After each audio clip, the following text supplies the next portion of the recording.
как бы мне многие и одноклассники, и друзья говорили: пойдем погуляем, да. Я говорю: ну, у меня тренировки. Я говорю: да хватит тренироваться, и так каждый день уже ходишь.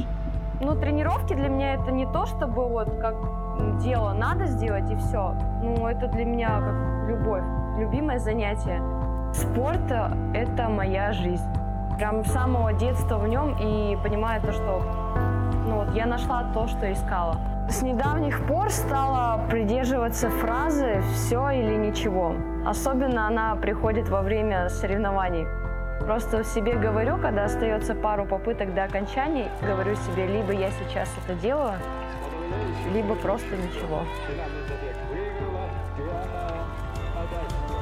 Хочу попасть на Олимпиаду. Токио 2020 год. И именно с этой мыслью я и встаю. Мне кажется, это очень близко, очень скоро, и все вполне реально. То есть это соревнование длится всего лишь пару часов, а подготовки, месяцы, даже годы на это уходят. И как бы ты выходишь с мыслью, что все для того, что ты это делал, нужно сейчас это показать. Просто нужно показать себя. А ты готова. Просто надо взять и сделать это.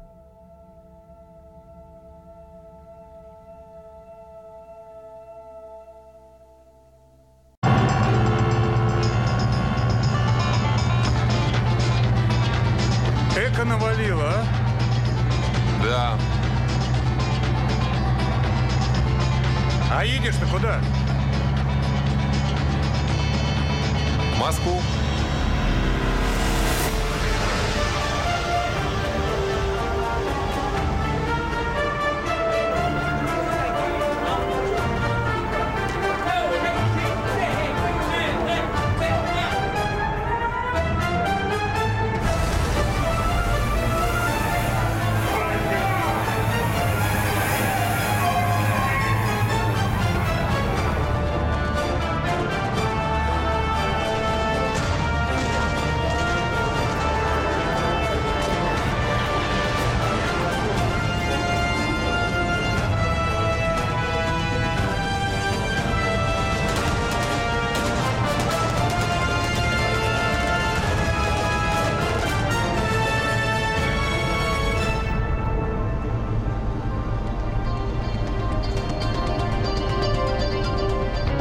Я отношусь к очень счастливым людям, и если я решил стать оператором в 8 классе, я не сделал ни одного лишнего движения в своей жизни, чтобы отклониться от цели.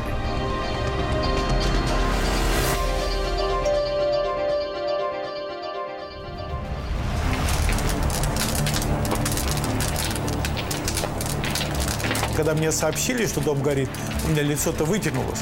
Но я сразу после пожара понял, что мне сил хватит заново построить дом. А я вот решил, что я его уже построю иначе. Не так, как он был заложен. Интуиция мне подсказала, что я выдержу. Вот эта территория будет огорожена такой растительной изгородью. Я не люблю заборы сплошные, за ними ничего не видно. За исключением комнат на 2-м этаже, все было построено за 4 месяца. 60% готово уже помещений. Они не отделаны, естественно. Сейчас покажу. Алло. Хочу напомнить по поводу 8 ноября. У меня 60 лет неожиданно подкралось. Незаметно. Там все будут свои люди, так что давай. Вот эти останутся 2 столба только, а это все будет убрано. Это технологические были столбы. Вот, а сейчас это будет на таких силовых элементах повешено. Все это я рассчитываю и уже преодолею скоро. Почему и мне интересно это? Потому что это мое. Это не какой-то купленный проект, а именно разработанный. Я немного образован в плане архитектуры. Нам преподавали историю, искусство, все. Здесь вот как бы кресло и все такое. Можно, почитывая книгу, слушать хорошую музыку. Это давняя моя мечта. Мне нравятся какие-то нескучные помещения в любом случае. Такое как бы детское воспоминание о каких-то закоулках, чердаках, которые будоражат фантазию. Здесь темно, но здесь кинотеатр. Будет винтовая лестница в эту башенку, там спальня. Вот. И здесь потрясающий выход на балкон. Вот почти весь день до позднего вечера здесь солнце. Можно, как говорится, наслаждаться жизнью.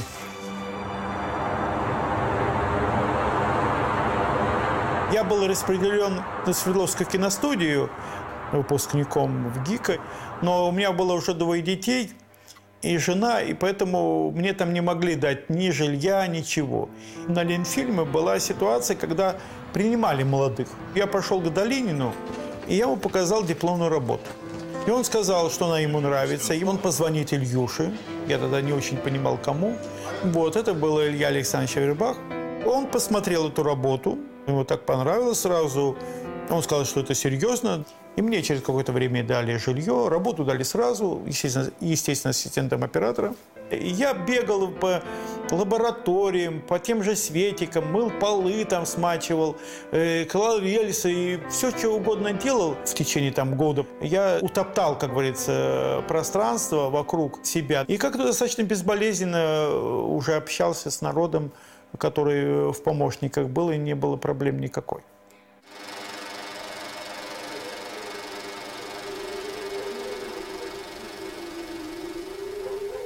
Я решил стать оператором в 8 классе в деревне в Мордовии.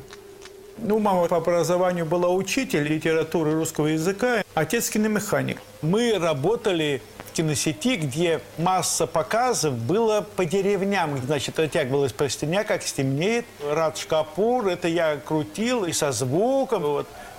Потом мне купили кинокамеру 16-миллиметровую, и я начал снимать любительские фильмы.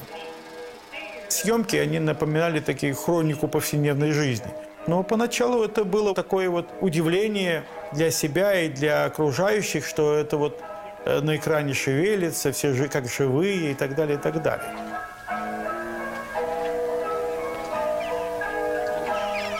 Реакция матери была достаточно спокойной в плане того, что я хочу быть оператором. И у отца не было никаких проблем с этим. Но я прекрасно помню даже, как говорится, как я сидел, как сидела мать, какое было состояние, как что светило. Она мне сказала: знаешь, Сережа, по-моему, трактористом ты всегда успеешь быть. А попробуй стать оператором, а там, как говорится, посмотрим. Она вместе поехала со мной в АВГИК. Но поскольку у меня фоторабот не было никаких, ни плохих, ни хороших, я не поступил в институт, потому что просто не знал правил приема. И потом я ушел в армию по собственному желанию. Потом я поступил, учился. Сам процесс обучения, это пахоты невероятные. Я старался, в общем, мне пришлось моих сокурсников во многом догонять. А о высоком думать некогда было. Только на 3-м курсе осознал, что это мне нравится. В какой-то момент, я ее, конечно, не помню именно в какой, но мысль помню четко, что она была очень пронзительной, короткой. Больше родила не удовольствие от этой мысли, что я наконец-то могу быть оператором, а от страха, что этого могло не быть.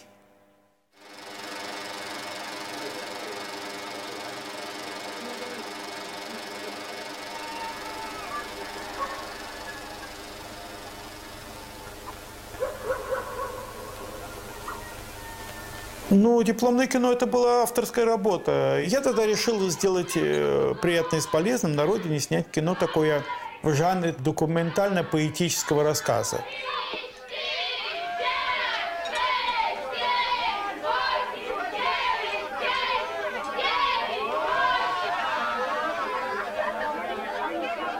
Институт нам давал возможность взять камеру, взять пленку. Все мы делали сами. Я и сам автор сценария, и сам режиссер, и сам оператор.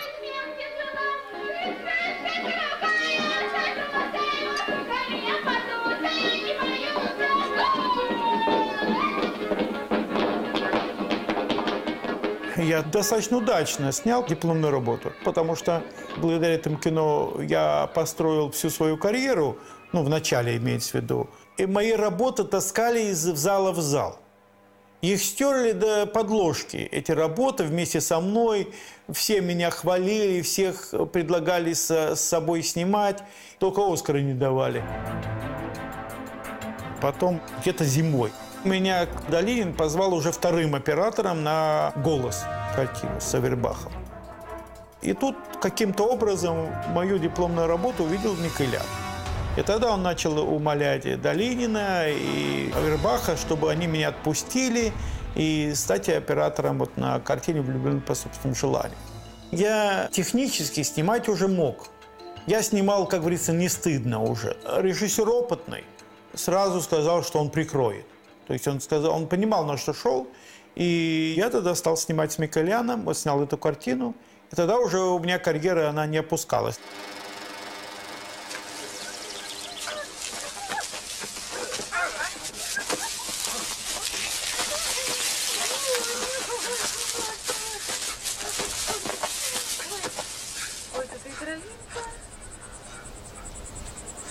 Гляди.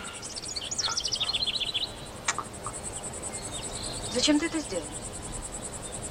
Просто Неудачник.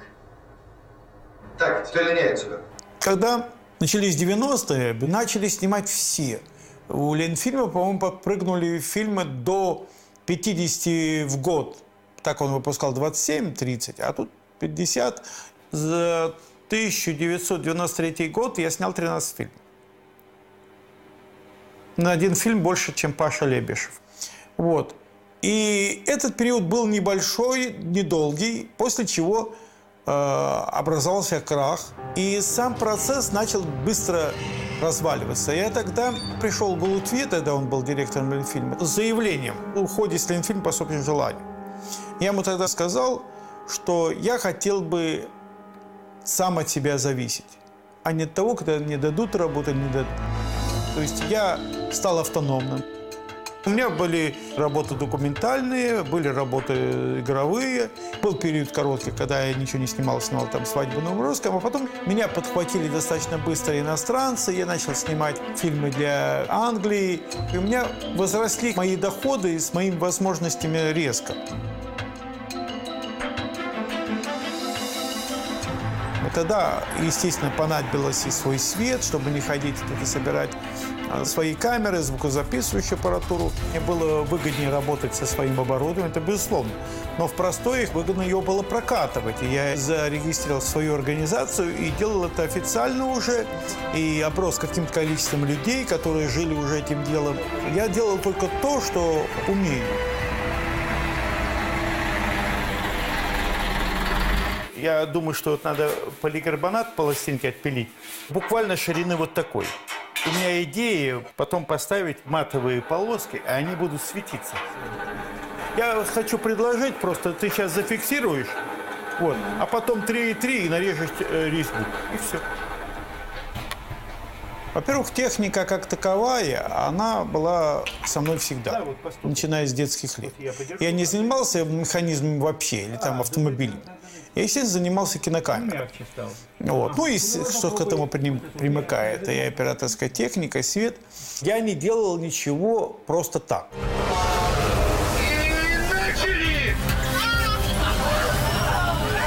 Чаще всего я делаю это для себя сначала, под конкретный какой-то проект. Это в основном касалось достаточно востребованных устройств, которые нужны были бы мне или моим друзьям. Это, собственно, и до сих пор происходит. Я думаю, мы снимем портрет и сделаем здесь вот течение. Во-первых, они будут выливать не рывком. И оттуда еще разбойками будем по передней Я делаю это в своей области для кинооператора. Для того, чтобы расширился язык кино, чтобы у оператора появились какие-то новые инструменты, с помощью которых он мог раствориться, как вот та таблетка в материале, эффектном, ярком, что тоже был органичным, я бы сказал. Ну, я не горжусь. Почему я должен гордиться канатной дорогой, и не я ее придумал?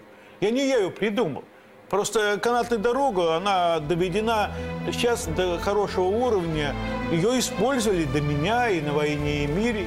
Поэтому в этом смысле я никому никаким образом не хочу себе присваивать первенство.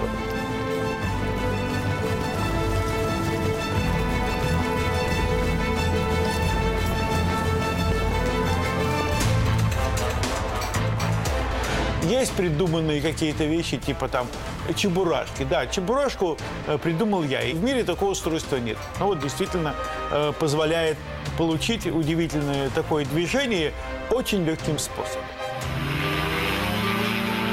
Когда я увидел дельтаплан, прокатился, попросил в воздухе сделать некие такие бреющие полеты, то есть на низкой высоте. И тогда понял, что с этого устройства можно снимать. Ну, естественно, возникли тогда желание сделать какие-то крепления камеры. Аппетит приходит во время еды и стал обрастать просто более сложными устройствами. И от этого пошло там история, связанная с головками и так далее, и так далее. Это не есть моя заслуга там инженерная или какая-то. Это, пожалуй, мне можно приписать, что я умело этим пользуюсь. Мне это дико интересно, что чисто по-человечески. Не только вот заполнить какую-то финансовую нишу между картинами. Мне это просто интересно, когда мои какие-то устройства, придуманные там ночью или в каком-то бреду, делать и видеть, как они работают. И это мне приносит просто удовольствие. Это просто удовольствие. Вот. А когда еще за это платят, ну, это вдвойне хорошо.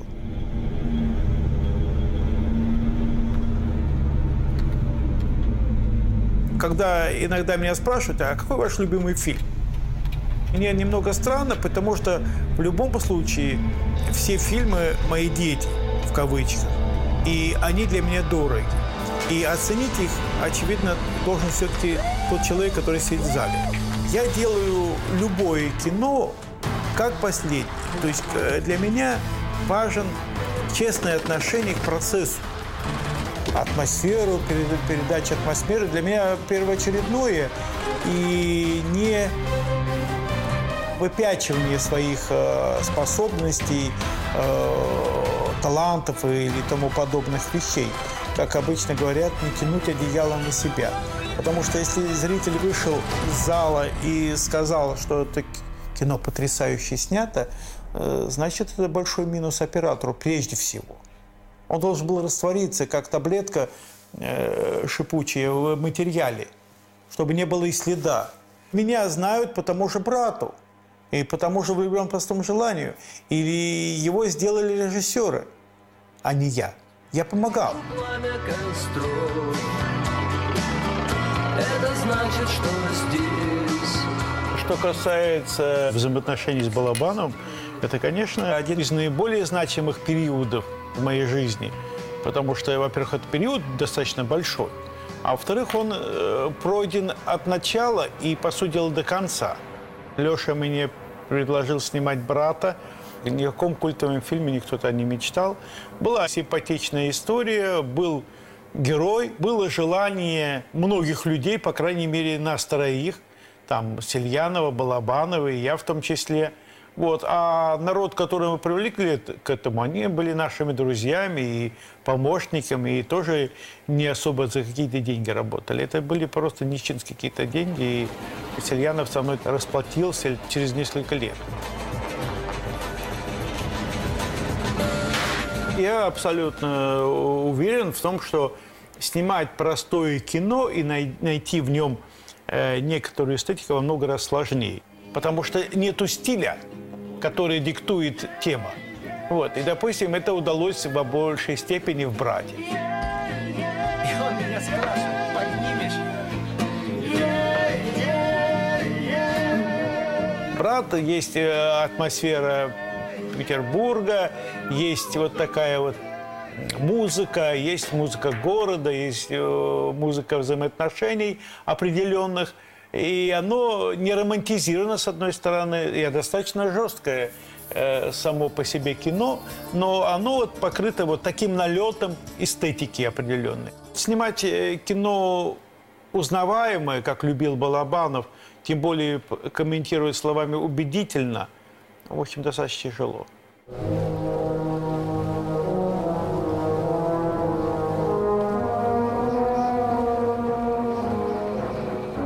А в «Родах и людях» там, конечно, проистекала мысль из самой темы. Старых фотографий, особенных решений пластики города, безлюдного, Это как бы несколько искусственные вещи. Они более эффектны, чем снимать кино о современном и узнаваемом мире.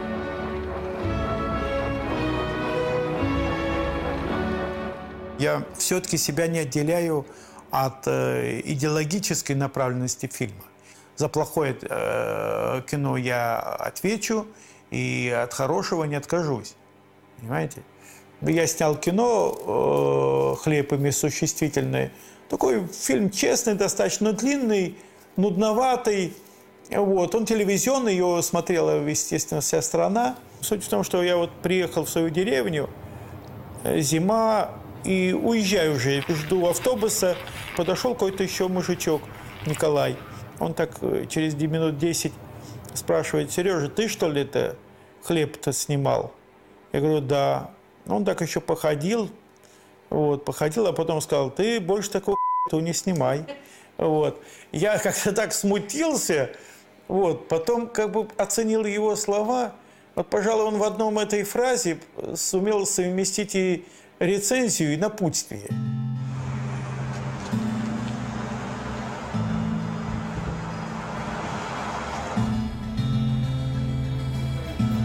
Спасибо, что пришли. Приятно видеть.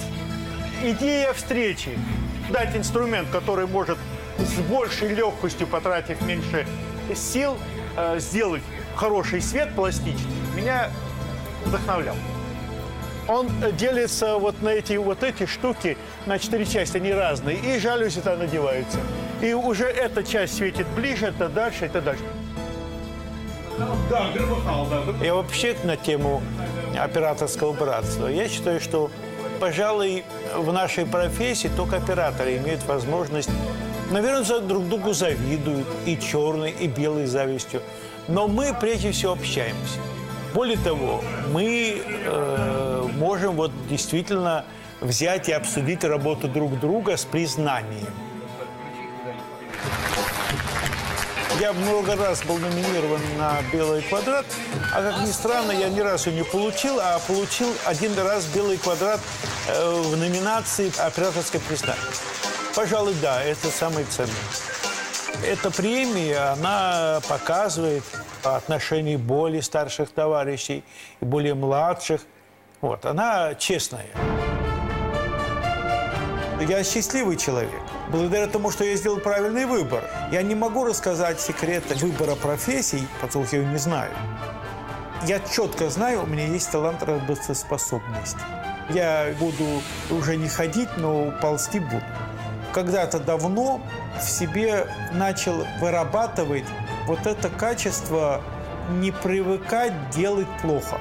Я имею в виду, когда ты делаешь и знаешь, что делаешь хуже, чем можешь. Все-таки получилось так, что я один из немногих из моего поколения, который профессию сохранил. Потому что даже исходя из моего курса, не так много снимают людей, просто немного, если так честно. А я смог, благодаря здоровью, наверное, какой-то некой жесткости, я не ленился. Меня, по сути дела, разочаровывает всегда в любом, талантлив человек, не талантлив, неумение, нежелание трудиться. Только тогда ты трудишься до предела, ты можешь понять, кто ты есть.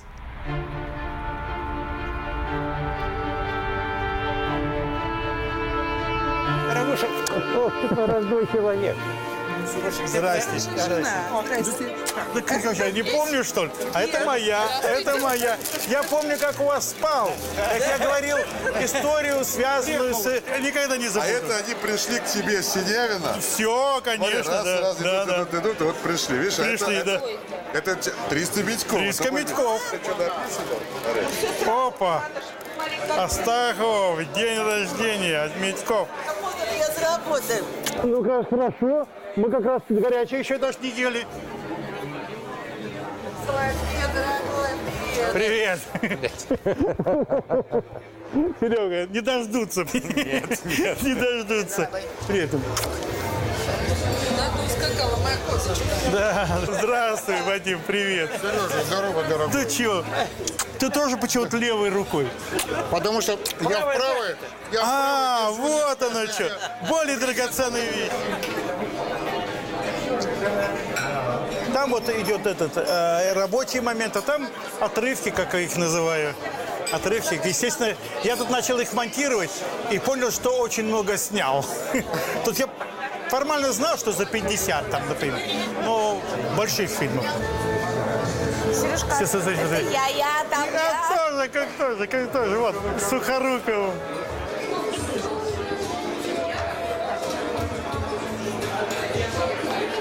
Вот из этого складывается из кусочков.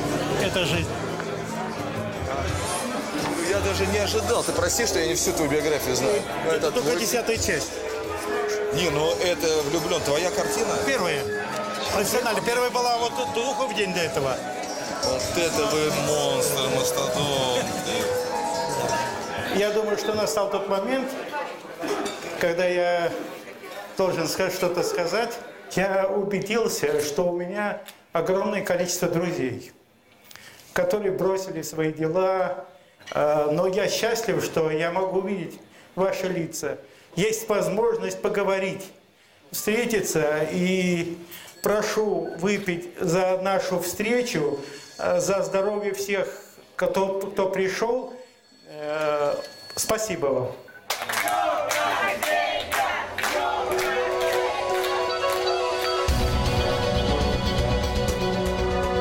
Во многих фантастических романах рассказывают о машине времени.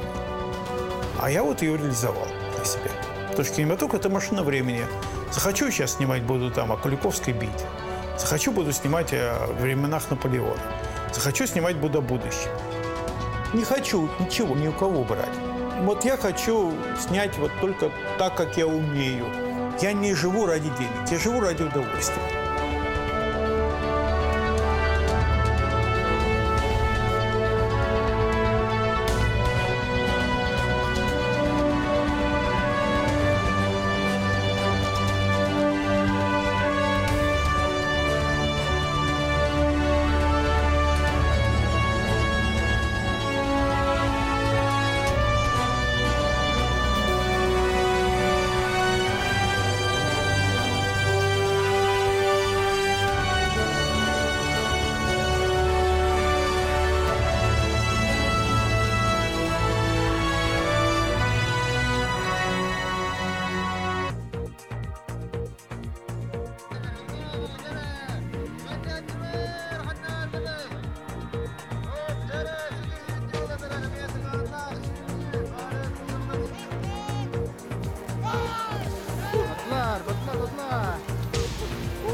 Bu, dönen atla.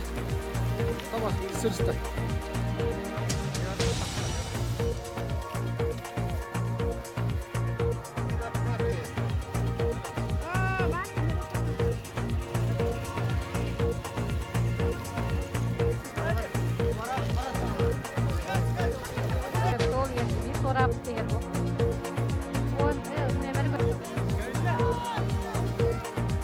Köyün ne değiller?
Здравствуйте, это «Актуальное интервью». Я Андрей Погорелов, и мы обсуждаем актуальные вопросы и события. Сегодня гость нашей студии, первый заместитель генерального директора национальной вещательной компании «Саха», генеральный продюсер Олег Марков. Олег Олегович, здравствуйте.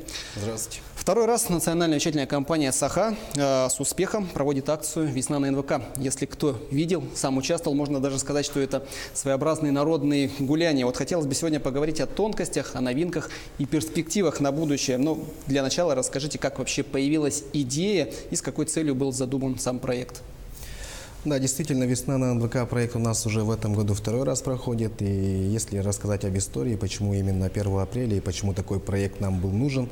С прошлого года мы много говорили о том, что у нас должен быть продюсерский модель телевидения, о том, что мы должны к этому идти, стремиться. И первый проект у нас как раз-таки был в прошлом году «Весна на НВК». Мы сидели, штурмовались, мозговой штурм у нас был, как и что надо делать. Нам был нужен мероприятие, которое охватило бы всю республику и в течение дня держало бы всех в интриге. Ну и думали, и все-таки пришли к форме «Весны на НВК». То есть мы примерно такую форму придумали, а потом почему именно 1 апреля? Потому что мы переживаем очень долгую, длинную, жесткую и жестокую зиму, можно сказать. И после этого как раз 1 апреля можно расслабиться, чтобы все наши телезрители сидели у экранов телевизора, радовались нашими ведущими и радовались весне. И если получится, то выиграть какой-нибудь приз хороший. И действительно, это, я считаю, что подарок для всей республики, и вся республика в этот день была вместе с нами. Мы в этом просто уверены. Как и в прошлом году, в этом году мы начали с самого утра. С 6 утра у нас радиошоу началось до обеда. Во время радиошоу было очень много интересных игр. Я уверен, что любители радио, которые постоянно нас слушают, очень активно все участвовали, и всем это очень понравилось. Также были разыграны разные призы в утреннем шоу. С обеда мы начали с концерта. Здесь перекрыли улицу Орджоникидзе и установили сцену. Здесь наших горожан радовали артисты эстрады. Также после обеда у нас был концерт Snow Voice и Галины Виноград. На улице у нас были различные мастер-классы. Потом мы перешли в студию, где был основной процесс, где разыгрывались призы, где разговаривали с интересными гостями, разговаривали с нашими партнерами, спонсорами. Ну а все это завершилось. Ну, об этом мы поподробнее поговорим чуть позже. Но в прошлом году был первый старт, получается, в этом году второй. Наверняка были какие-то недочеты прошлого года, они изменились. Что вообще нового появилось, помимо того, что вы еще уже рассказали? Ну, действительно, если сравнить с прошлым годом, самая главная задача в этом году была провести лучше, чем было в прошлом году. Все, что мы в прошлом году не успели сделать, все, что мы не доделали, все мы учли, и чтобы в этом году было как можно охвачено больше населения и как-то шоу было лучше, чем в прошлом году. Я думаю, что это у нас удалось. Во-первых, это у нас в прошлом году, если мы все, наверное, в республике помнят о том, что мы в прошлом году на площади Дружбы раздавали браслеты бесплатные. Как нам правоохранительные органы сказали, в один момент на площади было около 15 тысяч человек, что недопустимо в такой маленькой площади, да. И в этом году мы все это учли, и как-то все очень гладко в этом году, слава богу, прошло. Ну, каково это было символично о том, что «Весна на НВК» проходила прямо перед окнами самого здания национальной вещательной компании. И отсюда мы в прямом эфире тоже наблюдали о том, как люди приходили, активно участвовали. И, было просто... И, кстати, погода даже не помешала, на самом деле, народным гуляниям. Да, на самом деле идея о том, что надо провести у нас на площади, на улице Орджоникидзе, прямо перед зданием НВК, это связано еще и с открытием нашей студии, вот этой, в которой мы сидим. Были окна открыты, люди проходили, смотрели о том, что здесь у нас студия есть, чтобы все поняли, что действительно вот Андрей Погорелов вещает вот с этой студии, прямо с окна было всем видно. На самом деле здесь были тоже сложности о том, чтобы для того, чтобы перекрыть улицу, да, мы благодарим мэрию города Якутска за то, что нам разрешили, также лично ММУ город Якутск Кульбертинова Николая Ивановича за то, что нам обеспечили здесь охрану, порядок. И, в общем, праздник у нас прошел очень хороший на улице для горожан, несмотря на такую суровую погоду, которая стояла. Да. Олег Олегович, раз уж вы затронули как раз-таки сложности, да, определенные при организации, вот еще с какими сложностями столкнулись, за сколько начали готовиться, сколько человек было привлечено к организации проекта? Ну, в этом проекте у нас в компании задействовано было больше 100 человек. Мы заранее начали готовиться, естественно, мы готовились заранее, но более ежедневно начали готовиться где-то 2 месяца тому назад. Мы разделили команды, которые отвечают за радиошоу, которые отвечают за улицу, которые отвечают за мастер-классы, которые отвечают конкретно за прямые эфиры, которые отвечают конкретно за розыгрыш. И, в общем, все вместе, которые отвечают за спортивную трансляцию, все вместе мы сделали все, чтобы прошло все хорошо именно 1 апреля. Я благодарю всю команду, которая работала 1 апреля. Все со своими задачами справились, и я считаю, что никаких заминок у нас не было. Выстраивалась ли в этом году очередь за билетами, брелоками, и хватило ли их всем, и как вообще шло ли распространение в районах и в наших улусах? Да, насчет брелоков, которые мы раздавали, которые мы, как я говорил, в прошлом году собрали, если в один день, 1 апреля, мы собрали 15 тысяч человек, чтобы все взяли, да, в этом году мы учли эту ошибку, и в этом году начали раздавать за месяц. То есть мы у нас в компании, чтобы не было такой толкучки и так далее. И поэтому мы как раз за месяц начали брелочки распространять, и как раз в пятницу последний брелок вечером продали. Так получилось, что в субботу, естественно, не продавали, и в воскресенье, получается, уже розыгрыш был. Да? Поэтому все, кто хотели, все желающие у нас, я считаю, что получили. Что касается районов, здесь действительно мы 2-й год пока не можем это организовать, потому что это очень непросто получается в организационном порядке, да, раздавать в районах. Ну, я очень надеюсь, что в следующем году у нас это получится.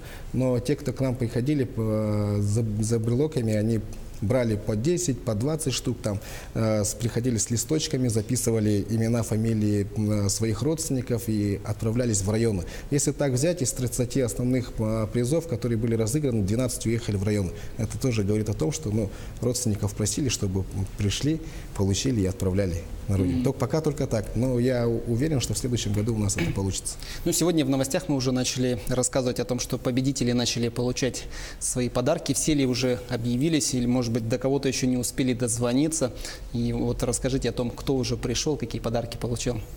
Все обладатели купонов, они на отрывной части писали имя, фамилия, отчество и номер телефона, что мы все вбили в компьютеры, и во время прямого эфира, как только разыгрывался какой-нибудь приз, мы сразу же дозванивались на месте, и все, кто были заинтересованы в этом эфире, они все сидели у экранов телевизора, мы первыми их поздравляли, все радовались, и мы до всех сразу же дозвонились в этот же вечер. Поэтому все сразу узнали, кто что выиграл, несмотря на то, что это 1 апреля, были люди, которые... Я только хотел спросить, а не было ли таких, которые, в принципе, зная, что они участвуют, все равно говорили, да, наверное, что не верим? Это было больше в прошлом году, когда впервые это проводилось, да, вы, наверное, шутите там и так далее, но на самом деле нет, и в этом году уже люди сразу с охотой верили, и хочу сказать, что на сегодняшний день практически все призы забрали. Да. Вот партнерами выступали в этом году, как и в прошлом, разные компании. Это и большие, и маленькие, и известные, да, и менее известные. Да. Как велся вообще отбор, на каких условиях они принимали участие? Ну, мы в этом году работали, как и в прошлом году, с нашими основными партнерами, которые в течение года мы работаем. Конечно же, искали и новых партнеров, привлекли в этом году новых партнеров, получается. И это все на взаимовыгодных условиях. Для чего проводятся такие акции? Для того, чтобы наших партнеров узнали наши телезрители, чтобы это было не как просто рекламное время, там 10 секунд, их ролик крутится. Да, здесь приходят сами генеральные директора, рассказывают о своей компании, отвечают на какие-то различные вопросы. То есть народ их смотрит и понимает, что, оказывается, да, действительно, вот эти люди этим занимаются. И он ставит свой приз, получается, да, телезритель выигрывает. То есть здесь взаимовыгодные условия для всех. Для нас, как для компании, для спонсоров, которые у нас выступали, и, конечно же, для телезрителей. Поэтому все партнеры, которые участвовали в этом проекте, все довольны, и очень довольны, и все жаждут участвовать в следующем году. Ну, одним из партнеров выступил аэропорт Якутск. Это была та площадка, одна из любимых, как мне показалось, для граждан. Там выдавали бесплатно вкусный В общем, то, что обычно выдают на борту самолетов, да, всякие вкусняшки, Да. и люди, в принципе, охотно подходили. Давки я не наблюдал как таковой, но было интересно тоже наблюдать, и я тоже не скрою, что подошел и попробовал тоже вкусности. Да, аэропорт Якутск действительно нас в этом году очень здорово поддержали, и они, получается, у нас и на улице были, и в студии были, и до этого, когда мы только начинали 1 апреля, одни из первых, которые поддержали этот проект, это были компания «Аэропорт Якутск», и после разговаривали с генеральным директором, ему все очень понравилось, и чем мы очень рады. Несмотря на то, что сегодня только 3 апреля, прошло буквально там 1,5-2 дня, как проект завершен, уже наверняка начали думать о будущем годе, и какие-то планы уже есть, что-то поменяется в структуре вообще самого проекта? Ну, на сегодня мы знаем то, что в следующем году мы точно проведем 1 апреля. Пока что только 2 дня прошло. Мы собирались и разговаривали, какие недочеты в этом году были, что можно сделать в следующем году. Но, думаю, будем готовиться уже в следующем году, давайте будем готовиться хотя бы с февраля, с марта. Но я точно уверяю наших телезрителей о том, что и в следующем году будет такой проект. 1 апреля мы тоже весну встретим со всей республикой вместе. Олег Олегович, ну вот в начале эфира вы затронули тему продюсерской модели, да, на телевидении. Вот расскажите о ней, в чем ее необходимость и какие проекты могут появиться на НВК САХА? Ну, вообще, что такое продюсерское телевидение, да, вообще, что такое продюсерские проекты? Продюсерские проекты – это те проекты, которые заинтересовывают, чем большое количество людей. Получается, это мы боремся за контент, чтобы у нас был интересный контент, который можно было бы продавать зрителям, продавать нашим партнерам. Чем интереснее проект, тем охотнее с нами работают партнеры. И, естественно, чем интереснее проекты, получается интересный контент для телезрителей. Здесь выигрывают все мы, наши партнеры, наши телезрители. Если сказать про «Весну на НВК», это самый большой такой масштабный проект. А так у нас продюсерскими проектом можно назвать, например, проект «Город женщин», который в этом году стартовал, который ежедневно идет в обеденное время. Проект получился у нас очень успешным. Руководитель Анна Кириллина. И все партнеры довольны этим проектом. Есть у нас проект, в прошлом году был сериал, например, мы сняли. Это тоже был чисто продюсерский проект. В этом году мы будем 2 сериала снимать, в планах стоит. И потихонечку внедряем. И получается, как «Весна на НВК», мы хотим провести еще несколько таких проектов. Может быть, лето, зима, осень. Олег Олегович, большое спасибо за то, что пришли к нам в студию, рассказали о столь замечательном проекте, как «Весна на НВК». Я напоминаю, что сегодня у нас в гостях был первый заместитель генерального директора национальной вещательной компании «Саха», генеральный продюсер Олег Марков. Оставайтесь на нашем канале, будьте в курсе всех событий, не переключайтесь.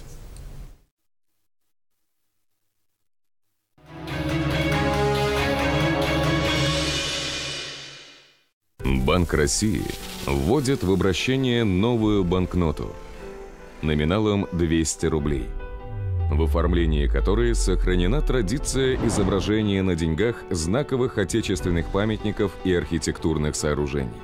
На банкноте с одной стороны изображен вид на Херсонес Таврический, а с другой стороны памятник затопленным кораблям в Севастополе. Банкнота обладает надежными защитными признаками. Визуальные защитные элементы. Многотоновый водяной знак в виде изображения памятника затопленным кораблям в Севастополе и номиналы банкноты. Защитная нить при покачивании банкноты в вертикальном направлении обладает эффектом встречного движения темных и светлых участков. Под определенным углом появляется повторяющееся цветное изображение символа рубля на радужном фоне. Нить также содержит повторяющееся изображение номинала, которое можно увидеть на просвет. При наклоне в левой части банкноты на поле со словом «Россия» проявляются разноцветные цифры номинала. При повороте банкноты на 180 градусов меняется цветовая гамма цифр.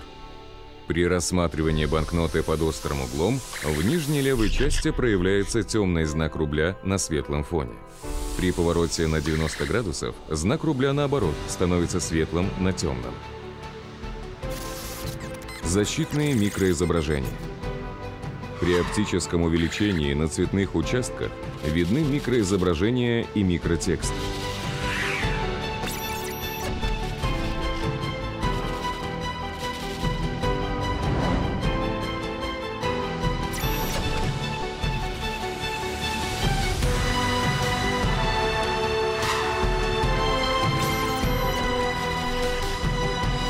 Справа от слов «Билет Банка России» расположен защитный элемент в виде рельефных цветных линий, переходящих в бесцветные.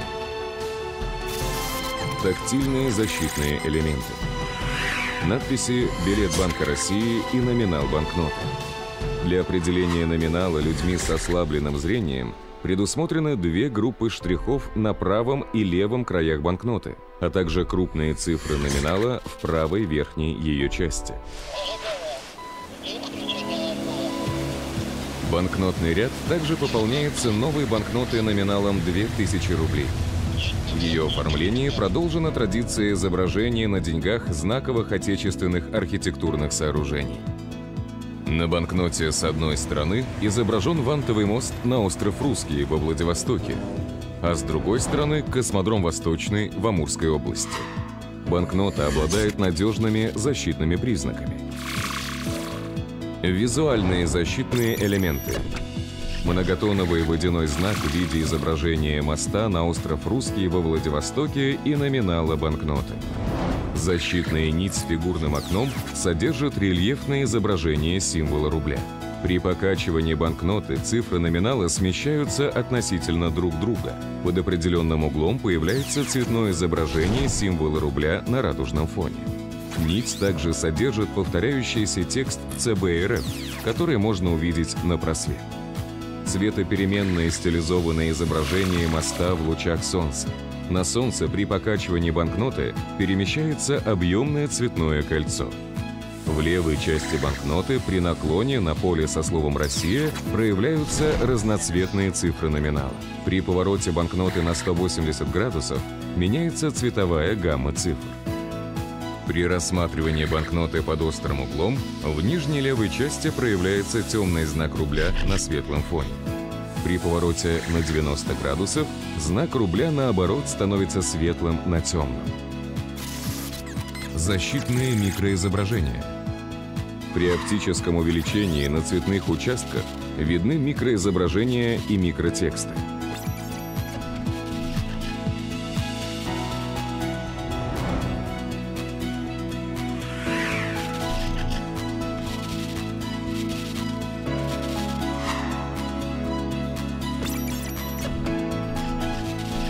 Справа от слов «Билет Банка России» расположен защитный элемент в виде рельефных цветных линий, переходящих в бесцветные. Тактильные защитные элементы. Надписи «Билет Банка России» и номинал банкноты. Для определения номинала людьми с ослабленным зрением предусмотрены три группы штрихов на правом и левом краях банкноты, а также крупные цифры номинала в правой верхней ее части. Информационный элемент. Обе банкноты имеют QR-код, содержащий ссылку на сайт Банка России с подробной информацией о банкноте.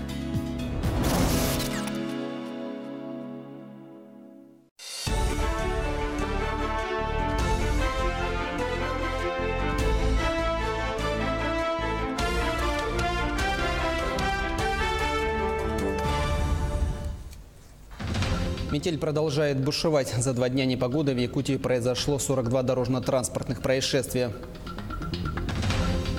Прорыв якутской медицины. Небольшое операционное отделение, созданное 35 лет назад, выросло в централизованный блок. Гонки на оленях, прыжки через нарты. В республике завершились 3-й игры народов Севера.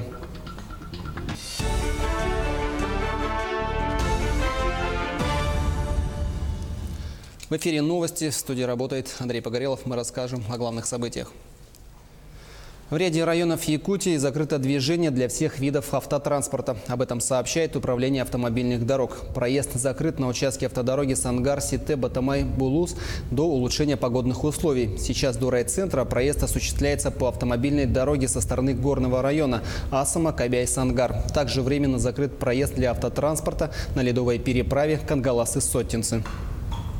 На этом участке на всех 3 направлениях работает дорожная техника.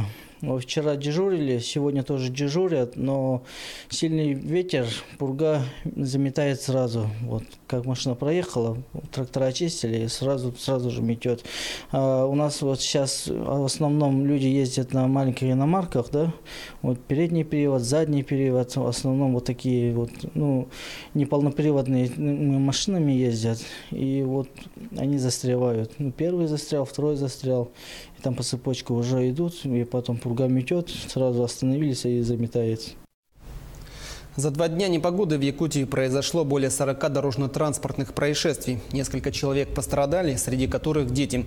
Госавтоинспекция напоминает о необходимости соблюдать правила дорожного движения и быть предельно бдительными на дорогах. С начала ухудшения погодных условий на дорогах республики всего зарегистрировано 42 дорожно-транспортных происшествий, из которых 6 произошли с пострадавшими. В этих 6 автопроисшествиях травмы различной степени тяжести получили 18 человек, в том числе 9 детей. Основными причинами этих автоаварий явилось несоблюдение водителями безопасной скорости в трудных, сложных погодных условиях. К счастью, погодные капризы прекратятся уже в ближайшее время. По данным Гидрометцентра, уже через 2 дня в большинстве районов ветер и метель утихнут. Вот циклон отходит с территории республики. Вот за эти 3 дня максимальная скорость ветра в порывах достигала на территории центральной Якутии до 15-16 метров в секунду. Ну и за эти 3 дня выпало в общем 12 миллиметров снега. Ну, по сравнению с нормой это около 9 миллиметров, ну, выше нормы выпало. С 5 числа повсеместно в центральных, южных, западных районах у нас будет без осадков, без ветра. Ночные температуры будут 10-15 градусов мороза, ну и днем будет уже от 0 до плюс 5 градусов. Последствия пурги в Якутске ликвидируют за 1 неделю. На основных городских дорогах работают 8 бригад, 90 единиц техники и 60 рабочих. Все действия транспорта расписаны по минутам. Саргалана Федорова продолжит тему.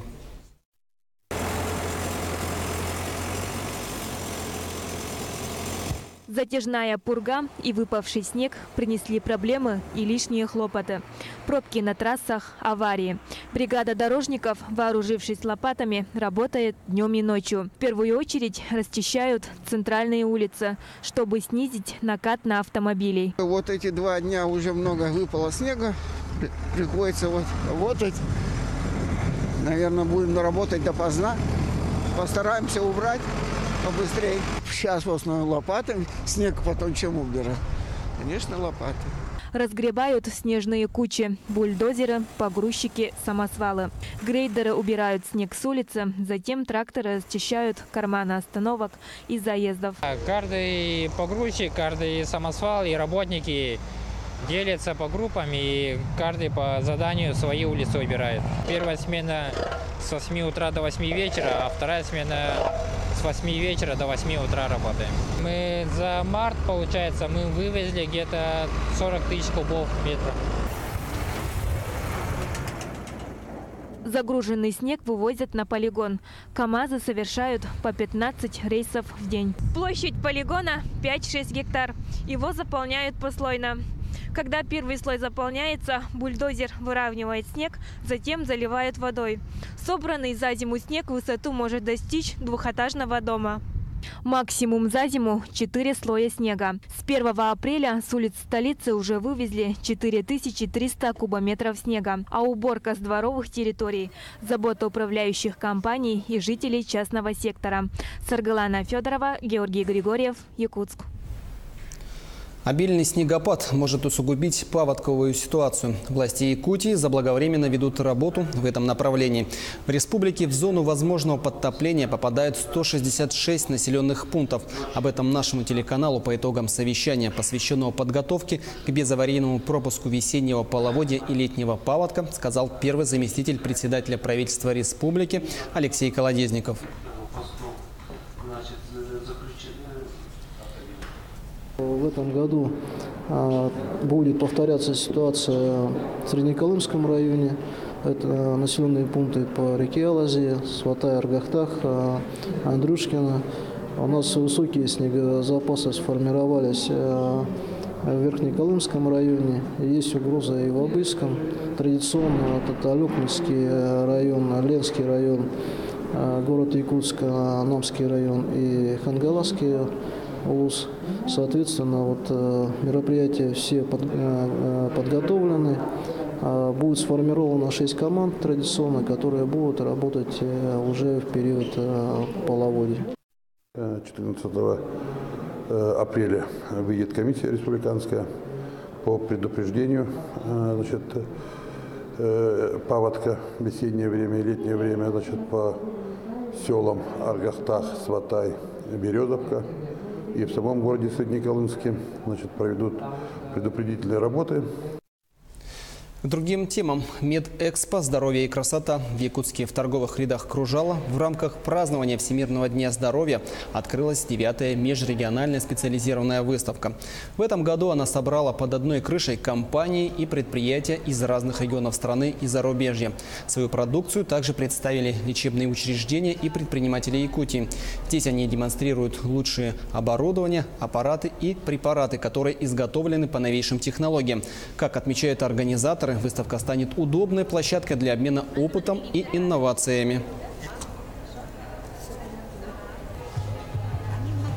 Сейчас у нас такое время, с таким прогрессом мы шагаем, люди внимание на себя, на свое здоровье мало внимания обращают. Поэтому вот такие ярмарки очень нужны. И, конечно, я человек пожилого возраста, и тем более вот все время с внуками. Я вот сюда пришла чтобы вот проверить себя. Всемирный день распространения информации о проблеме аутизма отмечается ежегодно 2 апреля, начиная с 2008 года. Цель даты – подчеркнуть необходимость помощи людям, страдающим неизлечимым заболеванием.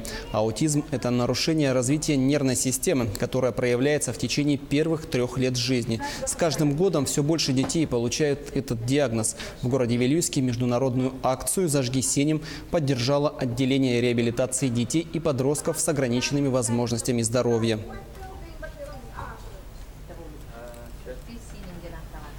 Мы присоединяемся к акции «Зажги синим». По инициативе работников отделения реабилитации детей-инвалидов мы сегодня посещаем государственные учреждения и раздаем шарики и буклеты. У нас в Вилюйском улусе 5 детей с таким диагнозом, с аутизмом. И сегодня мы призываем всех родителей бережно относиться к своим детям. Мы продолжаем тему медицины. В этом году исполняется 35 лет со дня образования централизованного операционного отделения в республиканской больнице номер 2. За это время отделение претерпело ряд изменений. С небольшого операционного блока оно выросло в централизованное. О показателях и достижениях врачей-хирургов расскажет Дмитрий Тымыров. Так и планировали. А дренаж где будет стоять? Какой дренаж? Не будешь? Сегодня у нас проводится операция опухоль лицевого скелета с прорастанием в переднюю черепную ямку. Одна из сложнейших и редких операций, которые проводят хирурги республиканской больницы номер 2. Длится 4 часа. Тут же в другом зале экстренное вмешательство по удалению желчного пузыря. Таких операций 30 в день. Свободный зал у хирургов – это редкость. Планировать, как говорите, экстренные операции мы не можем. Сколько обращается, столько операций и производим. Примерно, максимально, я скажу, где-то до 50 операций в сутки. В помощь хирургам передовые технологии в области медицины. Компьютеризация и роботы облегчают труд хирургов и экономят драгоценное время. Если раньше был принцип большой хирург, большой разрез, то сейчас маленький разрез и большая хирургия. Это делается эндоскопически, через меню доступа, с помощью новых технологий, с использованием передовых средств, которые у нас в республике есть. Подавляющая часть персонала – молодые хирурги. Хирургами наш центр обеспечен. Появляется очень много молодых специалистов. За последние годы, если не ошибаюсь, в наше первое, второе хирургическое отделение поступило более 10 человек. В отделении проводит 7000 операций в год, от простого удаления аппендицита до операции головного мозга. Делаются сложные операции в нейрохирургическом отделении. Это сосудистые операции, то есть при разрывах аневризмы. Производятся операции при опухолях головного мозга и спинного мозга. Небольшое операционное отделение, созданное 35 лет назад, выросло в централизованный блок, который оснащен современной техникой. В больнице продолжат улучшать материально-техническую базу. В ближайшее время заменить эндо-, видео- и артроскопические стойки, которые нужны для проведения сложных операций. Главный плюс – уменьшение послеоперационных осложнений, что положительно повлияет на самочувствие пациентов. Дмитрий Тымыров, Павел Пахомов, Якутск. Немного о спорте. Победителями третьих игр народов Севера стала команда Бухурук и Вена-Бытантайского района. 30 марта в Батагай-Алата в рамках празднования 125-летия государственного политического деятеля Романа Шадрина состоялись игры народов Севера. Участники состязались на оленях упряжках, выявляли лучших в гонках на верховых оленях, прыгали через нарты и не только. На главной гонке на 10 километров за суперприз главы района снегоход «Ямаха» состязались 47 оленях упряжек из Вена-Бытантайского, Тампонского, Булунского, а также Верхоянского районов.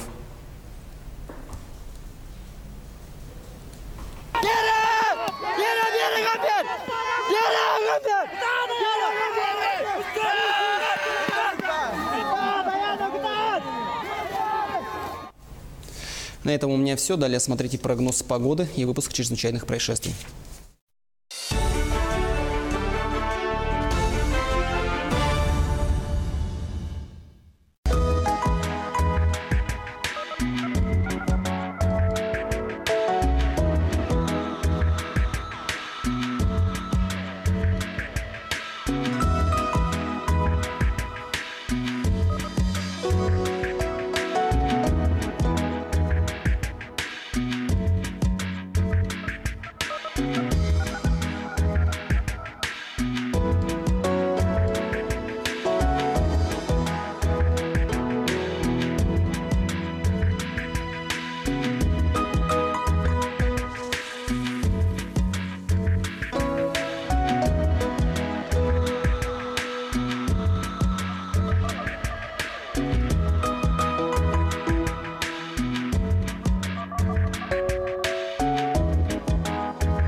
Здравствуйте, в студии Николай Борисов и обзор чрезвычайных происшествий.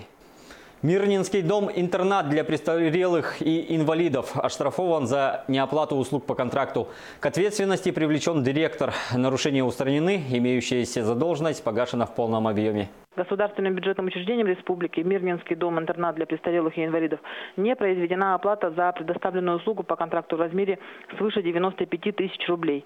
По данному факту прокуратура города возбудила в отношении директора учреждения дело об административном правонарушении. По результатам его рассмотрения Управлением Федеральной антимонопольной службы по Республике Саха-Якутия должностное лицо оштрафовано на 30 тысяч рублей. Жительница Ленского района лишилась 46 тысяч рублей. 37-летняя женщина сообщила, что мошенники похитили деньги с кредитной карты. На мобильный телефон позвонил неизвестный и представился специалистом банка. Он сообщил, что произошел технический сбой и попросил подтвердить контактную информацию. Женщина продиктовала требуемое. Через некоторое время ей снова перезвонили и предложили увеличить лимит на карте, на что она также согласилась. Тогда лжеспециалист попросил ее назвать коды подтверждения, которые были отправлены в СМС-сообщениях, а после чего сразу же удалить сообщение. Потерпевшая, не задумываясь, сообщила звонившему необходимые сведения. А через некоторое время с ее счета были похищены деньги. Уважаемые граждане, помимо этого способа распространенной схемой обмана, стали звонки от сотрудников оператора сотовой связи. Они сообщают о переплате за мобильные услуги и просят назвать реквизиты банковской карты для того, чтобы якобы вернуть деньги.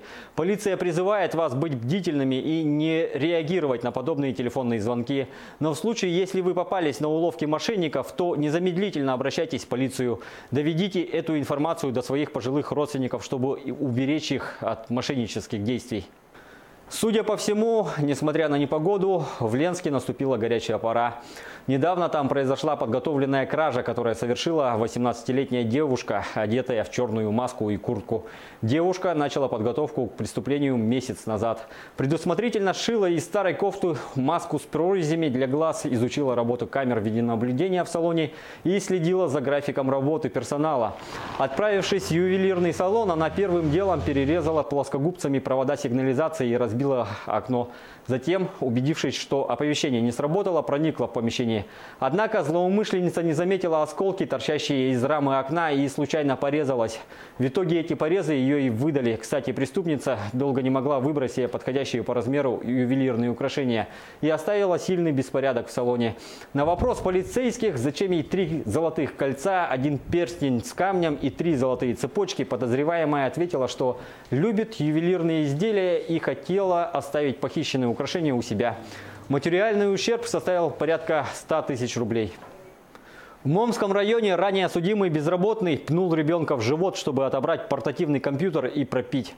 Он распивал алкоголь в доме своего знакомого, зашел в комнату, где находилась 9-летняя дочь хозяина квартиры, потребовал у ребенка отдать ему портативный компьютер. Получив решительный отказ, стал угрожать девочке. Когда и это не помогло, ударил ее ногой в живот. Школьница упала и ударилась головой. На шум в комнату вошел отец девочки и выгнал вымогателя из квартиры. На следующий день мужчина принес извинения. Также в ходе предварительного расследования признал вину в совершенном преступлении и раскаялся в содеянном. Согласно уголовному законодательству, такое преступление относится к категории тяжких и влечет за собой наказание до 7 лет лишения свободы.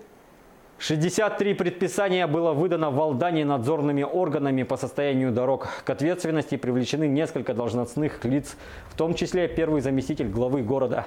Напомним, что с начала года в Алданском районе зарегистрировано 16 дорожно-транспортных происшествий, в результате которых 5 человек погибли, в том числе 2 ребенка.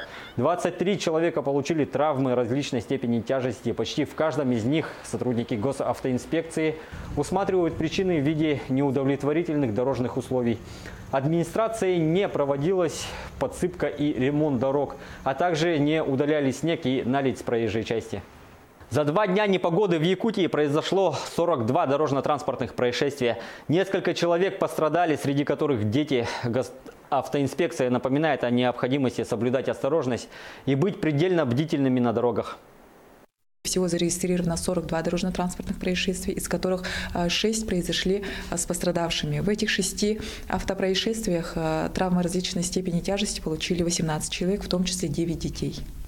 Госавтоинспекция настоятельно рекомендует жителям республики не выезжать в дальние поездки. Перед тем, как выехать, необходимо взвесить все за и против этой опасной поездки. Кроме того, в случае крайней необходимости, если вы все-таки уже решили выехать, необходимо обязательно взять с собой инструменты, теплую одежду. Кроме того, надо учитывать, что на некоторых участках дорог ограничено движение транспортных средств. Министр внутренних дел России Владимир Колокольцев подписал распоряжение о создании специализированных подразделений туристической полиции к чемпионату мира по футболу. Комплектовать новые подразделения будут из числа сотрудников, владеющих иностранными языками. На этом у меня все. Берегите себя.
Сынок, я как сейчас помню приход первого поезда к нам в Алдан.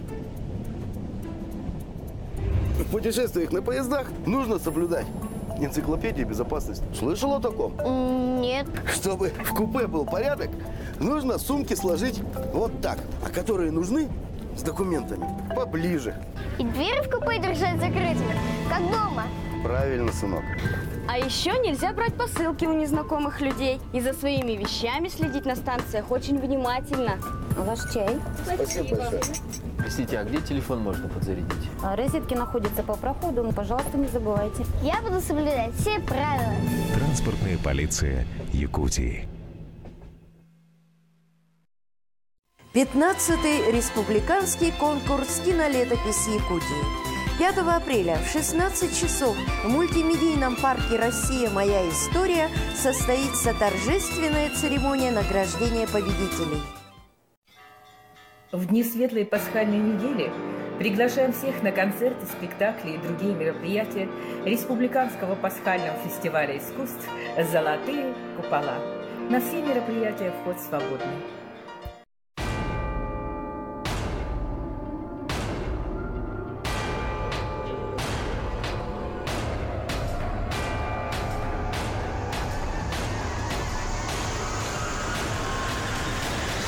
Берегите свое будущее.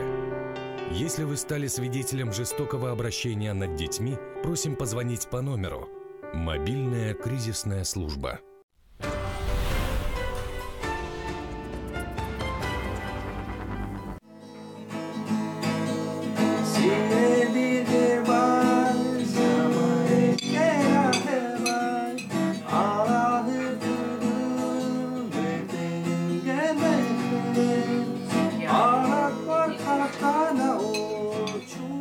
僕は東京で生まれまして、それからヤクーツクに来て。Ты в Сибири живешь, да? Сказал, ну да. Почему нет? Я приехал в конце 2013 года.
Отдыхай, Бо. Тебе надо.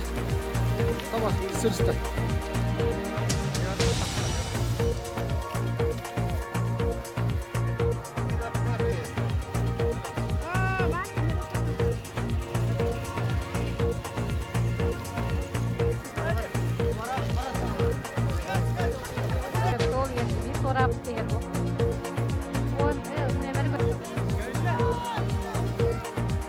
Köyüne değiller.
Метель продолжает бушевать. За 2 дня непогоды в Якутии произошло 42 дорожно-транспортных происшествия. 2 миллиарда рублей на развитие производства. Золотодобывающее предприятие «Нерюнгли Металлик» обновляет техническую базу месторождений. Возгорание спорткомплекса «Кимберлит». Справились ли пожарно-спасательные службы района с задачей учений?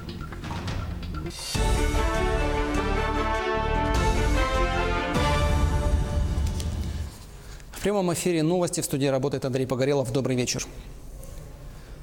В ряде районов Якутии закрыто движение для всех видов автотранспорта. Об этом сообщает Управление автомобильных дорог. Проезд закрыт на участке автодороги Сангар, Сите, Батамай, Булус до улучшения погодных условий. Сейчас до райцентра проезд осуществляется по автомобильной дороге со стороны Горного района Асама, Кобяй, Сангар. Также временно закрыт проезд для автотранспорта на ледовой переправе Кангаласы-Сотинцы. На этом участке на всех 3 направлениях работает дорожная техника. Вчера дежурили, сегодня тоже дежурят, но сильный ветер, пурга заметает сразу. Вот как машина проехала, трактора очистили и сразу же метет. У нас вот сейчас в основном люди ездят на маленьких иномарках, да? Вот передний привод, задний привод, в основном вот такие вот, неполноприводные машинами ездят, и вот они застревают. Первый застрял, второй застрял. Там по цепочке уже идут, и потом пурга метет, сразу остановились и заметает. За 2 дня непогоды в Якутии произошло более 40 дорожно-транспортных происшествий. Несколько человек пострадали, среди которых дети. Госавтоинспекция напоминает о необходимости соблюдать правила дорожного движения и быть предельно бдительными на дорогах. С начала ухудшения погодных условий на дорогах республики всего зарегистрировано 42 дорожно-транспортных происшествий, из которых 6 произошли с пострадавшими. В этих 6 автопроисшествиях травмы различной степени тяжести получили 18 человек, в том числе 9 детей. Основными причинами этих автоаварий явилось несоблюдение водителями безопасной скорости в трудных, сложных погодных условиях. К счастью, погодные капризы прекратятся уже в ближайшее время. По данным Гидрометцентра, уже через 2 дня в большинстве районов ветер и метель утихнут. Циклон отходит с территории республики. Вот за эти 3 дня максимальная скорость ветра в порывах достигала на территории Центральной Якутии до 15-16 метров в секунду. Ну и за эти 3 дня выпало в общем 12 миллиметров снега. Ну, по сравнению с нормой это около 9 миллиметров, выше нормы выпало. С 5 числа повсеместно в центральных, южных, западных районах у нас будет без осадков, без ветра. Ночные температуры будут 10-15 градусов мороза. Ну и днем будет уже от 0 до плюс 5 градусов. Последствия пурги в Якутске ликвидируют за 1 неделю. На основных городских дорогах работают 8 бригад, 90 единиц техники и 60 рабочих. Все действия транспорта расписаны по минутам. Саргалана Федорова продолжит.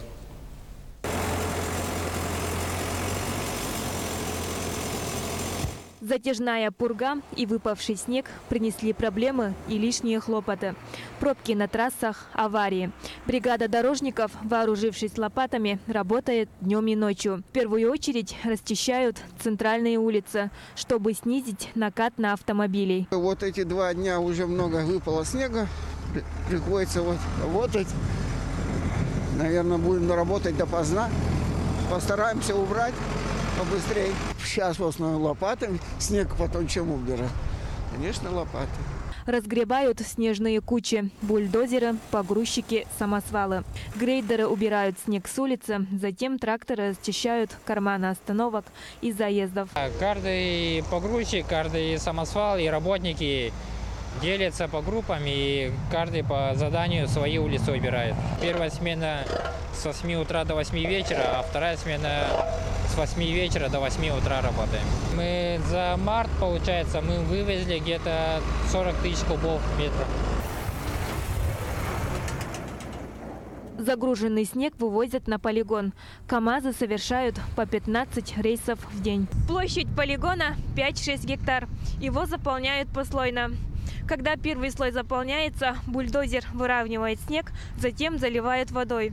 Собранный за зиму снег высоту может достичь 2-этажного дома.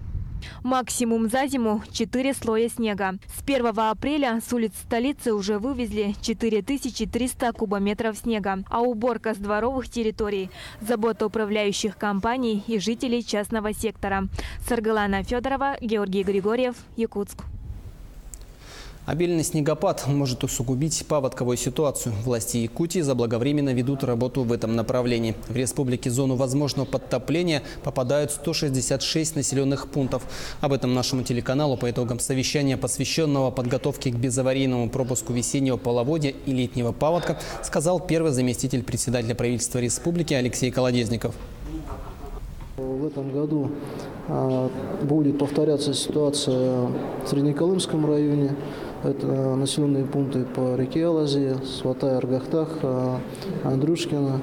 У нас высокие снегозапасы сформировались в Верхнеколымском районе. Есть угроза и в Обыском. Традиционно это Алекминский район, Ленский район, город Якутск, Намский район и Хангаласский улус.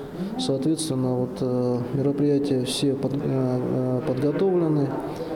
Будет сформировано 6 команд традиционно, которые будут работать уже в период половодья. 14 апреля выйдет комиссия республиканская по предупреждению паводка в весеннее время и летнее время по селам Аргахтах, Сватай, Березовка.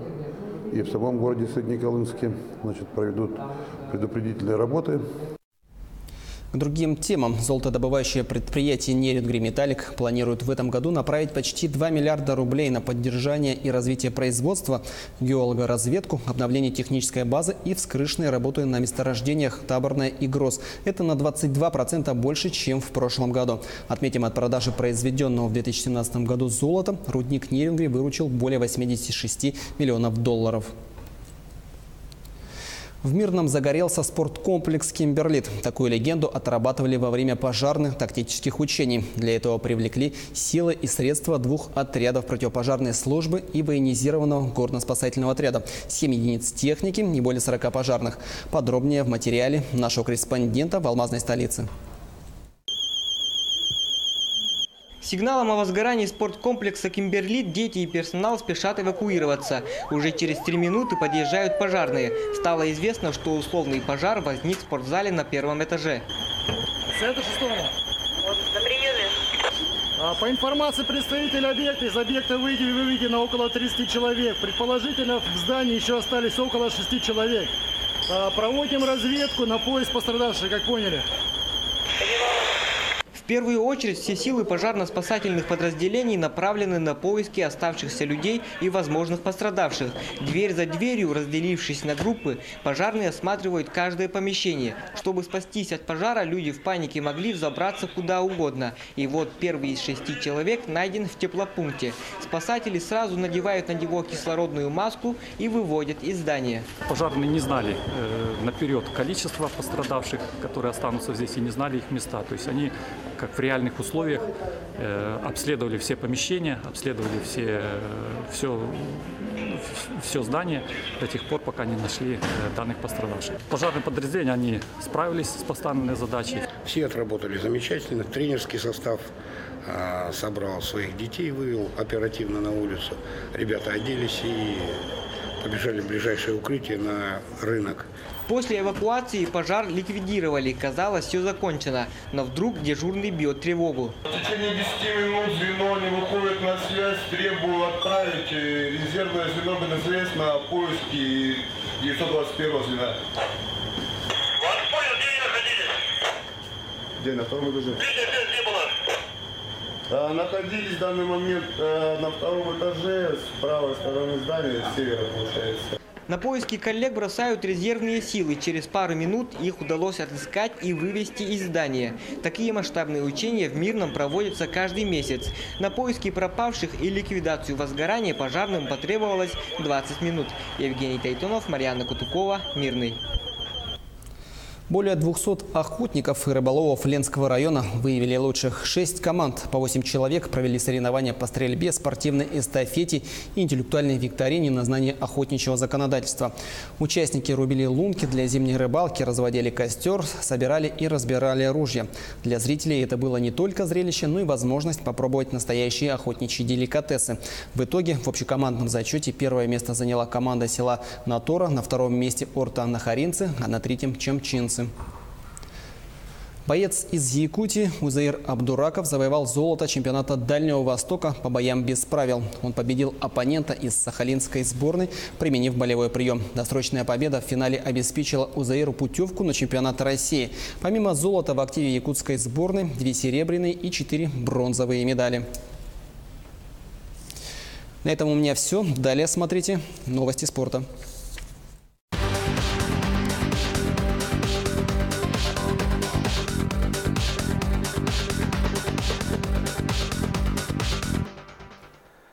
Здравствуйте, в эфире новости спорта, в студии Власий Сергеев. Генеральный директор Российского антидопингового агентства Юрий Ганус заявил, что Всемирное антидопинговое агентство не собирается делать уступки в вопросе восстановления в правах РУСАДА. Российская организация была признана несоответствующей Всемирному антидопинговому кодексу в ноябре 2015 года. Спустя 2 года Совет учредителей ВАДА решил продлить отстранение, так как, по их мнению, не были выполнены некоторые пункты требований, одним из которых является признание выводов доклада Ричарда Макларена, в том числе о господдержке допинга. Также ВАДА требует предоставить доступ к пробам, хранящимся в опечатанной из-за следственных действий московской лаборатории.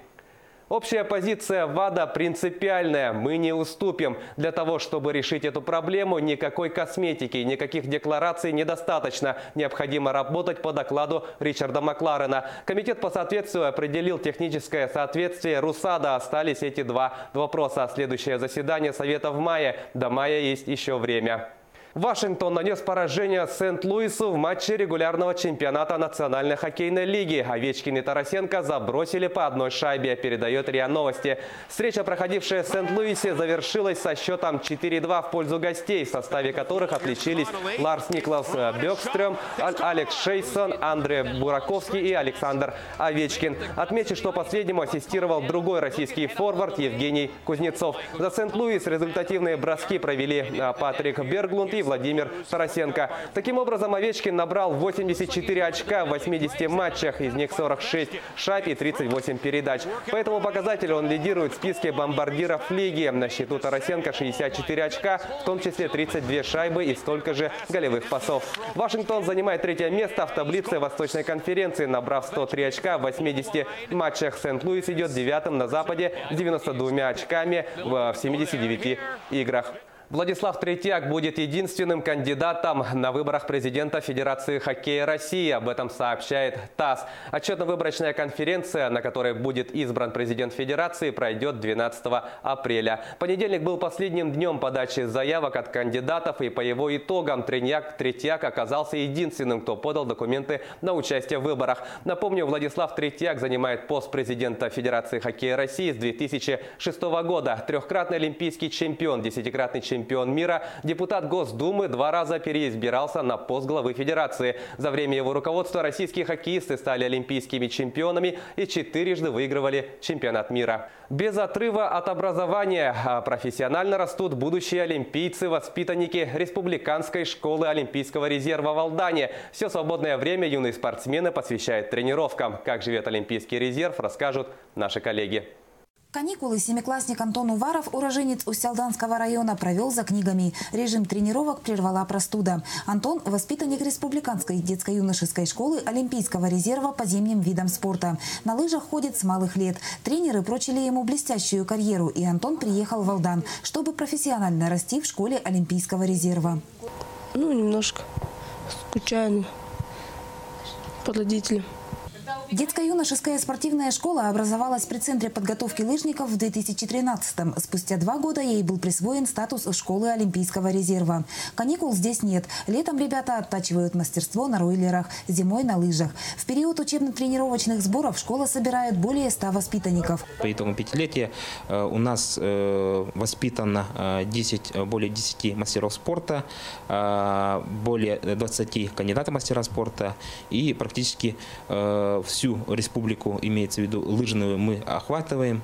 С дисциплиной и успеваемостью в общеобразовательных школах у ребят проблем нет. Дружны они и между собой. Конечно, отрываться от дома и родных подросткам непросто. Однако спортсменам выдержки и умения достигать поставленных целей не занимать. Конечно, у нас дети приезжают со всей Якутии, и проблемы есть. Это прежде всего языковой барьер. Но мы стараемся справиться с этой проблемой. Дети обучаются у нас в школе номер 2. Сегодня в подавляющем большинстве воспитанниками детско-юношеской спортивной школы по зимним видам спорта становятся подростки. Однако в Олимпийский резерв могут войти дети с 9 лет. Татьяна Вахнина, Сергей Шипачев, Алдан. Якутский борец вольного стиля Николай Хлопков стал триумфатором международного турнира на призы ректора Балтийского федерального университета в Калининграде. Об этом сообщает sahapress.ru. Уроженец Сунтарского района выступал в весовой категории до 61 килограмма, в которой борьбу за медали вели 12 участников. До финальной схватки Хлопков одержал досрочные победы с одинаковым счетом 10-0 над 3 представителями Калининграда: мастерами спорта России Виктором Булатовым, Айдамиром Казбековым и Владимиром Ердиным. В схватке за золото якутянин одолел призера чемпионата Европы, участника Олимпийских игр в Рио-де-Жанейро Ивана Гуйдя из Румынии. Недели ранее Николай Хлопков также отметился успехом, заняв 2-е место на международном турнире на призы заслуженного мастера спорта Андрея Шумилина. Победителями третьих игр народов Севера стала команда Бухурук Эвена-Бутантайского района. 30 марта в Батагай-Алыта в рамках празднования 125-летия государственного политического деятеля Романа Шадрина состоялись игры народов Севера. Участники состязались на оленях-упряжках, выявляли лучших в гонках на верховых оленях, прыгали через нарты и не только. В главном заезде на 10 километров за суперприз главы района снегоход «Ямаха» состязались 47 оленьих упряжек из Эвена-Бутантайского, Тампонского, Булунского, а также Верхоянского районов. Очень приятно, что здесь много участников, приехали издалека. Конечно же, я и раньше участвовал сам также неоднократно, когда учился в школе. Поэтому, конечно, желаю всем участникам, чтобы они выступили хорошо. Главное, чтобы никто не был без травм и все были рады. Наш весенний праздник День Оленевода всегда сплочал нас. Вот для меня лично интересно вот комбинированная эстафета сейчас будет. И я, конечно же, от себя тоже приз поставил 100 тысяч рублей. Это были новости спорта. Всего доброго.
Здравствуйте, в эфире Якутия-24, новости экономики. В студии Евгений Баженко.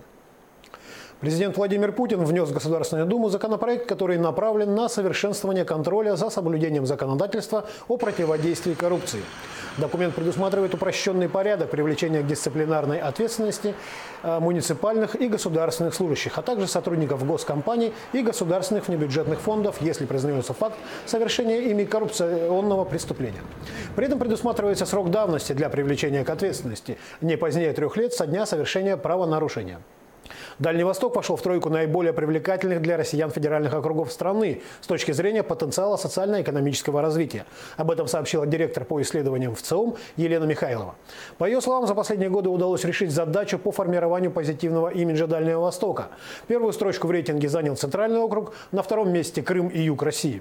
Исследования были проведены в марте, опрошено 1600 респондентов из 45 регионов России. К оптоволоконным линиям связи на сегодня в республике подключены 96 населенных пунктов, в которых проживает 69% населения региона. Об этом рассказал министр связи Якутии Александр Борисов. Также он рассказал, что мобильной связью 4G охвачено 60,4% населения республики, 3G – 76,6%. Во всех остальных населенных пунктах для доступа в интернет используется спутниковая сеть. Сейчас ведется работа по 2 направлениям. Цитата. «Первое, через компании «Восток Телеком» и Japan Satellite, используя японский спутник, мы работаем на территории Якутии. Также начинаем сотрудничать с федеральным предприятием «Космическая связь» на смешанных диапазонах», заявил министр. Золотодобывающее предприятие «Нерингметаллик» входит в состав международной золотодобывающей компании «Нордголд», планирует в 2018 году направить на реализацию инвестиционной программы в Южной Якутии около 2 миллиардов рублей. Основная часть инвестиций будет направлена на поддержание и развитие производства. В 2017 году «Нерингметаллик» приступила к работе на новом золоторудном месторождении «Темное». Балансовые запасы полезных ископаемых, поставленные на государственный учет, составляют здесь 4 тонны золота. Общие запасы 10 тонн. Золотодобычу на Темном предполагают вести в течение 3 лет. Выручка «Нерингметаллик» в 2017 году достигла более 86 миллионов долларов, а добыча – 2 тонны 84 килограмма аффилированного золота. Федеральное агентство железнодорожного транспорта подтвердило намерение завершить строительство пускового комплекса Томмот Нижний Бестях уже в этом году, 28 декабря, что обеспечит начало пассажирских перевозок. Конкурсный отбор подрядчика должен завершиться 6 апреля. С новым подрядчиком в течение 10 дней будет подписан государственный контракт. В федеральном бюджете на 2018 год на строительство предусмотрены средства в объеме 1 миллиард 951 миллион рублей. Напомним, глава Якутии Егор Борисов на Восточном экономическом форуме в сентябре 2017 года поставил вопрос о необходимости скорейшего завершения строительства пускового комплекса, после чего президент страны Владимир Путин поручил федеральному правительству завершить стройку в 2018 году. За 5 лет более чем в 4 раза увеличилась сумма поддержки некоммерческих обществ в республике из бюджета. В 2017 году на это был выделен 1 миллиард 147 миллионов 600 тысяч рублей. Об этом сообщил председатель правительства республики Евгений Чекин на расширенном заседании Совета НКО при главе региона. Цитата. В том числе на поддержку социально ориентированных НКО было направлено 611 миллионов рублей. Это характеризует особое внимание к развитию гражданского общества со стороны руководства республики, отметил Евгений Чекин. По количеству НКО Якутия занимает 3-е место на Дальнем Востоке. Всего в республике зарегистрировано 2128 таких организаций. Причем за последние 5 лет их количество увеличилось почти в 1,5 раза. Дизельное топливо обходится водителям Якутии в 51 рубль 2 копейки за литр. Бензин АИ-92 – 49 рублей 55 копеек. АИ-95, соответственно, 50 рублей и 3 копейки. Такие данные опубликовал Росстат. По этим результатам Якутия входит в тройку регионов Дальнего Востока с самой высокой ценой на нефтепродукты. Еще дороже топливо стоит на Чукотке. 3-ю позицию по дороговизне нефтепродуктов в Дальневосточном федеральном округе занимает Магаданская область. В тройку регионов Дальнего Востока с самыми низкими ценами на нефтепродукты вошли Еврейская автономная область, Амурская область и Хабаровский край. Так, в Хабаровском крае стоимость дизельного топлива составляет 43 рубля 46 копеек за литр, АИ-92 – 39 рублей 70 копеек, АИ-95 – 41 рубль 53 копейки. О перспективах республиканской инвестиционной кампании рассказал ее генеральный директор Петр Алексеев в эфире передачи «Актуальное интервью». Обязательства РИКа или ПЛЮС, они обязательно будут исполнены. То есть все объекты будут отфинансированы, оформлены собственность, переданная республике. Что касается вопроса, вот то, что вы задали о поглощении, такого, это, наверное, не совсем правильный вопрос. Мы говорим о том, чтобы консолидировать активы РИКа или ПЛЮС в корпорации, как я сказал, для того, чтобы создать крупное предприятие. Поэтому перед корпорацией стоят очень большие задачи. Если, например, у РИКа и РИК-Плюса в связи с тем, что мы передавали объекты безвозмездно республике и будем в дальнейшем передавать федеральную собственность, у нас уменьшались активы. Поэтому для работы с внешними инвесторами, с банками, да, крупными на территории России, всегда возникал вопрос к нашим активам, почему у нас уменьшаются активы, почему ведется планово, скажем, убыточная деятельность по передаче объектов. То в случае корпорации мы должны сделать такую историю, чтобы корпорация стала крупным предприятием, серьезными активами и готовой работать на территории республики. Применение интернета вещей к 2025 году может принести экономике России до 2 триллионов 800 миллиардов рублей. При этом к 2020 году число умных устройств в мире вырастет до 50 миллиардов, увеличившись в 10 раз. Это прогнозируют аналитики международной компании PricewaterhouseCoopers. Такая динамика полностью изменит окружающую реальность как минимум в 6 сегментах мировой экономики. Это такие сегменты, как электроэнергетика, телемедицина, сельское хозяйство, транспортная логистика, умный город и промышленность. Федеральная служба судебных приставов России получила от налоговой службы порядка 420 тысяч уведомлений о списании более 750 миллионов рублей в рамках налоговой амнистии. И это только начало.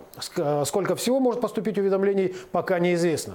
Напомним, что в декабре прошлого года была принята налоговая амнистия, которая признает безнадежными и подлежащими списанию недоимки по транспортному налогу, налогу на имущество физлиц и земельному налогу физлиц, образовавшиеся на 1 января 2015 года. Пени по этим задолженностям также были аннулированы.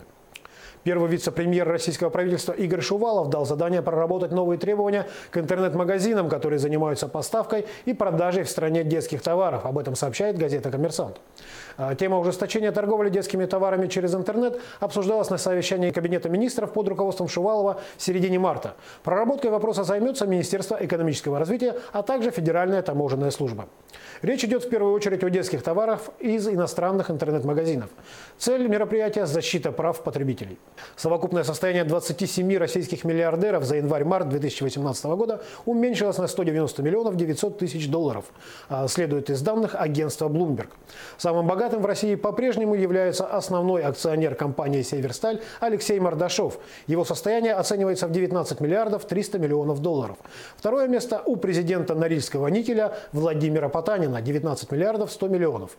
Третью позицию занимает глава «Новатэка» Леонид Михельсон, чей капитал составляет 18 миллиардов 600 миллионов долларов. При этом у последних двух состояние с начала года выросло. Индекс рассчитывается на основе стоимости акций и данных отчетностей компаний, в которых миллиардеры имеют свои доли. На этом все. Оставайтесь в курсе экономических событий на Якутия-24.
Технические кадры востребованы в промышленности. Почему местные жители неохотно идут в профессию? Подробности в выпуске.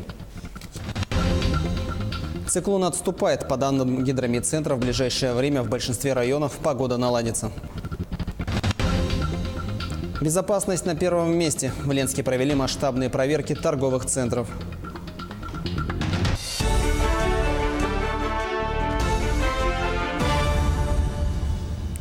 Вы смотрите новости в прямом эфире. В студии работает Андрей Погорелов. За 2 дня непогоды в Якутии произошло более 40 дорожно-транспортных происшествий. Несколько человек пострадали, среди которых дети. Госавтоинспекция напоминает о необходимости соблюдать правила дорожного движения и быть предельно бдительными на дорогах. С начала ухудшения погодных условий на дорогах республики всего зарегистрировано 42 дорожно-транспортных происшествий, из которых 6 произошли с пострадавшими. В этих 6 автопроисшествиях травмы различной степени тяжести получили 18 человек, в том числе 9 детей. Основными причинами этих автоаварий явилось несоблюдение водителями безопасной скорости в трудных, сложных погодных условиях. К счастью, погодные капризы прекратятся уже в ближайшее время. По данным Гидрометцентра, уже через 2 дня в большинстве районов республики ветер и метель утихнут. Вот циклон отходит с территории республики. Вот за эти 3 дня максимальная скорость ветра в порывах достигала на территории Центральной Якутии до 15-16 метров в секунду. Ну и за эти 3 дня выпало в общем 12 миллиметров снега. Ну, по сравнению с нормой это около 9 миллиметров, выше нормы выпало. С 5 числа повсеместно в центральных, южных, западных районах у нас будет без осадков, без ветра.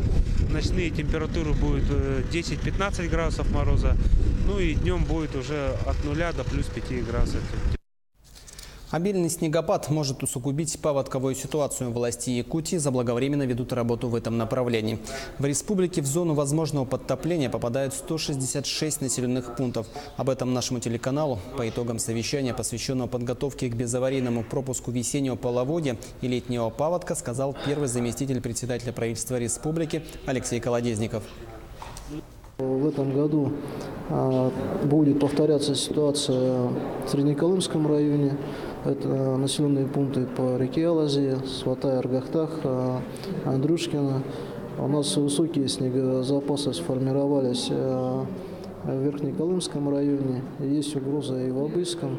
Традиционно это Алекминский район, Ленский район, город Якутск, Намский район и Хангаласский улус. Соответственно, мероприятия все подготовлены. Будет сформировано 6 команд традиционно, которые будут работать уже в период половодья. К другим темам. Золотодобывающее предприятие «Нерингри Металлик» планирует в этом году направить почти 2 миллиарда рублей на поддержание и развитие производства, геологоразведку, обновление технической базы и вскрышные работы на месторождениях Таборное и Гроз. Это на 22% больше, чем в прошлом году. Отметим, от продажи произведенного в 2017 году золота рудник «Нерингри» выручил более 86 миллионов долларов. Технические кадры в сфере промышленности востребованы всегда. Руководители охотно берут на работу местных жителей. Однако приезжих специалистов, особенно на участках, где работа идет вахтовым методом, оказывается больше. Почему? Продолжение темы в нашем сюжете.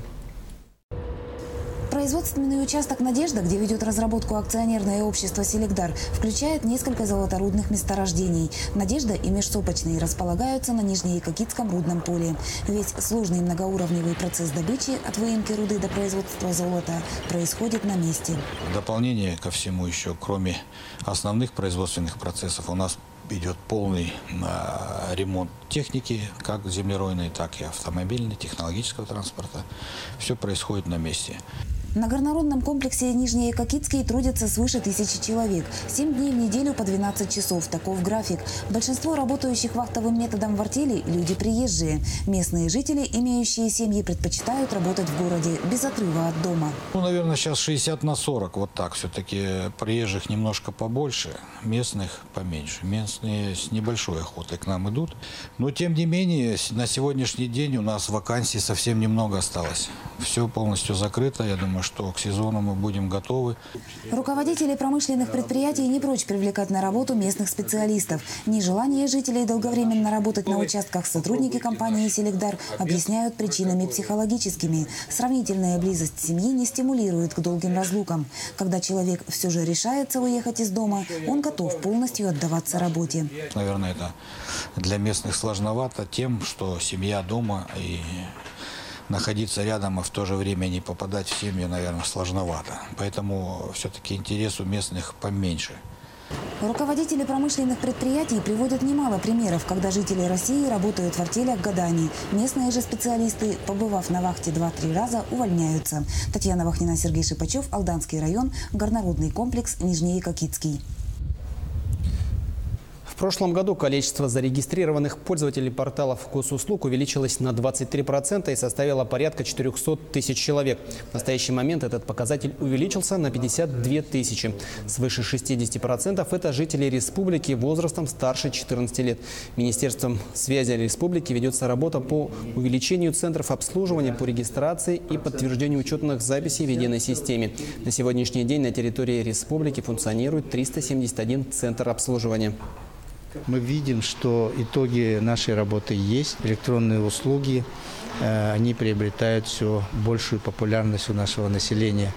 Мы работаем и в телевидении, и на радио, в автобусах, в торговых центрах. Вот поработали за все эти дни. И в районах, в центрах регистрации, в МФЦ особенно. Вся эта работа идет, но вот именно в эти дни она, конечно, усиливалась. После трагедии в Кемерово по всей России проходят масштабные проверки торговых центров. Ленский район не стал исключением. Прежде всего, внимание к пожарной безопасности. В проверке приняла участие и наша съемочная группа.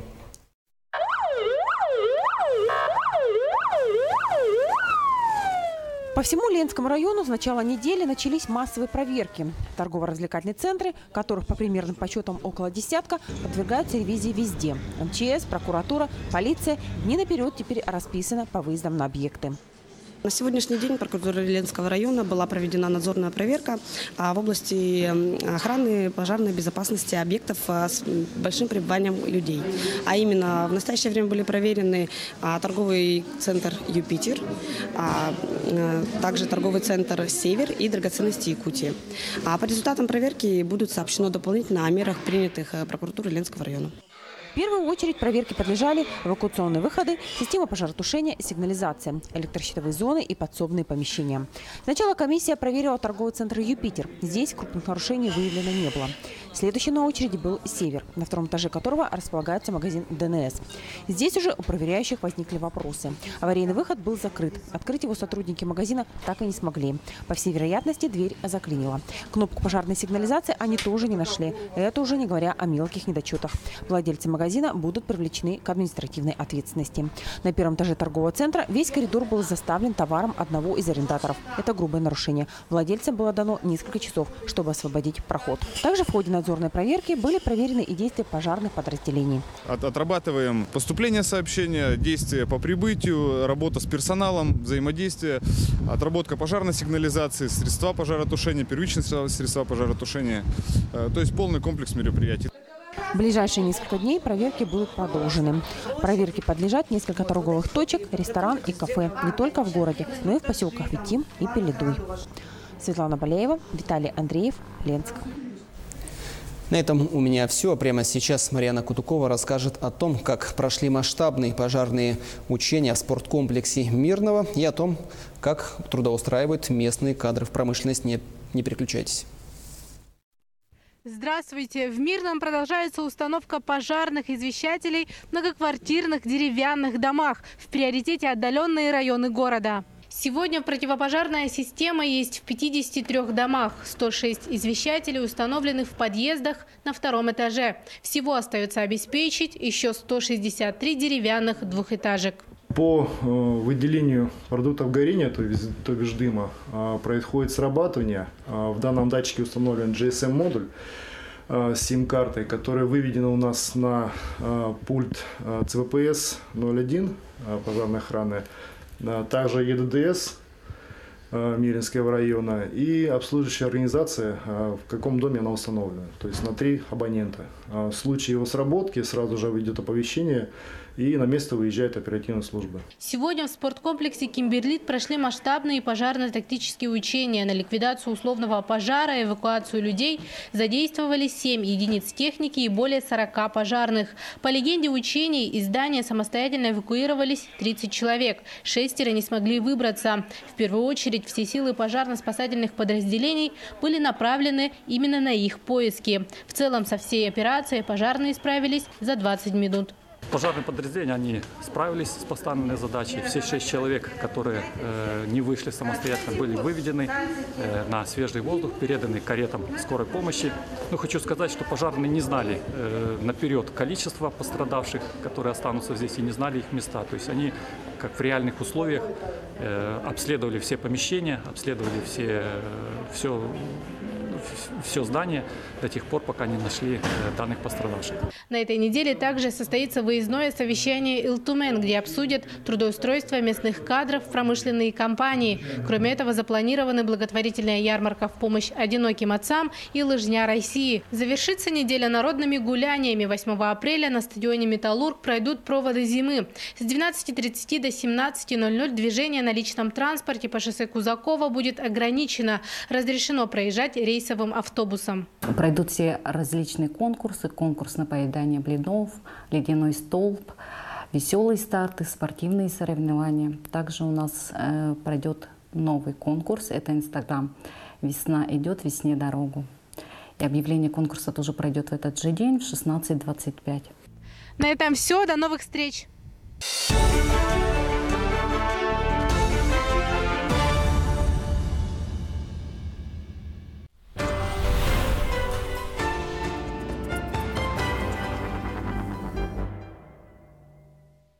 Санаторий «Сибиряк» в Новосибирске. Комплексное обследование, программы для лечения спины и сердца, а также инновационная программа глобального очищения организма за 7 дней. Звоните!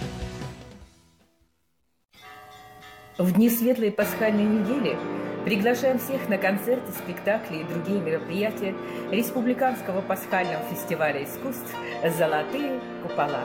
На все мероприятия вход свободный.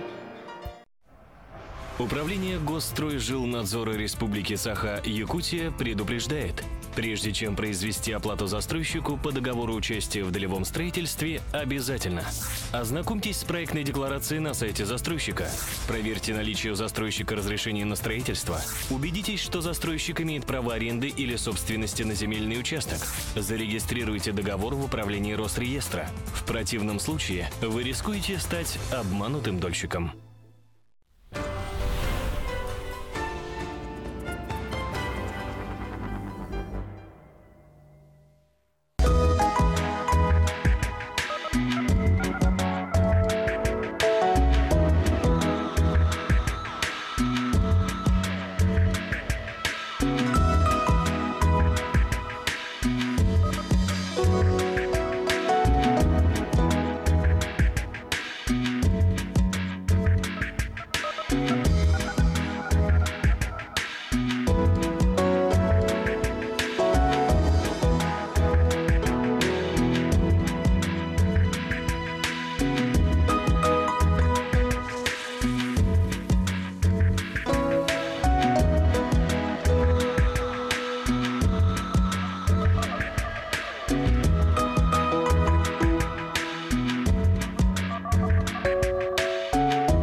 Здравствуйте, меня зовут Жангиров Ринат, мне 23 года, я из поселка Махсылов.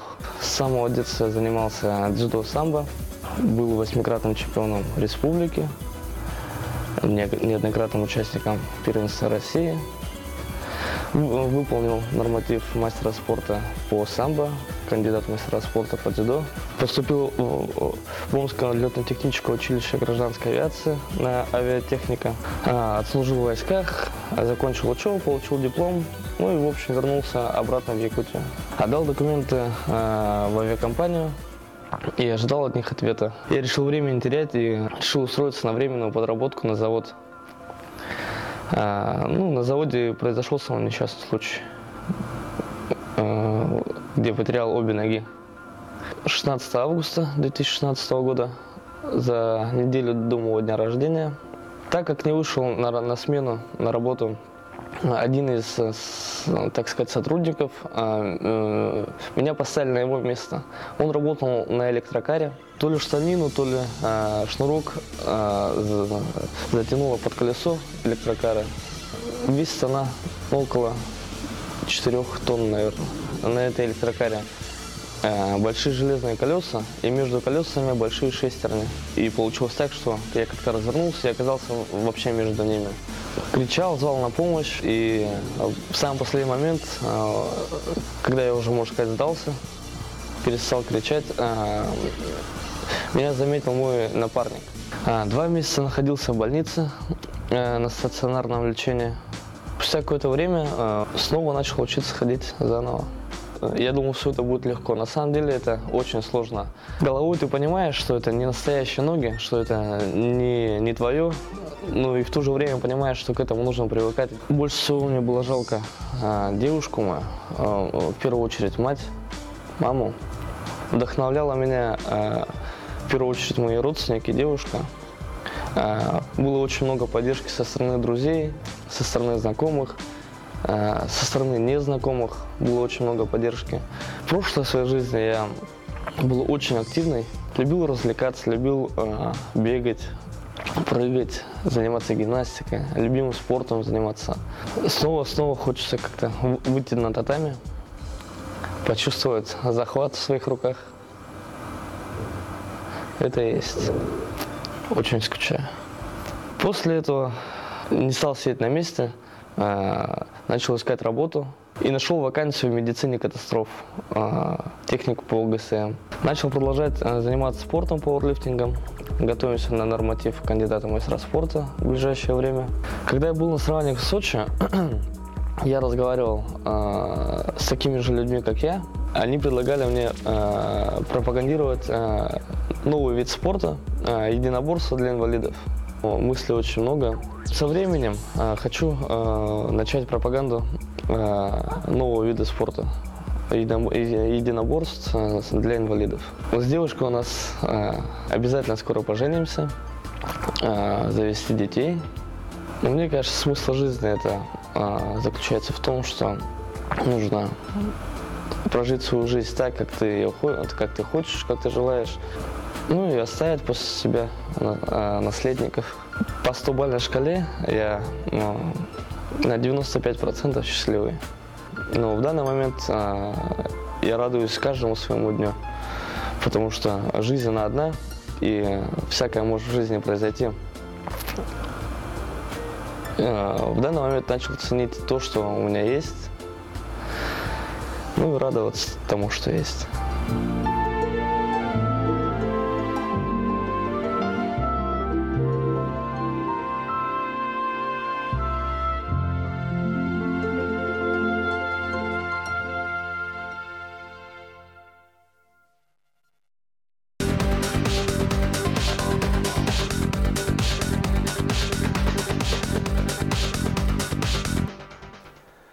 Здравствуйте, в эфире новости спорта, в студии Власий Сергеев. Генеральный директор российского антидопингового агентства Юрий Ганус заявил, что Всемирное антидопинговое агентство не собирается делать уступки в вопросе восстановления в правах РУСАДА. Российская организация была признана несоответствующей Всемирному антидопинговому кодексу в ноябре 2015 года. Спустя 2 года Совет учредителей ВАДА решил продлить отстранение, так как, по их мнению, не были выполнены некоторые пункты требований, одним из которых является признание выводов доклада Ричарда Макларена, в том числе о господдержке допинга. Также ВАДА требует предоставить доступ к пробам, хранящимся в опечатанной из-за следственных действий московской лаборатории. Общая позиция ВАДА принципиальная. Мы не уступим. Для того, чтобы решить эту проблему, никакой косметики, никаких деклараций недостаточно. Необходимо работать по докладу Ричарда Макларена. Комитет по соответствию определил техническое соответствие РУСАДА. Остались эти 2 вопроса. Следующее заседание Совета в мае. До мая есть еще время. Вашингтон нанес поражение Сент-Луису в матче регулярного чемпионата Национальной хоккейной лиги. Овечкин и Тарасенко забросили по 1 шайбе, передает РИА Новости. Встреча, проходившая в Сент-Луисе, завершилась со счетом 4-2 в пользу гостей, в составе которых отличились Ларс Никлас Бёкстрём, Алекс Шейсон, Андрей Бураковский и Александр Овечкин. Отмечу, что последнему ассистировал другой российский форвард Евгений Кузнецов. За Сент-Луис результативные броски провели Патрик Берглунд и Владимир Тарасенко. Таким образом, Овечкин набрал 84 очка в 80 матчах, из них 46 шайб и 38 передач. По этому показателю он лидирует в списке бомбардиров лиги. На счету Тарасенко 64 очка, в том числе 32 шайбы и столько же голевых пасов. Вашингтон занимает 3-е место в таблице Восточной конференции, набрав 103 очка в 80 матчах. Сент-Луис идет 9-м на Западе с 92 очками в 79 играх. Владислав Третьяк будет единственным кандидатом на выборах президента Федерации хоккея России. Об этом сообщает ТАСС. Отчетно-выборочная конференция, на которой будет избран президент Федерации, пройдет 12 апреля. Понедельник был последним днем подачи заявок от кандидатов, и по его итогам Третьяк оказался единственным, кто подал документы на участие в выборах. Напомню, Владислав Третьяк занимает пост президента Федерации хоккея России с 2006 года. Трехкратный олимпийский чемпион, 10-кратный чемпион мира, депутат Госдумы, 2 раза переизбирался на пост главы Федерации. За время его руководства российские хоккеисты стали олимпийскими чемпионами и 4-жды выигрывали чемпионат мира. Без отрыва от образования профессионально растут будущие олимпийцы, воспитанники Республиканской школы Олимпийского резерва в Алдане. Все свободное время юные спортсмены посвящают тренировкам. Как живет Олимпийский резерв, расскажут наши коллеги. Каникулы семиклассник Антон Уваров, уроженец Усть-Алданского района, провел за книгами. Режим тренировок прервала простуда. Антон – воспитанник Республиканской детско-юношеской школы Олимпийского резерва по зимним видам спорта. На лыжах ходит с малых лет. Тренеры прочили ему блестящую карьеру, и Антон приехал в Алдан, чтобы профессионально расти в школе Олимпийского резерва. Немножко скучаю под родителями. Детско-юношеская спортивная школа образовалась при Центре подготовки лыжников в 2013-м. Спустя 2 года ей был присвоен статус школы Олимпийского резерва. Каникул здесь нет. Летом ребята оттачивают мастерство на ройлерах, зимой на лыжах. В период учебно-тренировочных сборов школа собирает более 100 воспитанников. По итогам 5-летия у нас воспитано более 10 мастеров спорта, более 20 кандидатов в мастера спорта, и практически всю республику, имеется в виду лыжную, мы охватываем. С дисциплиной и успеваемостью в общеобразовательных школах у ребят проблем нет. Дружны они и между собой. Конечно, отрываться от дома и родных подросткам непросто. Однако спортсменам выдержки и умения достигать поставленных целей не занимать. Конечно, у нас дети приезжают со всей Якутии, и проблемы есть. Это прежде всего языковой барьер. Но мы стараемся справиться с этой проблемой. Дети обучаются у нас в школе номер 2. Сегодня в подавляющем большинстве воспитанниками детско-юношеской спортивной школы по зимним видам спорта становятся подростки. Однако в Олимпийский резерв могут войти дети с 9 лет. Татьяна Вахнина, Сергей Шипачев, Алдан.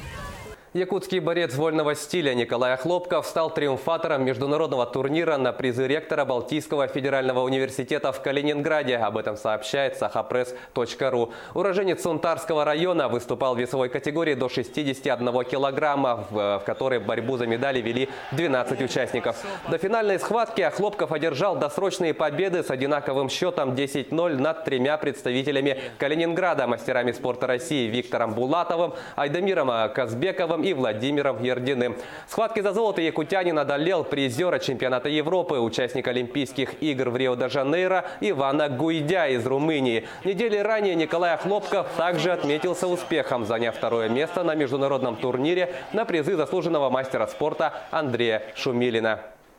Победителями третьих игр народов Севера стала команда Бухурук Эвена-Бутантайского района. 30 марта в Батагай-Алыта в рамках празднования 125-летия государственного политического деятеля Романа Шадрина состоялись игры народов Севера. Участники состязались на оленях-упряжках, выявляли лучших в гонках на верховых оленях, прыгали через нарты и не только. В главном заезде на 10 километров за суперприз главы района снегоход «Ямаха» состязались 47 оленьих упряжек из Эвена-Бутантайского, Тампонского, Булунского, а также Верхоянского районов. Очень приятно, что здесь много участников, приехали издалека.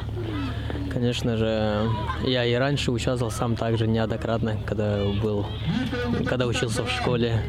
Поэтому, конечно, желаю всем участникам, чтобы они выступили хорошо Главное, чтобы никто не был без травм и все были рады. Наш весенний праздник День оленевода всегда сплочал нас. Вот для меня лично интересно вот комбинированная эстафета сейчас будет. И я, конечно же, от себя тоже приз поставил 100 тысяч рублей. Это были новости спорта. Всего доброго.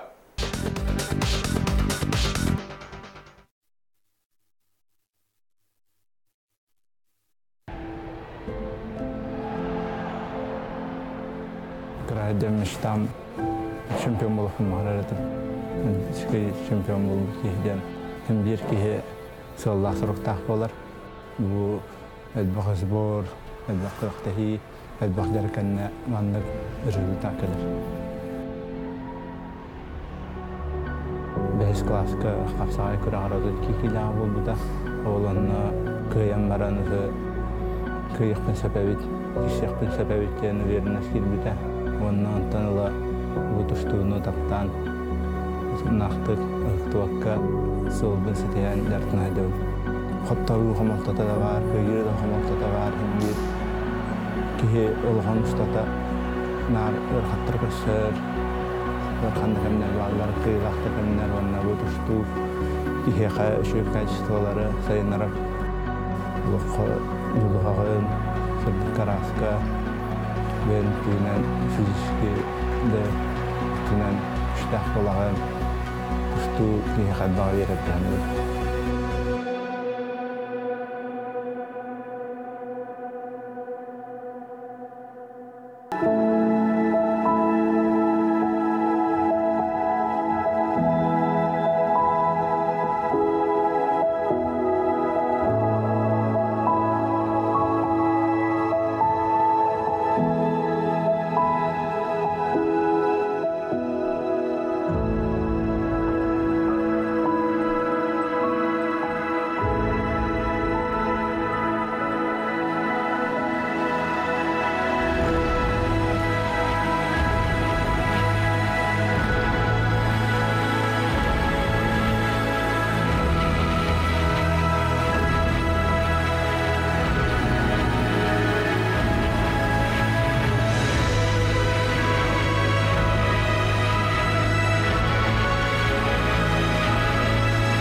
Здравствуйте, в эфире «Актуальное интервью», в студии Евгений Боженко. Сегодня у нас в гостях Петр Алексеев, генеральный директор Республиканской инвестиционной компании. Название РИК всегда на слуху, поскольку именно эта компания управляет средствами, которые получает республика практически от всех крупных сделок. Подробности деятельности компании известны гораздо меньше. Здравствуйте, Петр Вячеславович. Здравствуйте, Евгений. Первый же вопрос, вот исходя из нашей подводочки. Компания РИК была создана в 2007 году, через 6 лет появилась компания РИК Плюс. За это время что было сделано и как вы оцениваете результаты деятельности? Компания РИК и компания РИК Плюс – это компании специального назначения. Если исходить вообще с самого начала, то компания РИК была создана в результате заключенного мирового соглашения между Республикой и Российской Федерацией по спору по угольным активам. И основная цель данной компании заключается в том, чтобы профинансировать производственную, транспортную и социальную инфраструктуру на территории республики. За 9 лет мы полностью исполнили мировое соглашение в части финансирования объектов. Сейчас проводим работу по оформлению ее в собственность компании РИК и передаче в республиканскую собственность. Таким образом, в течение этого и следующего года мы вопрос передачи объектов в республиканскую собственность полностью исполним. И таким образом объекты на сумму 37 миллиардов 430 миллионов рублей будут переданы в республиканскую собственность, кроме железной дороги, которая будет передана в федеральную собственность по условиям мирового соглашения. Что касается компании РИК Плюс, то мы ведем плановую работу по финансированию объектов. Во исполнение постановления Госсобрания ИЛТУМЭН компания РИК Плюс средства от продажи 7% акций Авроса должна была расходовать по следующим направлениям. Во-первых, это переселение граждан из ветхого и аварийного жилья. Так, с участием средств компании РИК Плюс было расселено более 22 тысяч человек из 8 тысяч аварийных жилых помещений. Проводим работу по финансированию строительства социальных объектов. Это наш общественный центр. Финансировали строительство более 20 учреждений образования. Из них 18 уже введены в эксплуатацию. Это в разных муниципальных образованиях по всей территории республики. Проводим работу по финансированию газификации населенных пунктов. Отфинансировали работу по модернизации коммунального хозяйства. И сейчас проводим вместе с компанией ЛОРП работу по обновлению их речного флота. Таким образом, мы те цели, которые были поставлены изначально при их создании, исполняем. При этом за весь период работы, например, РИКом и РИК Плюсом, эти средства тоже использовались, наработаны активы на сумму более 9 миллиардов рублей, оплачено налогов РИКом и РИК Плюсом на сумму 5,5 миллиардов рублей, из них 4,5 это бюджет республики.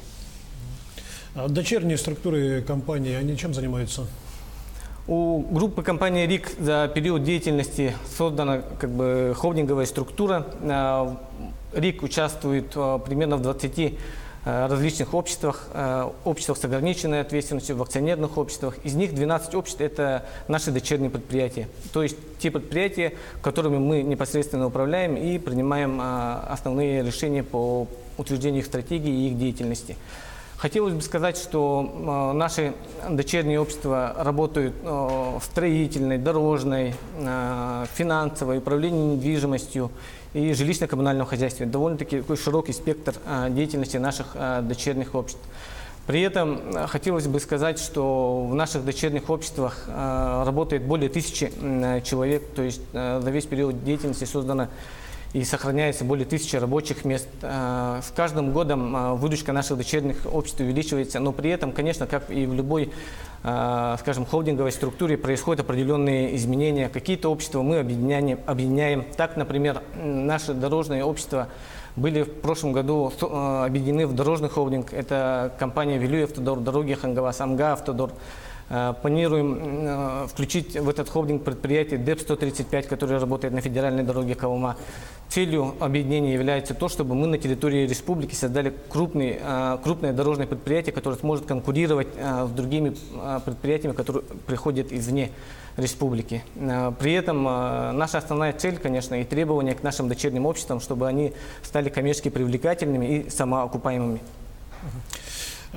Скажите, в обществе, в общем-то, довольно, скажем так, настороженное отношение к компании РИК. Чем вы это объясните? Ну, хотелось бы тут сказать о следующем. Да. Во-первых, наше население очень грамотное, и когда мы рассказываем информацию о деятельности РИК Плюс, о строительстве объектов по всей территории республики, какие объекты были построены, ну, например, это та же самая железная дорога, тот же аэровокзальный комплекс аэропорта нашего города, спортивный зал «Триумф» на 3000 мест, ну и такие крупные объекты, да, как учреждения образования по всей республике, газификацию населенных пунктов, то, конечно, население оценивает положительно. Когда мы рассказываем о рабочих местах, которые мы на сегодняшний день создаем, то тоже получаем полное понимание и поддержку со стороны населения. Но вместе с тем, конечно, хотелось бы отметить, что и ведется определенная плановая работа по дискредитации нашей деятельности. Но в ответ мы можем только больше информировать о нашей деятельности.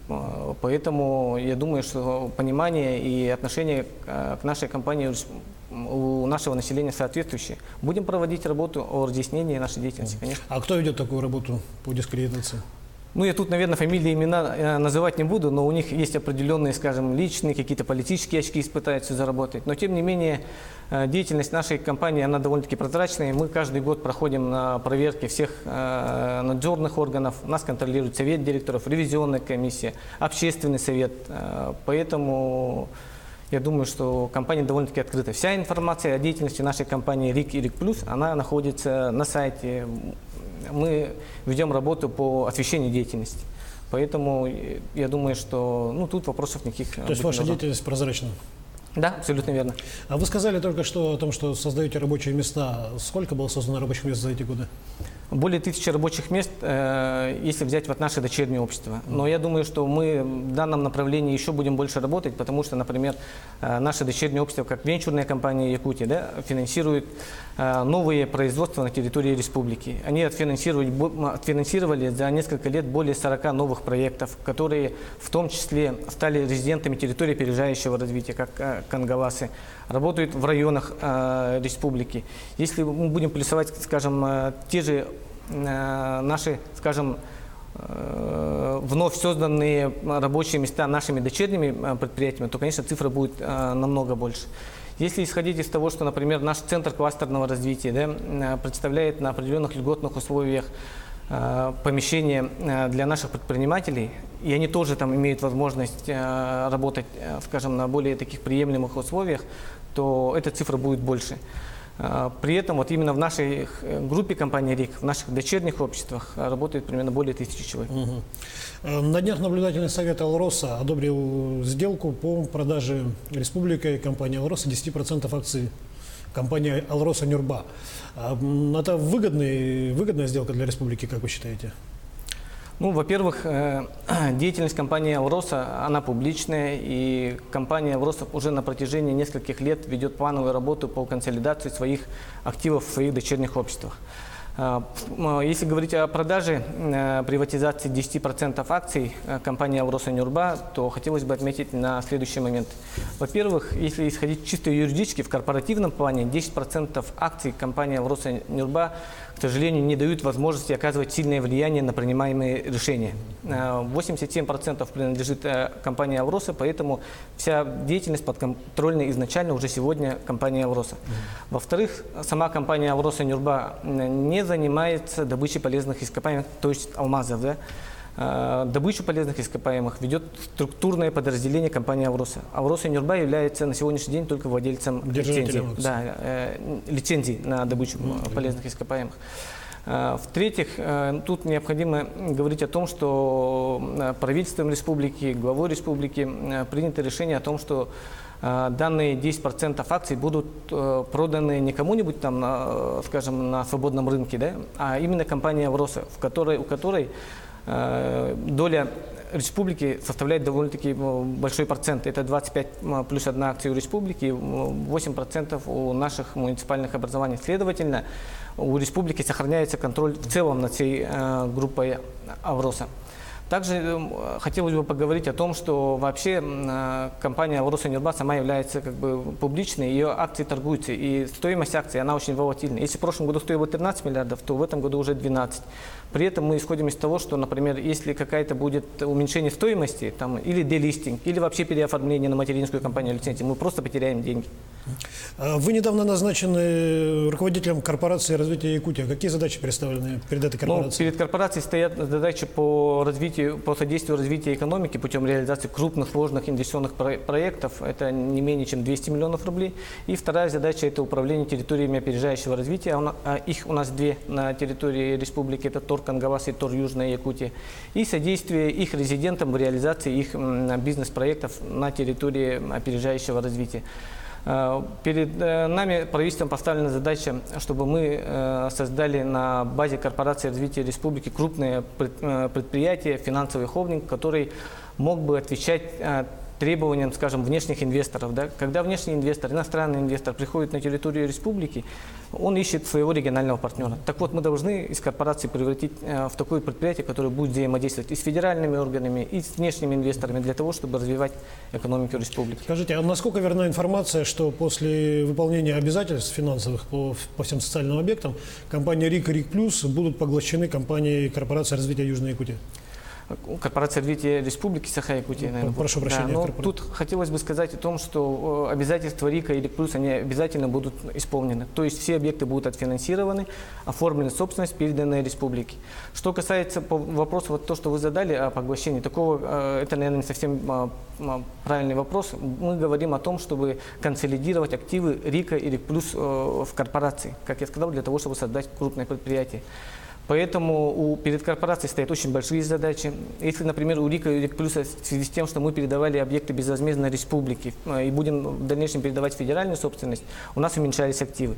Поэтому для работы с внешними инвесторами, с банками, да, крупными на территории России, всегда возникал вопрос к нашим активам, почему у нас уменьшаются активы, почему ведется планово, скажем, убыточная деятельность по передаче объектов. То в случае корпорации мы должны сделать такую историю, чтобы корпорация стала крупным предприятием, серьезными активами и готовой работать на территории республики. Спасибо.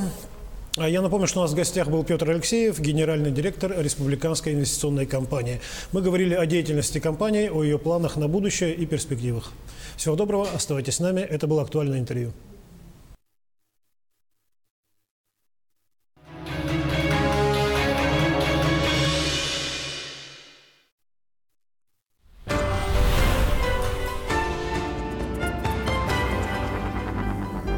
Весна – пора перемен и новых возможностей. Планировать заранее, не откладывать мечты на потом поможет кредит «Простые решения» в Алмаз-Эргиен-банке. Реализуй мечту сегодня. Для милых, заботливых, самых красивых магазин «Блеск» предлагает в подарок все самое лучшее, а также вас ждет приятный сюрприз при покупке от 3000 рублей. Ленина, 25. Крестьянский рынок, первый этаж. Невыдуманные истории от Бисквит. ИПшник Алеша в апреле заплатил штраф 187 тысяч рублей. Сдавайте налоговую отчетность вовремя. Бисквит. Управляйте бизнес. Бухгалтерию доверьте профессионалам. Пока вы думаете, другие покупают. Старт продаж квартир в новом доме от застройщика АО ДСК. Только до 1 июня со скидкой 3%. Подробности по телефону 33 13 28. Кто не успел, тот опоздал.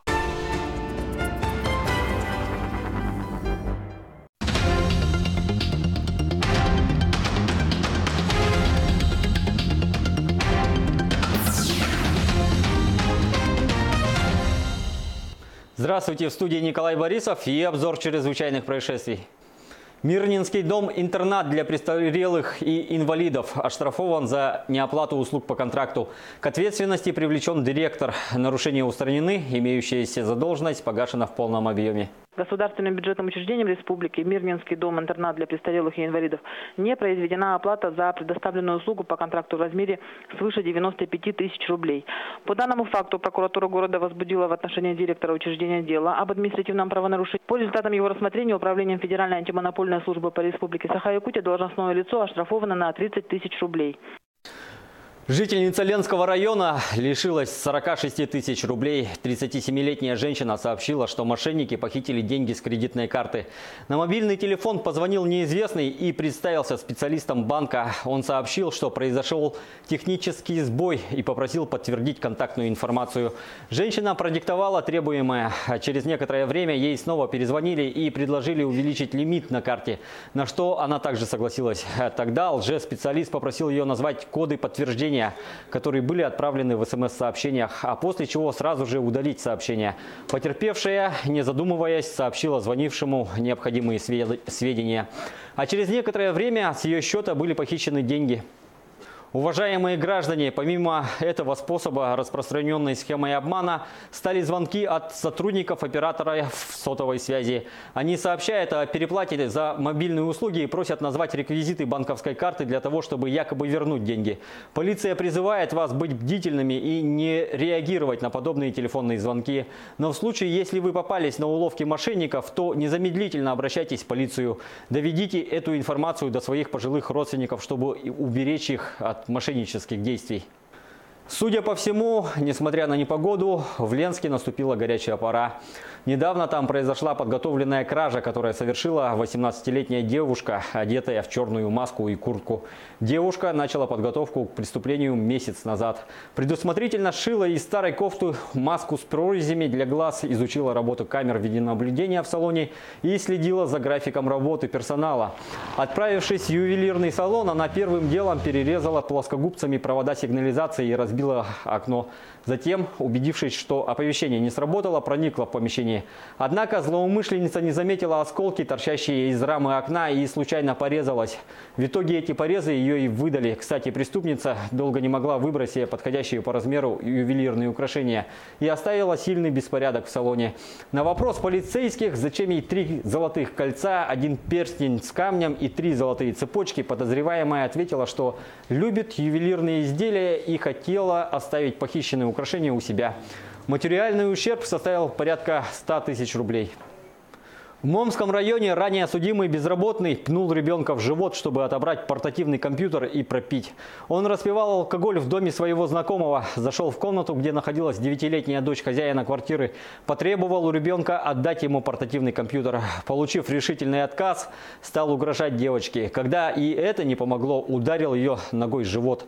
Школьница упала и ударилась головой. На шум в комнату вошел отец девочки и выгнал вымогателя из квартиры. На следующий день мужчина принес извинения. Также в ходе предварительного расследования признал вину в совершенном преступлении и раскаялся в содеянном. Согласно уголовному законодательству, такое преступление относится к категории тяжких и влечет за собой наказание до 7 лет лишения свободы. 63 предписания было выдано в Алдане надзорными органами по состоянию дорог. К ответственности привлечены несколько должностных лиц, в том числе первый заместитель главы города. Напомним, что с начала года в Алданском районе зарегистрировано 16 дорожно-транспортных происшествий, в результате которых 5 человек погибли, в том числе 2 ребенка. 23 человека получили травмы различной степени тяжести. Почти в каждом из них сотрудники госавтоинспекции усматривают причины в виде неудовлетворительных дорожных условий. Администрацией не проводилась подсыпка и ремонт дорог, а также не удаляли снег и наледь с проезжей части. За 2 дня непогоды в Якутии произошло 42 дорожно-транспортных происшествия. Несколько человек пострадали, среди которых дети. Автоинспекция напоминает о необходимости соблюдать осторожность и быть предельно бдительными на дорогах. Всего зарегистрировано 42 дорожно-транспортных происшествий, из которых 6 произошли с пострадавшими. В этих 6 автопроисшествиях травмы различной степени тяжести получили 18 человек, в том числе 9 детей. Госавтоинспекция настоятельно рекомендует жителям республики не выезжать в дальние поездки. Перед тем, как выехать, необходимо взвесить все за и против этой опасной поездки. Кроме того, в случае крайней необходимости, если вы все-таки уже решили выехать, необходимо обязательно взять с собой инструменты, теплую одежду. Кроме того, надо учитывать, что на некоторых участках дорог ограничено движение транспортных средств. Министр внутренних дел России Владимир Колокольцев подписал распоряжение о создании специализированных подразделений туристической полиции к чемпионату мира по футболу. Комплектовать новые подразделения будут из числа сотрудников, владеющих иностранными языками. На этом у меня все. Берегите себя.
Здравствуйте, в эфире Якутия-24, новости экономики. В студии Евгений Баженко. Президент Владимир Путин внес в Государственную Думу законопроект, который направлен на совершенствование контроля за соблюдением законодательства о противодействии коррупции.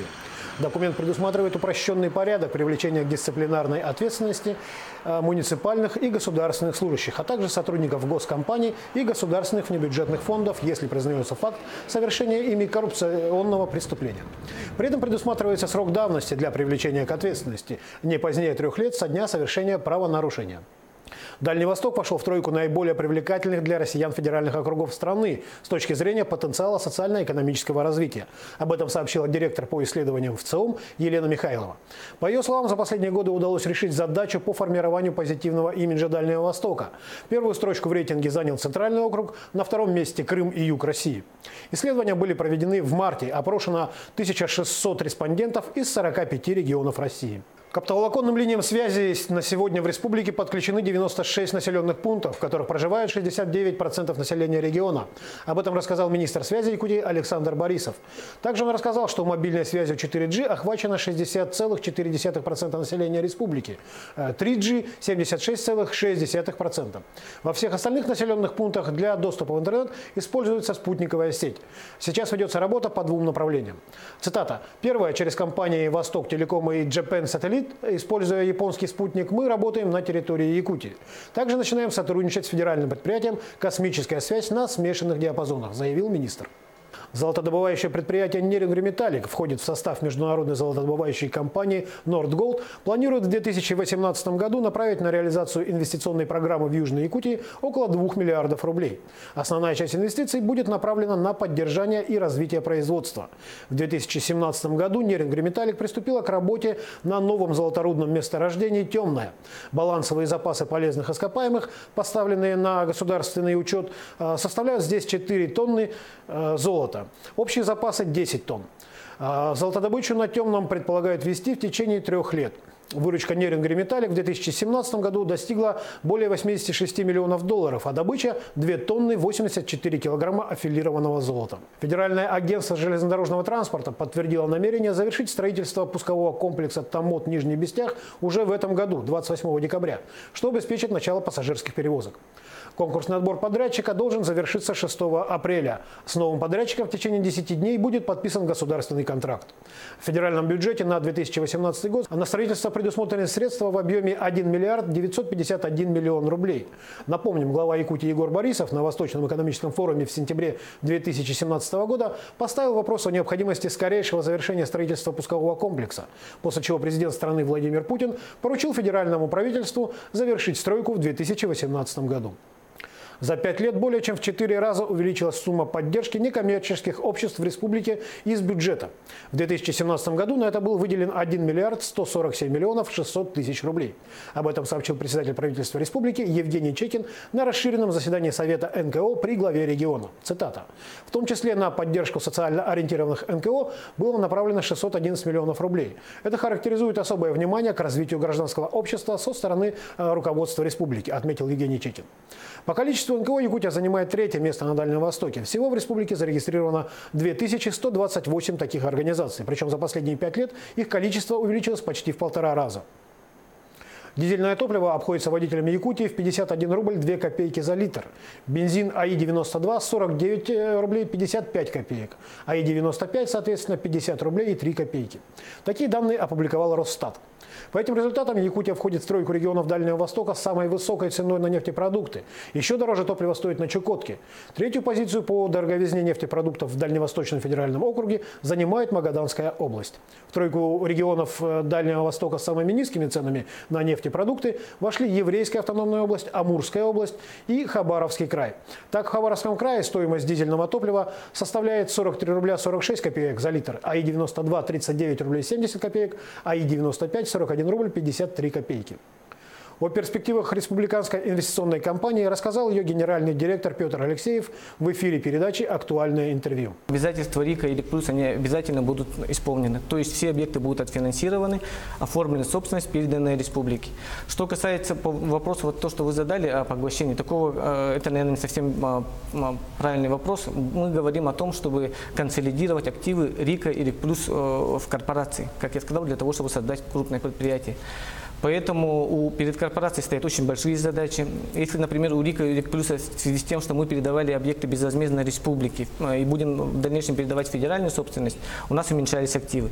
Поэтому для работы с внешними инвесторами, с банками, да, крупными на территории России, всегда возникал вопрос к нашим активам, почему у нас уменьшаются активы, почему ведется планово, скажем, убыточная деятельность по передаче объектов.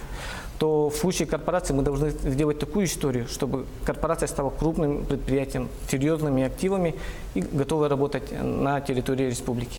Применение интернета вещей к 2025 году может принести экономике России до 2 триллионов 800 миллиардов рублей. При этом к 2020 году число умных устройств в мире вырастет до 50 миллиардов, увеличившись в 10 раз. Это прогнозируют аналитики международной компании PricewaterhouseCoopers.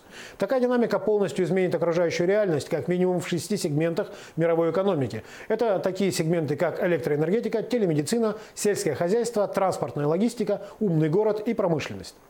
Федеральная служба судебных приставов России получила от налоговой службы порядка 420 тысяч уведомлений о списании более 750 миллионов рублей в рамках налоговой амнистии. И это только начало. Сколько всего может поступить уведомлений, пока неизвестно. Напомним, что в декабре прошлого года была принята налоговая амнистия, которая признает безнадежными и подлежащими списанию недоимки по транспортному налогу, налогу на имущество физлиц и земельному налогу физлиц, образовавшиеся на 1 января 2015 года. Пени по этим задолженностям также были аннулированы. Первый вице-премьер российского правительства Игорь Шувалов дал задание проработать новые требования к интернет-магазинам, которые занимаются поставкой и продажей в стране детских товаров. Об этом сообщает газета «Коммерсант». Тема ужесточения торговли детскими товарами через интернет обсуждалась на совещании Кабинета министров под руководством Шувалова в середине марта. Проработкой вопроса займется Министерство экономического развития, а также Федеральная таможенная служба. Речь идет в первую очередь о детских товарах из иностранных интернет-магазинов. Цель мероприятия – защита прав потребителей. Совокупное состояние 27 российских миллиардеров за январь-март 2018 года уменьшилось на 190 миллионов 900 тысяч долларов, следует из данных агентства Bloomberg. Самым богатым в России по-прежнему является основной акционер компании «Северсталь» Алексей Мордашов. Его состояние оценивается в 19 миллиардов 300 миллионов долларов. Второе место у президента Норильского никеля Владимира Потанина – 19 миллиардов 100 миллионов. Третью позицию занимает глава Новатэка Леонид Михельсон, чей капитал составляет 18 миллиардов 600 миллионов долларов. При этом у последних двух состояние с начала года выросло. Индекс рассчитывается на основе стоимости акций и данных отчетностей компаний, в которых миллиардеры имеют свои доли. На этом все. Оставайтесь в курсе экономических событий на Якутия-24.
В прямом эфире Якутия-24 вы смотрите «Итоги дня». В студии работаю Влад Давыдов. Добрый вечер.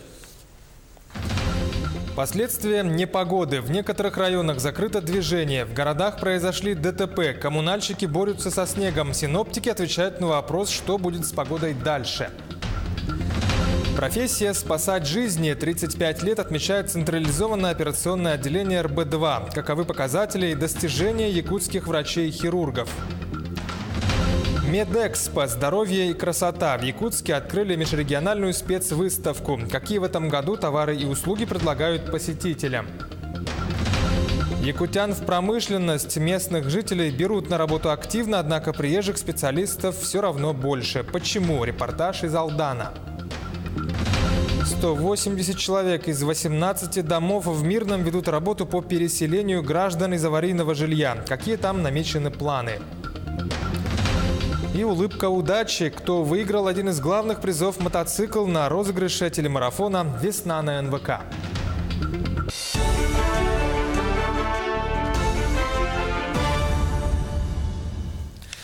За 2 дня непогоды в Якутии произошло более 40 дорожно-транспортных происшествий. Несколько человек пострадали, среди которых дети. ГИБДД в очередной раз напоминает водителям о необходимости соблюдать правила дорожного движения и быть предельно бдительными на дорогах, особенно в такую плохую погоду.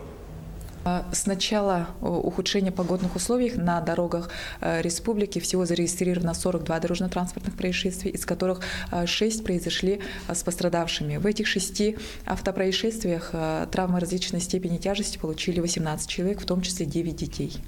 Основными причинами этих автоаварий явилось несоблюдение водителями безопасной скорости в трудных, сложных погодных условиях. А в ряде районов Якутии закрыто движение для всех видов транспорта. Об этом сообщает Управление автомобильных дорог республики. Проезд закрыт на участке трассы Сангар, Ситте, Батама и Булус до улучшения погодных условий. Сейчас до райцентра можно проехать со стороны горного района – Асыма, Кабя и Сангар. Кроме того, временно закрыт проезд на ледовой переправе Кангаласы-Сотинцы. На этом участке на всех 3 направлениях работает дорожная техника.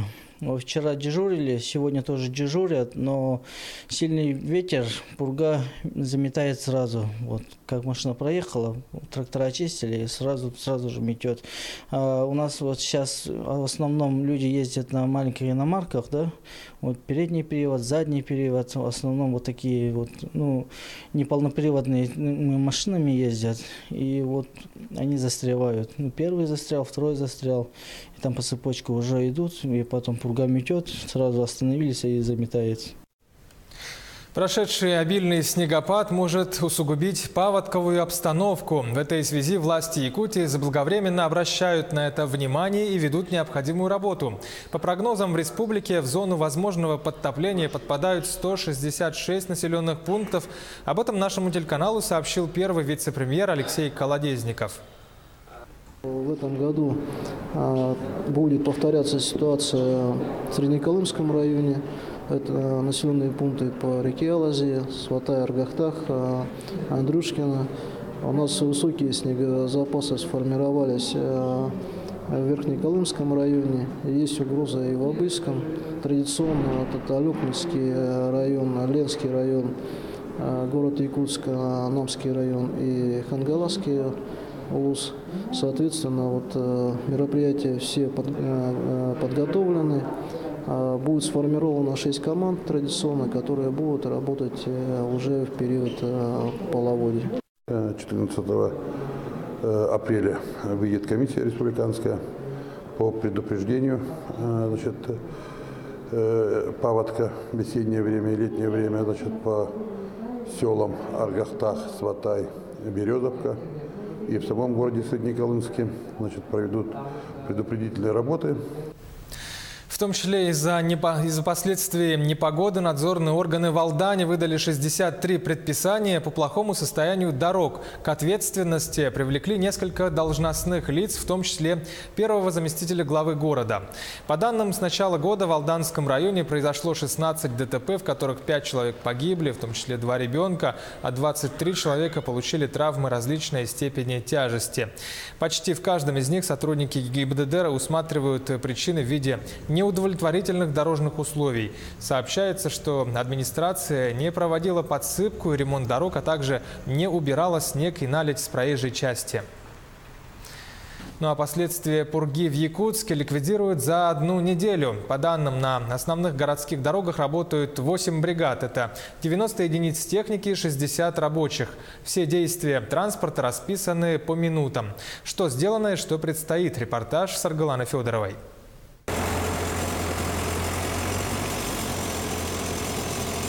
Затяжная пурга и выпавший снег принесли проблемы и лишние хлопоты. Пробки на трассах, аварии.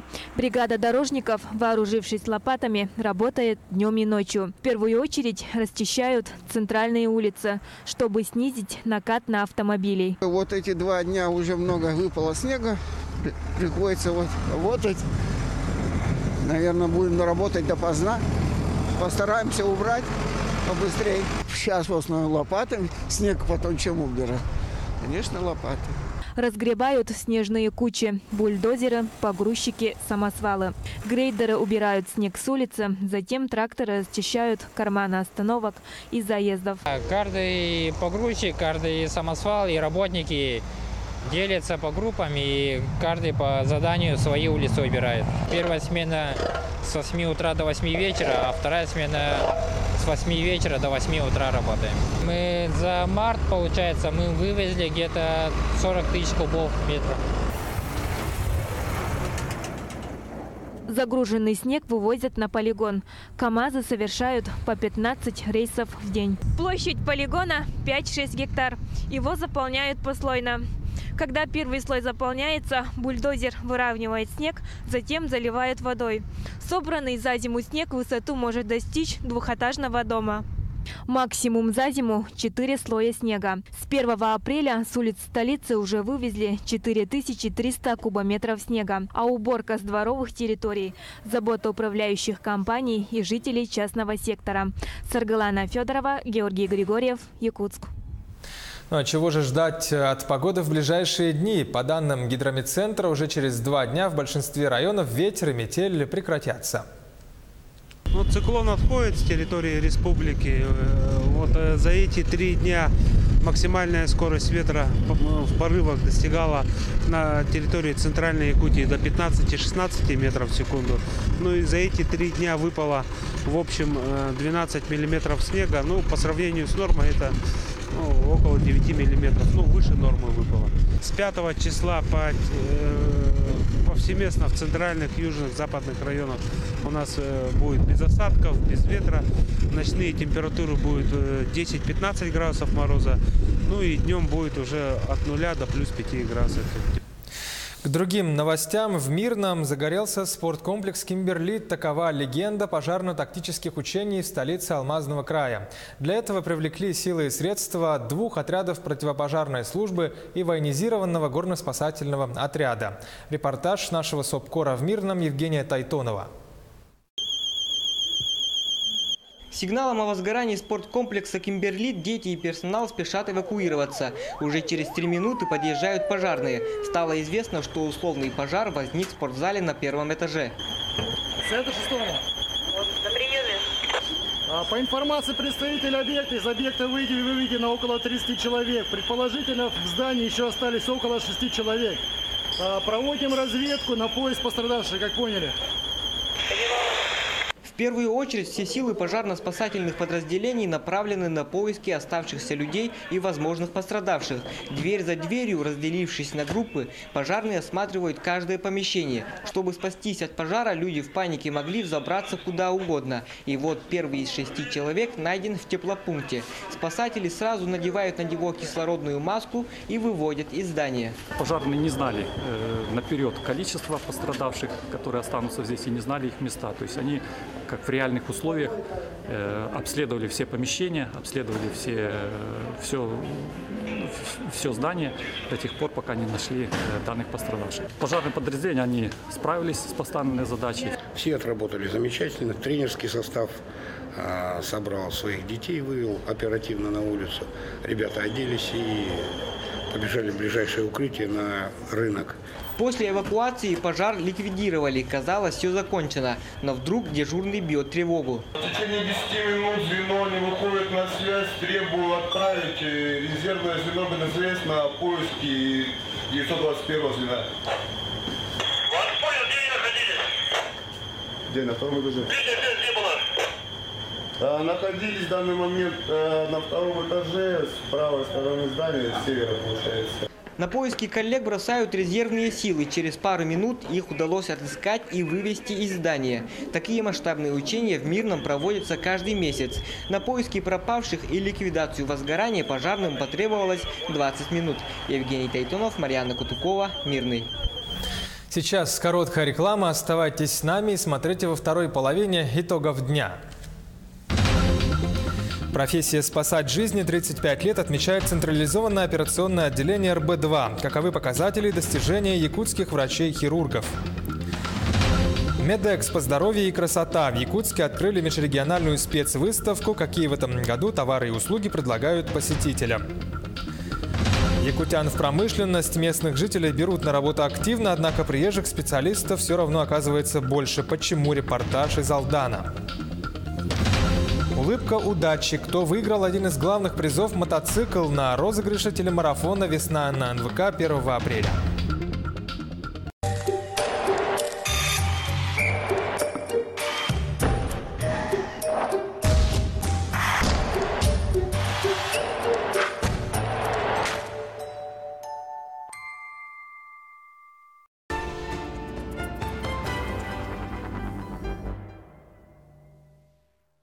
Пятнадцатый республиканский конкурс «Кинолетопись Якутии». 5 апреля в 16 часов в мультимедийном парке «Россия. Моя история» состоится торжественная церемония награждения победителей. В дни светлой пасхальной недели приглашаем всех на концерты, спектакли и другие мероприятия Республиканского пасхального фестиваля искусств «Золотые купола». На все мероприятия вход свободный.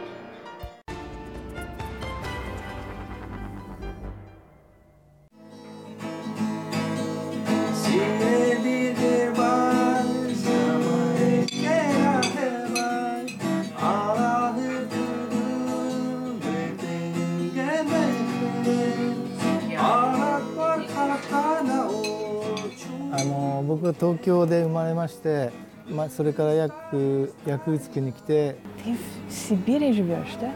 Сказал, ну да. Почему нет? Я приехал в конце 2013 года. How do we greet every time? Come here, come.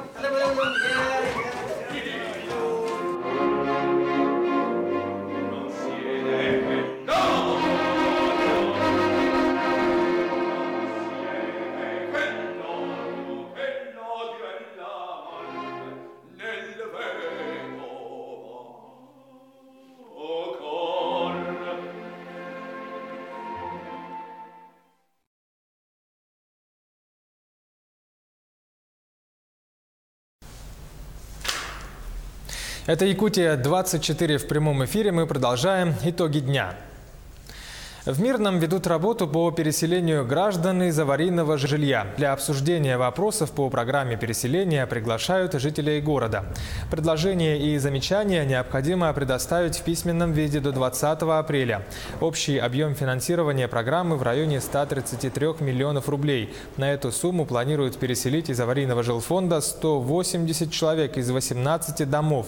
Всего в аварийном жилфонде, признанном таковым после 2012 года, проживают более 4000 человек. Это почти 6% от общего количества жителей города.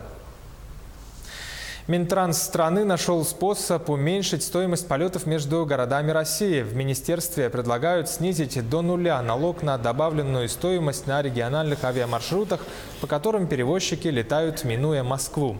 А на московских рейсах налог сохранить прежним на уровне 10%. Такой НДС сейчас и на региональных рейсах. Этот налоговый маневр необходим, чтобы поддержать и развивать региональные авиаперевозки, но при этом не навредить экономике Московского авиационного узла. Сегодня через него идут 3/4 всех внутрироссийских авиаперевозок. Золотодобывающее предприятие Нерюнгри Металлик планирует в этом году направить почти 2 миллиарда рублей на поддержание и развитие производства, геологоразведку, обновление технической базы и вскрышные работы на месторождениях Таборное и Гроз. Это на 22% больше, чем в прошлом году. Отметим, что от продажи произведенного в прошлом году золота рудник Нерюнгри выручил более 86 миллионов долларов. Что касается трудоустройства в этой сфере, то технические кадры в промышленности востребованы были всегда, и компании охотно берут на работу местных жителей. Однако приезжих специалистов, особенно на участках, где работа идет вахтовым методом, оказывается больше. Почему так получается? Сюжет Татьяны Вахниной из Алдана. Производственный участок «Надежда», где ведет разработку акционерное общество «Селегдар», включает несколько золоторудных месторождений. «Надежда» и «Межсопочный» располагаются на Нижнеякокитском рудном поле. Весь сложный многоуровневый процесс добычи от выемки руды до производства золота происходит на месте. В дополнение ко всему еще, кроме основных производственных процессов, у нас идет полный ремонт техники, как землеройной, так и автомобильной, технологического транспорта. Все происходит на месте. На горнорудном комплексе Нижнеякокитский трудятся свыше 1000 человек. 7 дней в неделю по 12 часов. Таков график. Большинство работающих вахтовым методом в артели – люди приезжие. Местные жители, имеющие семьи, предпочитают работать в городе без отрыва от дома. Ну, наверное, сейчас 60/40. Вот так. Все-таки приезжих немножко побольше, местных поменьше. Местные с небольшой охотой к нам идут. Но, тем не менее, на сегодняшний день у нас вакансий совсем немного осталось. Все полностью закрыто. Я думаю, что к сезону мы будем готовы. Руководители промышленных предприятий не прочь привлекать на работу местных специалистов. Нежелание жителей долговременно работать на участках сотрудники компании «Селегдар» объясняют причинами психологическими. Сравнительная близость семьи не стимулирует к долгим разлукам. Когда человек все же решается уехать из дома, он готов полностью отдаваться работе. Наверное, это для местных сложновато тем, что семья дома и находиться рядом, а в то же время не попадать в семью, наверное, сложновато. Поэтому все-таки интерес у местных поменьше. Руководители промышленных предприятий приводят немало примеров, когда жители России работают в артелях годами. Местные же специалисты, побывав на вахте 2-3 раза, увольняются. Татьяна Вахнина, Сергей Шипачев, Алданский район, горнорудный комплекс Нижнеякокитский. Есть и обратные примеры, когда местные жители работают на промышленных предприятиях десятки лет и вполне успешно. К ним можно отнести работников ленских авторемонтных мастерских компаний «Алроса». С людьми труда встретилась Светлана Балеева. Токарь 4-го разряда Виктор Макрыгин. В авторемонтных мастерских работает уже 15 лет. В профессию пришел после окончания Ленского профессионального училища. В 2002 году устроился учеником токаря. И так здесь сдал на разряд и продолжил работать. С 2004 по 2006 в армию сходил, после армии опять вернулся на это предприятие. И так продолжал здесь работать. Отучился здесь, соответственно, шлифовщика, росточника. Ну и продолжаю работать. Вот уже 50 лет на этом же предприятии работает отец Виктора. Он-то и привил сыну интерес к этой профессии. Придя на предприятие токарем, молодой человек, имея большое желание трудиться, быстро начал осваивать и другие рабочие специальности. Да, шлифовщиком тоже работаю. Тоже здесь же отучился, сдал на 4-й разряд на шлифовщика. И в основном занимаюсь коленчатыми валами на двигателя. Шлифую коленчатые валы и головки. Сегодня Виктор – ценный работник. Как ему это удалось, Виктор отвечает: все просто. Главное – желание трудиться. На предприятии можно обучить человека и без образования. Если у него есть стремление, его научат всему. Еще один молодой и опытный сотрудник предприятия – автослесарь Игорь Киященко. Работает на станции ТО-1. Заменяет ГСМ, масла в двигателях, коробках. Также проверяет уровень и смазку. Машина наезжает свой пробег, заезжает к нам, мы проверяем уровень масла во всех узлах. И меняем двигатель. Просто сливаем, меняем фильтра, заливаем свежее масло. Ну и смазываем. В гаражном листе указывают, какую работу надо выполнить. То есть просто помазать или поменять масло. А мы уже делаем. Ну и так бывает, что проверяем редуктор, а там масло белое с водой. Тогда уже надо менять его. Вот. Ну и работаем не то, что один машину ремонтирует, а у нас бригада из 3 человек. Вот мы все втроем машину делаем, распределяем, работаем. Игорю подвластна вся техника, будь то Volvo, КАМАЗ или трактор. Работать приходится абсолютно со всем подвижным составом. Постоянно в комбинезоне, с грязными руками, пахнущим маслом и мазутом, молодой человек признается, что никогда не жалел о своем выборе и с удовольствием трудится на развитие родного предприятия. Хорошие рабочие специалисты действительно сегодня в большом дефиците. Из-за такого работодатели держатся обеими руками. Держатся за работодателей и молодые люди. Ведь «Алроса» – это одна из тех немногих компаний, кто предоставляет ребятам после окончания технических училищ места для работы, тем самым дает возможность дальнейшего развития. Светлана Полеева, Виталий Андреев, Ленск. 750 тысяч рублей разделят 3 наследника Якутии. Деньги потратят на экологию. Речь идет о победителях конкурса под названием «Сохраним природу вместе».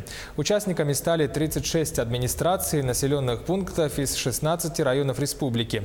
По направлению «Экологический десант» победителями стали Наихинский наследник Усть-Алданского улуса, Ламынхинский наследник Кобяйского улуса и Белецкий наследник Алданского района.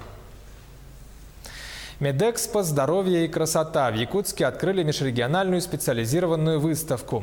Какие в этом году товары и услуги предлагают посетителям лечебные учреждения и предприниматели Якутии и России, рассказывает наш корреспондент Оксана Устинова.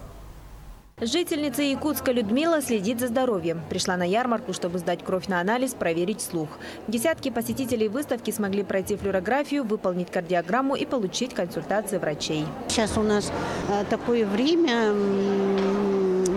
с таким прогрессом мы шагаем. Люди внимание на себя, на свое здоровье мало внимания обращают.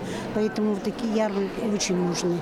И, конечно, я человек пожилого возраста, и тем более вот все время с внуками. Я вот сюда пришла, чтобы вот проверить себя. Впечатления очень хорошие, прямо столько специалистов и очень много вот таких вот аппаратов. 9-й год выставка объединяет на одной площадке сотни товаров и услуг для здоровья. Профессионалы отрасли делятся опытом, рассказывают о новинках рынка. Компания из Рязанской области на рынке 38 лет. Более 20 тысяч лечебных учреждений оснащены продукцией предприятия. Ультразвуковые мойки, пробирки, портативные физиоаппараты. Здесь мы также показываем населению, как легко применять наши аппараты, пользоваться ими в удобстве дома. Конечно, наши аппараты намного дешевле, но здесь еще есть преимущество, что сервисное обслуживание здесь мы осуществляем у себя на территории России. Как отмечают организаторы, ежегодная выставка стала удобной площадкой для обмена опытом и инновациями. Посетители могут ознакомиться с образцами современного медицинского оборудования, новыми технологиями по профилактике и лечению различных заболеваний. В рамках импортозамещения мы можем гордиться тем, что и у нас в России производится косметика, начали производиться БАДы, товаров для здоровья и так далее, одежда, спецодежда. Это все мы можем производить. В деловой программе Медэкспо запланированы круглые столы, мастер-классы и консультации по питанию. Выставка продлится до 5 апреля. Оксана Устинова, Ильяс Ромятников, Якутск.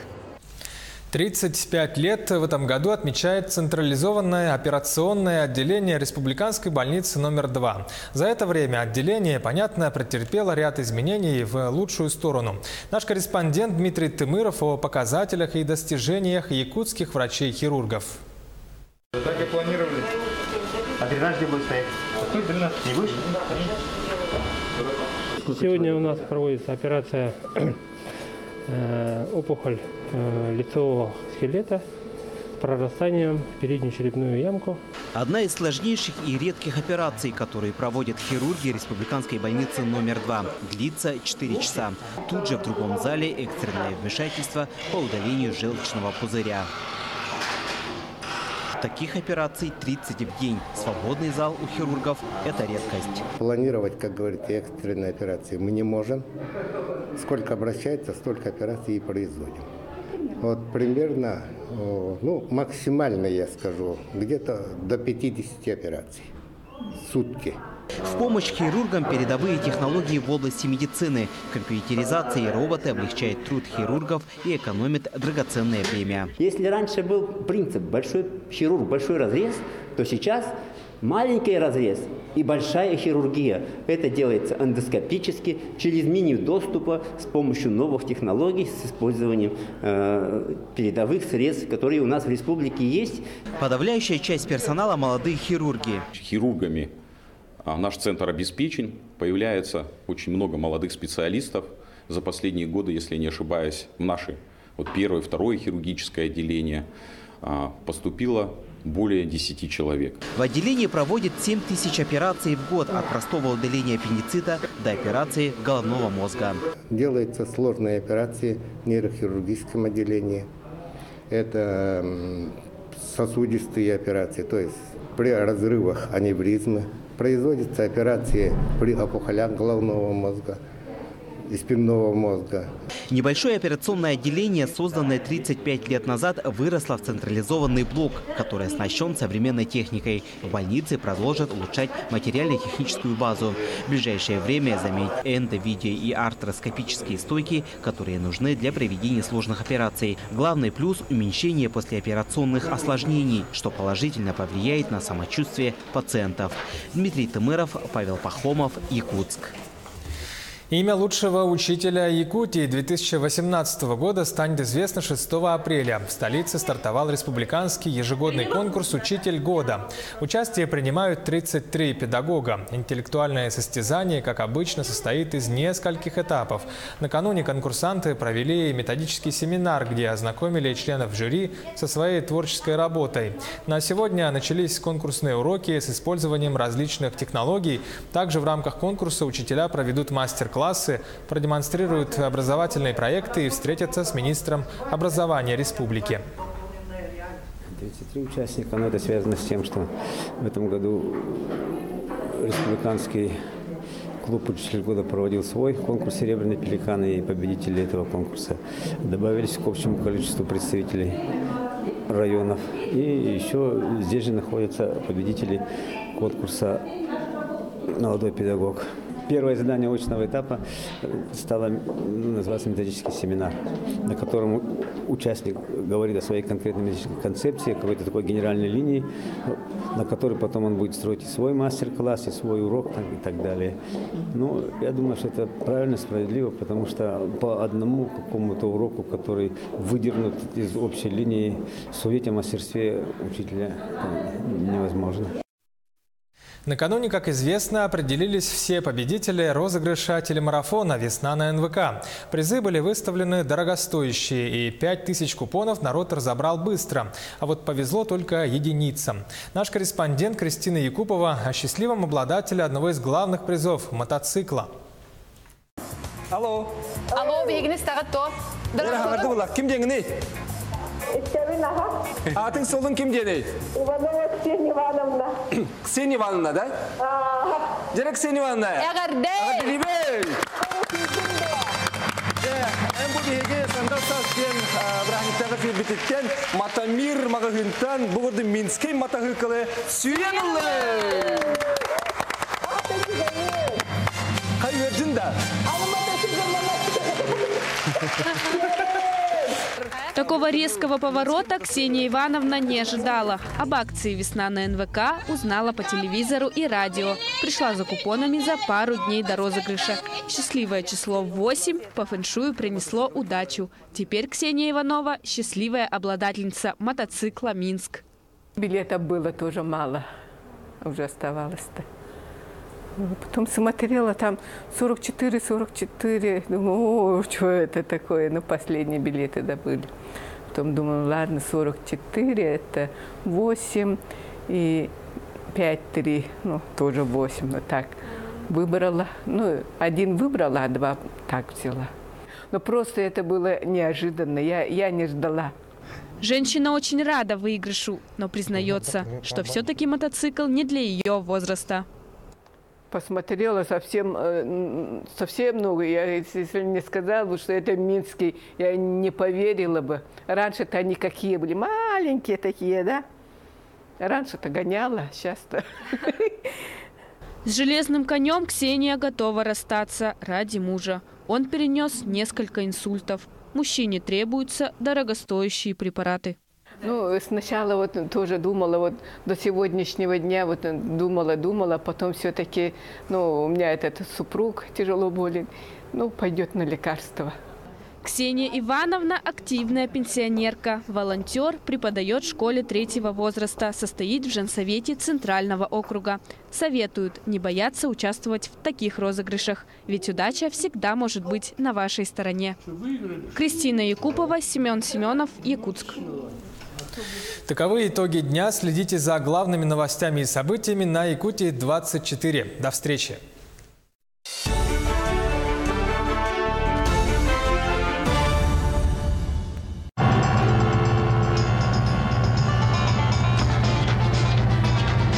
Эко навалило, а? Да. А едешь-то куда? В Москву.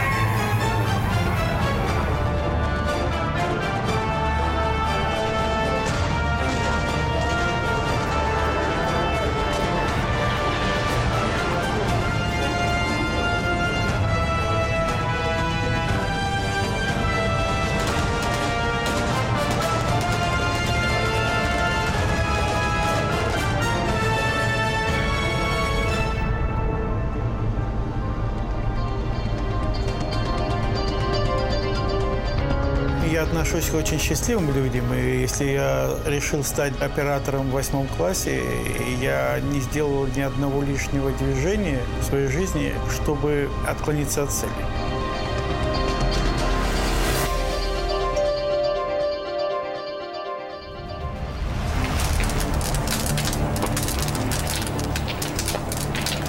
Когда мне сообщили, что дом горит, у меня лицо-то вытянулось. Но я сразу после пожара понял, что мне сил хватит заново построить дом. А я вот решил, что я его уже построю иначе. Не так, как он был вот заложен. Интуиция мне подсказала, что я выдержу. Вот эта территория будет огорожена такая, вот такой растительной изгородью. Я не люблю заборы сплошные, за ними ничего не видно. За исключением комнат на 2-м этаже, вот все было построено за 4 месяца. 60% готово уже помещений. Они не отделаны, естественно. Сейчас покажу. Алло. Хочу напомнить по поводу 8 ноября. У меня 60 лет неожиданно подкралось. Незаметно. Там все будут свои люди, так что давай. Вот эти останутся 2 столба только, а это все будет убрано. Это технологические были столбы. Вот, а сейчас это будет на таких силовых элементах повешено. Все это я рассчитываю и уже преодолею скоро. Почему и мне интересно это? Потому что это мое.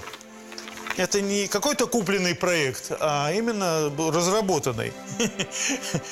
Я немного образован в плане архитектуры. Нам преподавали историю, искусство, все.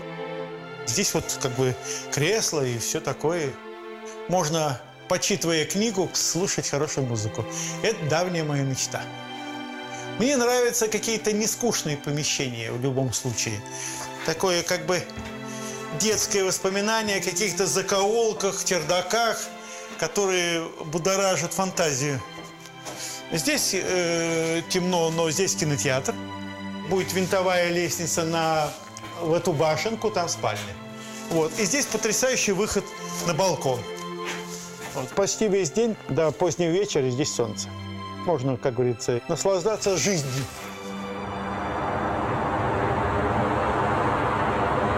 Я был распределен на Свердловскую киностудию выпускником в ГИКа, но у меня было уже 2 детей и жена, и поэтому мне там не могли дать ни жилья, ничего. На Ленфильме была ситуация, когда принимали молодых. Я пошел к Долинину, и я ему показал дипломную работу. И он сказал, что она ему нравится, и он позвонит Ильюше. Я тогда не очень понимал, кому. Вот, это был Илья Александрович Авербах. Он посмотрел эту работу, ему так понравилось сразу. Он сказал, что это серьезно. И мне через какое-то время дали жилье, работу дали сразу, естественно, ассистентом оператора. И я бегал по лабораториям, по тем же светикам, мыл полы, там смачивал, клал рельсы и все, что угодно делал в течение года. Я утоптал, как говорится, пространство вокруг себя. И как-то достаточно безболезненно уже общался с народом, который в помощниках был, и не было проблем никакой.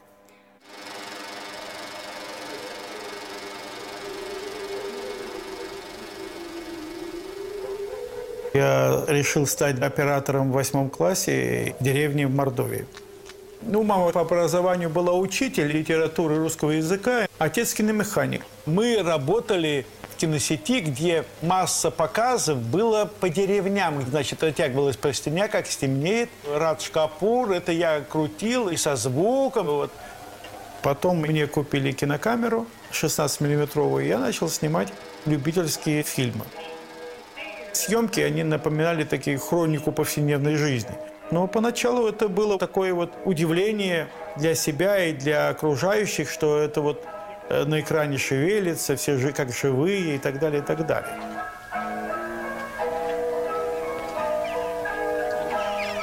Реакция матери была достаточно спокойной в плане того, что я хочу быть оператором. И у отца не было никаких проблем с этим. Но я прекрасно помню даже, как говорится, как я сидел, как сидела мать, какое было состояние, как что светило. Она мне сказала: знаешь, Сережа, по-моему, трактористом ты всегда успеешь быть. А попробуй стать оператором, а там, как говорится, посмотрим. Она вместе поехала со мной в Авгик. Но поскольку у меня фоторабот не было никаких, ни плохих, ни хороших, я не поступил в институт, потому что просто не знал правил приема. И потом я ушел в армию по собственному желанию. Потом я поступил, учился. Сам процесс обучения, это пахоты невероятные. Я старался, в общем, мне пришлось моих сокурсников во многом догонять. А о высоком думать некогда было. Только на 3-м курсе осознал, что это мне нравится. В какой-то момент, я ее, конечно, не помню именно в какой, но мысль помню четко, что она была очень пронзительной, короткой. Больше родила не удовольствие от этой мысли, что я наконец-то могу быть оператором, а от страха, что этого могло не быть.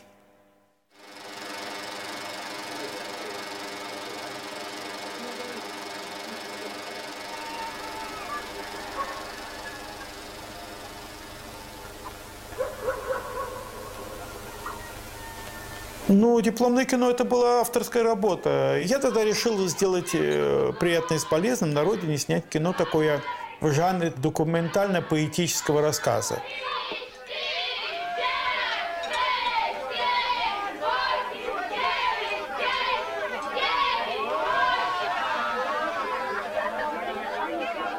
Институт нам давал возможность взять камеру, взять пленку. Все мы делали сами. Я и сам автор сценария, и сам режиссер, и сам оператор.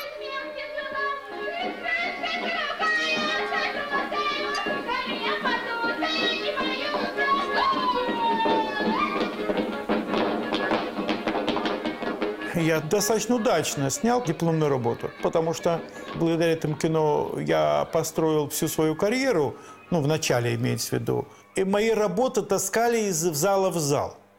Их стерли до подложки, эти работы вместе со мной. Все меня хвалили, всех предлагали с собой снимать. Только Оскара не давали. Потом, где-то зимой, меня Долинин позвал уже 2-м оператором на «Голос» картину с Авербахом. И тут каким-то образом мою дипломную работу увидел Микоян. И тогда он начал умолять Долинина и Авербаха, чтобы они меня отпустили и стать оператором на картине «Влюблен по собственному желанию». Я технически снимать уже мог. Я снимал, как говорится, не стыдно уже. Режиссер опытный сразу сказал, что он прикроет. То есть он понимал, на что шел. И я тогда стал снимать с Микояном, снял эту картину. И тогда уже у меня карьера, она не опускалась.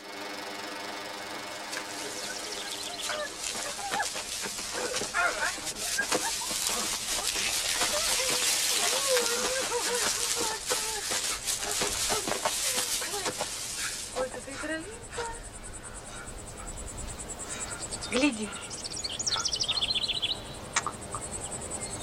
Зачем ты это сделал? Просто... Неудачник. Так, теперь линяй отсюда.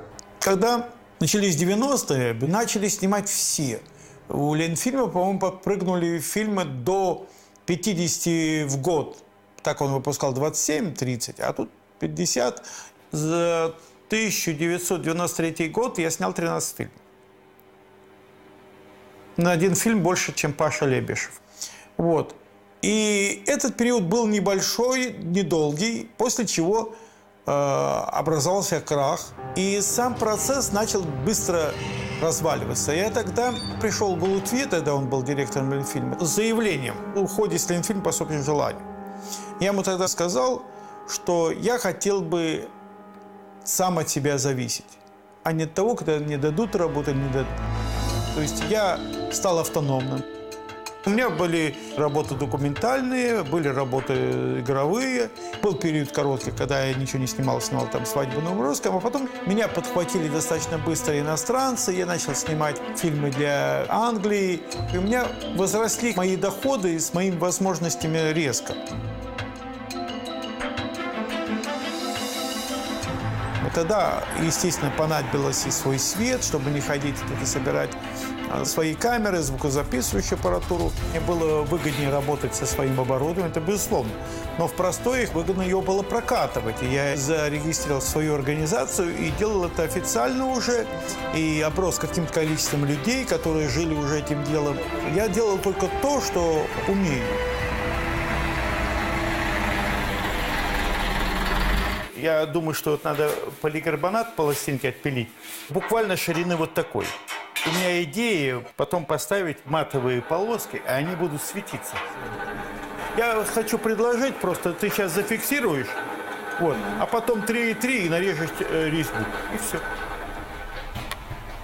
Во-первых, техника как таковая, она была со мной всегда, начиная с детских лет. Я не занимался механизмом вообще, или там автомобилем. Я, естественно, занимался кинокамерой. Вот. Ну и что к этому примыкает. И операторская техника, и свет. Я не делал ничего просто так.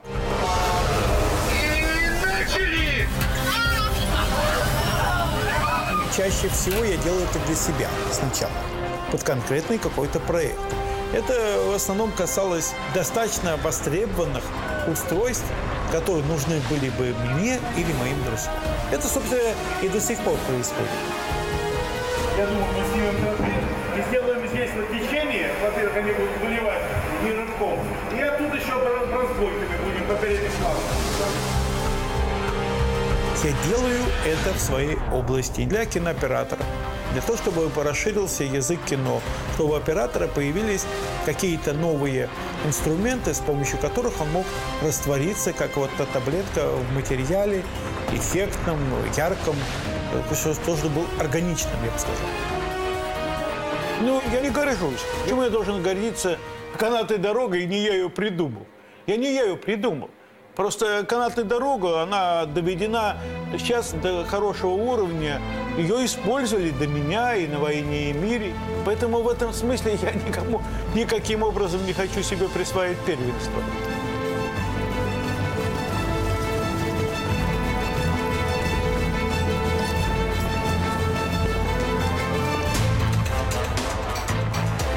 Есть придуманные какие-то вещи, типа там чебурашки. Да, чебурашку придумал я. И в мире такого устройства нет. Но вот действительно позволяет получить удивительное такое движение очень легким способом. Когда я увидел дельтаплан, прокатился, попросил в воздухе сделать некие такие бреющие полеты, то есть на низкой высоте. И тогда понял, что с этого устройства можно снимать. Ну, естественно, возникли тогда желание сделать какие-то крепления камеры. Аппетит приходит во время еды и стал обрастать просто более сложными устройствами. И от этого пошло там история, связанная с головками и так далее, и так далее. Это не есть моя заслуга там инженерная или какая-то. Это, пожалуй, мне можно приписать, что я умело этим пользуюсь. Мне это дико интересно, что чисто по-человечески. Не только вот заполнить какую-то финансовую нишу между картинами. Мне это просто интересно, когда мои какие-то устройства, придуманные там ночью или в каком-то бреду, делать и видеть, как они работают. И это мне приносит просто удовольствие. Это просто удовольствие. Вот. А когда еще за это платят, ну, это вдвойне хорошо.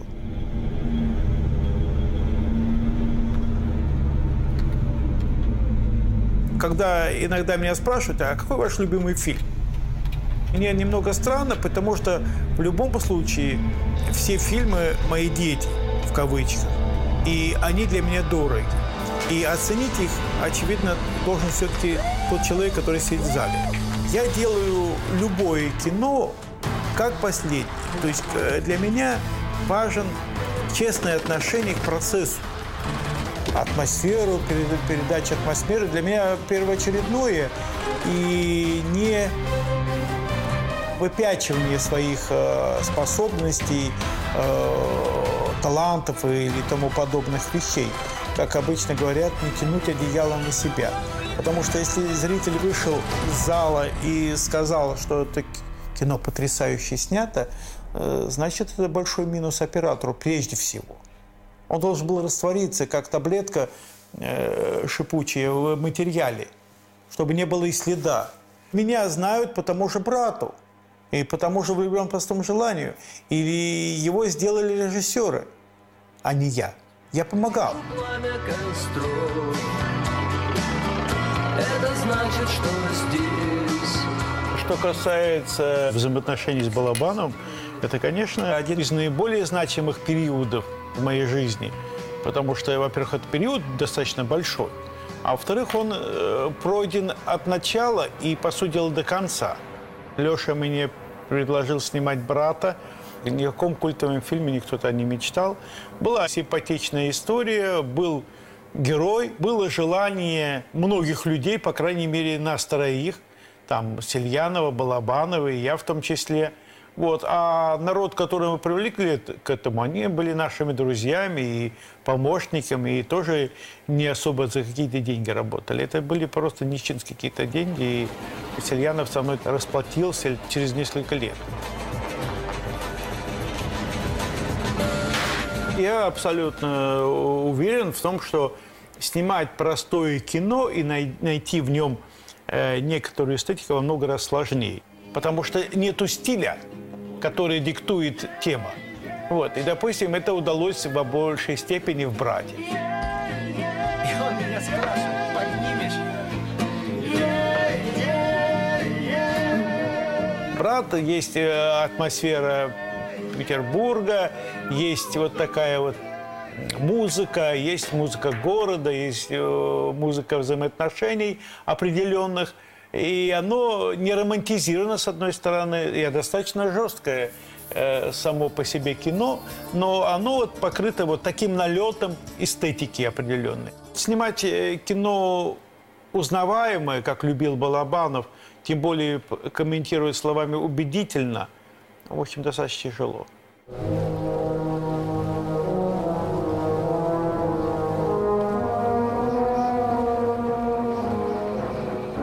А в «Родах и людях» там, конечно, проистекала мысль из самой темы.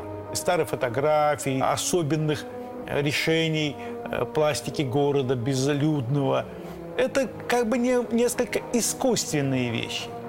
Они более эффектны, чем снимать кино о современном и узнаваемом мире.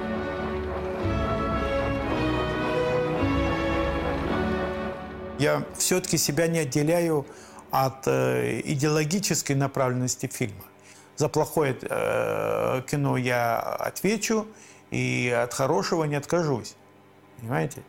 Я снял кино «Хлеб и мясо существительное». Такой фильм честный, достаточно длинный, нудноватый.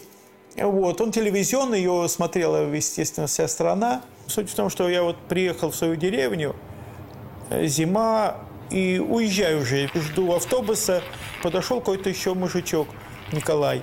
Он так через минут 10 спрашивает: Сережа, ты что ли это хлеб-то снимал? Я говорю, да. Он так еще походил, вот, а потом сказал: ты больше такого не снимай. Вот. Я как-то так смутился, вот, потом как бы оценил его слова. Вот, пожалуй, он в одном этой фразе сумел совместить и рецензию, и напутствие.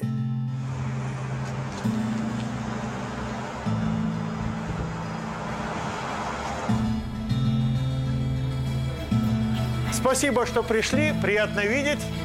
Идея встречи – дать инструмент, который может с большей легкостью, потратив меньше сил, сделать хороший свет пластичный, меня вдохновлял. Он делится вот на эти штуки на 4 части, они разные, и жалюзи там надеваются. И уже эта часть светит ближе, это дальше, это дальше. Я вообще на тему операторского братства. Я считаю, что, пожалуй, в нашей профессии только операторы имеют возможность, наверное, друг другу завидуют, и черной, и белой завистью. Но мы прежде всего общаемся.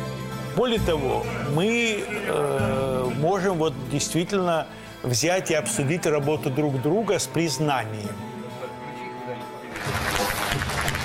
Я много раз был номинирован на «Белый квадрат», а, как ни странно, я ни разу не получил, а получил один раз «Белый квадрат» в номинации «Операторское признание». Пожалуй, да, это самое ценное. Эта премия, она показывает отношение более старших товарищей и более младших. Вот, она честная. Я счастливый человек. Благодаря тому, что я сделал правильный выбор. Я не могу рассказать секреты выбора профессий, потому что я его не знаю. Я четко знаю, у меня есть талант, работоспособность.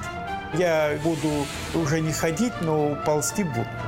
Когда-то давно в себе начал вырабатывать вот это качество не привыкать делать плохо. Я имею в виду, когда ты делаешь и знаешь, что делаешь хуже, чем можешь. Все-таки получилось так, что я один из немногих из моего поколения, который профессию сохранил. Потому что даже исходя из моего курса, не так много снимают людей, просто немного, если так честно. А я смог, благодаря здоровью, наверное, какой-то некой жесткости, я не ленился. Вот меня, по сути дела, разочаровывает всегда в любом, талантлив человек, не талантлив, ни умение, ни желание трудиться. Только тогда ты трудишься до предела, ты можешь понять, кто ты есть.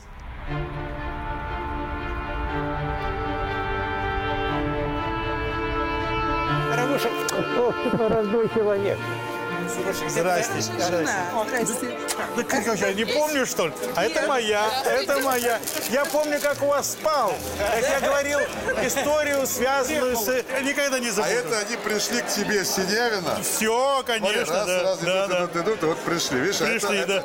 Это 300 Митьков. 300 Митьков. Опа. Астахов, день рождения от Митьков. Я заработаю. Ну, как хорошо. Мы как раз горячие еще даже не ели. Привет.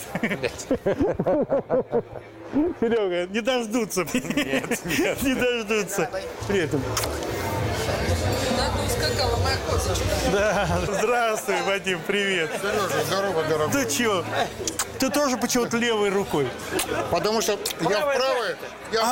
Вот оно что. Более драгоценная вещь. Там вот идет этот рабочий момент, а там отрывки, как я их называю. Отрывки. Естественно, я тут начал их монтировать и понял, что очень много снял. Тут я формально знал, что за 50 там, например. Но больших фильмов.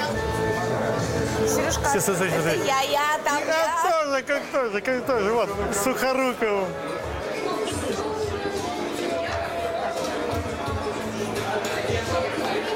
Вот из этого складывается из кусочков. Это жизнь. Я даже не ожидал. Ты прости, что я не всю твою биографию знаю. Это только 10-я часть. Не, ну это «Влюблен». Твоя картина? Первая.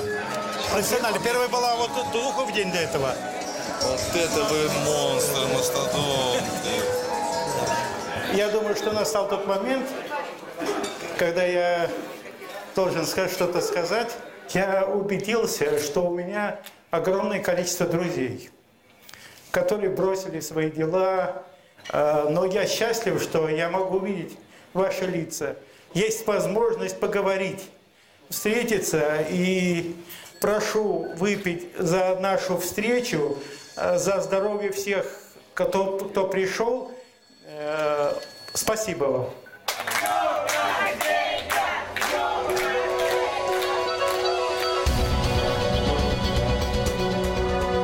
Во многих фантастических романах рассказывают о машине времени. А я вот ее реализовал для себя. Потому что кинематограф – это машина времени. Захочу, сейчас снимать буду там о Куликовской битве. Захочу, буду снимать о временах Наполеона. Захочу, снимать буду о будущем. Не хочу ничего ни у кого брать. Вот я хочу снять вот только так, как я умею. Я не живу ради денег, я живу ради удовольствия.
Отдыхай, Бо. Тебе надо. Давай, сырстай.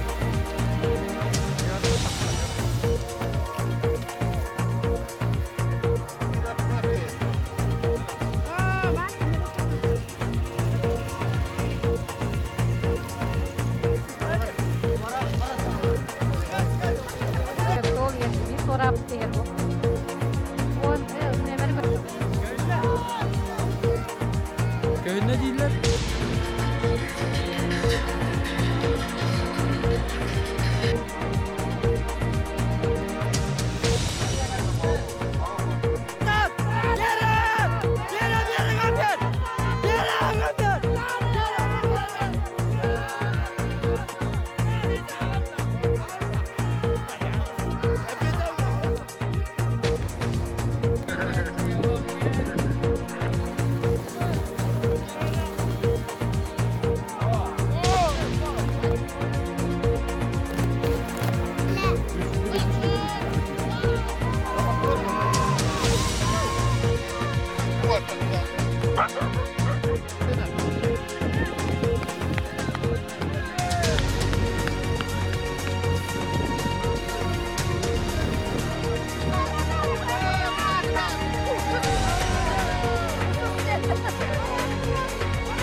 Технические кадры востребованы в промышленности. Почему местные жители неохотно идут в профессию? Подробности в выпуске.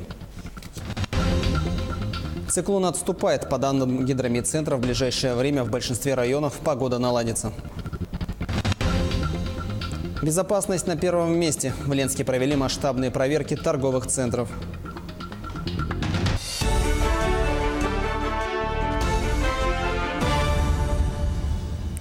Вы смотрите новости в прямом эфире. В студии работает Андрей Погорелов.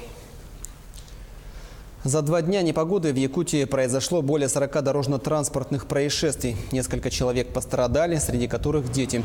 Госавтоинспекция напоминает о необходимости соблюдать правила дорожного движения и быть предельно бдительными на дорогах. С начала ухудшения погодных условий на дорогах республики всего зарегистрировано 42 дорожно-транспортных происшествий, из которых 6 произошли с пострадавшими. В этих 6 автопроисшествиях травмы различной степени тяжести получили 18 человек, в том числе 9 детей.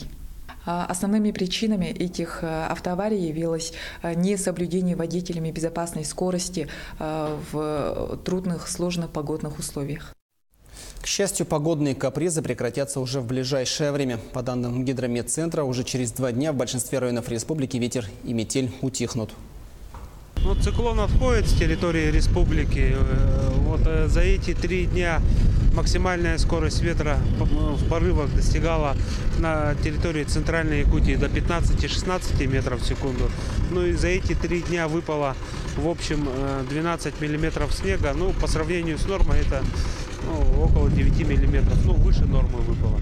С 5 числа повсеместно в центральных, южных, западных районах у нас будет без осадков, без ветра. Ночные температуры будут 10-15 градусов мороза, и днем будет уже от 0 до плюс 5 градусов. Обильный снегопад может усугубить паводковую ситуацию. Власти Якутии заблаговременно ведут работу в этом направлении.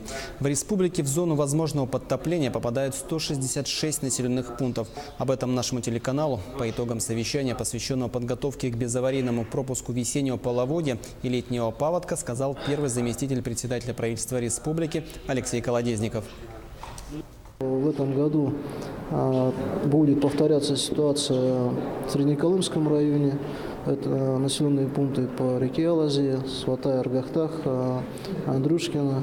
У нас высокие снегозапасы сформировались в Верхнеколымском районе. Есть угроза и в Абыйском. Традиционно это Алекминский район, Ленский район, город Якутск, Намский район и Хангаласский улус. Соответственно, мероприятия все подготовлены. Будет сформировано 6 команд традиционно, которые будут работать уже в период половодья. К другим темам. Золотодобывающее предприятие «Нерюнгри Металлик» планирует в этом году направить почти 2 миллиарда рублей на поддержание и развитие производства, геологоразведку, обновление технической базы и вскрышные работы на месторождениях Таборное и Гроз. Это на 22% больше, чем в прошлом году. Отметим, от продажи произведенного в 2017 году золота рудник «Нерюнгри» выручил более 86 миллионов долларов. Технические кадры в сфере промышленности востребованы всегда. Руководители охотно берут на работу местных жителей. Однако приезжих специалистов, особенно на участках, где работа идет вахтовым методом, оказывается больше. Почему? Продолжение темы в нашем сюжете. Производственный участок «Надежда», где ведет разработку акционерное общество «Селегдар», включает несколько золоторудных месторождений. «Надежда» и «Межсопочный» располагаются на Нижнеякокитском рудном поле. Весь сложный многоуровневый процесс добычи от выемки руды до производства золота происходит на месте. В дополнение ко всему еще, кроме основных производственных процессов, у нас идет полный ремонт техники, как землеройной, так и автомобильной, технологического транспорта. Все происходит на месте. На горнорудном комплексе Нижнеякокитский трудятся свыше 1000 человек. 7 дней в неделю по 12 часов. Таков график. Большинство работающих вахтовым методом в артели – люди приезжие. Местные жители, имеющие семьи, предпочитают работать в городе без отрыва от дома. Наверное, сейчас 60/40. Вот так. Все-таки приезжих немножко побольше, местных поменьше. Местные с небольшой охотой к нам идут. Но, тем не менее, на сегодняшний день у нас вакансий совсем немного осталось. Все полностью закрыто. Я думаю, что к сезону мы будем готовы. Руководители промышленных предприятий не прочь привлекать на работу местных специалистов. Нежелание жителей долговременно работать на участках сотрудники компании «Селегдар» объясняют причинами психологическими. Сравнительная близость семьи не стимулирует к долгим разлукам. Когда человек все же решается уехать из дома, он готов полностью отдаваться работе. Наверное, это для местных сложновато тем, что семья дома и находиться рядом, а в то же время не попадать в семью, наверное, сложновато. Поэтому все-таки интерес у местных поменьше. Руководители промышленных предприятий приводят немало примеров, когда жители России работают в артелях годами. Местные же специалисты, побывав на вахте 2-3 раза, увольняются. Татьяна Вахнина, Сергей Шипачев, Алданский район, горнорудный комплекс Нижнеякокитский. В прошлом году количество зарегистрированных пользователей порталов госуслуг увеличилось на 23% и составило порядка 400 тысяч человек. В настоящий момент этот показатель увеличился на 52 тысячи. Свыше 60% это жители республики возрастом старше 14 лет. Министерством связи республики ведется работа по увеличению центров обслуживания по регистрации и подтверждению учетных записей в единой системе. На сегодняшний день на территории республики функционирует 371 центр обслуживания. Мы видим, что итоги нашей работы есть. Электронные услуги, они приобретают все большую популярность у нашего населения. Мы работаем и в телевидении, и на радио, в автобусах, в торговых центрах. Вот поработали за все эти дни. И в районах, в центрах регистрации, в МФЦ особенно. Вся эта работа идет, но вот именно в эти дни она, конечно, усиливалась. После трагедии в Кемерово по всей России проходят масштабные проверки торговых центров. Ленский район не стал исключением. Прежде всего, внимание к пожарной безопасности. В проверке приняла участие и наша съемочная группа.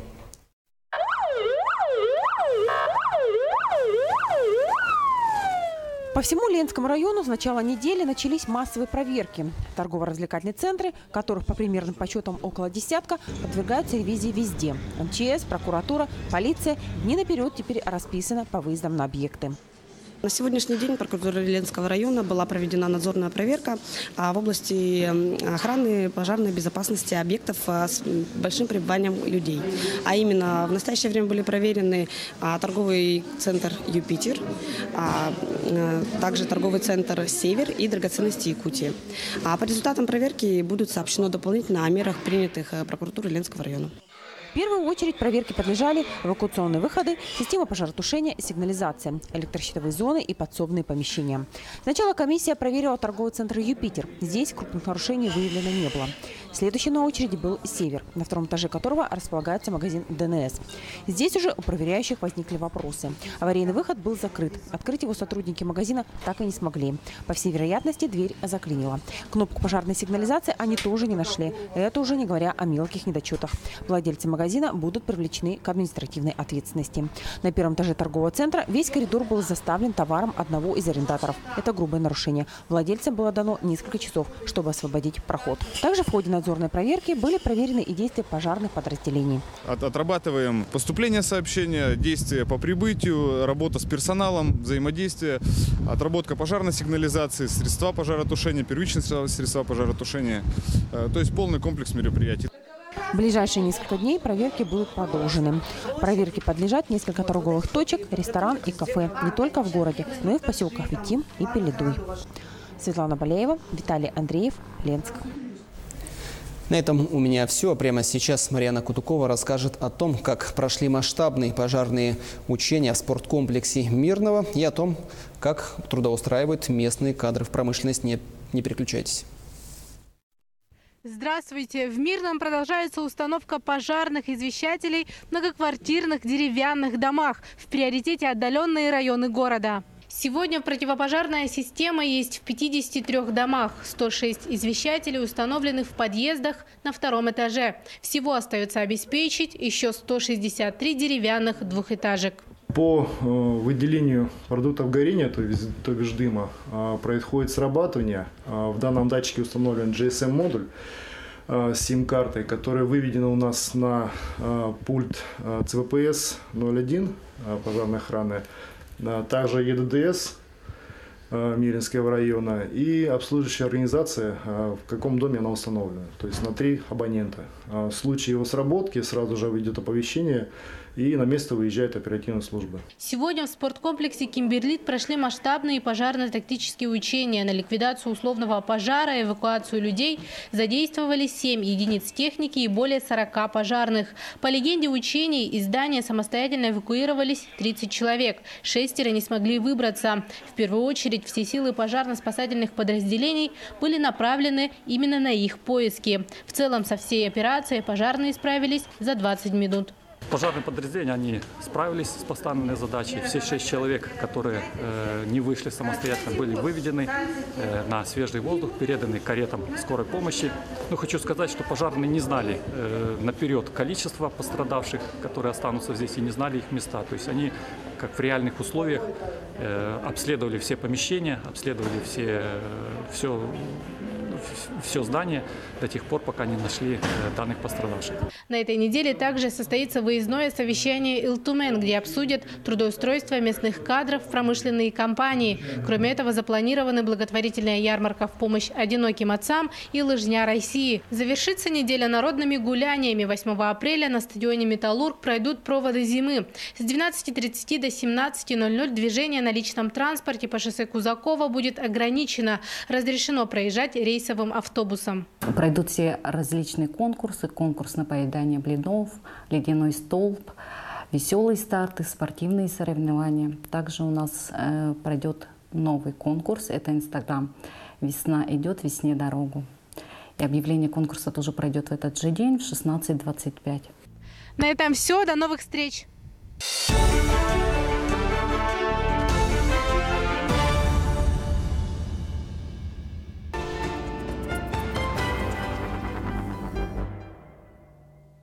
Сынок, я как сейчас помню приход первого поезда к нам в Алдан.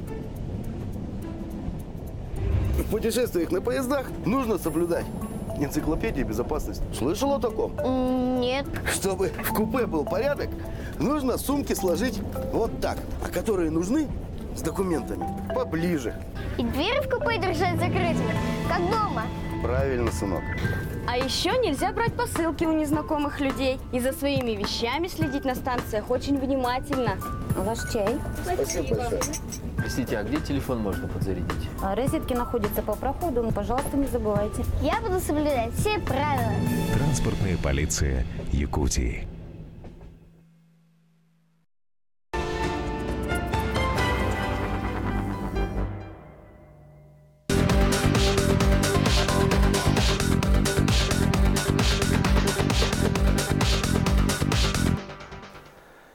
Здравствуйте, в эфире новости спорта, в студии Власий Сергеев. Генеральный директор Российского антидопингового агентства Юрий Ганус заявил, что Всемирное антидопинговое агентство не собирается делать уступки в вопросе восстановления в правах РУСАДА. Российская организация была признана несоответствующей Всемирному антидопинговому кодексу в ноябре 2015 года. Спустя 2 года Совет учредителей ВАДА решил продлить отстранение, так как, по их мнению, не были выполнены некоторые пункты требований, одним из которых является признание выводов доклада Ричарда Макларена, в том числе о господдержке допинга. Также ВАДА требует предоставить доступ к пробам, хранящимся в опечатанной из-за следственных действий московской лаборатории.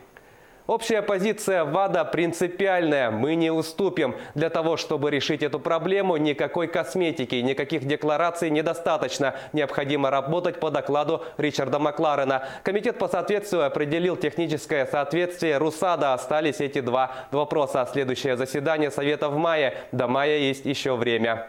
Вашингтон нанес поражение Сент-Луису в матче регулярного чемпионата Национальной хоккейной лиги. Овечкин и Тарасенко забросили по одной шайбе, передает РИА Новости. Встреча, проходившая в Сент-Луисе, завершилась со счетом 4-2 в пользу гостей, в составе которых отличились Ларс Никлас Бёкстрём, Алекс Шейсон, Андрей Бураковский и Александр Овечкин. Отмечу, что последнему ассистировал другой российский форвард Евгений Кузнецов. За Сент-Луис результативные броски провели Патрик Берглунд и Владимир Тарасенко. Таким образом, Овечкин набрал 84 очка в 80 матчах, из них 46 шайб и 38 передач. По этому показателю он лидирует в списке бомбардиров лиги. На счету Тарасенко 64 очка, в том числе 32 шайбы и столько же голевых пасов. Вашингтон занимает третье место в таблице Восточной конференции, набрав 103 очка в 80 матчах. Сент-Луис идет девятым на Западе с 92 очками в 79 играх. Владислав Третьяк будет единственным кандидатом на выборах президента Федерации хоккея России. Об этом сообщает ТАСС. Отчетно-выборочная конференция, на которой будет избран президент Федерации, пройдет 12 апреля. Понедельник был последним днем подачи заявок от кандидатов, и по его итогам Третьяк оказался единственным, кто подал документы на участие в выборах. Напомню, Владислав Третьяк занимает пост президента Федерации хоккея России с 2006 года. Трехкратный олимпийский чемпион, десятикратный чемпион мира, депутат Госдумы, 2 раза переизбирался на пост главы Федерации. За время его руководства российские хоккеисты стали олимпийскими чемпионами и 4-жды выигрывали чемпионат мира. Без отрыва от образования профессионально растут будущие олимпийцы, воспитанники Республиканской школы Олимпийского резерва в Алдане. Все свободное время юные спортсмены посвящают тренировкам. Как живет Олимпийский резерв, расскажут наши коллеги.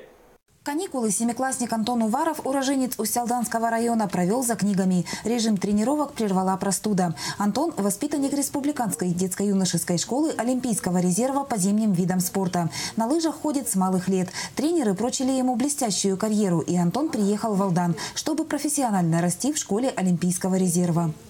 Немножко скучаю по родителям. Детско-юношеская спортивная школа образовалась при Центре подготовки лыжников в 2013-м. Спустя 2 года ей был присвоен статус школы Олимпийского резерва. Каникул здесь нет. Летом ребята оттачивают мастерство на ройлерах, зимой на лыжах. В период учебно-тренировочных сборов школа собирает более 100 воспитанников. По итогам пятилетия у нас воспитано более 10 мастеров спорта, более 20 кандидатов в мастера спорта, и практически всю республику, имеется в виду лыжную, мы охватываем. С дисциплиной и успеваемостью в общеобразовательных школах у ребят проблем нет. Дружны они и между собой. Конечно, отрываться от дома и родных подросткам непросто. Однако спортсменам выдержки и умения достигать поставленных целей не занимать. Конечно, у нас дети приезжают со всей Якутии, и проблемы есть. Это прежде всего языковой барьер. Но мы стараемся справиться с этой проблемой. Дети обучаются у нас в школе номер 2. Сегодня в подавляющем большинстве воспитанниками детско-юношеской спортивной школы по зимним видам спорта становятся подростки. Однако в Олимпийский резерв могут войти дети с 9 лет. Татьяна Вахнина, Сергей Шипачев, Алдан. Якутский борец вольного стиля Николай Хлопков стал триумфатором международного турнира на призы ректора Балтийского федерального университета в Калининграде. Об этом сообщает sahapress.ru. Уроженец Сунтарского района выступал в весовой категории до 61 килограмма, в которой борьбу за медали вели 12 участников. До финальной схватки Хлопков одержал досрочные победы с одинаковым счетом 10-0 над 3 представителями Калининграда: мастерами спорта России Виктором Булатовым, Айдамиром Казбековым и Владимиром Ердиным. В схватке за золото якутянин одолел призера чемпионата Европы, участника Олимпийских игр в Рио-де-Жанейро Ивана Гуйдя из Румынии. Недели ранее Николай Хлопков также отметился успехом, заняв 2-е место на международном турнире на призы заслуженного мастера спорта Андрея Шумилина.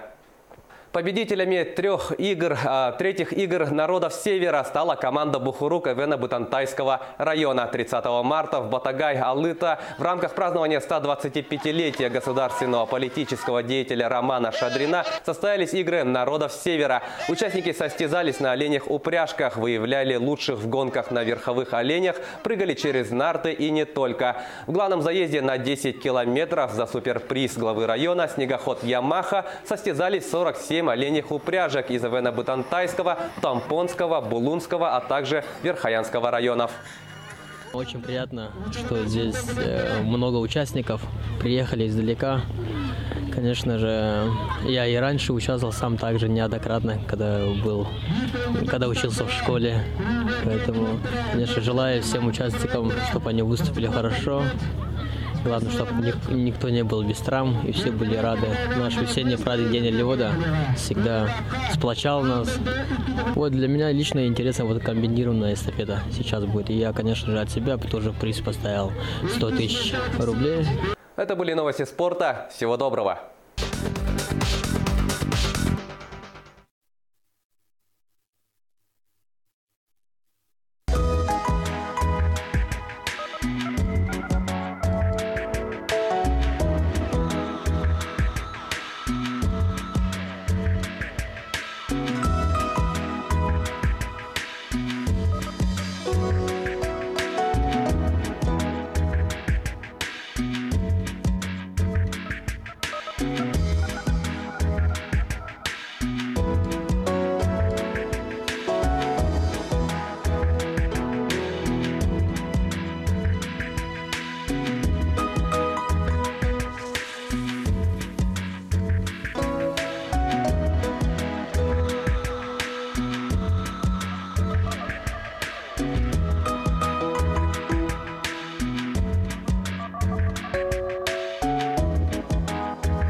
Müştam şampiyon bulup mağaradım.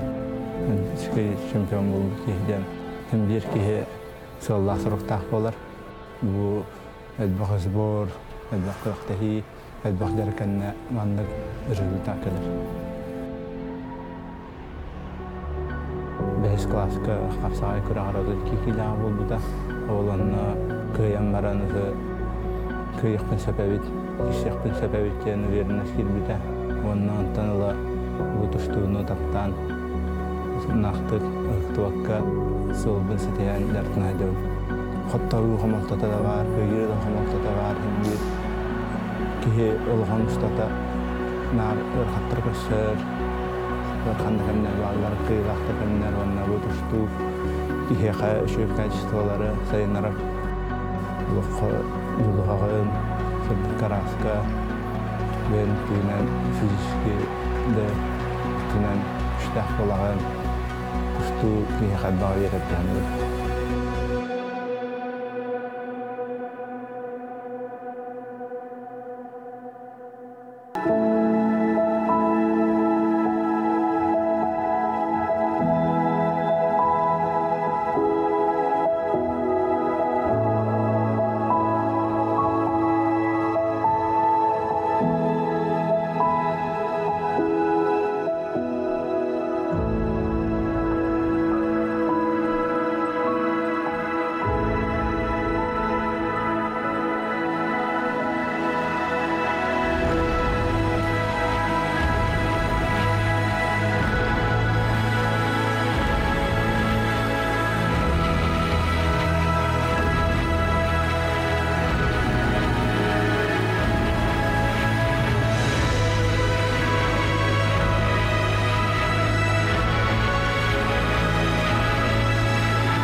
Здравствуйте, в эфире «Актуальное интервью», в студии Евгений Боженко. Сегодня у нас в гостях Петр Алексеев, генеральный директор Республиканской инвестиционной компании. Название РИК всегда на слуху, поскольку именно эта компания управляет средствами, которые получает республика практически от всех крупных сделок. Подробности деятельности компании известны гораздо меньше. Здравствуйте, Петр Вячеславович. Здравствуйте, Евгений. Первый же вопрос, вот исходя из нашей подводочки. Компания РИК была создана в 2007 году, через 6 лет появилась компания РИК Плюс. За это время что было сделано и как вы оцениваете результаты деятельности? Компания РИК и компания РИК Плюс – это компании специального назначения. Если исходить вообще с самого начала, то компания РИК была создана в результате заключенного мирового соглашения между Республикой и Российской Федерацией по спору по угольным активам. И основная цель данной компании заключается в том, чтобы профинансировать производственную, транспортную и социальную инфраструктуру на территории республики. За 9 лет мы полностью исполнили мировое соглашение в части финансирования объектов. Сейчас проводим работу по оформлению ее в собственность компании РИК и передаче в республиканскую собственность. Таким образом, в течение этого и следующего года мы вопрос передачи объектов в республиканскую собственность полностью исполним. И таким образом объекты на сумму 37 миллиардов 430 миллионов рублей будут переданы в республиканскую собственность, кроме железной дороги, которая будет передана в федеральную собственность по условиям мирового соглашения. Что касается компании РИК Плюс, то мы ведем плановую работу по финансированию объектов. Во исполнение постановления Госсобрания ИЛТУМЭН компания РИК Плюс средства от продажи 7% акций Авроса должна была расходовать по следующим направлениям. Во-первых, это переселение граждан из ветхого и аварийного жилья. Так, с участием средств компании РИК Плюс было расселено более 22 тысяч человек из 8 тысяч аварийных жилых помещений. Проводим работу по финансированию строительства социальных объектов. Это наш общественный центр. Финансировали строительство более 20 учреждений образования. Из них 18 уже введены в эксплуатацию. Это в разных муниципальных образованиях по всей территории республики. Проводим работу по финансированию газификации населенных пунктов. Отфинансировали работу по модернизации коммунального хозяйства. И сейчас проводим вместе с компанией ЛОРП работу по обновлению их речного флота. Таким образом, мы те цели, которые были поставлены изначально при их создании, исполняем. При этом за весь период работы, например, РИКом и РИК Плюсом, эти средства тоже использовались, наработаны активы на сумму более 9 миллиардов рублей, оплачено налогов РИКом и РИК Плюсом на сумму 5,5 миллиардов рублей, из них 4,5 это бюджет республики.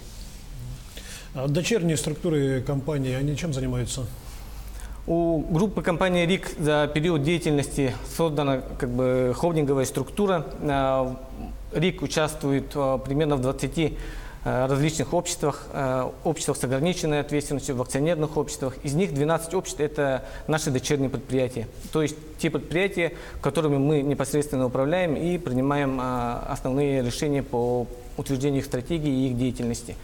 Хотелось бы сказать, что наши дочерние общества работают в строительной, дорожной, финансовой, управлении недвижимостью и жилищно-коммунальном хозяйстве. Довольно-таки такой широкий спектр деятельности наших дочерних обществ. При этом хотелось бы сказать, что в наших дочерних обществах работает более 1000 человек, то есть за весь период деятельности создано и сохраняется более 1000 рабочих мест. С каждым годом выручка наших дочерних обществ увеличивается, но при этом, конечно, как и в любой, скажем, холдинговой структуре, происходят определенные изменения. Какие-то общества мы объединяем. Так, например, наши дорожные общества были в прошлом году объединены в дорожный холдинг. Это компания «Вилюй-Автодор», «Дороги Хангава», «Самга-Автодор». Планируем включить в этот холдинг предприятие ДЭП-135, которое работает на федеральной дороге Колыма. Целью объединения является то, чтобы мы на территории республики создали крупное дорожное предприятие, которое сможет конкурировать с другими предприятиями, которые приходят извне республики. При этом наша основная цель, конечно, и требования к нашим дочерним обществам, чтобы они стали коммерчески привлекательными и самоокупаемыми. Скажите, в обществе, в общем-то, довольно, скажем так, настороженное отношение к компании РИК. Чем вы это объясните? Ну, хотелось бы тут сказать о следующем. Да. Во-первых, наше население очень грамотное, и когда мы рассказываем информацию о деятельности РИК, РИК+, о строительстве объектов по всей территории республики, какие объекты были построены, ну, например, это та же самая железная дорога, тот же аэровокзальный комплекс аэропорта нашего города, спортивный зал «Триумф» на 3000 мест, ну и такие крупные объекты, да, как учреждения образования по всей республике, газификацию населенных пунктов, то, конечно, население оценивает положительно. Когда мы рассказываем о рабочих местах, которые мы на сегодняшний день создаем, то тоже получаем полное понимание и поддержку со стороны населения. Но вместе с тем, конечно, хотелось бы отметить, что и ведется определенная плановая работа по дискредитации нашей деятельности. Но в ответ мы можем только больше информировать о нашей деятельности. Поэтому я думаю, что понимание и отношение к нашей компании у нашего населения соответствующие. Будем проводить работу о разъяснении нашей деятельности, конечно. А кто ведет такую работу по дискредитации? Ну, я тут, наверное, фамилии, имена называть не буду, но у них есть определенные, скажем, личные, какие-то политические очки пытаются заработать. Но, тем не менее, деятельность нашей компании, она довольно-таки прозрачная. Мы каждый год проходим на проверки всех надзорных органов. Нас контролирует совет директоров, ревизионная комиссия, общественный совет. Поэтому я думаю, что компания довольно-таки открыта. Вся информация о деятельности нашей компании РИК и РИК+, она находится на сайте. Мы ведем работу по освещению деятельности. Поэтому я думаю, что тут вопросов никаких. То есть ваша деятельность прозрачна? Да, абсолютно верно. А вы сказали только что о том, что создаете рабочие места. Сколько было создано рабочих мест за эти годы? Более 1000 рабочих мест, если взять вот наше дочернее общество. Но я думаю, что мы в данном направлении еще будем больше работать, потому что, например, наше дочернее общество, как венчурная компания Якутии, да, финансирует новые производства на территории республики. Они отфинансировали за несколько лет более 40 новых проектов, которые в том числе стали резидентами территории опережающего развития, как Кангаласы, работают в районах республики. Если мы будем плюсовать, скажем, те же наши, скажем, вновь созданные рабочие места нашими дочерними предприятиями, то, конечно, цифра будет намного больше. Если исходить из того, что, например, наш центр кластерного развития, да, представляет на определенных льготных условиях помещения для наших предпринимателей, и они тоже там имеют возможность работать, скажем, на более таких приемлемых условиях, то эта цифра будет больше. При этом вот именно в нашей группе компании РИК, в наших дочерних обществах работает примерно более 1000 человек. На днях наблюдательный совет Алроса одобрил сделку по продаже республикой компании Алроса 10% акций компании Алроса Нюрба. Это выгодная сделка для республики, как вы считаете? Ну, во-первых, деятельность компании «Алроса», она публичная, и компания «Алроса» уже на протяжении нескольких лет ведет плановую работу по консолидации своих активов в своих дочерних обществах. Если говорить о продаже, приватизации 10% акций компании «Алроса Нюрба», то хотелось бы отметить на следующий момент. Во-первых, если исходить чисто юридически, в корпоративном плане 10% акций компании «Алроса Нюрба», к сожалению, не дают возможности оказывать сильное влияние на принимаемые решения. 87% принадлежит компании «Алроса», поэтому вся деятельность подконтрольна изначально уже сегодня компании «Алроса». Во-вторых, сама компания «Алроса Нюрба» не занимается добычей полезных ископаемых, то есть алмазов. Да?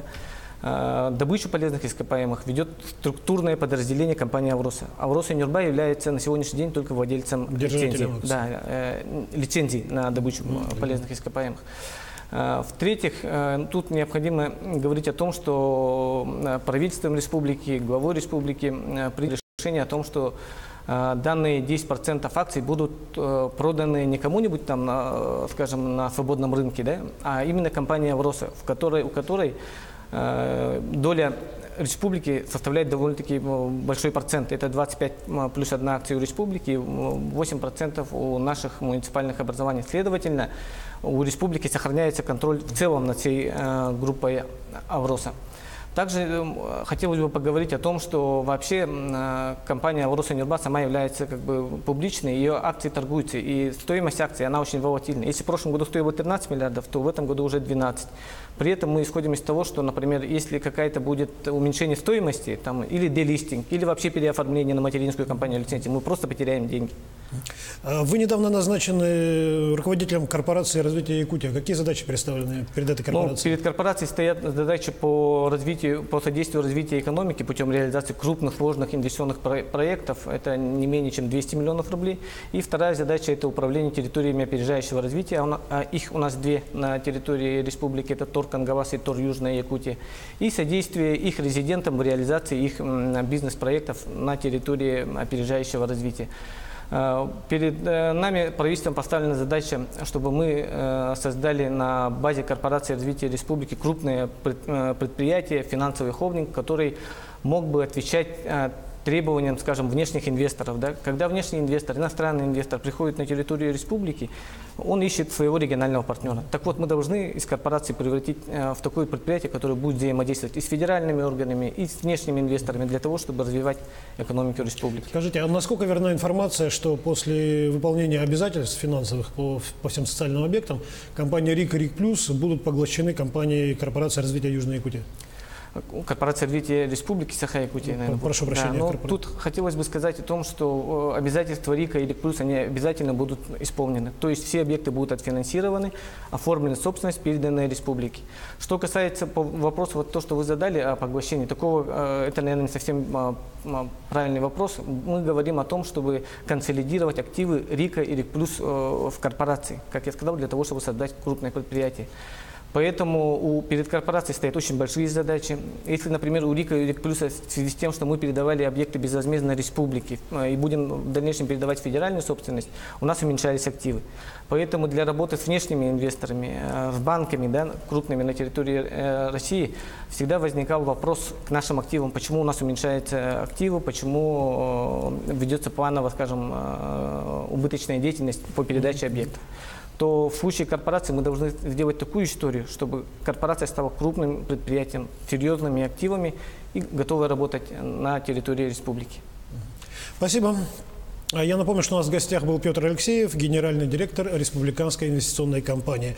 Мы говорили о деятельности компании, о ее планах на будущее и перспективах. Всего доброго, оставайтесь с нами. Это было актуальное интервью.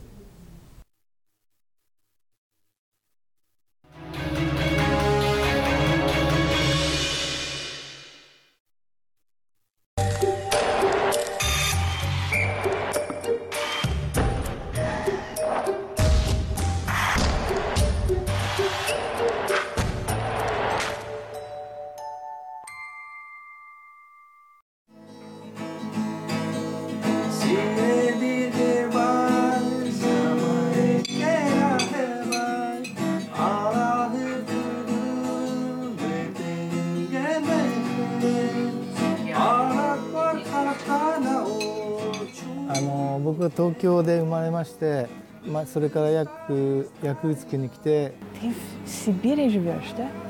Ну да. Почему нет? Я приехал в конце 2013 года. How do we greet every time? Come here, come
Здравствуйте, в студии Николай Борисов и обзор чрезвычайных происшествий.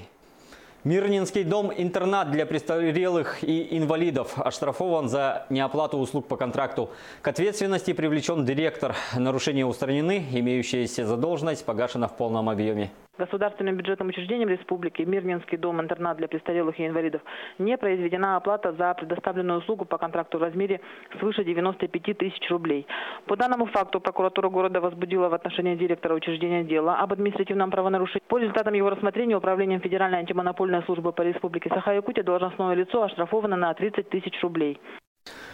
Жительница Ленского района лишилась 46 тысяч рублей. 37-летняя женщина сообщила, что мошенники похитили деньги с кредитной карты.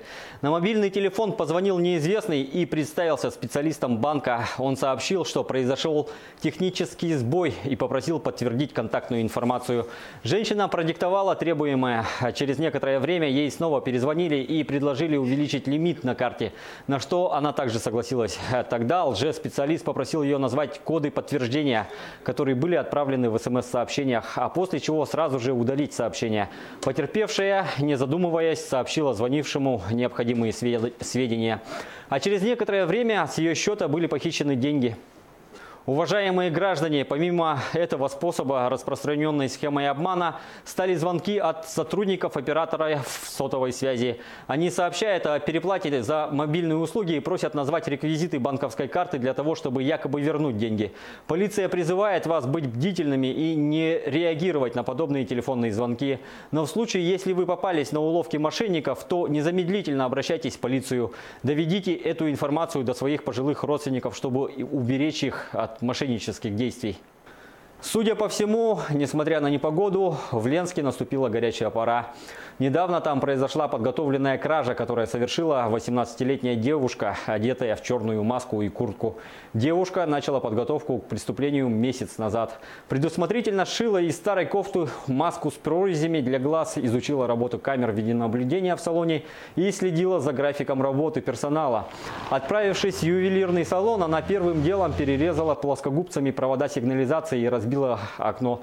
Затем, убедившись, что оповещение не сработало, проникла в помещение. Однако злоумышленница не заметила осколки, торчащие из рамы окна, и случайно порезалась. В итоге эти порезы ее и выдали. Кстати, преступница долго не могла выбрать себе подходящие по размеру ювелирные украшения и оставила сильный беспорядок в салоне. На вопрос полицейских, зачем ей 3 золотых кольца, 1 перстень с камнем и 3 золотые цепочки, подозреваемая ответила, что любит ювелирные изделия и хотела оставить похищенные украшения у себя. Материальный ущерб составил порядка 100 тысяч рублей. В Момском районе ранее судимый безработный пнул ребенка в живот, чтобы отобрать портативный компьютер и пропить. Он распивал алкоголь в доме своего знакомого, зашел в комнату, где находилась 9-летняя дочь хозяина квартиры, потребовал у ребенка отдать ему портативный компьютер. Получив решительный отказ, стал угрожать девочке. Когда и это не помогло, ударил ее ногой в живот. Школьница упала и ударилась головой. На шум в комнату вошел отец девочки и выгнал вымогателя из квартиры. На следующий день мужчина принес извинения. Также в ходе предварительного расследования признал вину в совершенном преступлении и раскаялся в содеянном. Согласно уголовному законодательству, такое преступление относится к категории тяжких и влечет за собой наказание до 7 лет лишения свободы. 63 предписания было выдано в Алдане надзорными органами по состоянию дорог. К ответственности привлечены несколько должностных лиц, в том числе первый заместитель главы города. Напомним, что с начала года в Алданском районе зарегистрировано 16 дорожно-транспортных происшествий, в результате которых 5 человек погибли, в том числе 2 ребенка. 23 человека получили травмы различной степени тяжести. Почти в каждом из них сотрудники госавтоинспекции усматривают причины в виде неудовлетворительных дорожных условий. Администрацией не проводилась подсыпка и ремонт дорог, а также не удаляли снег и наледь с проезжей части. За 2 дня непогоды в Якутии произошло 42 дорожно-транспортных происшествия. Несколько человек пострадали, среди которых дети. Автоинспекция напоминает о необходимости соблюдать осторожность и быть предельно бдительными на дорогах. Всего зарегистрировано 42 дорожно-транспортных происшествий, из которых 6 произошли с пострадавшими. В этих 6 автопроисшествиях травмы различной степени тяжести получили 18 человек, в том числе 9 детей. Госавтоинспекция настоятельно рекомендует жителям республики не выезжать в дальние поездки. Перед тем, как выехать, необходимо взвесить все за и против этой опасной поездки. Кроме того, в случае крайней необходимости, если вы все-таки уже решили выехать, необходимо обязательно взять с собой инструменты, теплую одежду. Кроме того, надо учитывать, что на некоторых участках дорог ограничено движение транспортных средств. Министр внутренних дел России Владимир Колокольцев подписал распоряжение о создании специализированных подразделений туристической полиции к чемпионату мира по футболу. Комплектовать новые подразделения будут из числа сотрудников, владеющих иностранными языками. На этом у меня все. Берегите себя.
Здравствуйте, в эфире Якутия-24, новости экономики. В студии Евгений Баженко. Президент Владимир Путин внес в Государственную Думу законопроект, который направлен на совершенствование контроля за соблюдением законодательства о противодействии коррупции. Документ предусматривает упрощенный порядок привлечения к дисциплинарной ответственности муниципальных и государственных служащих, а также сотрудников госкомпаний и государственных внебюджетных фондов, если признается факт совершения ими коррупционного преступления. При этом предусматривается срок давности для привлечения к ответственности не позднее 3 лет со дня совершения правонарушения. Дальний Восток пошел в тройку наиболее привлекательных для россиян федеральных округов страны с точки зрения потенциала социально-экономического развития. Об этом сообщила директор по исследованиям ВЦИОМ Елена Михайлова. По ее словам, за последние годы удалось решить задачу по формированию позитивного имиджа Дальнего Востока. Первую строчку в рейтинге занял Центральный округ, на втором месте Крым и Юг России. Исследования были проведены в марте, опрошено 1600 респондентов из 45 регионов России. К оптоволоконным линиям связи на сегодня в республике подключены 96 населенных пунктов, в которых проживает 69% населения региона. Об этом рассказал министр связи Якутии Александр Борисов. Также он рассказал, что мобильной связью 4G охвачено 60,4% населения республики, 3G – 76,6%. Во всех остальных населенных пунктах для доступа в интернет используется спутниковая сеть. Сейчас ведется работа по 2 направлениям. Цитата. «Первое, через компании «Восток Телеком» и Japan Satellite, используя японский спутник, мы работаем на территории Якутии. Также начинаем сотрудничать с федеральным предприятием «Космическая связь» на смешанных диапазонах», заявил министр. Золотодобывающее предприятие «Нерингметаллик» входит в состав международной золотодобывающей компании «Нордголд», планирует в 2018 году направить на реализацию инвестиционной программы в Южной Якутии около 2 миллиардов рублей. Основная часть инвестиций будет направлена на поддержание и развитие производства. В 2017 году «Нерингметаллик» приступила к работе на новом золоторудном месторождении «Темное». Балансовые запасы полезных ископаемых, поставленные на государственный учет, составляют здесь 4 тонны золота. Общие запасы 10 тонн. Золотодобычу на Темном предполагают вести в течение 3 лет. Выручка «Нерингметаллик» в 2017 году достигла более 86 миллионов долларов, а добыча – 2 тонны 84 килограмма аффилированного золота. Федеральное агентство железнодорожного транспорта подтвердило намерение завершить строительство пускового комплекса Томмот Нижний Бестях уже в этом году, 28 декабря, что обеспечит начало пассажирских перевозок. Конкурсный отбор подрядчика должен завершиться 6 апреля. С новым подрядчиком в течение 10 дней будет подписан государственный контракт. В федеральном бюджете на 2018 год на строительство предусмотрены средства в объеме 1 миллиард 951 миллион рублей. Напомним, глава Якутии Егор Борисов на Восточном экономическом форуме в сентябре 2017 года поставил вопрос о необходимости скорейшего завершения строительства пускового комплекса, после чего президент страны Владимир Путин поручил федеральному правительству завершить стройку в 2018 году. За 5 лет более чем в 4 раза увеличилась сумма поддержки некоммерческих обществ в республике из бюджета. В 2017 году на это был выделен 1 миллиард 147 миллионов 600 тысяч рублей.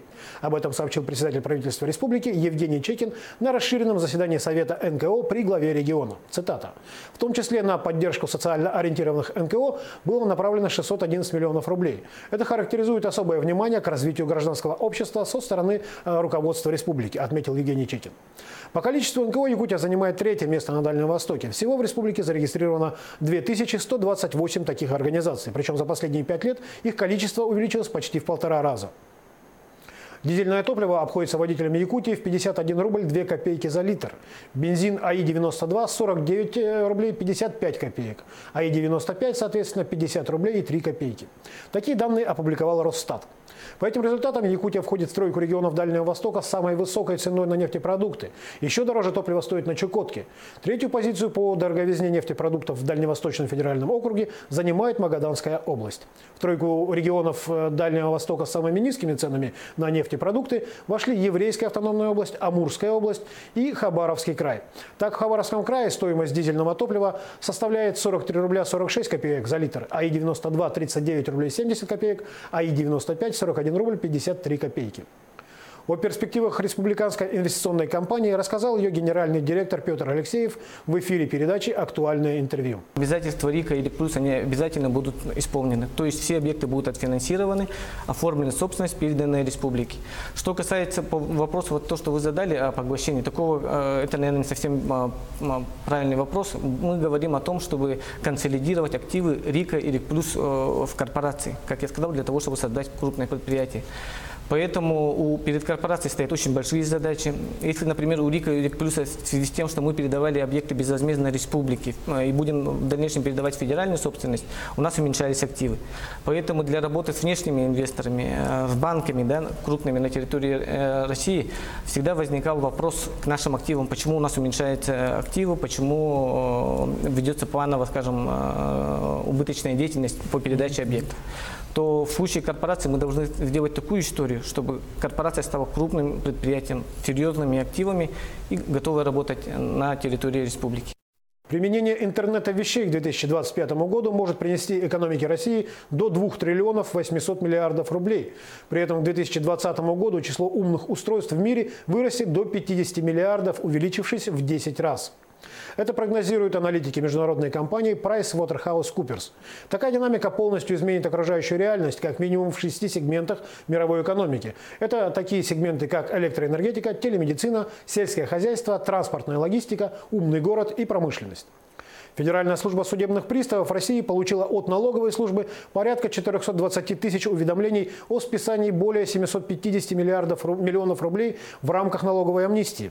И это только начало. Сколько всего может поступить уведомлений, пока неизвестно.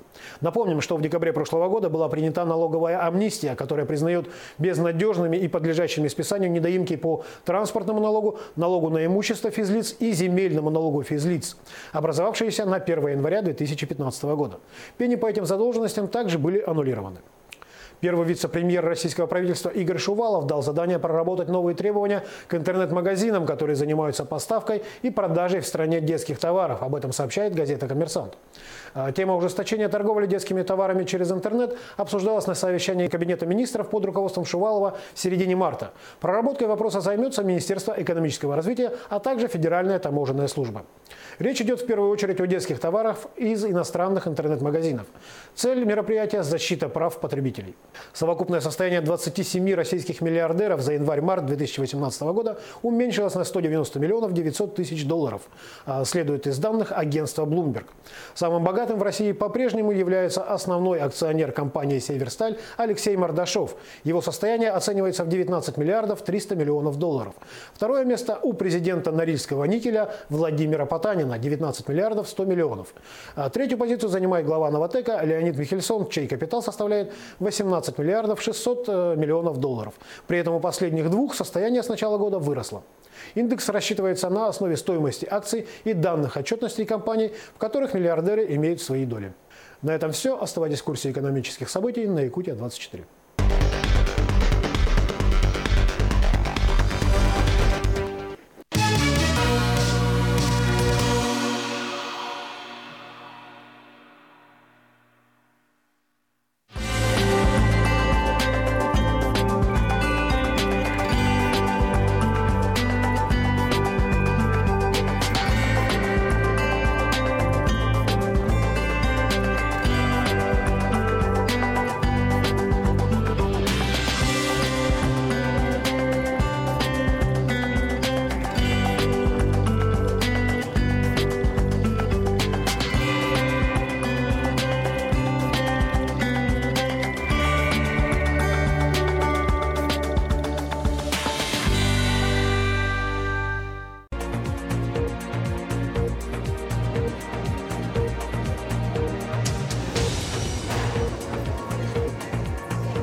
В прямом эфире Якутия-24 вы смотрите «Итоги дня». В студии работаю Влад Давыдов. Добрый вечер. Последствия непогоды. В некоторых районах закрыто движение. В городах произошли ДТП. Коммунальщики борются со снегом. Синоптики отвечают на вопрос, что будет с погодой дальше. Профессия «Спасать жизни» 35 лет отмечает централизованное операционное отделение РБ-2. Каковы показатели и достижения якутских врачей-хирургов? Медэкспо «Здоровье и красота». В Якутске открыли межрегиональную спецвыставку. Какие в этом году товары и услуги предлагают посетителям? Якутян в промышленность. Местных жителей берут на работу активно, однако приезжих специалистов все равно больше. Почему? Репортаж из Алдана. 180 человек из 18 домов в Мирном ведут работу по переселению граждан из аварийного жилья. Какие там намечены планы? И улыбка удачи. Кто выиграл один из главных призов — мотоцикл на розыгрыше телемарафона «Весна на НВК».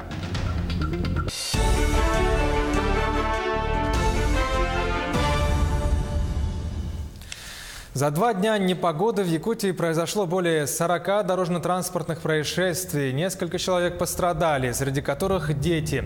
ГИБДД в очередной раз напоминает водителям о необходимости соблюдать правила дорожного движения и быть предельно бдительными на дорогах, особенно в такую плохую погоду.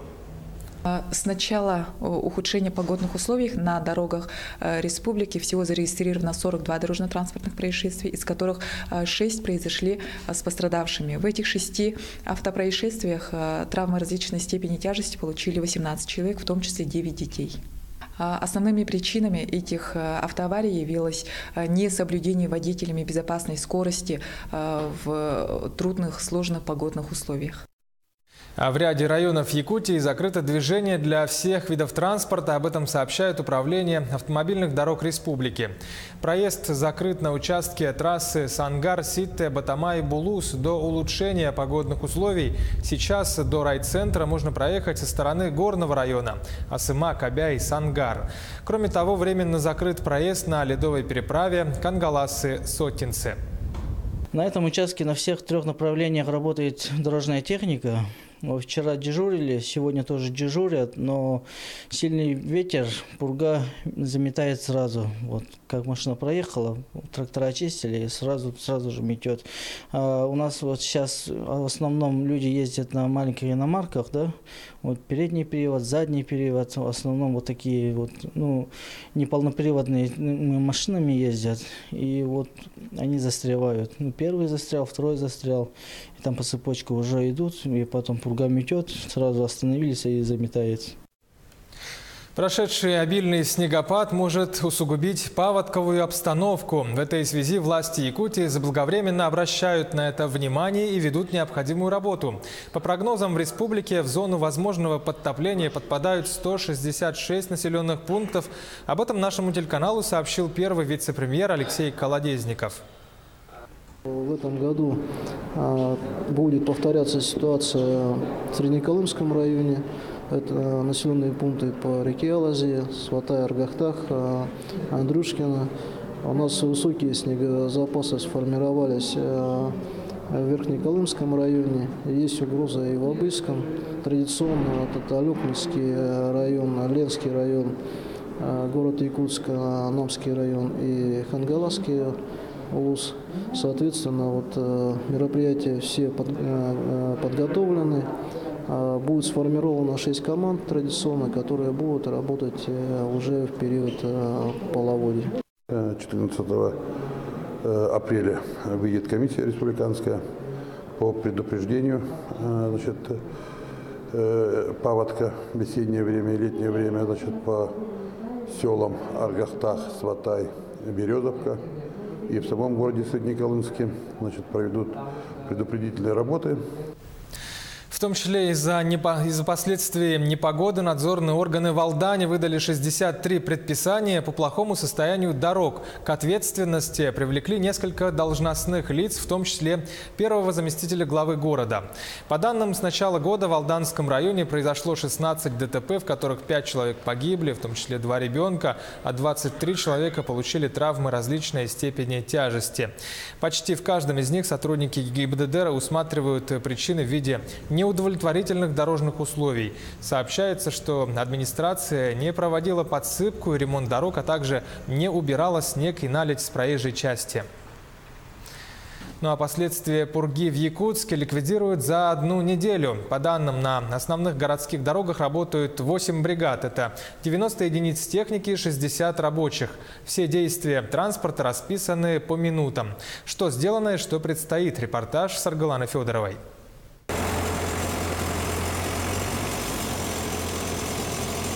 Затяжная пурга и выпавший снег принесли проблемы и лишние хлопоты. Пробки на трассах, аварии. Бригада дорожников, вооружившись лопатами, работает днем и ночью. В первую очередь расчищают центральные улицы, чтобы снизить накат на автомобилей. Вот эти 2 дня уже много выпало снега. Приходится работать. Наверное, будем работать допоздна. Постараемся убрать побыстрее. Сейчас в основном лопатами. Снег потом чем убирать? Конечно, лопаты. Разгребают снежные кучи. Бульдозеры, погрузчики, самосвалы. Грейдеры убирают снег с улицы. Затем тракторы расчищают карманы остановок и заездов. Каждый погрузчик, каждый самосвал и работники делятся по группам, и каждый по заданию свои улицы убирает. Первая смена с 8 утра до 8 вечера, а вторая смена с 8 вечера до 8 утра работаем. Мы за март, получается, мы вывезли где-то 40 тысяч кубов метра. Загруженный снег вывозят на полигон. КАМАЗы совершают по 15 рейсов в день. Площадь полигона 5-6 гектар. Его заполняют послойно. Когда первый слой заполняется, бульдозер выравнивает снег, затем заливает водой. Собранный за зиму снег высоту может достичь двухэтажного дома. Максимум за зиму 4 слоя снега. С 1 апреля с улиц столицы уже вывезли 4300 кубометров снега. А уборка с дворовых территорий – забота управляющих компаний и жителей частного сектора. Саргалана Федорова, Георгий Григорьев, Якутск. Ну а чего же ждать от погоды в ближайшие дни? По данным Гидромедцентра, уже через 2 дня в большинстве районов ветер и метель прекратятся. Циклон отходит с территории республики. Вот за эти 3 дня максимальная скорость ветра в порывах достигала на территории центральной Якутии до 15-16 метров в секунду. Ну и за эти 3 дня выпало в общем 12 миллиметров снега. Ну, по сравнению с нормой это около 9 миллиметров, выше нормы выпало. С 5 числа повсеместно в центральных, южных, западных районах у нас будет без осадков, без ветра. Ночные температуры будут 10-15 градусов мороза. Ну и днем будет уже от 0 до плюс 5 градусов. К другим новостям. В Мирном загорелся спорткомплекс «Кимберлит». Такова легенда пожарно-тактических учений в столице Алмазного края. Для этого привлекли силы и средства 2 отрядов противопожарной службы и военизированного горно-спасательного отряда. Репортаж нашего СОПКОРа в Мирном Евгения Тайтонова. Сигналом о возгорании спорткомплекса «Кимберлит» дети и персонал спешат эвакуироваться. Уже через 3 минуты подъезжают пожарные. Стало известно, что условный пожар возник в спортзале на 1-м этаже. Центр 6-го. На приеме. По информации представителя объекта, из объекта выведено около 30 человек. Предположительно, в здании еще остались около 6 человек. Проводим разведку на поиск пострадавших, как поняли. В первую очередь все силы пожарно-спасательных подразделений направлены на поиски оставшихся людей и возможных пострадавших. Дверь за дверью, разделившись на группы, пожарные осматривают каждое помещение. Чтобы спастись от пожара, люди в панике могли взобраться куда угодно. И вот первый из 6 человек найден в теплопункте. Спасатели сразу надевают на него кислородную маску и выводят из здания. Пожарные не знали наперед количество пострадавших, которые останутся здесь, и не знали их места. То есть они, как в реальных условиях, обследовали все помещения, обследовали все здание до тех пор, пока не нашли данных пострадавших. Пожарные подразделения, они справились с поставленной задачей. Все отработали замечательно. Тренерский состав собрал своих детей, вывел оперативно на улицу. Ребята оделись и побежали в ближайшее укрытие на рынок.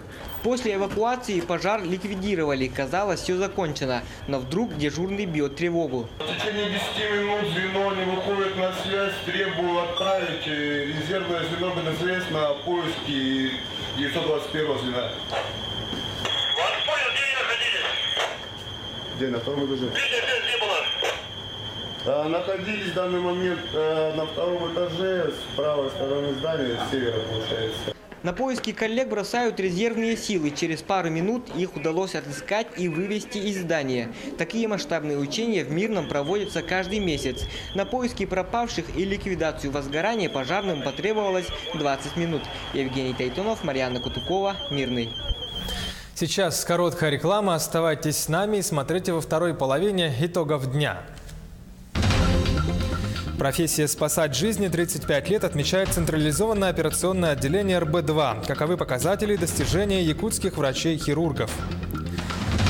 Медэкспо «Здоровье и красота». В Якутске открыли межрегиональную спецвыставку. Какие в этом году товары и услуги предлагают посетителям? Якутян в промышленность местных жителей берут на работу активно, однако приезжих специалистов все равно оказывается больше. Почему? Репортаж из Алдана. Улыбка удачи. Кто выиграл один из главных призов — мотоцикл на розыгрыше телемарафона «Весна» на НВК 1 апреля.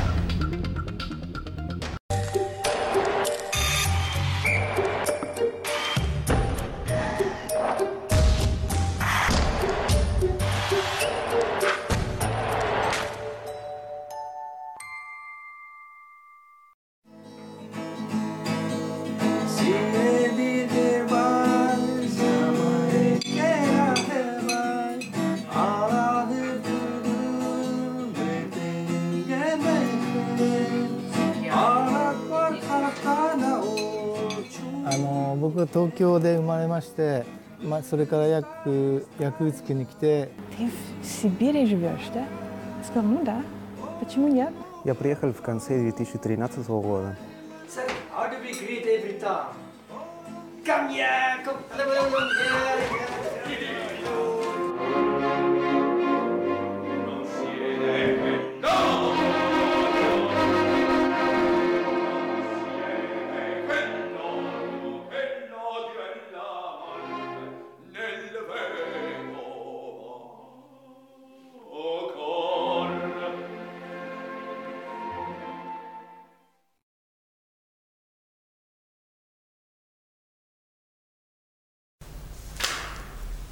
Это Якутия-24 в прямом эфире. Мы продолжаем итоги дня. В Мирном ведут работу по переселению граждан из аварийного жилья. Для обсуждения вопросов по программе переселения приглашают жителей города. Предложения и замечания необходимо предоставить в письменном виде до 20 апреля. Общий объем финансирования программы в районе 133 миллионов рублей. На эту сумму планируют переселить из аварийного жилфонда 180 человек из 18 домов. Всего в аварийном жилфонде, признанном таковым после 2012 года, проживают более 4000 человек. Это почти 6% от общего количества жителей города. Минтранс страны нашел способ уменьшить стоимость полетов между городами России. В министерстве предлагают снизить до нуля налог на добавленную стоимость на региональных авиамаршрутах, по которым перевозчики летают, минуя Москву. А на московских рейсах налог сохранить прежним на уровне 10%. Такой НДС сейчас и на региональных рейсах. Этот налоговый маневр необходим, чтобы поддержать и развивать региональные авиаперевозки, но при этом не навредить экономике Московского авиационного узла. Сегодня через него идут 3/4 всех внутрироссийских авиаперевозок.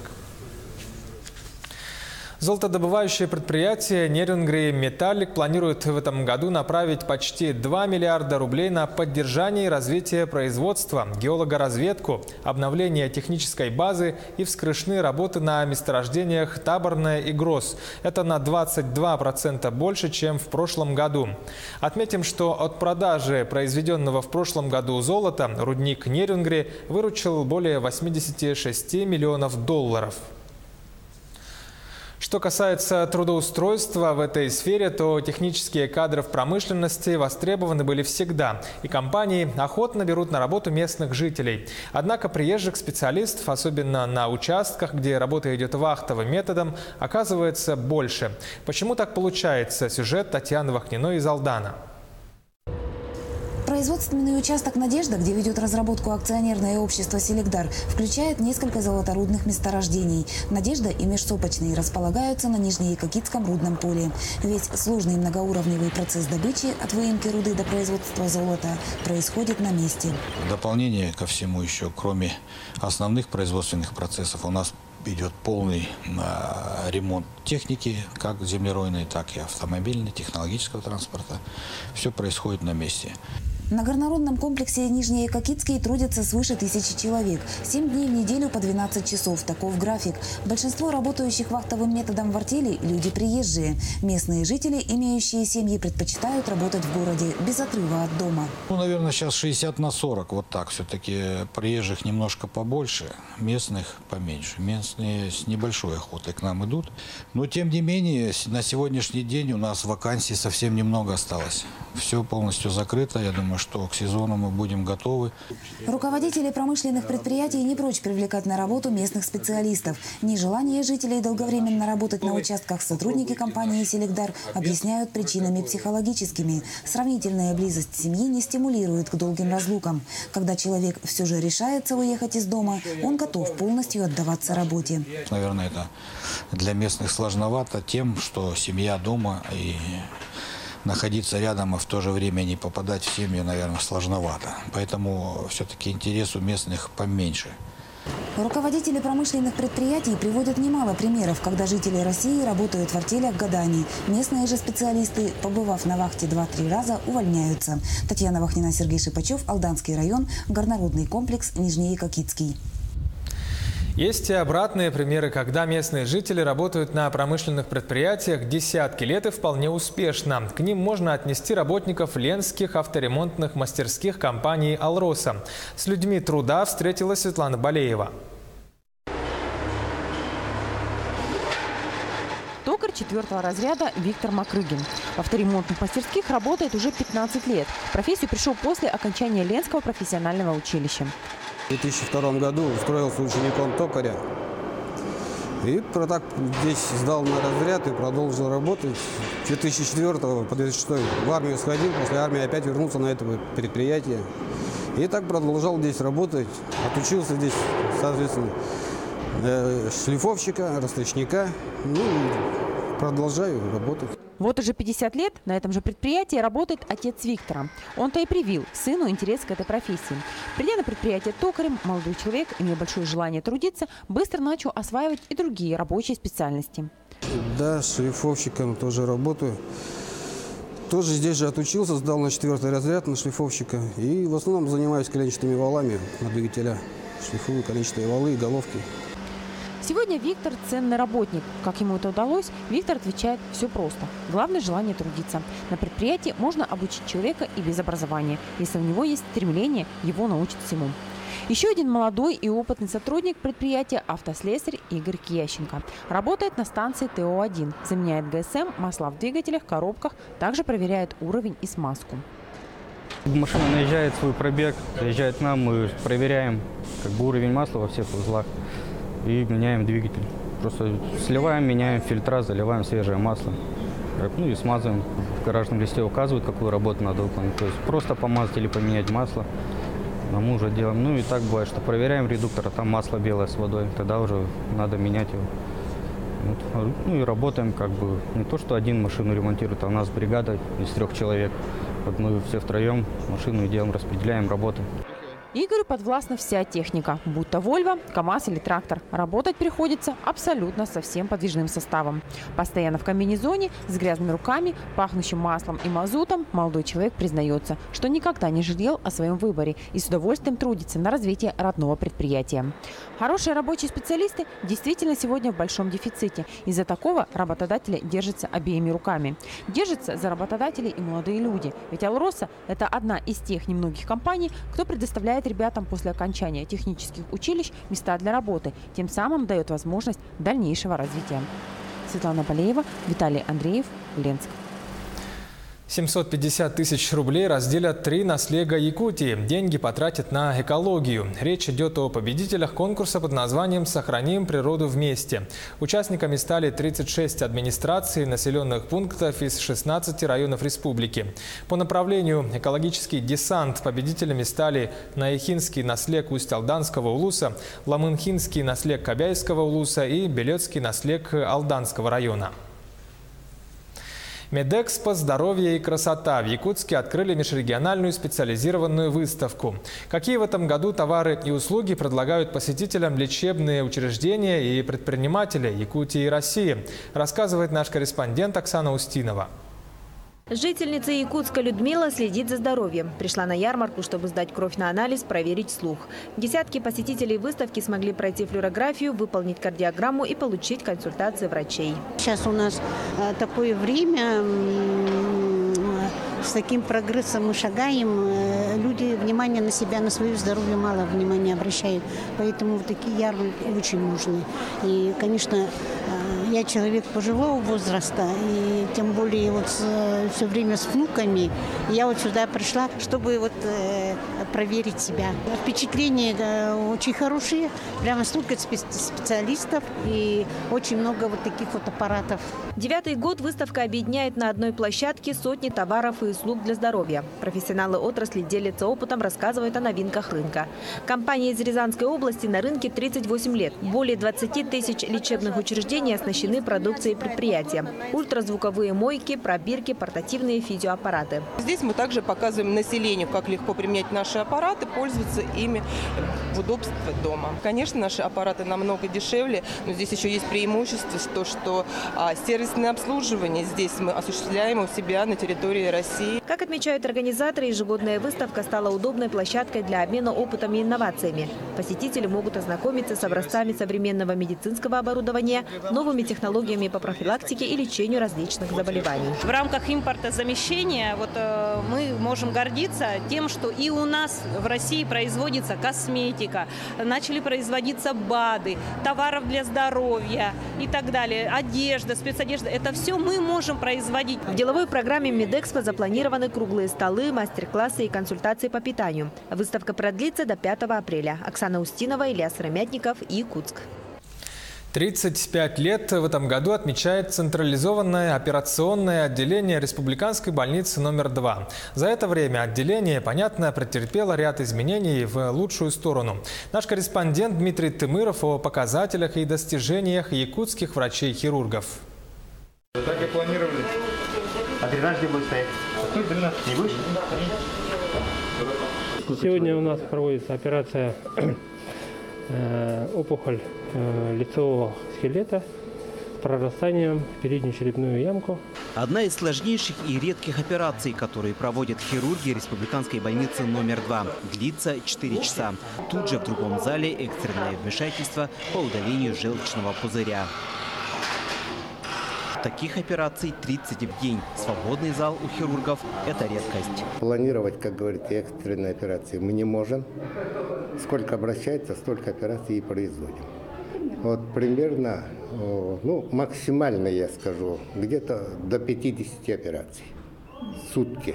В помощь хирургам передовые технологии в области медицины. Компьютеризация и роботы облегчают труд хирургов и экономят драгоценное время. Если раньше был принцип большой хирург, большой разрез, то сейчас маленький разрез и большая хирургия. Это делается эндоскопически, через меню доступа, с помощью новых технологий, с использованием передовых средств, которые у нас в республике есть. Подавляющая часть персонала – молодые хирурги. Хирургами наш центр обеспечен, появляется очень много молодых специалистов. За последние годы, если я не ошибаюсь, в наше первое и второе хирургическое отделение поступило более 10 человек. В отделении проводят 7 тысяч операций в год, от простого удаления аппендицита до операции головного мозга. Делаются сложные операции в нейрохирургическом отделении. Это сосудистые операции, то есть при разрывах аневризмы. Производятся операции при опухолях головного мозга и спинного мозга. Небольшое операционное отделение, созданное 35 лет назад, выросло в централизованный блок, который оснащен современной техникой. В больнице продолжат улучшать материально-техническую базу. В ближайшее время заменить эндо-, видео- и артроскопические стойки, которые нужны для проведения сложных операций. Главный плюс – уменьшение послеоперационных осложнений, что положительно повлияет на самочувствие пациентов. Дмитрий Тымыров, Павел Пахомов, Якутск. Имя лучшего учителя Якутии 2018 года станет известно 6 апреля. В столице стартовал республиканский ежегодный конкурс «Учитель года». Участие принимают 33 педагога. Интеллектуальное состязание, как обычно, состоит из нескольких этапов. Накануне конкурсанты провели методический семинар, где ознакомили членов жюри со своей творческой работой. На сегодня начались конкурсные уроки с использованием различных технологий. Также в рамках конкурса учителя проведут мастер-классы, продемонстрируют образовательные проекты и встретятся с министром образования республики. 33 участника, но это связано с тем, что в этом году республиканский клуб «Учитель года» проводил свой конкурс «Серебряный пеликан», и победители этого конкурса добавились к общему количеству представителей районов. И еще здесь же находятся победители конкурса «Молодой педагог». Первое задание очного этапа стало называться методический семинар, на котором участник говорит о своей конкретной методической концепции, какой-то такой генеральной линии, на которой потом он будет строить и свой мастер-класс, и свой урок и так далее. Но я думаю, что это правильно, справедливо, потому что по одному какому-то уроку, который выдернут из общей линии, судить о мастерстве учителя невозможно. Накануне, как известно, определились все победители розыгрыша телемарафона «Весна на НВК». Призы были выставлены дорогостоящие, и 5000 купонов народ разобрал быстро. А вот повезло только единицам. Наш корреспондент Кристина Якупова о счастливом обладателе одного из главных призов – мотоцикла. Алло. Алло, бегни старато. Атын солын кім деді? Иванова Ксения Ивановна. Ксения Ивановна, да? Жара Ксения Ивановна. Эгардей. Әм бұл беге сандал саскен брахниктағы фирбететтен Матамир мағығынтан бұғырды Минскей матағықылы сүйенілі. Қай өрджін да? Такого резкого поворота Ксения Ивановна не ожидала. Об акции «Весна на НВК» узнала по телевизору и радио. Пришла за купонами за пару дней до розыгрыша. Счастливое число 8 по фэншую принесло удачу. Теперь Ксения Иванова – счастливая обладательница мотоцикла «Минск». Билетов было тоже мало. Уже оставалось-то. Потом смотрела, там 44. Думаю, о, что это такое? Ну, последние билеты добыли. Потом думаю, ладно, 44, это 8 и 5-3, ну, тоже 8. Вот так выбрала. Ну, один выбрала, а два так взяла. Но просто это было неожиданно. Я не ждала. Женщина очень рада выигрышу, но признается, что все-таки мотоцикл не для ее возраста. Посмотрела совсем много. Если мне сказала бы, что это Минский, я не поверила бы. Раньше-то они какие были? Маленькие такие, да? Раньше-то гоняла, сейчас-то. С железным конем Ксения готова расстаться ради мужа. Он перенес несколько инсультов. Мужчине требуются дорогостоящие препараты. Ну, сначала вот тоже думала, вот до сегодняшнего дня вот думала, потом все-таки, ну, у меня этот супруг тяжело болен, ну, пойдет на лекарства. Ксения Ивановна – активная пенсионерка, волонтер, преподает в школе 3-го возраста, состоит в женсовете Центрального округа. Советуют не бояться участвовать в таких розыгрышах, ведь удача всегда может быть на вашей стороне. Кристина Якупова, Семен Семенов, Якутск. Таковы итоги дня. Следите за главными новостями и событиями на Якутии 24. До встречи.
Якутск сегодня. Жизнь столицы. Слушай и смотри. Радио Тетим на волне 107,1. Добрый день, дорогие друзья! В эфире программа «Якутск сегодня». Микрофон ведущей Сергеевна Антонова. В этих выходные Федерация профсоюзов Республики Саха-Якутия провела первый слет молодых профсоюзных активистов. Более 100 участников, специалистов из самых разных отраслей экономики и со всех концов республики съехались в эти дни в Якутск. Мероприятие прошло под эгидой Федерации профсоюзов Якутии, а идейным вдохновителем выступил Молодежный совет Федерации, который как раз и представляют гости нашей студии. Итак, представим их. Это бизнес-тренер, член Молодежного совета Федерации профсоюзов Республики Анна Кривошапкина. Здравствуйте. Здравствуйте. Исполняющая обязанности председателя Молодежного совета Федерации профсоюзов Якутии Ирина Тюргюлева. Здравствуйте. Здравствуйте. И профсоюзный активист, модератор команды «Олимп» Игорь Боцин. Здравствуйте. Здравствуйте. Дорогие друзья, напоминаю, мы работаем в прямом эфире. Вы можете дозвониться к нам в студию по телефону 32 2066 32 11 66. Ну что же, мы начинаем наш разговор. И, конечно же, как мы сказали ранее, слет молодых профсоюзных активистов республики был проведен впервые. И именно поэтому он представляет особый интерес для нас. Расскажите, пожалуйста, об участниках слета, вообще как они были отобраны. Давайте Ирине предоставим слово. В этом году мы провели первый слет молодых профсоюзных активистов, идея которого была предложена самими же участниками летом прошлого года на еще одном нашем крупном мероприятии «Профстарте». В этом году слет планировалось провести, как апгрейд молодых профсоюзных активистов. Мы хотели их, сподвигнуть, может быть, на новые формы работы. Вообще цель слета заключалась в том, чтобы мы хотели сформировать именно конкурентоспособного молодого специалиста с активной жизненной позицией. Вот это наша была главная, основная цель. И для этого мы собрали на нашем слете более... Сколько у нас получилось? 95 участников, 10 модераторов и 10 экспертов. Были представлены такие районы, как Микино-Хангаласский, Чурапчинский, Амгинский, Намский, Горный, Улусы и Хангаласский. И представители также с разных отраслей профсоюзов. Хорошо, Ирина, мы сказали, что идейным вдохновителем вот этого мероприятия, в общем-то, выступил Молодежный совет. Да? Несколько слов о самом совете, как давно он у нас работает, сколько человек он объединяет на сегодня. Молодежный совет наш был создан 10 лет назад и объединяет на сегодняшний день 48 членов Молодежного совета, представители тоже из разных отраслей. Но по всей республике у нас молодежь в профсоюзах представлена в количестве 70 тысяч человек. Очень, можно сказать, объемный, большой совет, действительно. Главной целью команд, насколько я информирована, была разработка проектов по 5 основным направлениям. И в этом им помогали приглашенные эксперты. А кого вы пригласили и почему выбрали именно вот эти 5 направлений? Можете обосновать? Да, действительно, у нас слет проходил по 5 направлениям. Это первый, самый основной, это законотворчество, по которому команды должны были разработать проект. Второе направление – это профсоюзы в действии. Третье направление у нас было молодежный совет как будущее профсоюзов.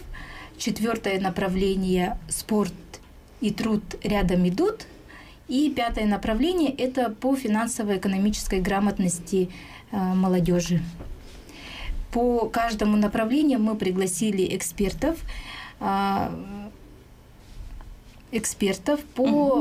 которые представляют, допустим, если брать по законотворчеству, экспертами у нас были представлены депутаты Якутской городской думы, депутаты Государственного собрания Ил-Тумен и правовые инспекторы Федерации профсоюзов. И также по каждому направлению были отобраны как раз эксперты, лекторы, которые непосредственно работают по данному направлению.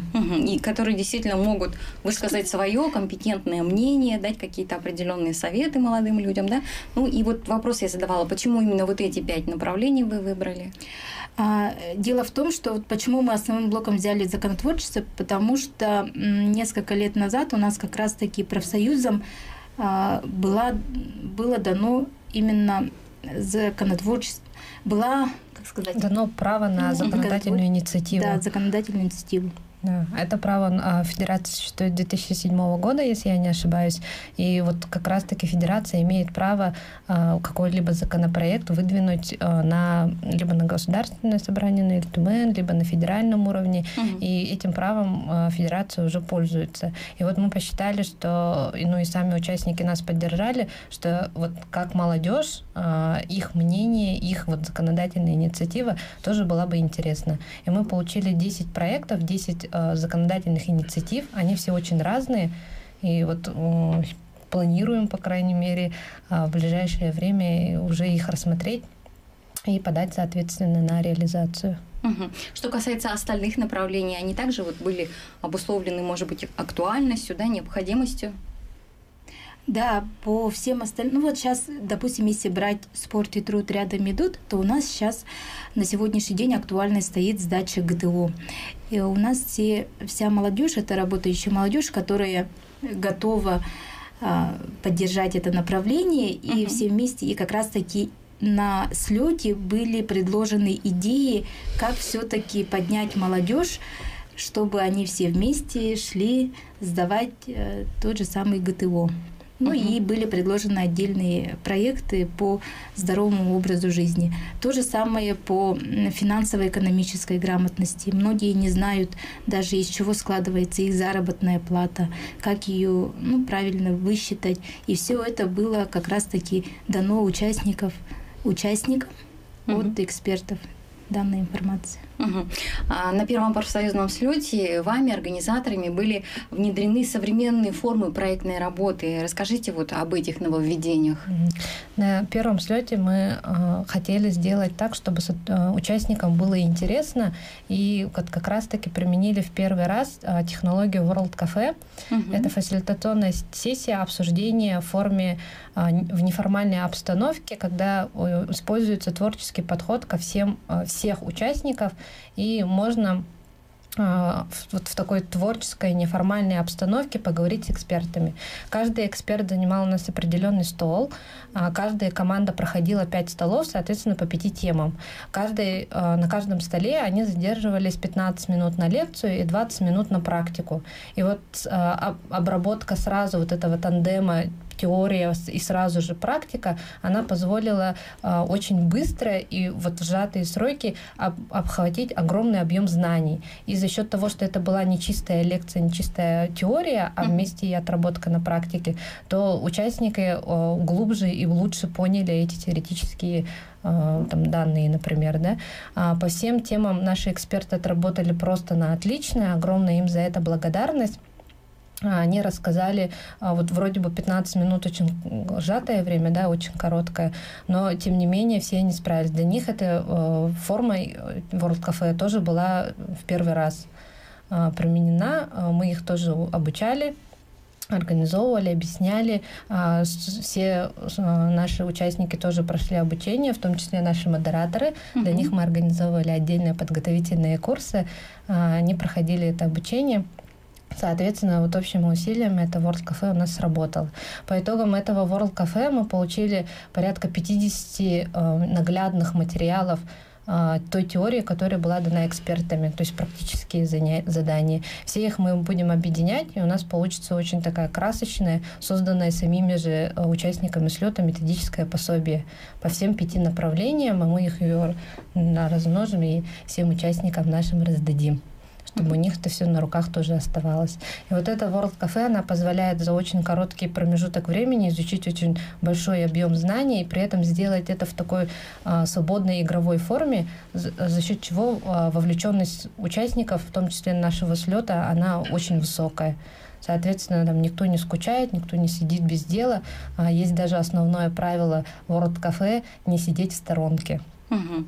Действительно, быть вовлеченным в действие – это главное. Но кроме того, что вот вы сказали, в слете принимали участие не только эксперты, но были еще и модераторы. А вот каким образом вы определяли, кто действительно способен стать модератором, а кто нет? Модераторов мы выбирали очень долго, очень тщательно. Это были наши самые-самые активные представители профсоюзной молодежи, те, кто в определенные периоды своего времени был председателем молодежного совета, давно уже является представителем профсоюзной молодежи. Ну и те люди, в которых мы были практически уверены в том, что вот их знания, их опыт, они вот как раз-таки участники и нашего летнего форума профстарта, да, они могут, и действительно они это доказали. Отбор шел долго, практически до последнего дня. Да, вот можно сказать отдельное слово по модераторам. Как раз-таки особенностью этого слета заключалась в том, что именно на этом слете мы хотели, чтобы модераторы и передали свой опыт, уже накопленный молодым профсоюзным активистам, поделились своими впечатлениями уже о своей, прошлой, да, профсоюзной деятельности, молодежной именно, да. И вот такая преемственность, мне кажется, она дала свои результаты, и многие уже смотрели на своих модераторов не как на людей, которые вот тоже их, допустим, даже ровесники, да, а уже с точки зрения как имеющих огромный опыт именно работы с молодежью и которые давно уже в профсоюзе. Ну вот, насколько я знаю, Игорь у нас был модератором. Вообще, насколько богат твой профсоюзный опыт молодежного лидерства? Ну, я профсоюзную деятельность свою начал с 2014 года, совместно с трудовой, так получилось. И в 2015 я уже стал председателем Ленского Баскомфлота, это профсоюз речников, ну, то есть работников речной отрасли. В том же 2014 году я стал членом молодежного совета Федерации профсоюзов. Ну, вот так у меня бурно начался мой 2014 год. Интересно. В 2015, вот как я уже сказал, уже стал председателем. То есть мне доверили, высказали доверие, чтобы я вот представлял интересы молодежи речной отрасли. Сколько у вас вот молодых активистов работает в совете? В нашем, ну вот я был, сейчас оговорюсь, с председателем с 2015 по 2017 год. Ну, было больше 20 человек, то есть постоянных членов, которые активно работали, принимали везде участие. Хорошо, дорогие друзья, сейчас мы прервемся на небольшую рекламную паузу, после чего вновь продолжим наш разговор. И сегодня наша беседа о прошедшем первом слете молодых профсоюзных активистов. Не переключайтесь, оставайтесь с нами, присоединяйтесь к нам, звоните в студию по номерам 32 2066, 32 11 66. Будьте с нами.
Дорогие друзья, мы продолжаем программу «Якутск сегодня». У микрофона ведущая Сергеевна Антонова. И сегодня наш разговор о первом слете молодых профсоюзных активистов, который прошел в эти выходные в столице республики. Итак, гости нашей студии – это представители Молодежного совета Федерации профсоюзов нашей республики.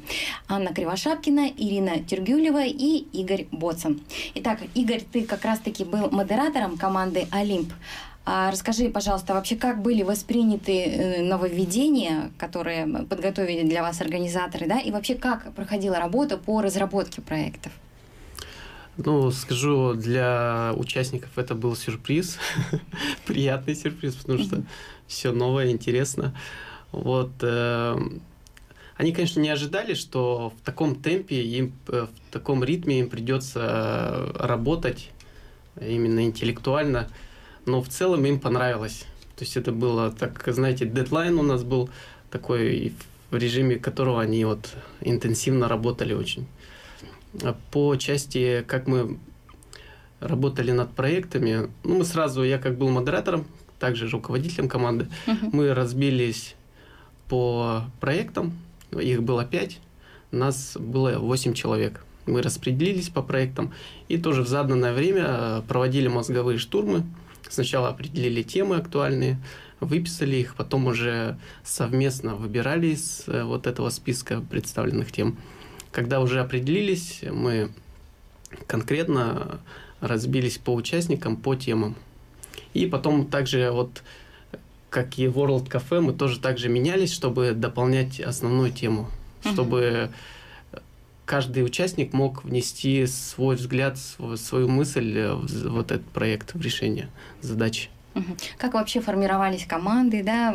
Наверное, это были представители различных улусов нашей республики, да? Вот как шел отбор? Ну, это происходило, как я понимаю... Давайте я скажу, да? Вот у нас было...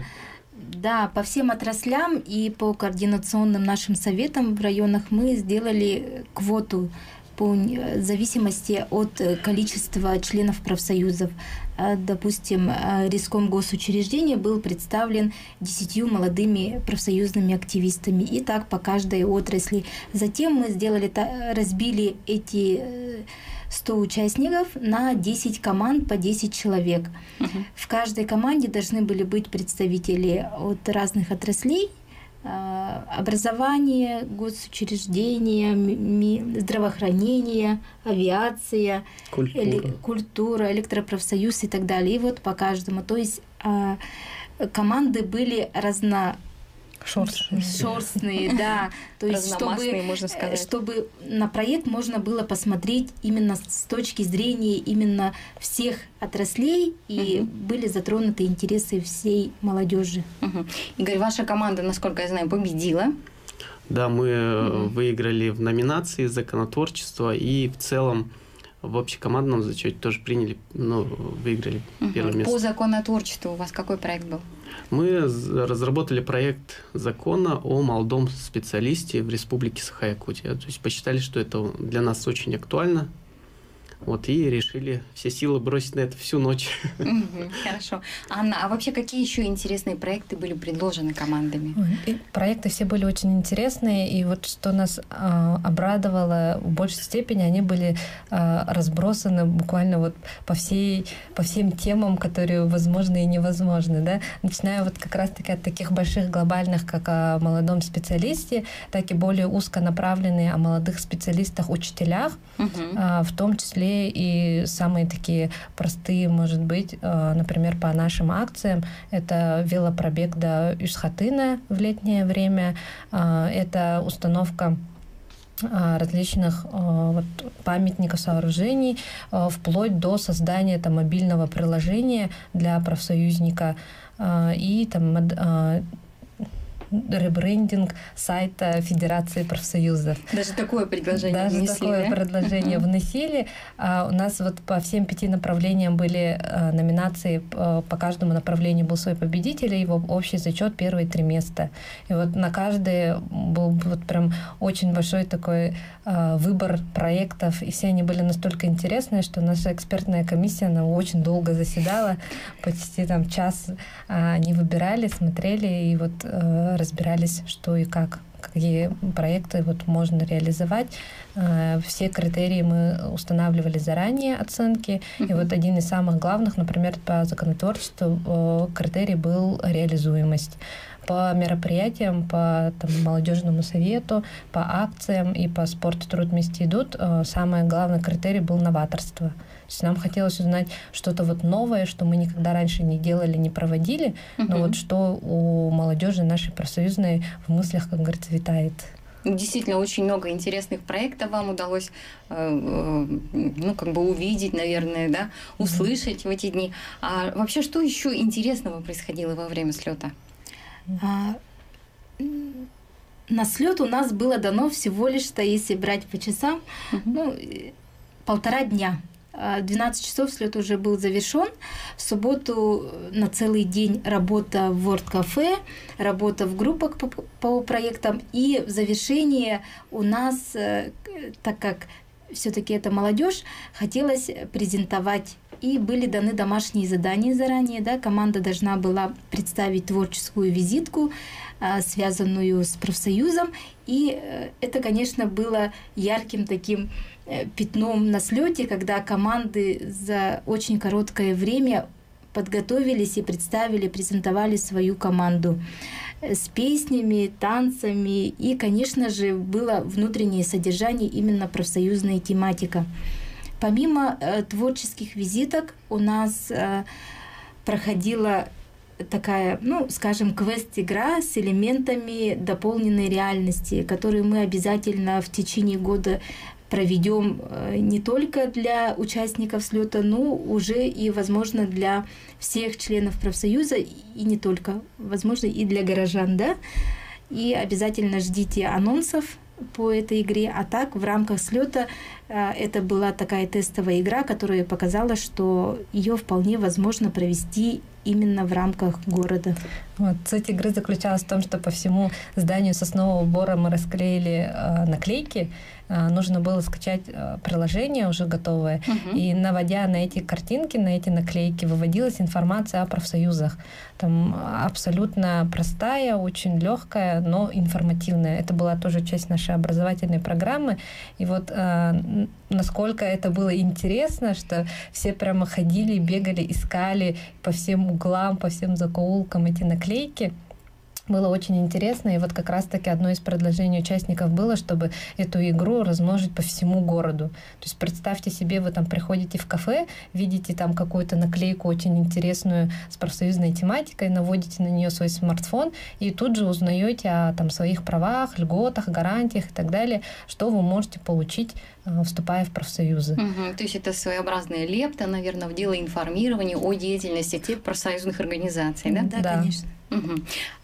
Вот уже сегодня, подводя итоги, что вы можете сказать? Получили ли вы именно то, что хотели? На ваш взгляд, слет состоялся именно таким, каким вы его задумывали?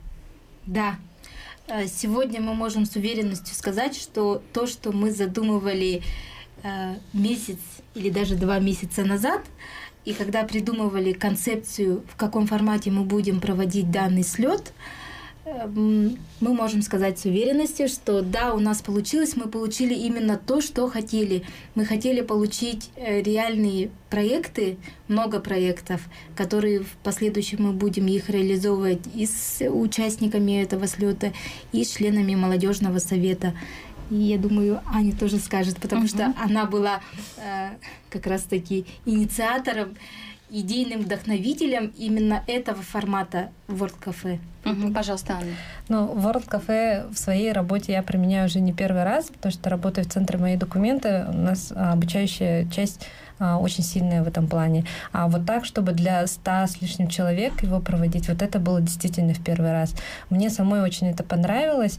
И вот мы собирали листы обратной связи по итогам всего слета у всех участников. Вот вчера только закончили их обработку. И там вот, что самое приятное, это вот получить реальные отзывы от самих участников. И у нас вот 100% удовлетворенность всех участников слета. Им всем очень понравилось. И вот и сам формат, и наполнение, и образовательная часть, и наши эксперты, и наши модераторы, вот они нас не подвели, как говорится, да, и стали вот действительно передаточным пунктом, можно сказать, да, между нами, организаторами и участниками. И очень вот хорошо себя показали, и уже агитируют новых членов, активистов на вступление в молодежный совет, ну и просто на проявление своей гражданской инициативы. И вот вчера мы как раз праздновали наш, можно сказать, праздник профессиональный. Вчера был объявлен 2 апреля, да, День гражданского активиста, да. И вот у нас по всем группам, у нас есть везде группа WhatsApp по всем направлениям, да, он просто все взорвалось, все друг друга поздравляли.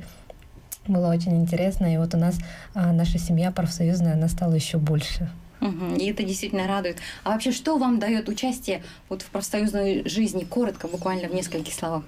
Участие в профсоюзной жизни дает лично мне реализовать какие-то наши проекты, скорее всего, да, потому что многие любят просто говорить, но при этом ничего не предлагают. А как раз-таки общественная организация и вот позиция гражданского активиста тебе позволяет все-таки не просто говорить, а уже что-то делать. И вот это, мне кажется, отличает как раз-таки гражданского активиста от обычного гражданина. И, Игорь, буквально несколько слов о том, что мне дает, да? Да, что тебе дает. Ну, тоже я соглашусь с Ириной.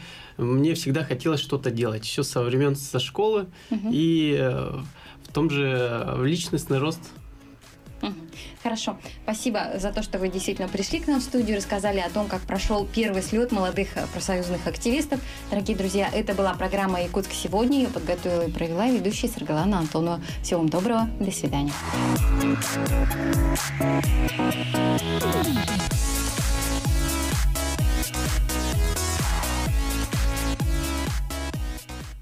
Якутск сегодня. Жизнь столицы. Слушай и смотри. Радио Т-Тим на волне 107,1.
8 бригад, 90 единиц техники и 60 рабочих в республике полным ходом идут работы по уборке снега. Участковые уполномоченные будут снимать нарушения на видеокамеры. В Якутске прошла пресс-конференция с представителями власти. Ночь в театре. В культурном календаре города Алдана появилась новая строка.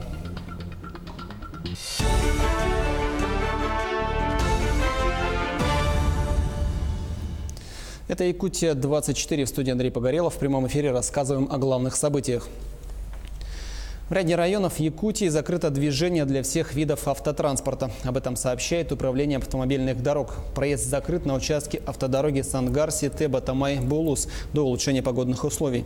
Сейчас до райцентра проезд осуществляется по автомобильной дороге со стороны горного района Асама-Кабяй-Сангар. Также временно закрыт проезд для автотранспорта на ледовой переправе Кангаласы-Сотинцы.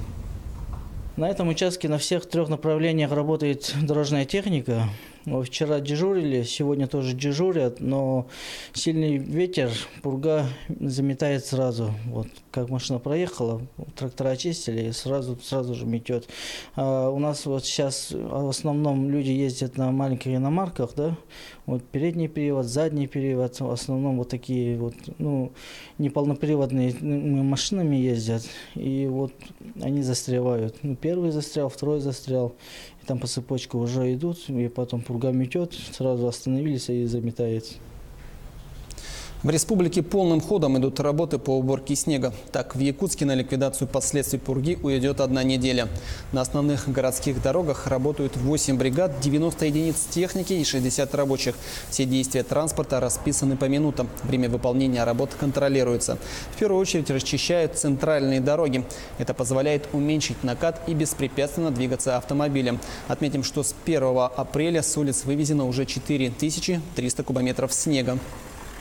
Каждый погрузчик, каждый самосвал и работники делятся по группам, и каждый по заданию свои улицы выбирает. Объем увеличивается каждый раз. Объем составляет где-то в день, получается, КАМАЗа по 10-15 рейсов делает. Снег вывозим на полигон по улице 50 лет Советской Армии.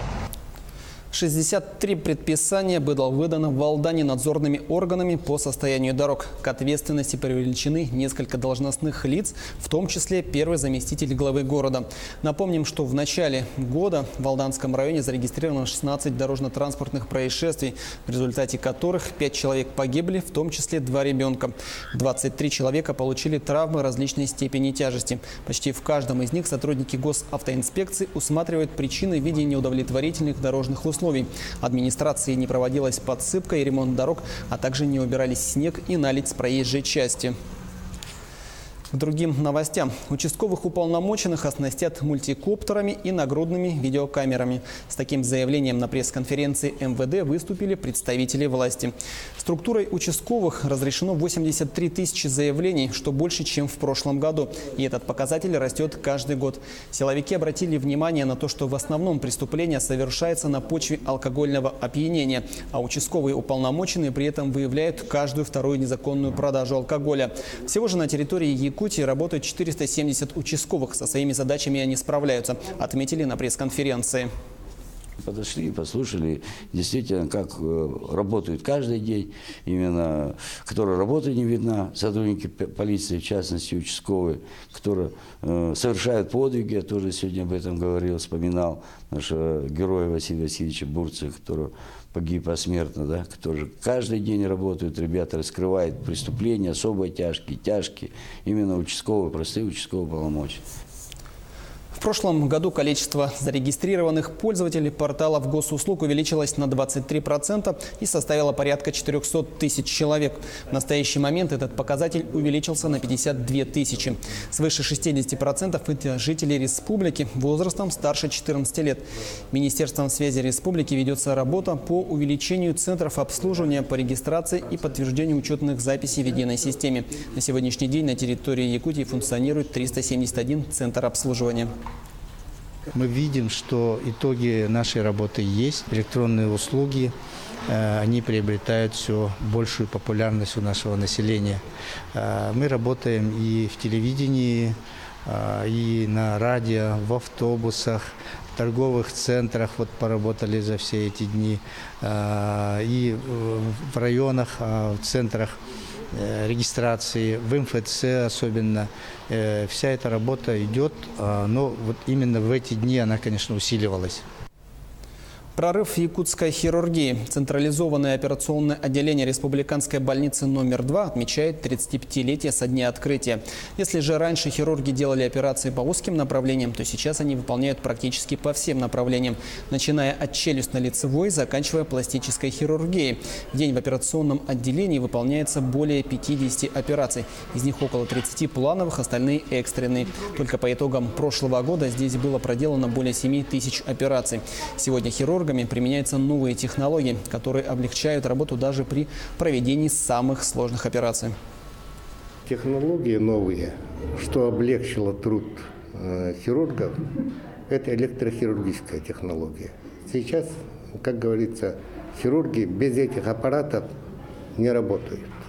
Во всех операционных залах у нас работают современные аппараты высокочастотной хирургии.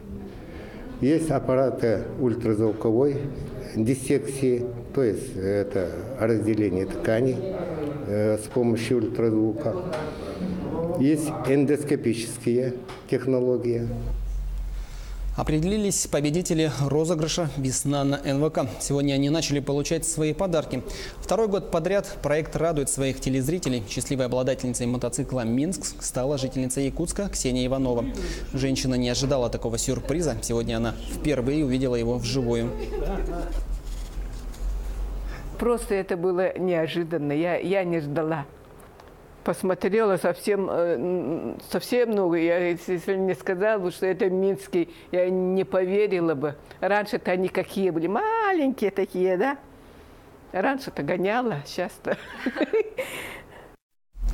В культурном календаре города Алдана появилась новая строка «Ночь в театре». Проект, который стал изюминкой репертуара местного тюза и привлек неподдельный интерес алданского зрителя. Репортаж Руслана Павлова. «Ночь в театре». Проект не новый в театральной среде, однако для неискушенного алданского зрителя он стал в буквальном смысле взрывом эмоций и ощущений. Провести в театре 5-6 часов и встретить полночь в стенах Мельпомены само по себе нетрадиционно. Но когда фарс сменяет трагедию, а мимы показывают миниатюры, и все это в полумраке с элементами неожиданности, восторгу нет предела. Невероятные ощущения меняются, нереальность полнейшая, такое ощущение, что отсутствуешь присутствуя. Ну, во-первых, это какое-то новое слово в жизни театра юного зрителя. Это очень неожиданно, очень интересно, очень креативно. Чувствуется мысль Жени Гузмана, как мне кажется. Ну, я очень рад, что сегодня сюда попал, что все это увидел. Ну, дай бог, если это станет очень доброй традицией тюза. Месяц репетиций, работы над декорациями, костюмами, и вот зритель получает 4 мини-спектакля на разных площадках и часовую трагикомедию на основной сцене. Используя для постановок площади театра юного зрителя, были задействованы чердак, подвал, закулисье и даже кабинет художественного руководителя. Постановщиком нового проекта стал местный режиссер Евгений Гузман. По его мнению, подобные решения придают плавному течению театральной жизни креатив и остроту.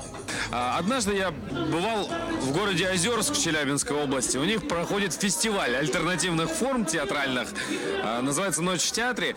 Но там немножко другой формат. Там приезжают приглашенные разные театры профессиональные. И в течение ночи точно так же вот на разных площадках проходят спектакли. Ну вот там как бы мне это показалось очень таким интересным, новаторским. Планируется, что «Ночь в театре» станет ежегодным проектом и будет проводиться на различных площадках. Руслан Павлов, Сергей Шипачев, Алдан. И о спорте. Победителями третьих игр народов Севера стала команда «Бухурук» Ивено-Бытантайского района. 30 марта в Батагай-Алыта в рамках празднования 125-летия государственного политического деятеля Романа Шадрина состоялись игры народов Севера. Участники состязались на оленях упряжках, выявляли лучших в гонках на верховых оленях, прыгали через нарты и не только. В главной гонке на 10 километров за суперприз главы района снегоход «Ямаха» состязались 47 оленьих упряжек из Ивено-Бытантайского, Тампонского, Булунского, а также Верхоянского районов.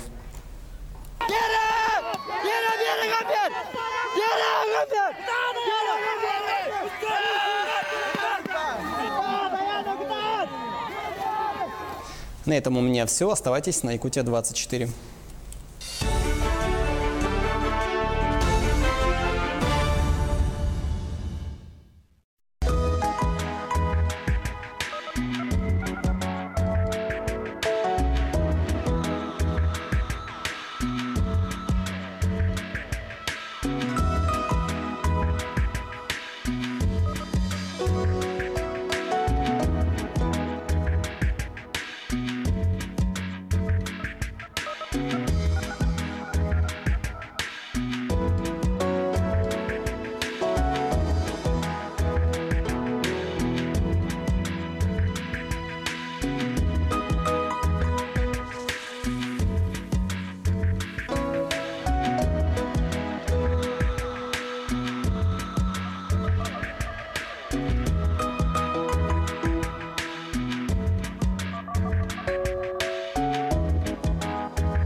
Ну, как бы мне многие и одноклассники, и друзья говорили: пойдем погуляем, да. Я говорю: ну, у меня тренировки. Я говорю: да хватит тренироваться, и так каждый день уже ходишь. Ну, тренировки для меня это не то, чтобы вот как дело надо сделать и все. Ну, это для меня как любовь, любимое занятие. Спорт – это моя жизнь. Прям с самого детства в нем, и понимаю то, что ну, вот я нашла то, что искала.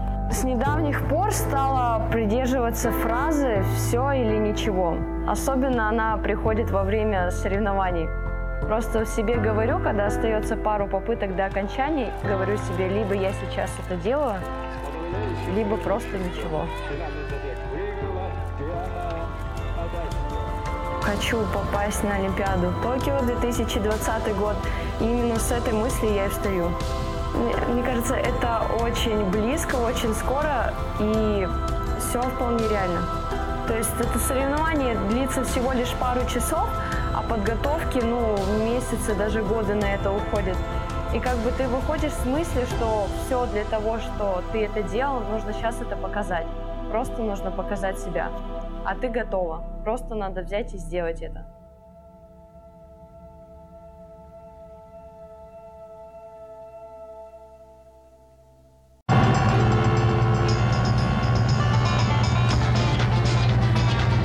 Эко навалило, а?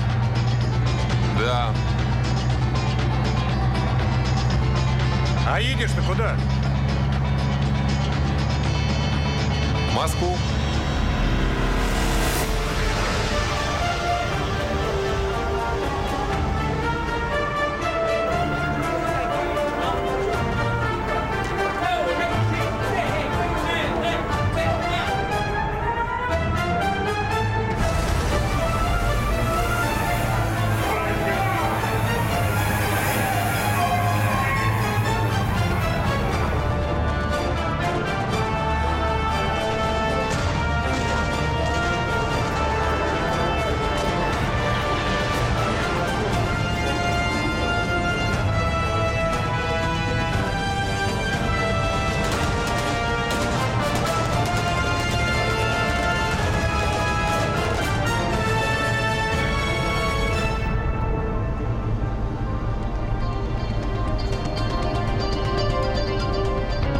Я отношусь к очень счастливым людям, и если я решил стать оператором в 8 классе, я не сделал ни одного лишнего движения в своей жизни, чтобы отклониться от цели.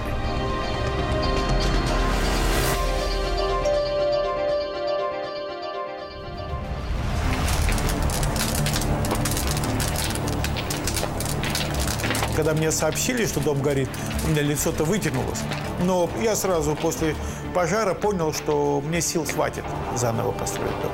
А я вот решил, что я его уже построю иначе. Не так, как он был вот заложен. Интуиция мне подсказала, что я выдержу. Вот эта территория будет огорожена такая, вот такой растительной изгородью. Я не люблю заборы сплошные, за ними ничего не видно. За исключением комнат на 2-м этаже, вот все было построено за 4 месяца. 60% готово уже помещений. Они не отделаны, естественно. Сейчас покажу. Алло. Хочу напомнить по поводу 8 ноября. У меня 60 лет неожиданно подкралось, незаметно. Там все будут свои люди, так что давай. Вот эти останутся 2 столба только, а это все будет убрано. Это технологические были столбы. Вот, а сейчас это будет на таких силовых элементах повешено. Все это я рассчитываю и уже преодолею скоро. Почему и мне интересно это? Потому что это мое. Это не какой-то купленный проект, а именно разработанный. Я немного образован в плане архитектуры. Нам преподавали и историю, и искусство, все. Здесь вот как бы кресло и все такое. Можно, почитывая книгу, слушать хорошую музыку. Это давняя моя мечта. Мне нравятся какие-то нескучные помещения в любом случае. Такое как бы детское воспоминание о каких-то закоулках, чердаках, которые будоражат фантазию. Здесь темно, но здесь кинотеатр. Будет винтовая лестница в эту башенку, там спальня. Вот. И здесь потрясающий выход на балкон. Вот. Почти весь день до позднего вечера здесь солнце. Можно, как говорится, наслаждаться жизнью.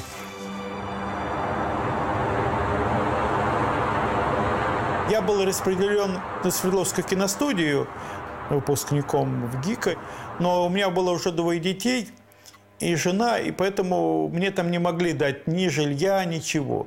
На Ленфильме была ситуация, когда принимали молодых. Я пошел к Долинину, и я ему показал дипломную работу. И он сказал, что она ему нравится, и он позвонит Ильюше. Я тогда не очень понимал, кому. Вот, это был Илья Александрович Авербах. Он посмотрел эту работу, ему так понравилось сразу. Он сказал, что это серьезно. И мне через какое-то время дали жилье, работу дали сразу, естественно, ассистентом оператора. И я бегал по лабораториям, по тем же светикам, мыл полы, там смачивал, клал рельсы и все, что угодно делал в течение года. Я утоптал, как говорится, пространство вокруг себя. И как-то достаточно безболезненно уже общался с народом, который в помощниках был, и не было проблем никакой.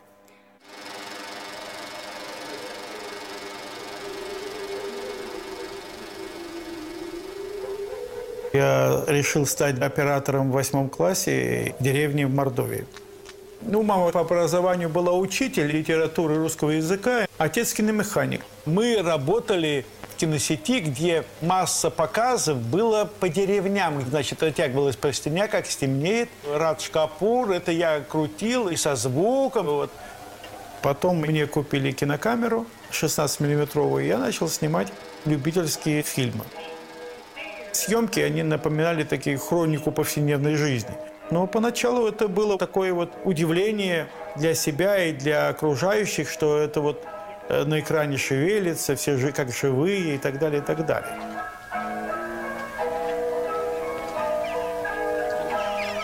Реакция матери была достаточно спокойной в плане того, что я хочу быть оператором. И у отца не было никаких проблем с этим.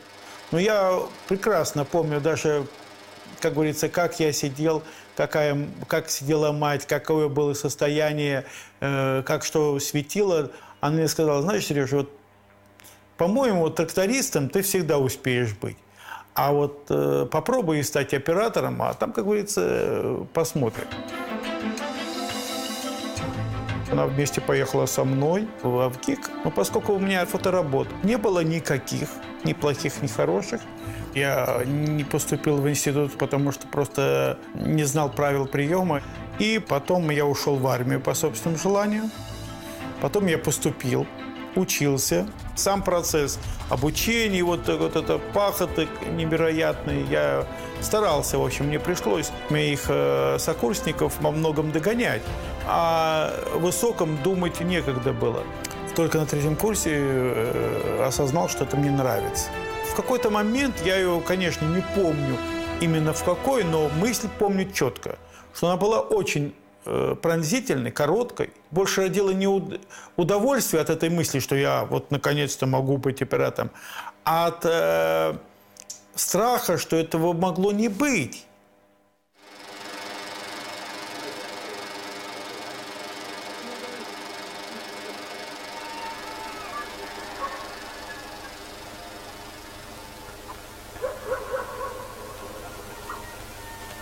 Ну, дипломное кино – это была авторская работа. Я тогда решил сделать приятное с полезным, на родине снять кино такое в жанре документально-поэтического рассказа.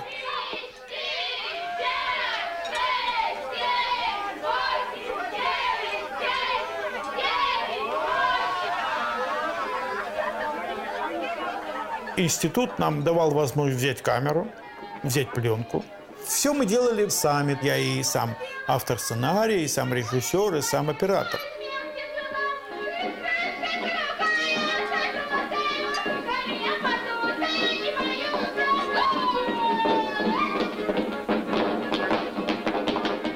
Я достаточно удачно снял дипломную работу, потому что благодаря этому кино я построил всю свою карьеру, ну, в начале имеется в виду, и мои работы таскали из зала в зал.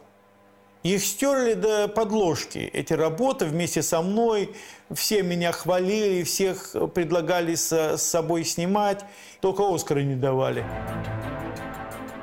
Потом где-то зимой меня Долинин позвал уже вторым оператором на «Голос» картину с Авербахом. И тут каким-то образом мою дипломную работу увидел Микоян. И тогда он начал умолять Долинина и Авербаха, чтобы они меня отпустили и стать оператором вот на картине «Влюблен по собственному желанию». Я технически снимать уже мог. Я снимал, как говорится, не стыдно уже. Режиссер опытный сразу сказал, что он прикроет. То есть он понимал, на что шел. И я тогда стал снимать с Микояном, вот снял эту картину. И тогда уже у меня карьера, она не опускалась.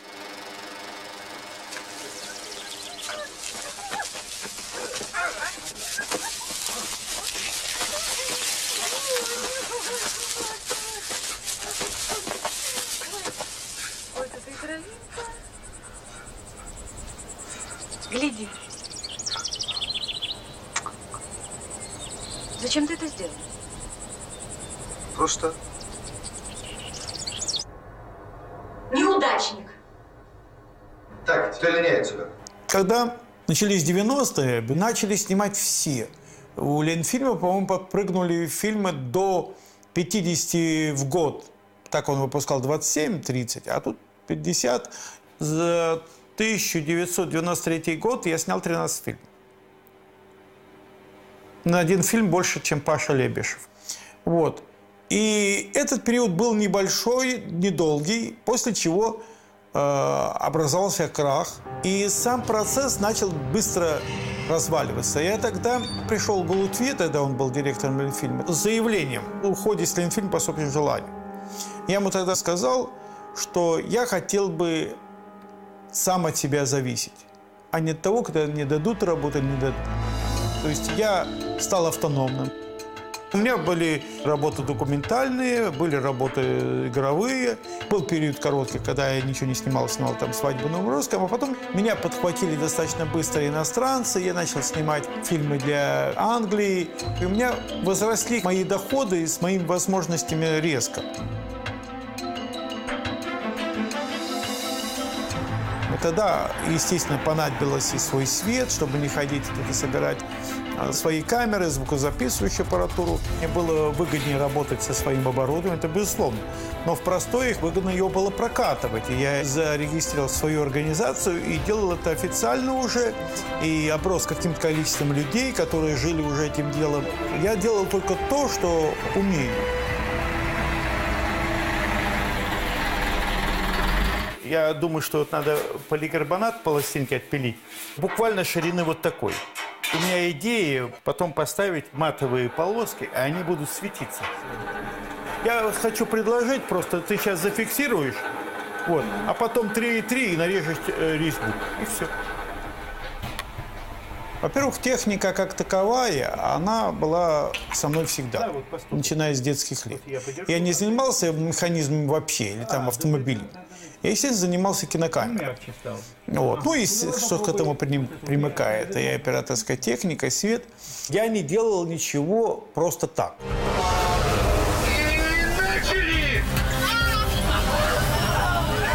Чаще всего я делаю это для себя сначала, под конкретный какой-то проект.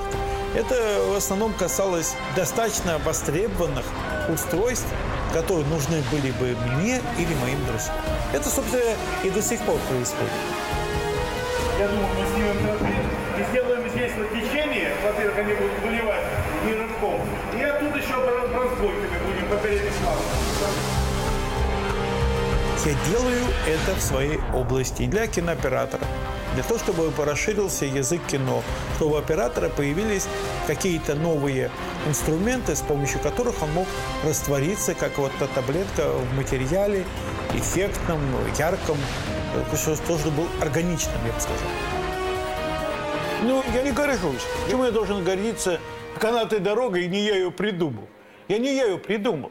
Просто канатная дорога, она доведена сейчас до хорошего уровня. Ее использовали до меня и на «Войне и мире». Поэтому в этом смысле я никому никаким образом не хочу себе присваивать первенство.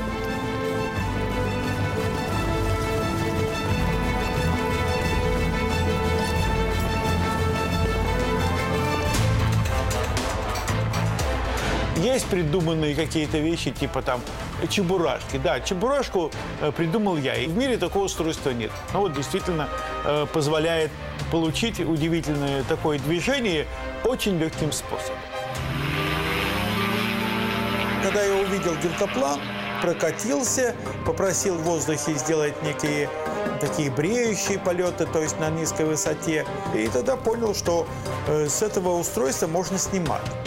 Ну, естественно, возникли тогда желание сделать какие-то крепления камеры. Аппетит приходит во время еды и стал обрастать просто более сложными устройствами.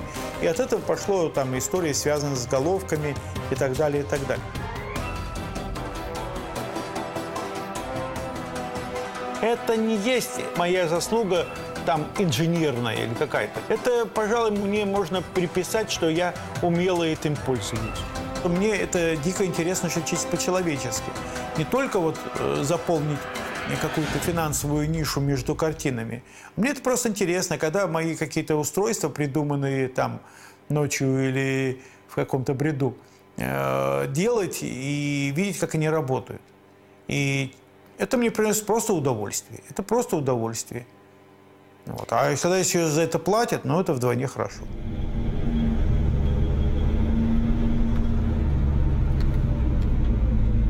Когда иногда меня спрашивают, а какой ваш любимый фильм?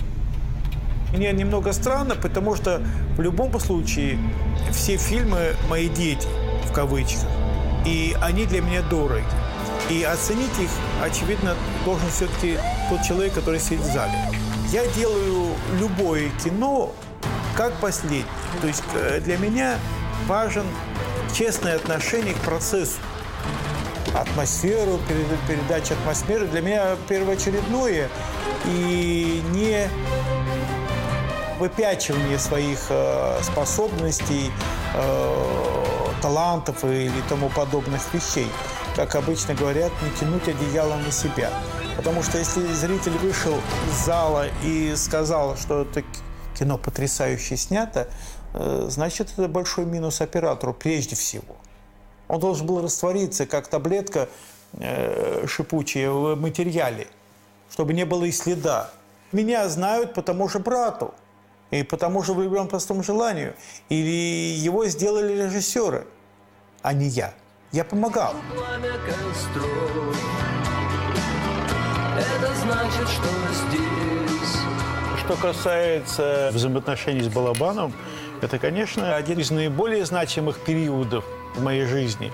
Потому что, во-первых, этот период достаточно большой. А во-вторых, он пройден от начала и, по сути дела, до конца.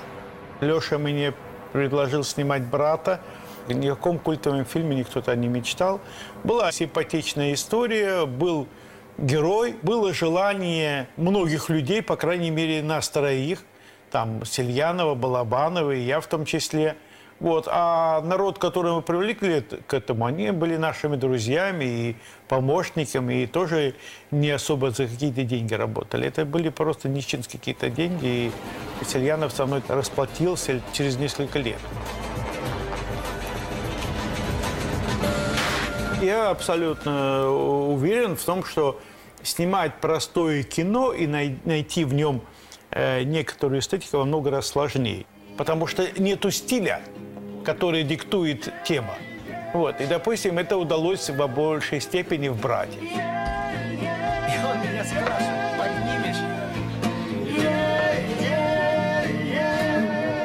«Брат» есть атмосфера Петербурга, есть вот такая вот музыка, есть музыка города, есть музыка взаимоотношений определенных. И оно не романтизировано, с одной стороны, и достаточно жесткое само по себе кино, но оно вот покрыто вот таким налетом эстетики определенной. Снимать кино узнаваемое, как любил Балабанов, тем более комментируя словами убедительно, в общем, достаточно тяжело.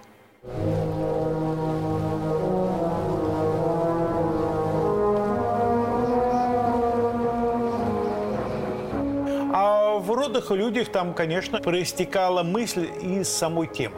Старых фотографий, особенных решений пластики города, безлюдного. Это как бы несколько искусственные вещи.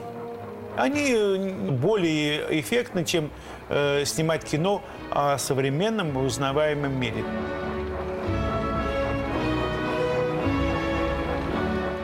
Я все-таки себя не отделяю от идеологической направленности фильма. За плохое кино я отвечу, и от хорошего не откажусь. Понимаете? Я снял кино «Хлеб и мясо существительное». Такой фильм честный, достаточно длинный, нудноватый. Вот. Он телевизионный, его смотрела, естественно, вся страна. Суть в том, что я вот приехал в свою деревню, зима, и уезжаю уже. Жду автобуса, подошел какой-то еще мужичок, Николай. Он так через минут 10 спрашивает: «Сережа, ты что ли это хлеб-то снимал?» Я говорю: «Да». Он так еще походил, а потом сказал: «Ты больше такого не снимай». Вот. Я как-то так смутился, потом как бы оценил его слова. Вот, пожалуй, он в одном этой фразе сумел совместить и рецензию, и напутствие.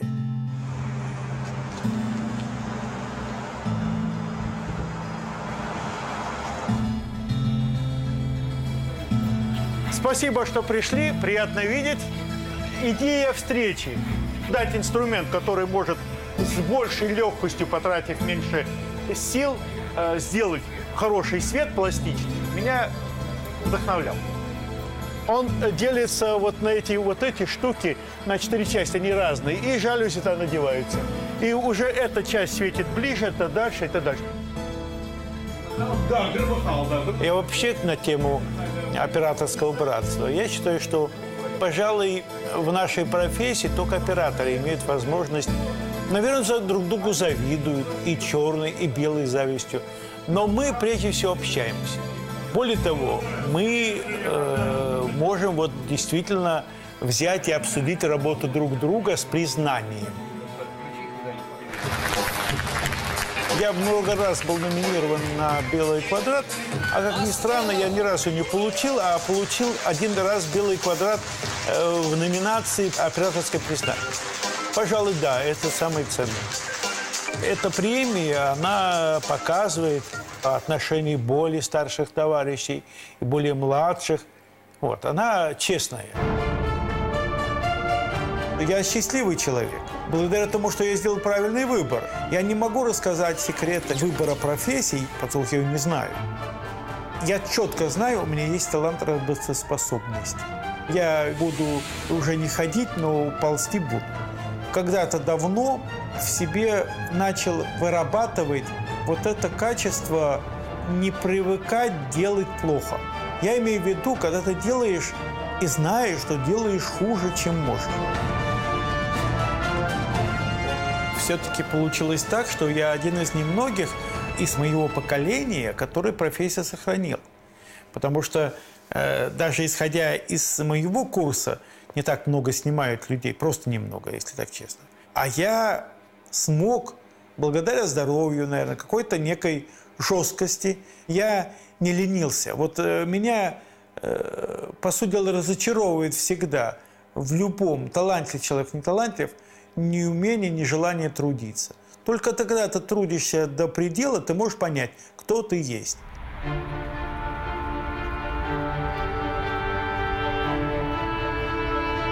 Дорогуша, ты раздуй человек.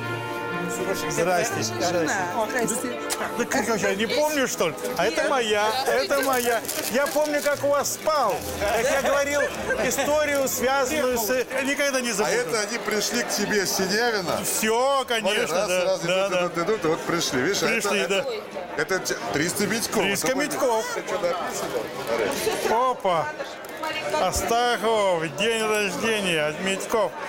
Я заработаю. Ну, как хорошо. Мы как раз горячие еще даже не ели. Привет. Серега, не дождутся. Нет. Не дождутся. Привет. Ускакала моя козочка. Да, здравствуй, Вадим, привет. Сережа, здорово, дорогой. Ты чего? Ты тоже почему-то левой рукой? Потому что я вправо. Вот оно что. Более драгоценная вещь. Там вот идет этот рабочий момент, а там отрывки, как я их называю. Отрывки. Естественно, я тут начал их монтировать и понял, что очень много снял. Тут я формально знал, что за 50 там, например, но больших фильмов. Сережка, это я там. Как тоже. Вот, Сухоруковым.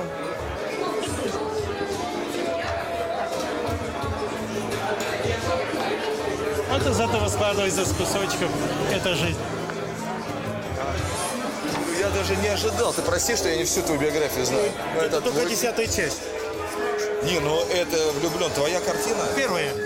Профессионально. Первая была вот Духов день до этого. Вот это вы монстр, мастодонт. Я думаю, что настал тот момент, когда я должен что-то сказать. Я убедился, что у меня огромное количество друзей, которые бросили свои дела. Но я счастлив, что я могу видеть ваши лица. Есть возможность поговорить, встретиться. И прошу выпить за нашу встречу, за здоровье всех, кто пришел. Спасибо вам.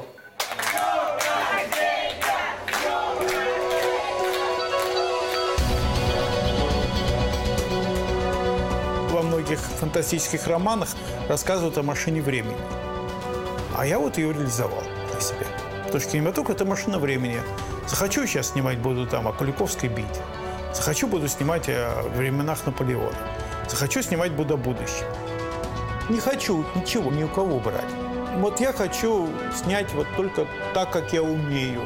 Я не живу ради денег, я живу ради удовольствия.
bu. Dönen atla. Tamam, sür üstte.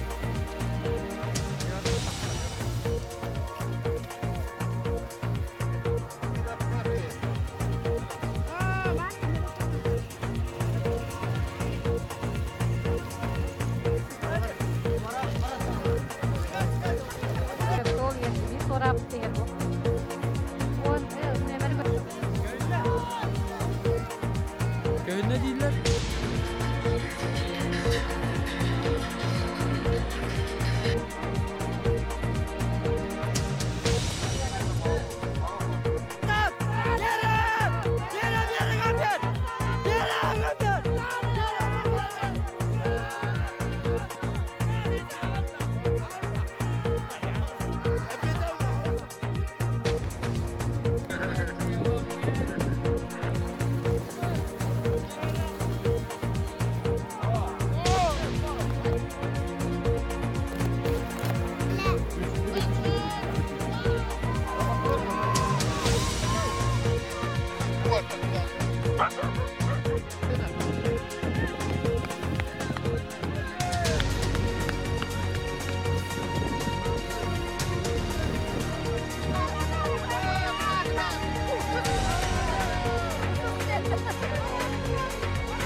Здравствуйте, это «Актуальное интервью». Я Андрей Погорелов, и мы обсуждаем актуальные вопросы и события. Сегодня гость нашей студии – первый заместитель генерального директора национальной вещательной компании «Саха», генеральный продюсер Олег Марков. Олег Олегович, здравствуйте.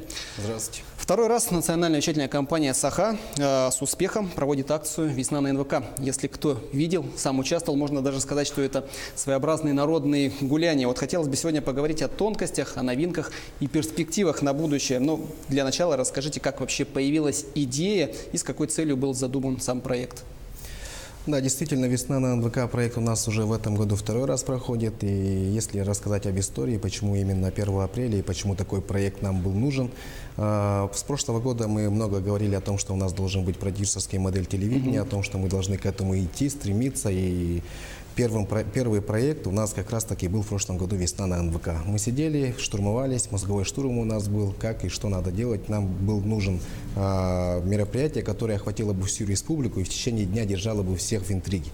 Ну и думали, и все-таки пришли к форме «Весны на НВК». То есть мы примерно такую форму придумали, а потом почему именно 1 апреля? Потому что мы переживаем очень долгую, длинную, жесткую и жестокую зиму, можно сказать. И после этого как раз 1 апреля можно расслабиться, чтобы все наши телезрители сидели у экранов телевизора, радовались нашими ведущими и радовались весне. И если получится, то выиграть какой-нибудь приз хороший. И действительно, это, я считаю, что подарок для всей республики, и вся республика в этот день была вместе с нами. Мы в этом просто уверены. Как и в прошлом году, в этом году мы начали с самого утра. С 6 утра у нас радиошоу началось до обеда. Во время радиошоу было бы очень много интересных игр. Я уверен, что любители радио, которые постоянно нас слушают, очень активно все участвовали, и всем это очень понравилось. Также были разыграны разные призы в утреннем шоу. С обеда мы начали с концерта. Здесь перекрыли улицу Орджоникидзе и установили цену. Здесь наших горожан радовали артисты эстрады.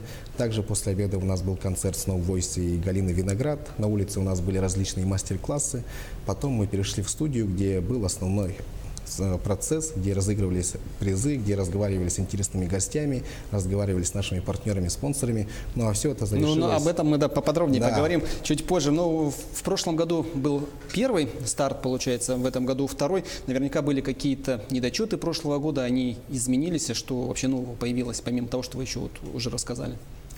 Ну, действительно, если сравнить с прошлым годом, самая главная задача в этом году была провести лучше, чем было в прошлом году. Все, что мы в прошлом году не успели сделать, все, что мы не доделали,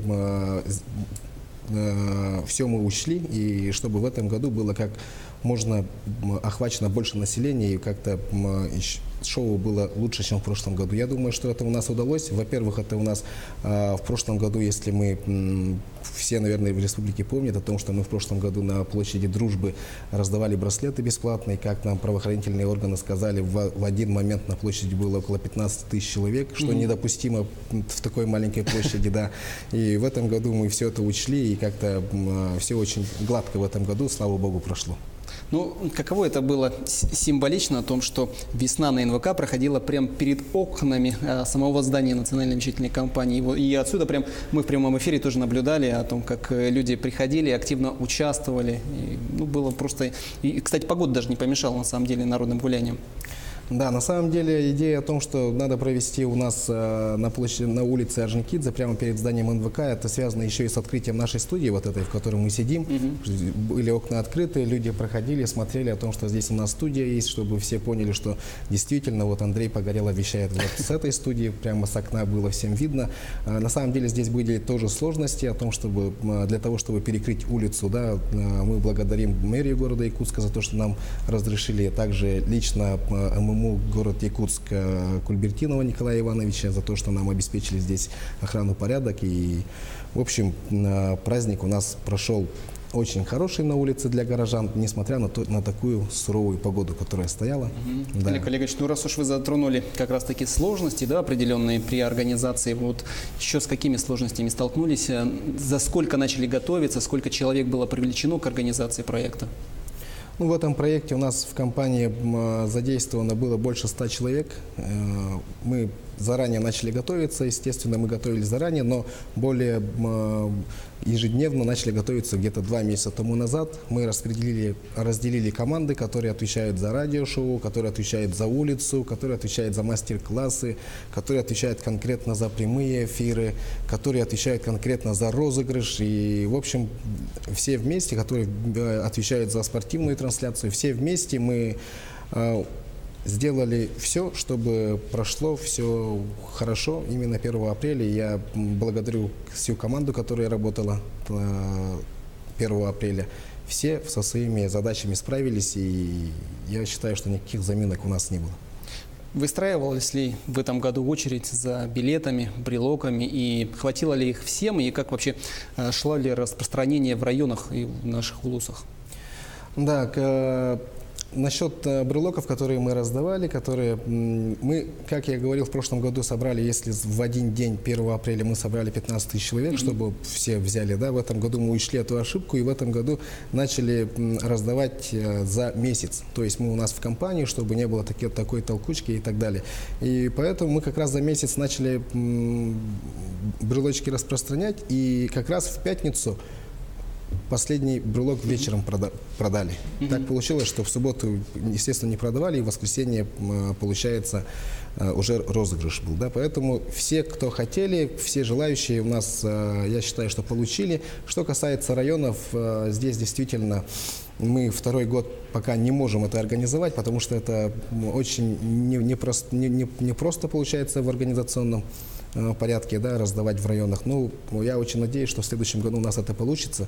Но те, кто к нам приходили за брелоками, они брали по 10, по 20 штук, там, приходили с листочками, записывали имена, фамилии своих родственников и отправлялись в районы. Если так взять, из 30 основных призов, которые были разыграны, 12 уехали в районы. Это тоже говорит о том, что родственников просили, чтобы пришли, получили и отправляли на родину. Пока только так. Но я уверен, что в следующем году у нас это получится. Ну, сегодня в новостях мы уже начали рассказывать о том, что победители начали получать свои подарки. Все ли уже объявились или, может быть, до кого-то еще не успели дозвониться? И вот расскажите о том, кто уже пришел, какие подарки получил.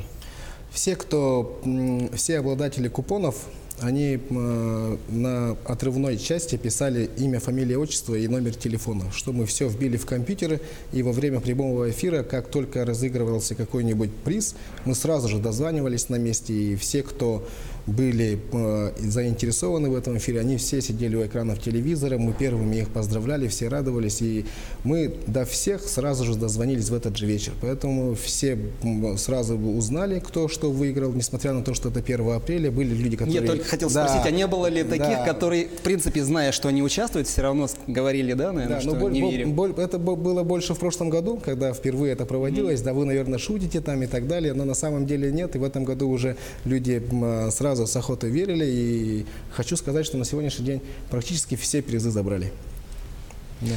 Вот партнерами выступали в этом году, как и в прошлом, разные компании. Это и большие, и маленькие, и известные, да, и менее известные. Да. Как велся вообще отбор, на каких условиях они принимали участие? Ну, мы в этом году работали, как и в прошлом году, с нашими основными партнерами, которые в течение года мы работаем. Конечно же, искали и новых партнеров, привлекли в этом году новых партнеров, получается. И это все на взаимовыгодных условиях. Для чего проводятся такие акции? Для того, чтобы наших партнеров узнали наши телезрители, чтобы это было не как просто рекламное время, там 10 секунд, их ролик крутится. Да, здесь приходят сами генеральные директора, рассказывают о своей компании, отвечают на какие-то различные вопросы. То есть народ их смотрит и понимает, что, оказывается, да, действительно, вот эти люди этим занимаются. И он ставит свой приз, получается, да, телезритель выигрывает. То есть здесь взаимовыгодные условия для всех. Для нас, как для компании, для спонсоров, которые у нас выступали, и, конечно же, для телезрителей. Поэтому все партнеры, которые участвовали в этом проекте, все довольны, и очень довольны, и все жаждут участвовать в следующем году. Ну, одним из партнеров выступил аэропорт Якутск. Это была та площадка, одна из любимых, как мне показалось, для граждан. Там выдавали бесплатно вкусные... В общем, то, что обычно выдают на борту самолетов, да, всякие вкусняшки, да. И люди, в принципе, охотно подходили. Давки я не наблюдал как таковой, но было интересно тоже наблюдать, и я тоже не скрою, что подошел и попробовал тоже вкусности. Да, аэропорт Якутск действительно нас в этом году очень здорово поддержали, и они, получается, у нас и на улице были, и в студии были, и до этого, когда мы только начинали 1 апреля, одни из первых, которые поддержали этот проект, это были компания «Аэропорт Якутск», и после разговаривали с генеральным директором, ему все очень понравилось, и чем мы очень рады. Несмотря на то, что сегодня только 3 апреля, прошло буквально там 1,5-2 дня, как проект завершен, уже наверняка начали думать о будущем годе, и какие-то планы уже есть, что-то поменяется в структуре вообще самого проекта? Ну, на сегодня мы знаем то, что в следующем году мы точно проведем 1 апреля. Пока что только 2 дня прошло. Мы собирались и разговаривали, какие недочеты в этом году были, что можно сделать в следующем году. Но, думаю, будем готовиться уже в следующем году. Давайте будем готовиться хотя бы с февраля, с марта. Но я точно уверяю наших телезрителей о том, что и в следующем году будет такой проект. 1 апреля мы тоже весну встретим со всей республикой вместе. Олег Олегович, ну вот в начале эфира вы затронули тему продюсерской модели, да, на телевидении. Вот расскажите о ней, в чем ее необходимость и какие проекты могут появиться на НВК САХА? Ну, вообще, что такое продюсерское телевидение, да, вообще, что такое продюсерские проекты? Продюсерские проекты – это те проекты, которые заинтересовывают, чем большое количество людей. Получается, это мы боремся за контент, чтобы у нас был интересный контент, который можно было бы продавать зрителям, продавать нашим партнерам. Чем интереснее проект, тем охотнее с нами работают партнеры. И, естественно, чем интереснее проекты, получается интересный контент для телезрителей. Здесь выигрывают все мы, наши партнеры, наши телезрители. Если сказать про «Весну на НВК», это самый большой такой масштабный проект. А так у нас продюсерскими проектом можно назвать, например, проект «Город женщин», который в этом году стартовал, который ежедневно идет в обеденное время. Проект получился у нас очень успешным. Руководитель Анна Кириллина. И все партнеры довольны этим проектом. Есть у нас проект, в прошлом году был сериал, например, мы сняли. Это тоже был чисто продюсерский проект. В этом году мы будем 2 сериала снимать, в планах стоит. И потихонечку внедряем. И получается, как «Весна на НВК», мы хотим провести еще несколько таких проектов. Может быть, лето, зима, осень. Олег Олегович, большое спасибо за то, что пришли к нам в студию, рассказали о столь замечательном проекте, как «Весна на НВК». Я напоминаю, что сегодня у нас в гостях был первый заместитель генерального директора национальной вещательной компании «САХА», генеральный продюсер Олег Марков. Оставайтесь на нашем канале, будьте в курсе всех событий, не переключайтесь.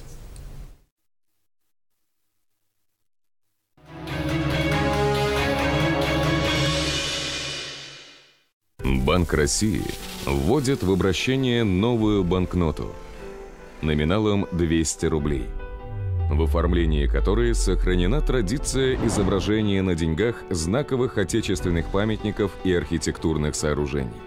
На банкноте с одной стороны изображен вид на Херсонес Таврический, а с другой стороны памятник затопленным кораблям в Севастополе.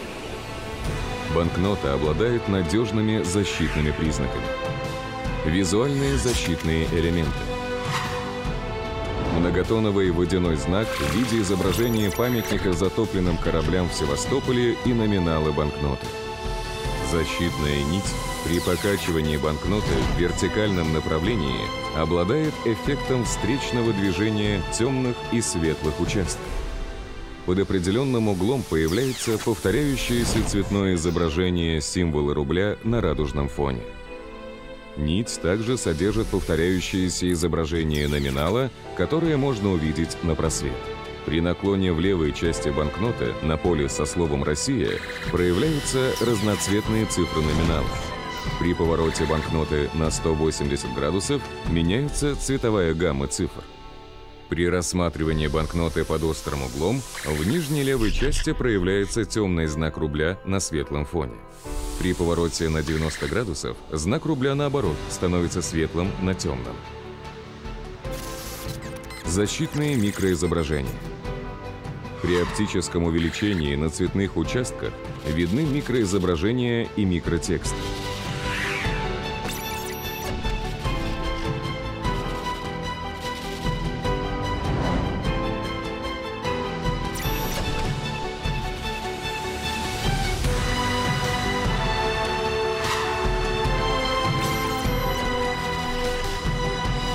Справа от слов «Билет Банка России» расположен защитный элемент в виде рельефных цветных линий, переходящих в бесцветные. Тактильные защитные элементы. Надписи «Билет Банка России» и номинал банкноты. Для определения номинала людьми с ослабленным зрением предусмотрены две группы штрихов на правом и левом краях банкноты, а также крупные цифры номинала в правой верхней ее части. Банкнотный ряд также пополняется новой банкнотой номиналом 2000 рублей. В ее оформлении продолжена традиция изображения на деньгах знаковых отечественных архитектурных сооружений. На банкноте с одной стороны изображен вантовый мост на остров Русский во Владивостоке, а с другой стороны – космодром Восточный в Амурской области. Банкнота обладает надежными защитными признаками. Визуальные защитные элементы. Многотоновый водяной знак в виде изображения моста на остров Русский во Владивостоке и номинала банкноты. Защитная нить с фигурным окном содержит рельефное изображение символа рубля. При покачивании банкноты цифры номинала смещаются относительно друг друга. Под определенным углом появляется цветное изображение символа рубля на радужном фоне. Нить также содержит повторяющийся текст ЦБ РФ, который можно увидеть на просвет. Цветопеременное стилизованное изображение моста в лучах солнца. На солнце при покачивании банкноты перемещается объемное цветное кольцо. В левой части банкноты при наклоне на поле со словом «Россия» проявляются разноцветные цифры номинала. При повороте банкноты на 180 градусов меняется цветовая гамма цифр. При рассматривании банкноты под острым углом в нижней левой части проявляется темный знак рубля на светлом фоне. При повороте на 90 градусов знак рубля, наоборот, становится светлым на темном. Защитные микроизображения. При оптическом увеличении на цветных участках видны микроизображения и микротексты.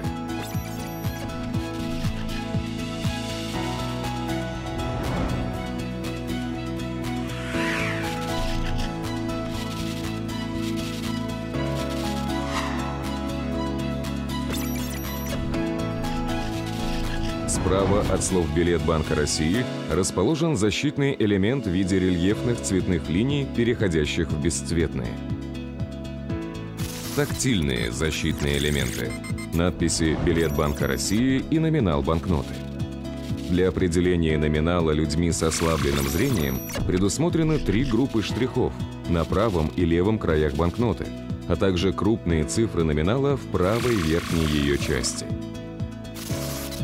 Информационный элемент. Обе банкноты имеют QR-код, содержащий ссылку на сайт Банка России с подробной информацией о банкноте.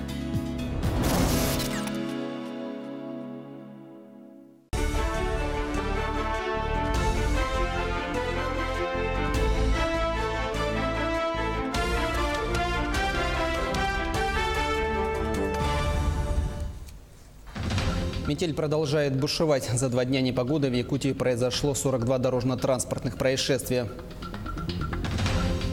Прорыв якутской медицины. Небольшое операционное отделение, созданное 35 лет назад, выросло в централизованный блок. Гонки на оленях, прыжки через нарты. В республике завершились 3-й игры народов Севера.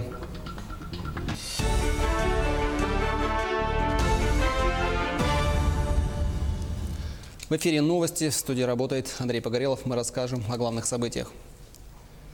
В ряде районов Якутии закрыто движение для всех видов автотранспорта. Об этом сообщает Управление автомобильных дорог. Проезд закрыт на участке автодороги Сангар-Сите-Батамай-Булус до улучшения погодных условий. Сейчас до райцентра проезд осуществляется по автомобильной дороге со стороны горного района Асама-Кабяй-Сангар. Также временно закрыт проезд для автотранспорта на ледовой переправе Кангаласы-Сотинцы.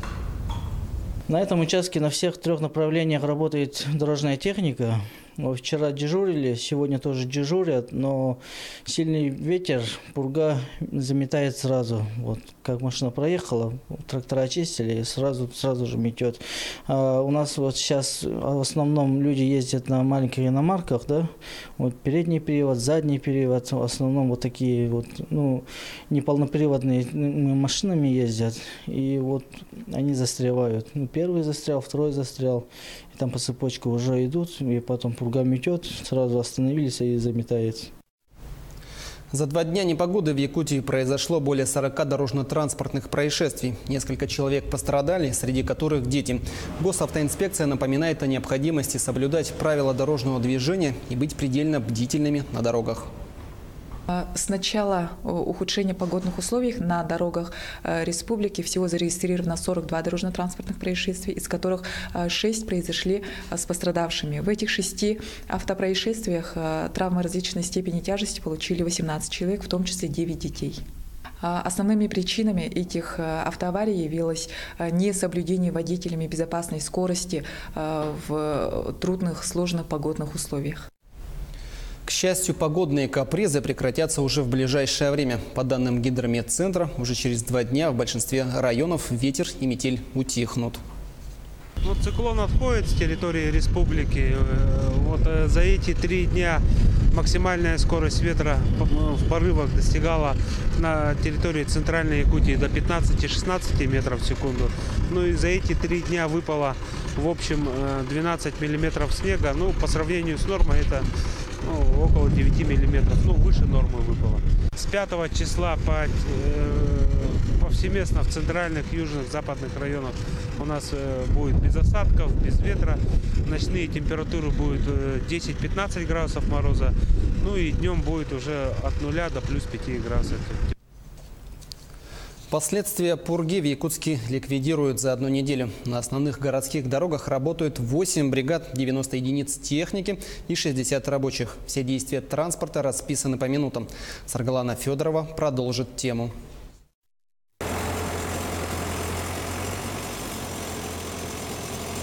Затяжная пурга и выпавший снег принесли проблемы и лишние хлопоты. Пробки на трассах, аварии. Бригада дорожников, вооружившись лопатами, работает днем и ночью. В первую очередь расчищают центральные улицы, чтобы снизить накат на автомобилей. Вот эти 2 дня уже много выпало снега. Приходится работать.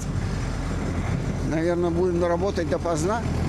Постараемся убрать побыстрее. Сейчас в основном лопатами. Снег потом чем убирать? Конечно, лопаты. Разгребают снежные кучи. Бульдозеры, погрузчики, самосвалы. Грейдеры убирают снег с улицы. Затем тракторы расчищают карманы остановок и заездов. Каждый погрузчик, каждый самосвал и работники делятся по группам, и каждый по заданию свои улицы убирает. Первая смена с 8 утра до 8 вечера, а вторая смена с 8 вечера до 8 утра работаем.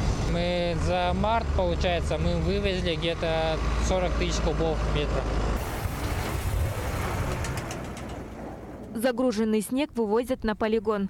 КАМАЗы совершают по 15 рейсов в день. Площадь полигона 5-6 гектар. Его заполняют послойно. Когда первый слой заполняется, бульдозер выравнивает снег, затем заливает водой. Собранный за зиму снег в высоту может достичь 2-этажного дома. Максимум за зиму – 4 слоя снега. С 1 апреля с улиц столицы уже вывезли 4300 кубометров снега. А уборка с дворовых территорий – забота управляющих компаний и жителей частного сектора. Саргалана Федорова, Георгий Григорьев, Якутск. Обильный снегопад может усугубить паводковую ситуацию. Власти Якутии заблаговременно ведут работу в этом направлении.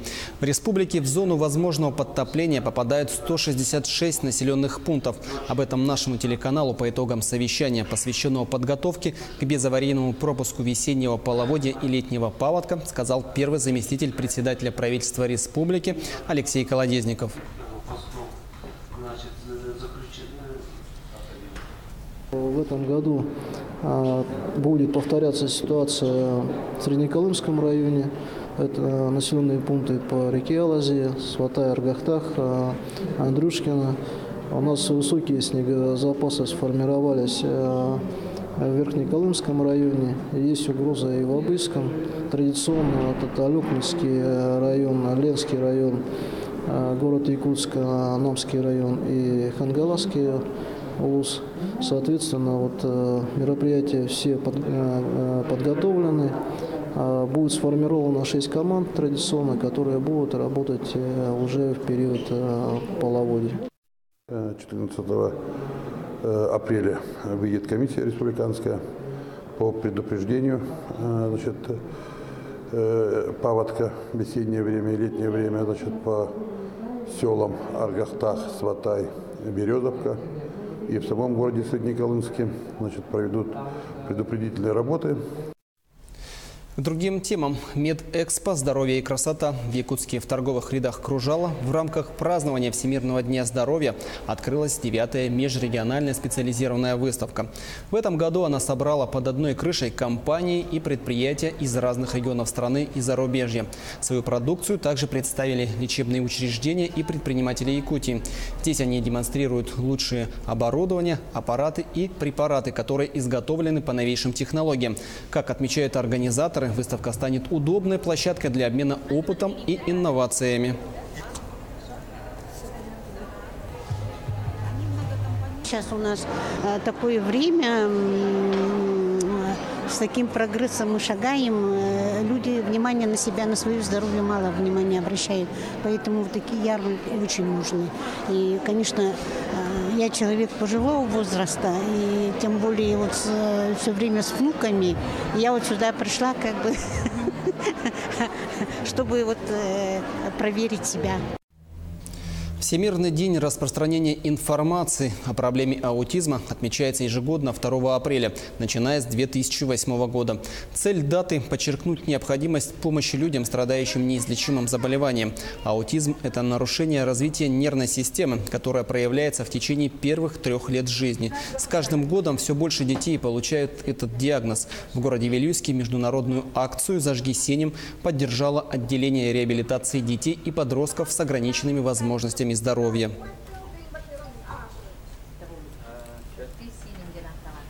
Мы присоединяемся к акции «Зажги синим». По инициативе работников отделения реабилитации детей-инвалидов мы сегодня посещаем государственные учреждения и раздаем шарики и буклеты. У нас в Вилюйском УЛУСе 5 детей с таким диагнозом, с аутизмом. И сегодня мы призываем всех родителей бережно относиться к своим детям. Мы продолжаем тему медицины. В этом году исполняется 35 лет со дня образования централизованного операционного отделения в республиканской больнице номер 2. За это время отделение претерпело ряд изменений. С небольшого операционного блока оно выросло в централизованное. О показателях и достижениях врачей-хирургов расскажет Дмитрий Тымыров. Так и планировали. А дренаж где будет стоять? Какой дренаж? Не будешь? Сегодня у нас проводится операция опухоль лицевого скелета с прорастанием в переднюю черепную ямку. Одна из сложнейших и редких операций, которые проводят хирурги республиканской больницы номер 2. Длится 4 часа. Тут же в другом зале экстренное вмешательство по удалению желчного пузыря. Таких операций 30 в день. Свободный зал у хирургов – это редкость. Планировать, как говорится, экстренные операции мы не можем. Сколько обращается, столько операций и производим. Вот примерно, максимально, я скажу, где-то до 50 операций в сутки. В помощь хирургам передовые технологии в области медицины. Компьютеризация и роботы облегчают труд хирургов и экономят драгоценное время. Если раньше был принцип большой хирург, большой разрез, то сейчас маленький разрез и большая хирургия. Это делается эндоскопически, через меню доступа, с помощью новых технологий, с использованием передовых средств, которые у нас в республике есть. Подавляющая часть персонала – молодые хирурги. Хирургами наш центр обеспечен. Появляется очень много молодых специалистов. За последние годы, если я не ошибаюсь, в наше первое, второе хирургическое отделение поступило более 10 человек. В отделении проводит 7 тысяч операций в год, от простого удаления аппендицита до операции головного мозга. Делаются сложные операции в нейрохирургическом отделении. Это сосудистые операции, то есть при разрывах аневризмы. Производятся операции при опухолях головного мозга и спинного мозга. Небольшое операционное отделение, созданное 35 лет назад, выросло в централизованный блок, который оснащен современной техникой. В больнице продолжат улучшать материально-техническую базу. В ближайшее время заменить эндо-, видео- и артроскопические стойки, которые нужны для проведения сложных операций. Главный плюс – уменьшение послеоперационных осложнений, что положительно повлияет на самочувствие пациентов. Дмитрий Тымыров, Павел Пахомов, Якутск. Немного о спорте. Победителями третьих игр народов Севера стала команда Бухурук именно Бытантайского района. 30 марта в Батагай-Алата в рамках празднования 125-летия государственного политического деятеля Романа Шадрина состоялись игры народов Севера.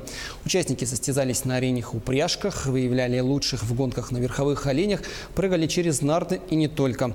На главной гонке на 10 километров за суперприз главы района снегоход «Ямаха» состязались 47 оленях упряжек из Бытантайского, Тампонского, Булунского, а также Верхоянского районов.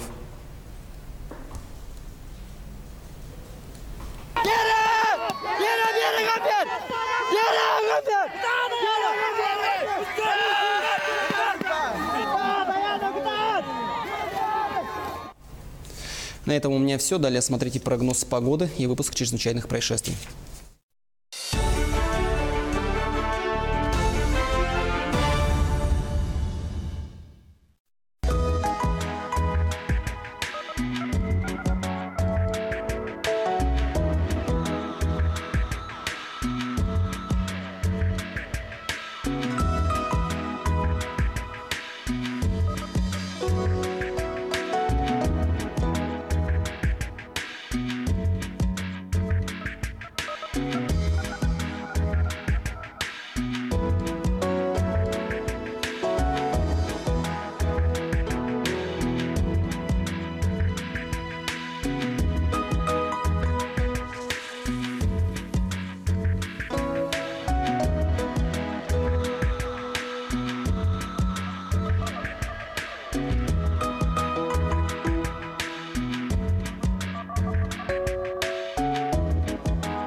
Здравствуйте, в студии Николай Борисов и обзор чрезвычайных происшествий.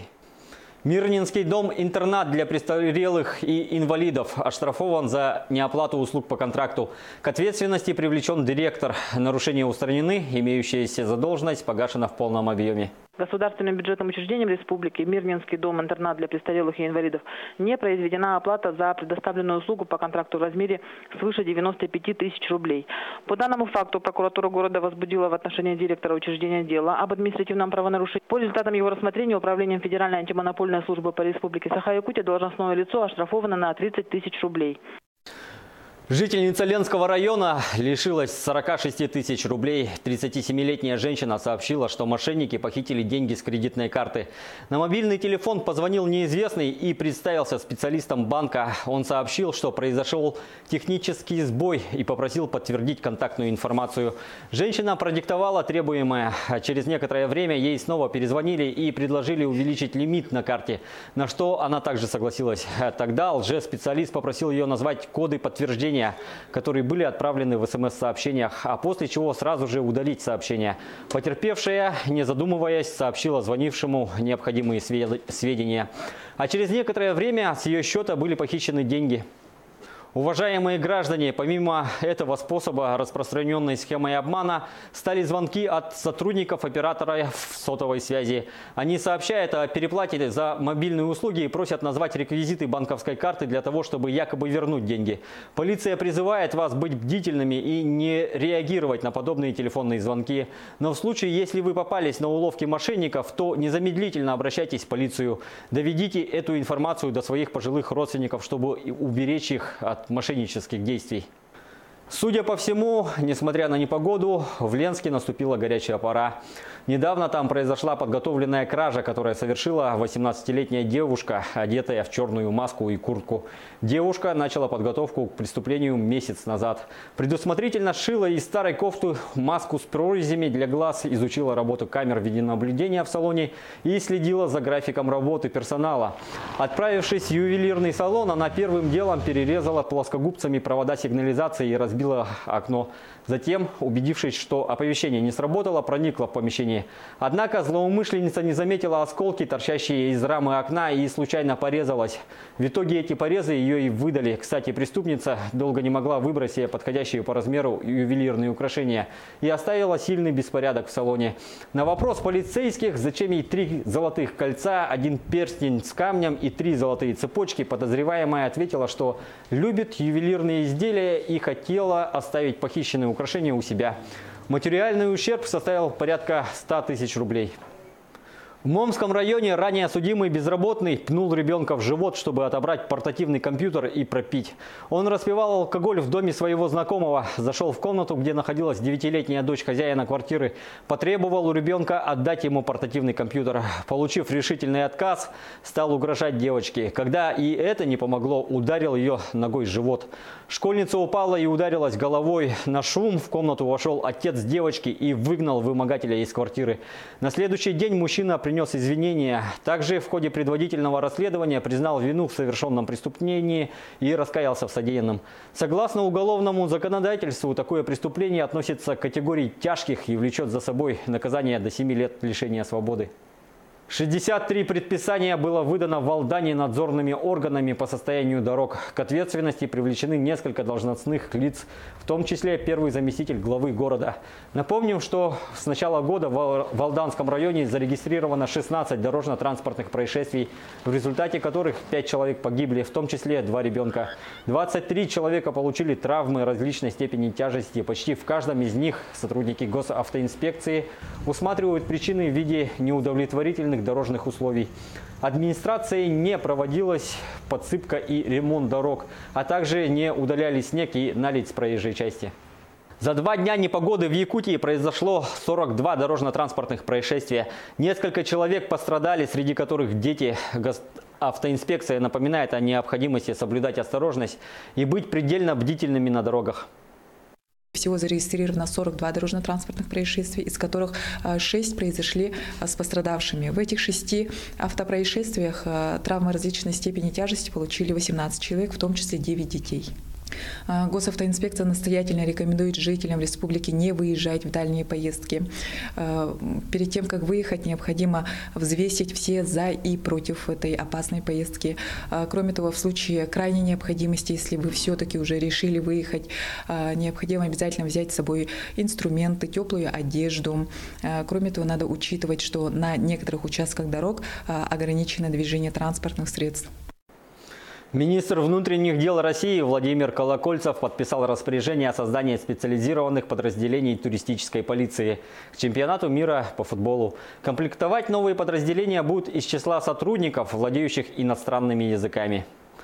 На этом у меня все. Берегите себя.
Свое будущее. Если вы стали свидетелем жестокого обращения над детьми, просим позвонить по номеру. Мобильная кризисная служба.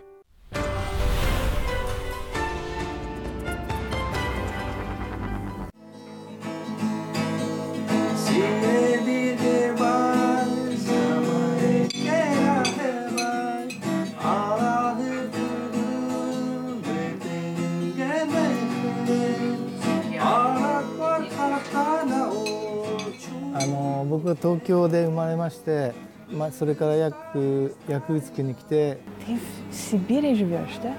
Сказал, ну да. Почему нет? Я приехал в конце 2013 года.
Давай, бо, тебе надо. Давай, сырстай.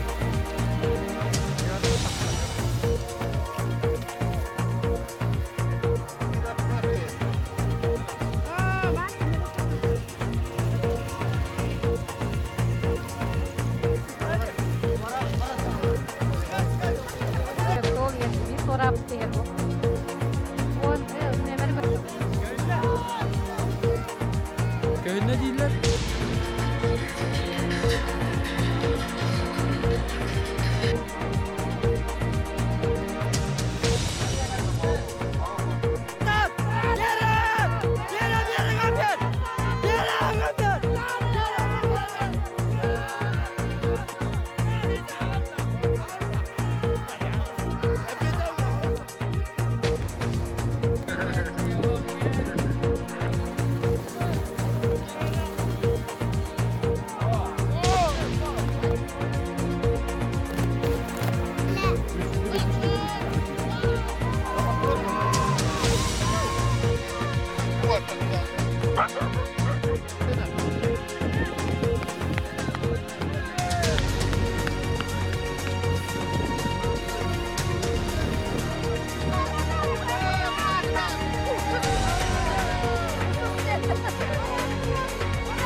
Метель продолжает бушевать. За 2 дня непогоды в Якутии произошло 42 дорожно-транспортных происшествия. 2 миллиарда рублей на развитие производства. Золотодобывающее предприятие «Неринга Металлик» обновляет техническую базу месторождений. Возгорание спорткомплекса «Кимберлит». Справились ли пожарно-спасательные службы района с задачей учений?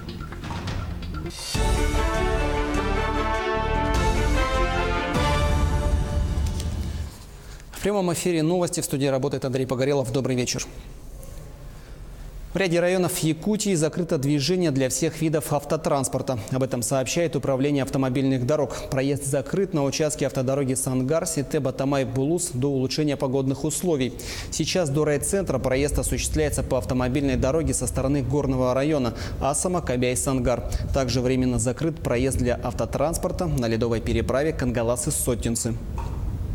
На этом участке на всех 3 направлениях работает дорожная техника. Вчера дежурили, сегодня тоже дежурят, но сильный ветер, пурга заметает сразу. Вот как машина проехала, трактора очистили и сразу же метет. У нас вот сейчас в основном люди ездят на маленьких иномарках, да? Вот передний привод, задний привод, в основном вот такие вот, неполноприводные машинами ездят, и вот они застревают. Первый застрял, второй застрял. И там по цепочке уже идут, и потом пурга метет, сразу остановились и заметает. За 2 дня непогоды в Якутии произошло более 40 дорожно-транспортных происшествий. Несколько человек пострадали, среди которых дети. Госавтоинспекция напоминает о необходимости соблюдать правила дорожного движения и быть предельно бдительными на дорогах.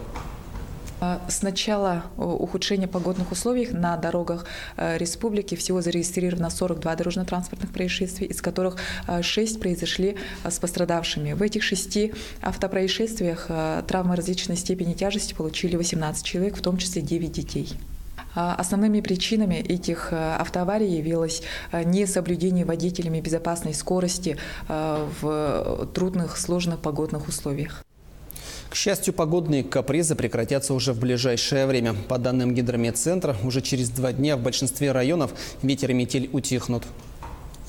Циклон отходит с территории республики. Вот за эти 3 дня максимальная скорость ветра в порывах достигала на территории центральной Якутии до 15-16 метров в секунду. Ну и за эти 3 дня выпало в общем 12 миллиметров снега. Ну, по сравнению с нормой это около 9 миллиметров, выше нормы выпало. С 5 числа повсеместно в центральных, южных, западных районах у нас будет без осадков, без ветра. Ночные температуры будут 10-15 градусов мороза. Ну и днем будет уже от 0 до плюс 5 градусов. Последствия пурги в Якутске ликвидируют за одну неделю. На основных городских дорогах работают 8 бригад, 90 единиц техники и 60 рабочих. Все действия транспорта расписаны по минутам. Саргалана Федорова продолжит.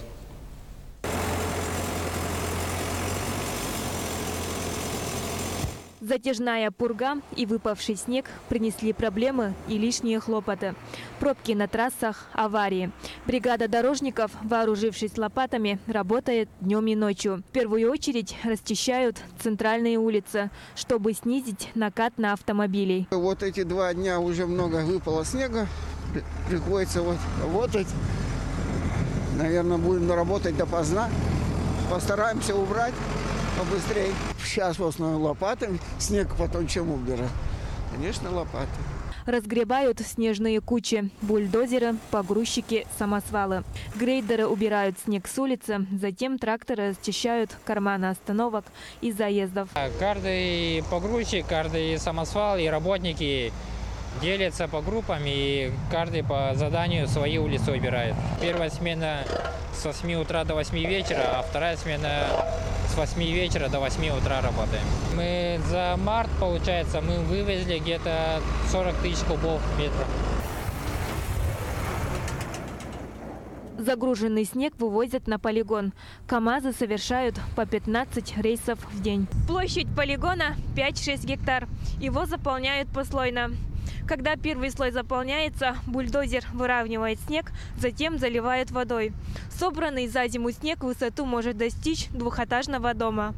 Максимум за зиму 4 слоя снега. С 1 апреля с улиц столицы уже вывезли 4300 кубометров снега. А уборка с дворовых территорий – забота управляющих компаний и жителей частного сектора.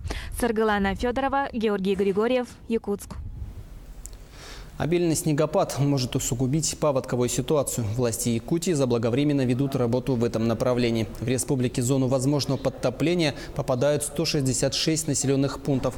Об этом нашему телеканалу по итогам совещания, посвященного подготовке к безаварийному пропуску весеннего половодья и летнего паводка, сказал первый заместитель председателя правительства республики Алексей Колодезников. В этом году будет повторяться ситуация в Среднеколымском районе. Это населенные пункты по реке Алазе, Сватай, Аргахтах, Андрюшкино. У нас высокие снегозапасы сформировались в Верхнеколымском районе. Есть угроза и в Абыйском. Традиционно это Алюкминский район, Ленский район, город Якутск, Намский район и Хангаласский улус. Соответственно, мероприятия все подготовлены. Будет сформировано 6 команд традиционно, которые будут работать уже в период половодья. 14 апреля выйдет комиссия республиканская по предупреждению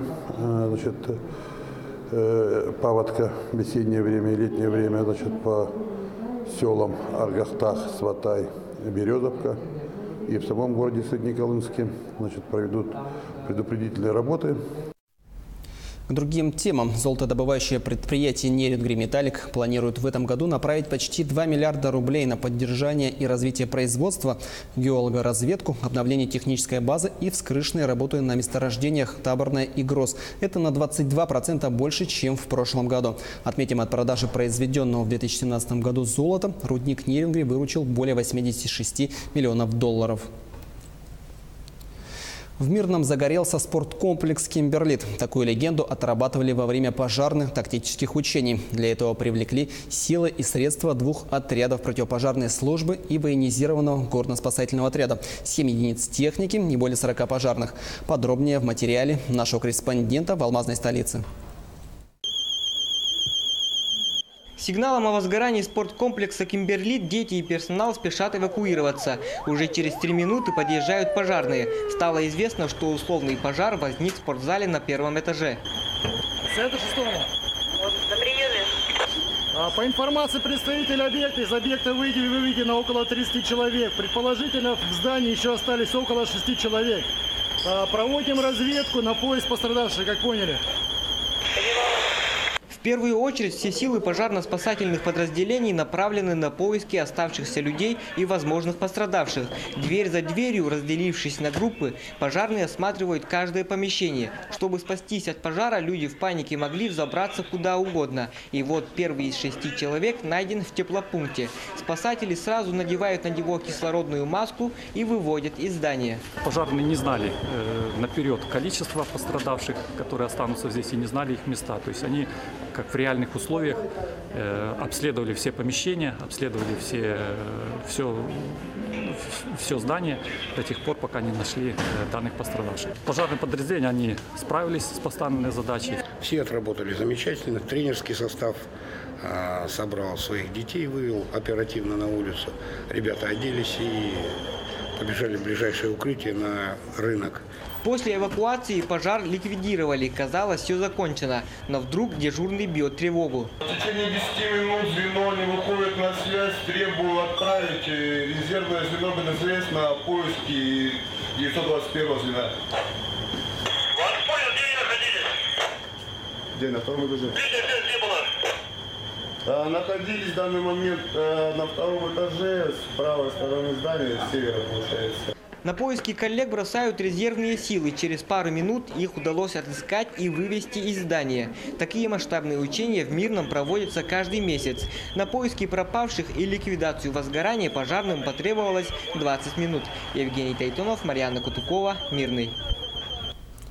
Более 200 охотников и рыболовов Ленского района выявили лучших. 6 команд по 8 человек провели соревнования по стрельбе, спортивной эстафете и интеллектуальной викторине на знание охотничьего законодательства.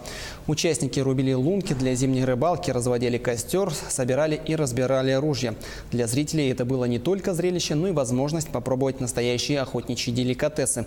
В итоге в общекомандном зачете первое место заняла команда села Натора, на втором месте Орта Нахаринцы, а на третьем Чемчинцы. Боец из Якутии Узаир Абдураков завоевал золото чемпионата Дальнего Востока по боям без правил. Он победил оппонента из сахалинской сборной, применив болевой прием. Досрочная победа в финале обеспечила Узаиру путевку на чемпионат России. Помимо золота в активе якутской сборной 2 серебряные и 4 бронзовые медали. На этом у меня все. Далее смотрите новости спорта.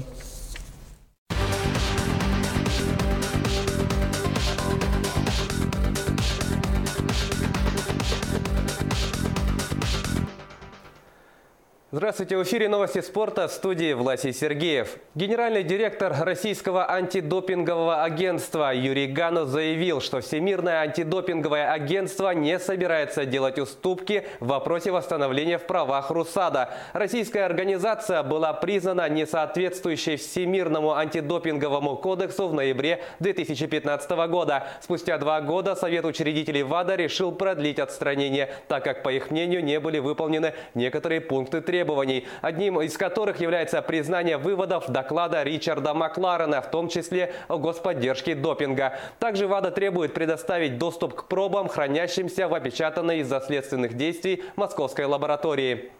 Общая позиция ВАДА принципиальная. Мы не уступим. Для того, чтобы решить эту проблему, никакой косметики, никаких деклараций недостаточно. Необходимо работать по докладу Ричарда Макларена. Комитет по соответствию определил техническое соответствие РУСАДА. Остались эти 2 вопроса. Следующее заседание Совета в мае. До мая есть еще время. Вашингтон нанес поражение Сент-Луису в матче регулярного чемпионата Национальной хоккейной лиги. Овечкин и Тарасенко забросили по 1 шайбе, передает РИА Новости. Встреча, проходившая в Сент-Луисе, завершилась со счетом 4-2 в пользу гостей, в составе которых отличились Ларс Никлас Бёкстрём, Алекс Шейсон, Андрей Бураковский и Александр Овечкин. Отмечу, что последнему ассистировал другой российский форвард Евгений Кузнецов. За Сент-Луис результативные броски провели Патрик Берглунд и Владимир Тарасенко. Таким образом, Овечкин набрал 84 очка в 80 матчах, из них 46 шайб и 38 передач. По этому показателю он лидирует в списке бомбардиров лиги. На счету Тарасенко 64 очка, в том числе 32 шайбы и столько же голевых пасов. Вашингтон занимает 3-е место в таблице Восточной конференции, набрав 103 очка в 80 матчах. Сент-Луис идет 9-м на Западе с 92 очками в 79 играх. Владислав Третьяк будет единственным кандидатом на выборах президента Федерации хоккея России. Об этом сообщает ТАСС. Отчетно-выборочная конференция, на которой будет избран президент Федерации, пройдет 12 апреля. Понедельник был последним днем подачи заявок от кандидатов, и по его итогам Третьяк оказался единственным, кто подал документы на участие в выборах. Напомню, Владислав Третьяк занимает пост президента Федерации хоккея России с 2006 года. Трехкратный олимпийский чемпион, 10-кратный чемпион мира, депутат Госдумы, 2 раза переизбирался на пост главы Федерации. За время его руководства российские хоккеисты стали олимпийскими чемпионами и 4-жды выигрывали чемпионат мира. Без отрыва от образования профессионально растут будущие олимпийцы, воспитанники Республиканской школы Олимпийского резерва в Алдане. Все свободное время юные спортсмены посвящают тренировкам. Как живет Олимпийский резерв, расскажут наши коллеги.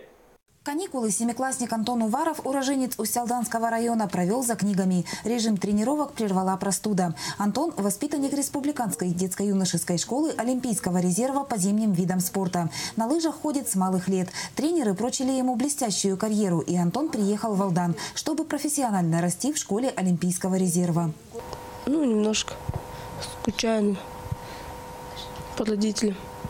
Детско-юношеская спортивная школа образовалась при Центре подготовки лыжников в 2013-м. Спустя 2 года ей был присвоен статус школы Олимпийского резерва. Каникул здесь нет. Летом ребята оттачивают мастерство на ройлерах, зимой на лыжах. В период учебно-тренировочных сборов школа собирает более 100 воспитанников. По итогам пятилетия у нас воспитано более 10 мастеров спорта, более 20 кандидатов мастера спорта, и практически всю республику, имеется в виду лыжную, мы охватываем. С дисциплиной и успеваемостью в общеобразовательных школах у ребят проблем нет. Дружны они и между собой. Конечно, отрываться от дома и родных подросткам непросто. Однако спортсменам выдержки и умения достигать поставленных целей не занимать. Конечно, у нас дети приезжают со всей Якутии, и проблемы есть. Это прежде всего языковой барьер. Мы стараемся справиться с этой проблемой. Дети обучаются у нас в школе номер 2. Сегодня в подавляющем большинстве воспитанниками детско-юношеской спортивной школы по зимним видам спорта становятся подростки. Однако в Олимпийский резерв могут войти дети с 9 лет. Татьяна Вахнина, Сергей Шипачев, Алдан. Якутский борец вольного стиля Николай Хлопков стал триумфатором международного турнира на призы ректора Балтийского федерального университета в Калининграде. Об этом сообщает sahapress.ru. Уроженец Сунтарского района выступал в весовой категории до 61 килограмма, в которой борьбу за медали вели 12 участников. До финальной схватки Хлопков одержал досрочные победы с одинаковым счетом 10-0 над 3 представителями Калининграда: мастерами спорта России Виктором Булатовым, Айдамиром Казбековым и Владимиром Ердиным. В схватке за золото якутянин одолел призера чемпионата Европы, участника Олимпийских игр в Рио-де-Жанейро Ивана Гуйдя из Румынии. Недели ранее Николай Хлопков также отметился успехом, заняв 2-е место на международном турнире на призы заслуженного мастера спорта Андрея Шумилина. Победителями третьих игр народов Севера стала команда Бухурук Эвена-Бутантайского района. 30 марта в Батагай-Алыта в рамках празднования 125-летия государственного политического деятеля Романа Шадрина состоялись игры народов Севера. Участники состязались на оленях-упряжках, выявляли лучших в гонках на верховых оленях, прыгали через нарты и не только. В главном заезде на 10 километров за суперприз главы района снегоход «Ямаха» состязались 47 оленьих упряжек из Эвена-Бутантайского, Тампонского, Булунского, а также Верхоянского районов. Очень приятно, что здесь много участников, приехали издалека. Конечно же, я и раньше участвовал сам также неоднократно, когда учился в школе. Поэтому, конечно, желаю всем участникам, чтобы они выступили хорошо. Главное, чтобы никто не был без травм и все были рады. Наш весенний праздник День Оленевода всегда сплочал нас. Для меня лично интересно комбинированная эстафета сейчас будет. И я, конечно же, от себя тоже приз поставил 100 000 рублей. Это были новости спорта. Всего доброго.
Здравствуйте, в эфире Якутия-24, новости экономики. В студии Евгений Боженко. Президент Владимир Путин внес в Государственную Думу законопроект, который направлен на совершенствование контроля за соблюдением законодательства о противодействии коррупции. Документ предусматривает упрощенный порядок привлечения к дисциплинарной ответственности муниципальных и государственных служащих, а также сотрудников госкомпаний и государственных внебюджетных фондов, если признается факт совершения ими коррупционного преступления. При этом предусматривается срок давности для привлечения к ответственности не позднее 3 лет со дня совершения правонарушения. Дальний Восток пошел в тройку наиболее привлекательных для россиян федеральных округов страны с точки зрения потенциала социально-экономического развития. Об этом сообщила директор по исследованиям ВЦИОМ Елена Михайлова. По ее словам, за последние годы удалось решить задачу по формированию позитивного имиджа Дальнего Востока. Первую строчку в рейтинге занял Центральный округ, на 2-м месте Крым и Юг России. Исследования были проведены в марте, опрошено 1600 респондентов из 45 регионов России. К оптоволоконным линиям связи на сегодня в республике подключены 96 населенных пунктов, в которых проживает 69% населения региона. Об этом рассказал министр связи Якутии Александр Борисов. Также он рассказал, что мобильной связью 4G охвачено 60,4% населения республики, 3G – 76,6%. Во всех остальных населенных пунктах для доступа в интернет используется спутниковая сеть. Сейчас ведется работа по 2 направлениям. Цитата. «Первое, через компании «Восток Телеком» и Japan Satellite, используя японский спутник, мы работаем на территории Якутии. Также начинаем сотрудничать с федеральным предприятием «Космическая связь» на смешанных диапазонах», заявил министр.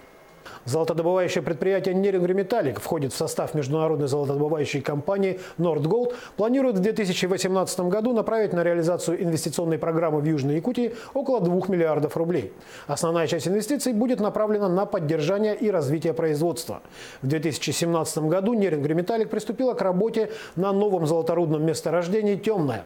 Балансовые запасы полезных ископаемых, поставленные на государственный учет, составляют здесь 4 тонны золота. Общие запасы 10 тонн. Золотодобычу на Темном предполагают вести в течение 3 лет. Выручка «Нерингметаллик» в 2017 году достигла более 86 миллионов долларов, а добыча – 2 тонны 84 килограмма аффилированного золота. Федеральное агентство железнодорожного транспорта подтвердило намерение завершить строительство пускового комплекса Томмот Нижний Бестях уже в этом году, 28 декабря, что обеспечит начало пассажирских перевозок. Конкурсный отбор подрядчика должен завершиться 6 апреля. С новым подрядчиком в течение 10 дней будет подписан государственный контракт. В федеральном бюджете на 2018 год на строительство предусмотрены средства в объеме 1 миллиард 951 миллион рублей. Напомним, глава Якутии Егор Борисов на Восточном экономическом форуме в сентябре 2017 года поставил вопрос о необходимости скорейшего завершения строительства пускового комплекса, после чего президент страны Владимир Путин поручил федеральному правительству завершить стройку в 2018 году. За 5 лет более чем в 4 раза увеличилась сумма поддержки некоммерческих обществ в республике из бюджета. В 2017 году на это был выделен 1 миллиард 147 миллионов 600 тысяч рублей. Об этом сообщил председатель правительства республики Евгений Чекин на расширенном заседании Совета НКО при главе региона. Цитата. В том числе на поддержку социально ориентированных НКО было направлено 611 миллионов рублей. Это характеризует особое внимание к развитию гражданского общества со стороны руководства республики, отметил Евгений Чекин. По количеству НКО Якутия занимает 3-е место на Дальнем Востоке. Всего в республике зарегистрировано 2128 таких организаций. Причем за последние 5 лет их количество увеличилось почти в 1,5 раза. Дизельное топливо обходится водителям Якутии в 51 рубль 2 копейки за литр. Бензин АИ-92 – 49 рублей 55 копеек. АИ-95, соответственно, 50 рублей и 3 копейки. Такие данные опубликовал Росстат. По этим результатам Якутия входит в тройку регионов Дальнего Востока с самой высокой ценой на нефтепродукты. Еще дороже топливо стоит на Чукотке. Третью позицию по дороговизне нефтепродуктов в Дальневосточном федеральном округе занимает Магаданская область. В тройку регионов Дальнего Востока с самыми низкими ценами на нефтепродукты вошли Еврейская автономная область, Амурская область и Хабаровский край. Так, в Хабаровском крае стоимость дизельного топлива составляет 43 рубля 46 копеек за литр, АИ-92 – 39 рублей 70 копеек, АИ-95 – 41 рубль 53 копейки. О перспективах республиканской инвестиционной кампании рассказал ее генеральный директор Петр Алексеев в эфире передачи «Актуальное интервью». Обязательства РИКа и РИК+, они обязательно будут исполнены. То есть все объекты будут отфинансированы, оформлены собственность, переданной республике. Что касается вопроса, вот то, что вы задали о поглощении, такого, это, наверное, не совсем правильный вопрос. Мы говорим о том, чтобы консолидировать активы РИКа и РИК+ в корпорации, как я сказал, для того, чтобы создать крупное предприятие. Поэтому перед корпорацией стоят очень большие задачи. Если, например, у РИКа и РИК+ в связи с тем, что мы передавали объекты безвозмездно республике и будем в дальнейшем передавать федеральную собственность, у нас уменьшались активы. Поэтому для работы с внешними инвесторами, с банками, да, крупными на территории России, всегда возникал вопрос к нашим активам, почему у нас уменьшаются активы, почему ведется планово, скажем, убыточная деятельность по передаче объектов. То в случае корпорации мы должны сделать такую историю, чтобы корпорация стала крупным предприятием, серьезными активами и готовой работать на территории республики. Применение интернета вещей к 2025 году может принести экономике России до 2 триллионов 800 миллиардов рублей. При этом к 2020 году число умных устройств в мире вырастет до 50 миллиардов, увеличившись в 10 раз. Это прогнозируют аналитики международной компании PricewaterhouseCoopers. Такая динамика полностью изменит окружающую реальность как минимум в 6 сегментах мировой экономики. Это такие сегменты, как электроэнергетика, телемедицина, сельское хозяйство, транспортная логистика, умный город и промышленность. Федеральная служба судебных приставов России получила от налоговой службы порядка 420 тысяч уведомлений о списании более 750 миллионов рублей в рамках налоговой амнистии. И это только начало. Сколько всего может поступить уведомлений, пока неизвестно. Напомним, что в декабре прошлого года была принята налоговая амнистия, которая признает безнадежными и подлежащими списанию недоимки по транспортному налогу, налогу на имущество физлиц и земельному налогу физлиц, образовавшиеся на 1 января 2015 года. Пени по этим задолженностям также были аннулированы. Первый вице-премьер российского правительства Игорь Шувалов дал задание проработать новые требования к интернет-магазинам, которые занимаются поставкой и продажей в стране детских товаров. Об этом сообщает газета «Коммерсант». Тема ужесточения торговли детскими товарами через интернет обсуждалась на совещании Кабинета министров под руководством Шувалова в середине марта. Проработкой вопроса займется Министерство экономического развития, а также Федеральная таможенная служба. Речь идет в первую очередь о детских товарах из иностранных интернет-магазинов. Цель мероприятия – защита прав потребителей. Совокупное состояние 27 российских миллиардеров за январь-март 2018 года уменьшилось на 190 миллионов 900 тысяч долларов, следует из данных агентства Bloomberg. Самым богатым в России по-прежнему является основной акционер компании «Северсталь» Алексей Мордашов. Его состояние оценивается в 19 миллиардов 300 миллионов долларов. Второе место у президента Норильского никеля Владимира Потанина – 19 миллиардов 100 миллионов. Третью позицию занимает глава Новатэка Леонид Михельсон, чей капитал составляет 18 миллиардов 600 миллионов долларов. При этом у последних двух состояние с начала года выросло. Индекс рассчитывается на основе стоимости акций и данных отчетностей компаний, в которых миллиардеры имеют свои доли. На этом все. Оставайтесь в курсе экономических событий на Якутия-24.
Технические кадры востребованы в промышленности. Почему местные жители неохотно идут в профессию? Подробности в выпуске.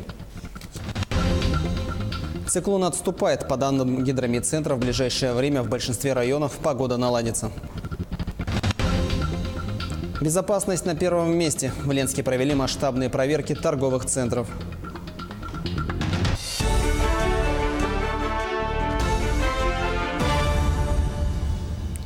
Вы смотрите новости в прямом эфире. В студии работает Андрей Погорелов.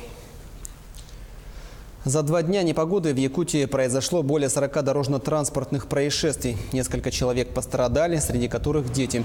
Госавтоинспекция напоминает о необходимости соблюдать правила дорожного движения и быть предельно бдительными на дорогах. С начала ухудшения погодных условий на дорогах республики всего зарегистрировано 42 дорожно-транспортных происшествий, из которых 6 произошли с пострадавшими. В этих 6 автопроисшествиях травмы различной степени тяжести получили 18 человек, в том числе 9 детей. Основными причинами этих автоаварий явилось несоблюдение водителями безопасной скорости в трудных, сложных погодных условиях. К счастью, погодные капризы прекратятся уже в ближайшее время. По данным Гидромедцентра, уже через 2 дня в большинстве районов республики ветер и метель утихнут. Циклон отходит с территории республики. За эти 3 дня максимальная скорость ветра в порывах достигала на территории центральной Якутии до 15-16 метров в секунду. И за эти 3 дня выпало в общем 12 миллиметров снега. По сравнению с нормой это около 9 миллиметров, выше нормы выпало. С 5 числа повсеместно в центральных, южных, западных районах у нас будет без осадков, без ветра. Ночные температуры будут 10-15 градусов мороза. И днем будет уже от 0 до плюс 5 градусов. Обильный снегопад может усугубить паводковую ситуацию. Власти Якутии заблаговременно ведут работу в этом направлении. В республике в зону возможного подтопления попадают 166 населенных пунктов. Об этом нашему телеканалу по итогам совещания, посвященного подготовке к безаварийному пропуску весеннего половодья и летнего паводка, сказал первый заместитель председателя правительства республики Алексей Колодезников. В этом году будет повторяться ситуация в Среднеколымском районе. Это населенные пункты по реке Алази, Сватай, Аргахтах, Андрюшкино. У нас высокие снегозапасы сформировались в Верхнеколымском районе. Есть угроза и в Абыйском. Традиционно это Алюкминский район, Ленский район, город Якутск, Намский район и Хангаласский улус. Соответственно, мероприятия все подготовлены. Будет сформировано 6 команд традиционно, которые будут работать уже в период половодья. К другим темам. Золотодобывающее предприятие Нейрингри Металлик планирует в этом году направить почти 2 миллиарда рублей на поддержание и развитие производства, геологоразведку, обновление технической базы и вскрышные работы на месторождениях Таборное и Гроз. Это на 22% больше, чем в прошлом году. Отметим, от продажи произведенного в 2017 году золота рудник Нейрингри выручил более 86 миллионов долларов. Технические кадры в сфере промышленности востребованы всегда. Руководители охотно берут на работу местных жителей. Однако приезжих специалистов, особенно на участках, где работа идет вахтовым методом, оказывается больше. Почему? Продолжение темы в нашем сюжете. Производственный участок «Надежда», где ведет разработку акционерное общество «Селегдар», включает несколько золоторудных месторождений. «Надежда» и «Межсопочный» располагаются на Нижнеякокитском рудном поле. Весь сложный многоуровневый процесс добычи от выемки руды до производства золота происходит на месте. В дополнение ко всему еще, кроме основных производственных процессов, у нас идет полный ремонт техники, как землеройной, так и автомобильной, технологического транспорта. Все происходит на месте. На горнорудном комплексе Нижнеякокитский трудятся свыше 1000 человек. 7 дней в неделю по 12 часов. Таков график. Большинство работающих вахтовым методом в артели – люди приезжие. Местные жители, имеющие семьи, предпочитают работать в городе без отрыва от дома. Наверное, сейчас 60 на 40. Вот так. Все-таки приезжих немножко побольше, местных поменьше. Местные с небольшой охотой к нам идут. Но, тем не менее, на сегодняшний день у нас вакансий совсем немного осталось. Все полностью закрыто. Я думаю, что к сезону мы будем готовы. Руководители промышленных предприятий не прочь привлекать на работу местных специалистов. Нежелание жителей долговременно работать на участках сотрудники компании «Селекдар» объясняют причинами психологическими. Сравнительная близость семьи не стимулирует к долгим разлукам. Когда человек все же решается уехать из дома, он готов полностью отдаваться работе. Наверное, это для местных сложновато тем, что семья дома и находиться рядом, а в то же время не попадать в семью, наверное, сложновато. Поэтому все-таки интерес у местных поменьше. Руководители промышленных предприятий приводят немало примеров, когда жители России работают в артелях годами. Местные же специалисты, побывав на вахте 2-3 раза, увольняются. Татьяна Вахнина, Сергей Шипачев, Алданский район, горнорудный комплекс Нижнеекокитский. В прошлом году количество зарегистрированных пользователей порталов госуслуг увеличилось на 23% и составило порядка 400 тысяч человек. В настоящий момент этот показатель увеличился на 52 тысячи. Свыше 60% это жители республики возрастом старше 14 лет. Министерством связи республики ведется работа по увеличению центров обслуживания по регистрации и подтверждению учетных записей в единой системе. На сегодняшний день на территории республики функционирует 371 центр обслуживания. Мы видим, что итоги нашей работы есть. Электронные услуги, они приобретают все большую популярность у нашего населения. Мы работаем и в телевидении, и на радио, в автобусах, в торговых центрах. Вот поработали за все эти дни. И в районах, в центрах регистрации, в МФЦ особенно. Вся эта работа идет, но вот именно в эти дни она, конечно, усиливалась. После трагедии в Кемерово по всей России проходят масштабные проверки торговых центров. Ленский район не стал исключением. Прежде всего, внимание к пожарной безопасности. В проверке приняла участие и наша съемочная группа.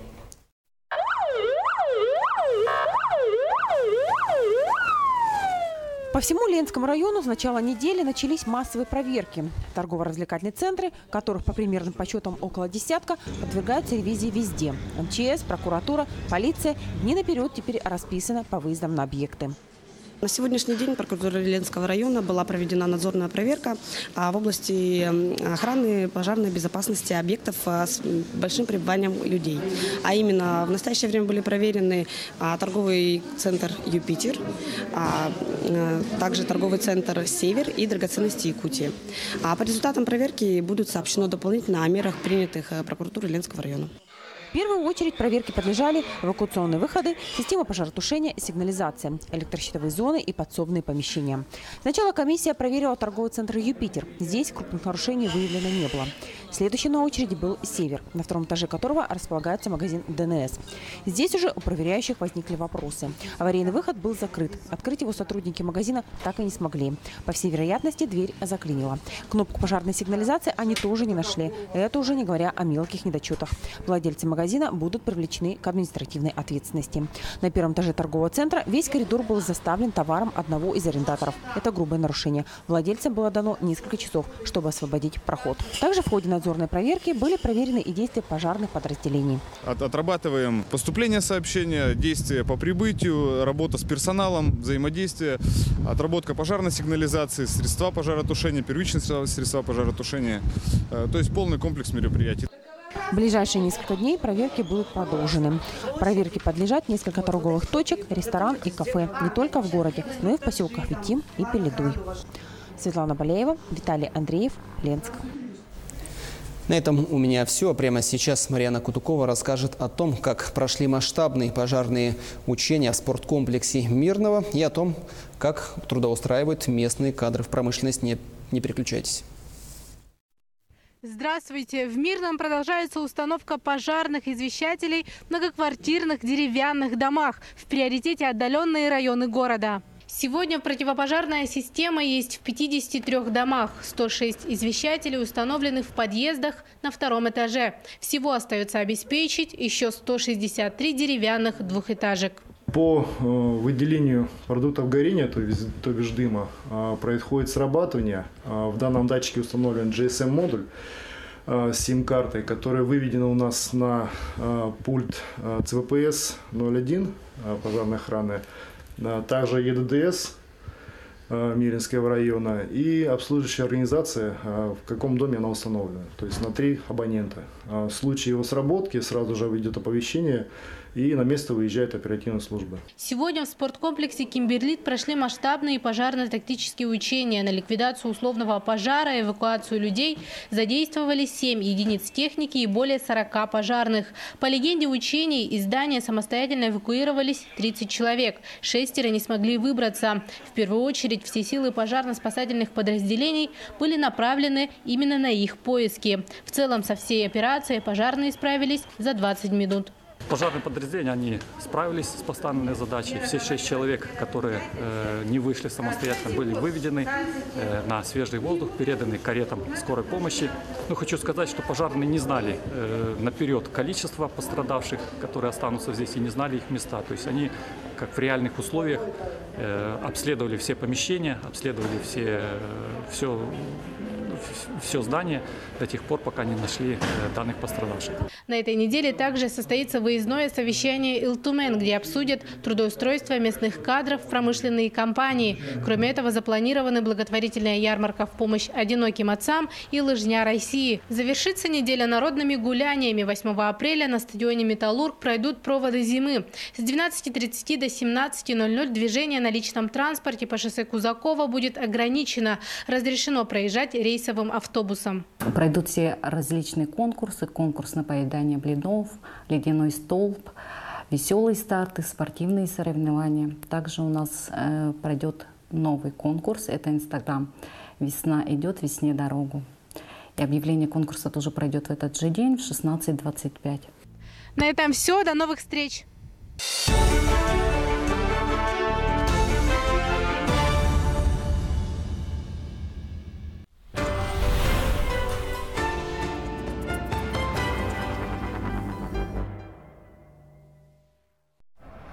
Управление Госстройжилнадзора Республики Саха-Якутия предупреждает: прежде чем произвести оплату застройщику по договору участия в долевом строительстве, обязательно ознакомьтесь с проектной декларацией на сайте застройщика, проверьте наличие у застройщика разрешения на строительство, убедитесь, что застройщик имеет право аренды или собственности на земельный участок, зарегистрируйте договор в управлении Росреестра. В противном случае вы рискуете стать обманутым дольщиком.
Здравствуйте, меня зовут Жангиров Ренат, мне 23 года, я из поселка Махсилух. С самого детства я занимался дзюдо-самбо, был 8-кратным чемпионом республики, неоднократным участником первенства России.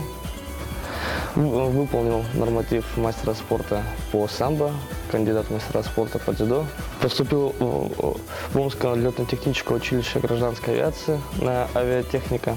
Отслужил в войсках, закончил учебу, получил диплом, ну и в общем вернулся обратно в Якутию. Отдал документы в авиакомпанию и ожидал от них ответа. Я решил время не терять и решил устроиться на временную подработку на завод. На заводе произошел самый несчастный случай, где потерял обе ноги. 16 августа 2016 года, за неделю до моего дня рождения. Так как не вышел на смену, на работу один из, так сказать, сотрудников меня поставили на его место. Он работал на электрокаре. То ли штанину, то ли шнурок затянуло под колесо электрокара. Весит она около 4 тонн, наверное, на этой электрокаре. Большие железные колеса, и между колесами большие шестерни. И получилось так, что я как-то развернулся и оказался вообще между ними. Кричал, звал на помощь, и в самый последний момент, когда я уже, можно сказать, сдался, перестал кричать, меня заметил мой напарник. 2 месяца находился в больнице на стационарном лечении. Спустя какое-то время снова начал учиться ходить заново. Я думал, все это будет легко. На самом деле это очень сложно. Головой ты понимаешь, что это не настоящие ноги, что это не твое. Ну и в то же время понимаешь, что к этому нужно привыкать. Больше всего мне было жалко девушку мою, в первую очередь мать, маму. Вдохновляла меня в первую очередь мои родственники, девушка. Было очень много поддержки со стороны друзей, со стороны знакомых. Со стороны незнакомых было очень много поддержки. В прошлой своей жизни я был очень активный, любил развлекаться, любил бегать, прыгать, заниматься гимнастикой, любимым спортом заниматься. Снова хочется как-то выйти на татами, почувствовать захват в своих руках. Это и есть. Очень скучаю. После этого не стал сидеть на месте. Начал искать работу и нашел вакансию в медицине катастроф, технику по ОГСМ. Начал продолжать заниматься спортом, пауэрлифтингом. Готовимся на норматив кандидата в мастера спорта в ближайшее время. Когда я был на соревнованиях в Сочи, я разговаривал с такими же людьми, как я. Они предлагали мне пропагандировать новый вид спорта, единоборство для инвалидов. Мыслей очень много. Со временем хочу начать пропаганду нового вида спорта, единоборств для инвалидов. С девушкой у нас обязательно скоро поженимся, завести детей. Но мне кажется, смысл жизни это заключается в том, что нужно прожить свою жизнь так, как ты хочешь, как ты желаешь. Ну и оставить после себя наследников. По 100-бальной шкале я на 95% счастливый. Но в данный момент я радуюсь каждому своему дню, потому что жизнь она одна, и всякое может в жизни произойти. В данный момент начал ценить то, что у меня есть, ну и радоваться тому, что есть.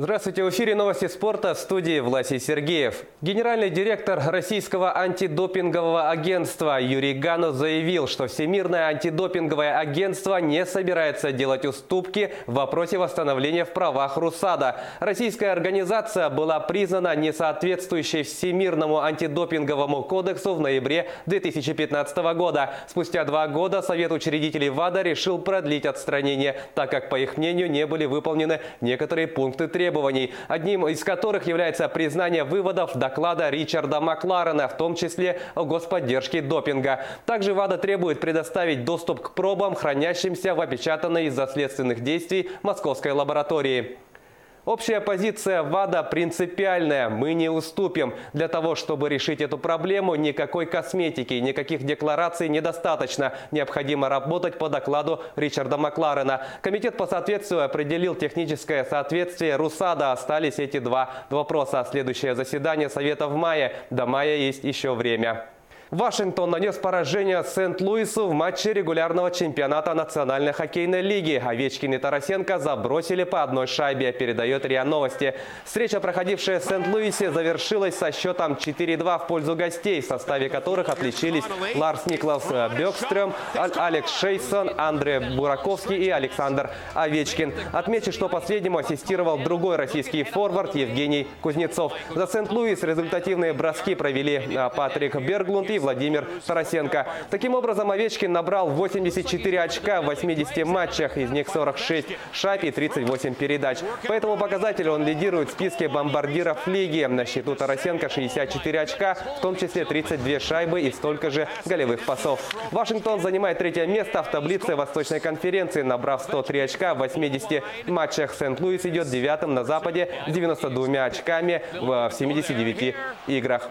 Владислав Третьяк будет единственным кандидатом на выборах президента Федерации хоккея России. Об этом сообщает ТАСС. Отчетно-выборочная конференция, на которой будет избран президент Федерации, пройдет 12 апреля. Понедельник был последним днем подачи заявок от кандидатов, и по его итогам Третьяк оказался единственным, кто подал документы на участие в выборах. Напомню, Владислав Третьяк занимает пост президента Федерации хоккея России с 2006 года. Трехкратный олимпийский чемпион, десятикратный чемпион мира, депутат Госдумы, 2 раза переизбирался на пост главы Федерации. За время его руководства российские хоккеисты стали олимпийскими чемпионами и 4-жды выигрывали чемпионат мира. Без отрыва от образования профессионально растут будущие олимпийцы, воспитанники Республиканской школы Олимпийского резерва в Алдане. Все свободное время юные спортсмены посвящают тренировкам. Как живет Олимпийский резерв, расскажут наши коллеги.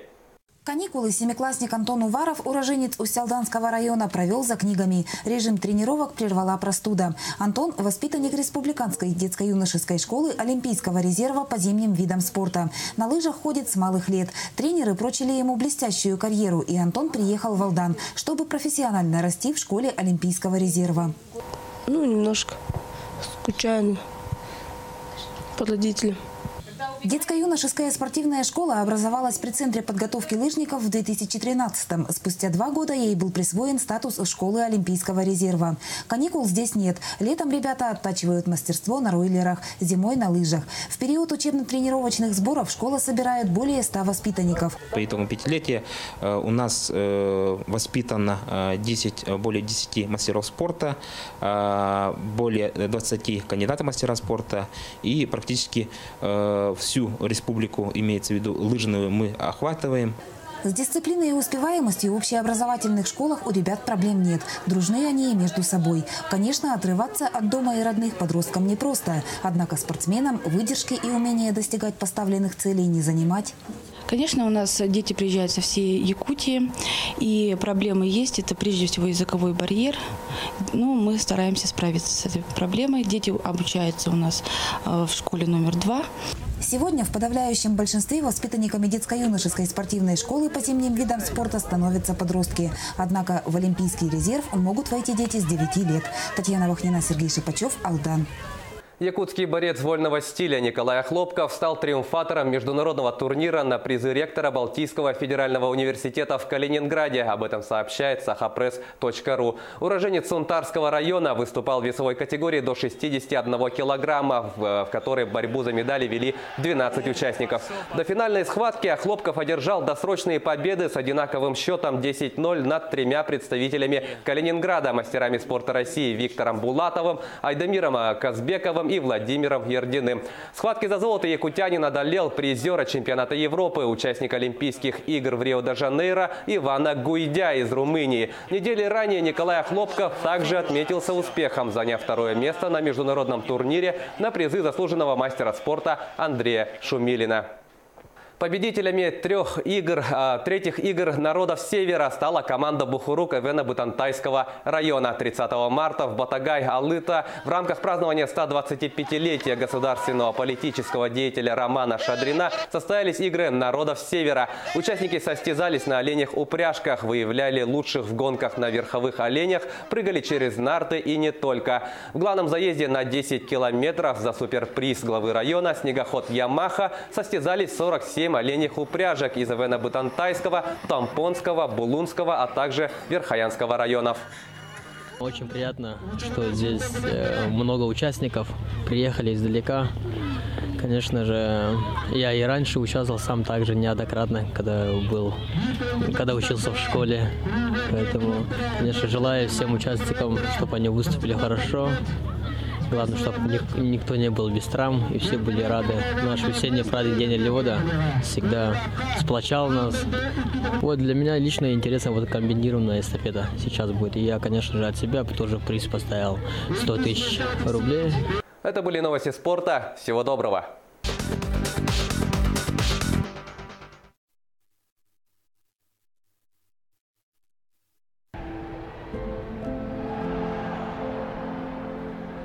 Мечтам чемпион болып мағаратым. Чемпион болып кейден. Кім бір кейі соллақ сұрықтақ болар. Бұл әлбақ сбор, әлбақ қырықтахи, әлбақ дәркәнне маңдық результат келер. Бәйіс классқа қапсағай көрі ғаразы кейкіліға бол бұда. Оланна көйен баранызы көйіқпен сәпәбет, кешеқпен сәпәбеттен верінес келбіді. Оннан таныла бұтыштуыны таптан нақтық ұқтуаққа солбын сетеян дәртін айдау. Хоттауы қамалтата да бар, көйгері да қамалтата бар. Кеге олған ұстата нар ұрқаттыр көшір. Ұрқанды кәмінер бағылар, қиылақты кәмінер онына бұтышту. Кеге шөк кәчістуалары сайынарап. Бұқы жұлығағын, сәдді қарасқа. Ben tünen fiziki de tünen iştah olağın üstü kıyıqat bağı verip yanır.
Здравствуйте, в эфире «Актуальное интервью» в студии Евгений Боженко. Сегодня у нас в гостях Петр Алексеев, генеральный директор Республиканской инвестиционной компании. Название РИК всегда на слуху, поскольку именно эта компания управляет средствами, которые получает республика практически от всех крупных сделок. Подробности деятельности компании известны гораздо меньше. Здравствуйте, Петр Вячеславович. Здравствуйте, Евгений. Первый же вопрос, вот исходя из нашей подводочки. Компания РИК была создана в 2007 году, через 6 лет появилась компания РИК Плюс. За это время что было сделано и как вы оцениваете результаты деятельности? Компания РИК и компания РИК Плюс – это компании специального назначения. Если исходить вообще с самого начала, то компания РИК была создана в результате заключенного мирового соглашения между Республикой и Российской Федерацией по спору по угольным активам. И основная цель данной компании заключается в том, чтобы профинансировать производственную, транспортную и социальную инфраструктуру на территории республики. За 9 лет мы полностью исполнили мировое соглашение в части финансирования объектов. Сейчас проводим работу по оформлению ее в собственность компании РИК и передаче в республиканскую собственность. Таким образом, в течение этого и следующего года мы вопрос передачи объектов в республиканскую собственность полностью исполним. И таким образом объекты на сумму 37 миллиардов 430 миллионов рублей будут переданы в республиканскую собственность, кроме железной дороги, которая будет передана в федеральную собственность по условиям мирового соглашения. Что касается компании РИК Плюс, то мы ведем плановую работу по финансированию объектов. Во исполнение постановления Госсобрания УТУМЭН компания РИК Плюс средства от продажи 7% акций Алроса должна расходовать по следующим направлениям. Во-первых, это переселение граждан из ветхого и аварийного жилья. Так, с участием средств компании РИК Плюс было расселено более 22 тысяч человек из 8 тысяч аварийных жилых помещений. Проводим работу по финансированию строительства социальных объектов. Это наш общественный центр. Финансировали строительство более 20 учреждений образования. Из них 18 уже введены в эксплуатацию. Это в разных муниципальных образованиях по всей территории республики. Проводим работу по финансированию газификации населенных пунктов. Отфинансировали работу по модернизации коммунального хозяйства. И сейчас проводим вместе с компанией ЛОРП работу по обновлению их речного флота. Таким образом, мы те цели, которые были поставлены изначально при их создании, исполняем. При этом за весь период работы, например, РИКом и РИК Плюсом, эти средства тоже использовались, наработаны активы на сумму более 9 миллиардов рублей, оплачено налогов РИКом и РИК Плюсом на сумму 5,5 миллиардов рублей, из них 4,5 это бюджет республики. Дочерние структуры компании, они чем занимаются? У группы компании РИК за период деятельности создана холдинговая структура. РИК участвует примерно в 20 различных обществах, обществах с ограниченной ответственностью, в акционерных обществах. Из них 12 обществ – это наши дочерние предприятия. То есть те предприятия, которыми мы непосредственно управляем и принимаем основные решения по утверждению их стратегии и их деятельности. Хотелось бы сказать, что наши дочерние общества работают в строительной, дорожной, финансовой, управлении недвижимостью и жилищно-коммунальном хозяйстве. Довольно-таки такой широкий спектр деятельности наших дочерних обществ. При этом хотелось бы сказать, что в наших дочерних обществах работает более 1000 человек, то есть за весь период деятельности создано и сохраняется более 1000 рабочих мест. С каждым годом выручка наших дочерних обществ увеличивается, но при этом, конечно, как и в любой, скажем, холдинговой структуре, происходят определенные изменения. Какие-то общества мы объединяем. Так, например, наши дорожные общества были в прошлом году объединены в дорожный холдинг. Это компания «Вилюй-Автодор», «Дороги Хангавас», «Амга-Автодор». Планируем включить в этот холдинг предприятие ДЭП-135, которое работает на федеральной дороге Колыма.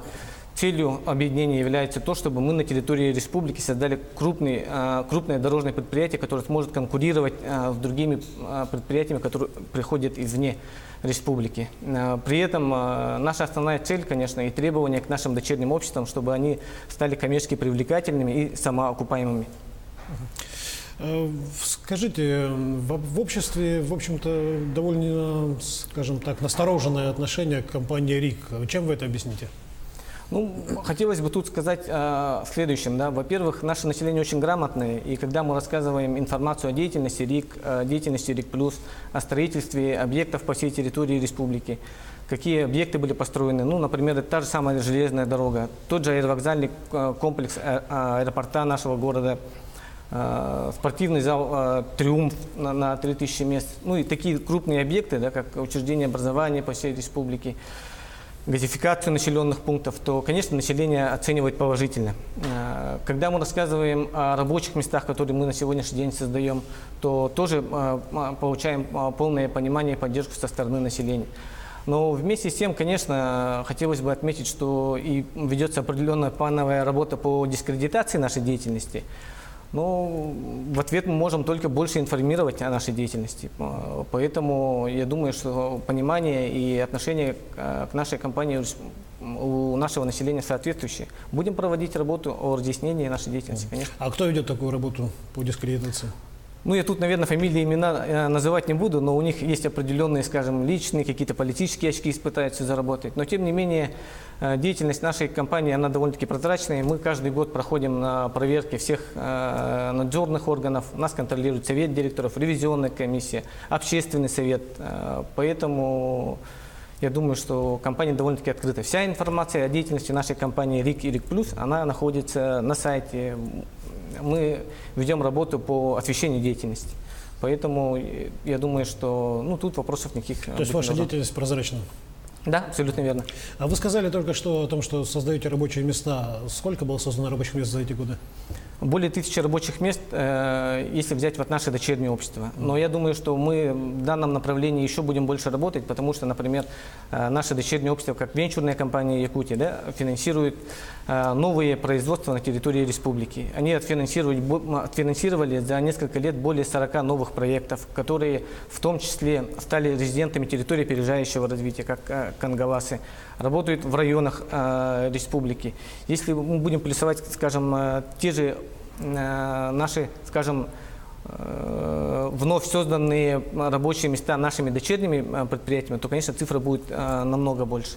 Если исходить из того, что, например, наш центр кластерного развития, да, представляет на определенных льготных условиях помещения для наших предпринимателей, и они тоже там имеют возможность работать, скажем, на более таких приемлемых условиях, то эта цифра будет больше.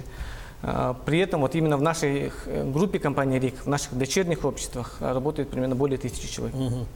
На днях наблюдательный совет Алроса одобрил сделку по продаже республикой компании Алроса 10% акций компании Алроса Нюрба. Это выгодная сделка для республики, как вы считаете? Ну, во-первых, деятельность компании «Алроса», она публичная, и компания «Алроса» уже на протяжении нескольких лет ведет плановую работу по консолидации своих активов в своих дочерних обществах. Если говорить о продаже, приватизации 10% акций компании «Алроса Нюрба», то хотелось бы отметить на следующий момент.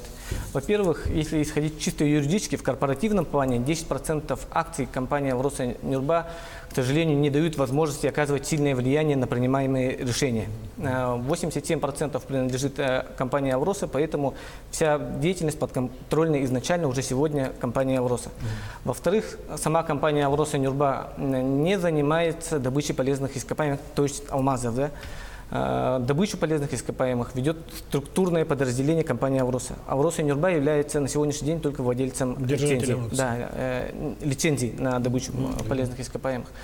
В-третьих, тут необходимо говорить о том, что правительством республики, главой республики принято решение о том, что данные 10% акций будут проданы не кому-нибудь там, скажем, на свободном рынке, да, а именно компании «Алроса», у которой доля республики составляет довольно-таки большой процент. Это 25 плюс 1 акция у республики, 8% у наших муниципальных образований. Следовательно, у республики сохраняется контроль в целом над всей группой «Алроса».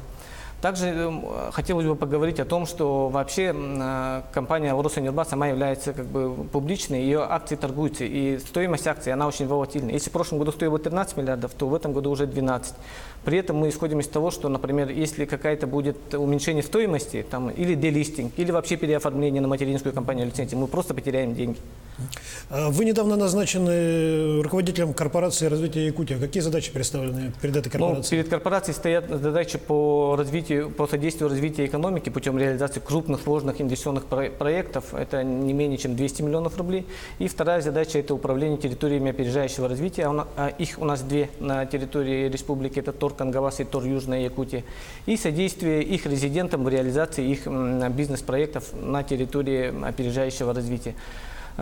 Перед нами правительством поставлена задача, чтобы мы создали на базе корпорации развития республики крупное предприятие, финансовый холдинг, который мог бы отвечать требованиям, скажем, внешних инвесторов. Да? Когда внешний инвестор, иностранный инвестор приходит на территорию республики, он ищет своего регионального партнера. Так вот, мы должны из корпорации превратить в такое предприятие, которое будет взаимодействовать и с федеральными органами, и с внешними инвесторами, для того, чтобы развивать экономику республики. Скажите, а насколько верна информация, что после выполнения обязательств финансовых по всем социальным объектам компания РИК и РИК Плюс будут поглощены компанией корпорации развития Южной Якутии? Корпорация развития республики Саха-Якутия, наверное. Прошу прощения. Да, но тут хотелось бы сказать о том, что обязательства РИКа и РИК Плюс, они обязательно будут исполнены. То есть все объекты будут отфинансированы, оформлены собственность, переданной республике. Что касается вопроса, вот то, что вы задали о поглощении, такого, это, наверное, не совсем правильный вопрос. Мы говорим о том, чтобы консолидировать активы РИКа и РИК Плюс в корпорации, как я сказал, для того, чтобы создать крупное предприятие. Поэтому перед корпорацией стоят очень большие задачи. Если, например, у РИКа и РИК Плюса в связи с тем, что мы передавали объекты безвозмездно республике и будем в дальнейшем передавать федеральную собственность, у нас уменьшались активы. Поэтому для работы с внешними инвесторами, с банками, да, крупными на территории России, всегда возникал вопрос к нашим активам, почему у нас уменьшаются активы, почему ведется планово, скажем, убыточная деятельность по передаче объектов. То в случае корпорации мы должны сделать такую историю, чтобы корпорация стала крупным предприятием, серьезными активами и готовой работать на территории республики. Спасибо. Я напомню, что у нас в гостях был Петр Алексеев, генеральный директор Республиканской инвестиционной компании. Мы говорили о деятельности компании, о ее планах на будущее и перспективах. Всего доброго, оставайтесь с нами. Это было актуальное интервью.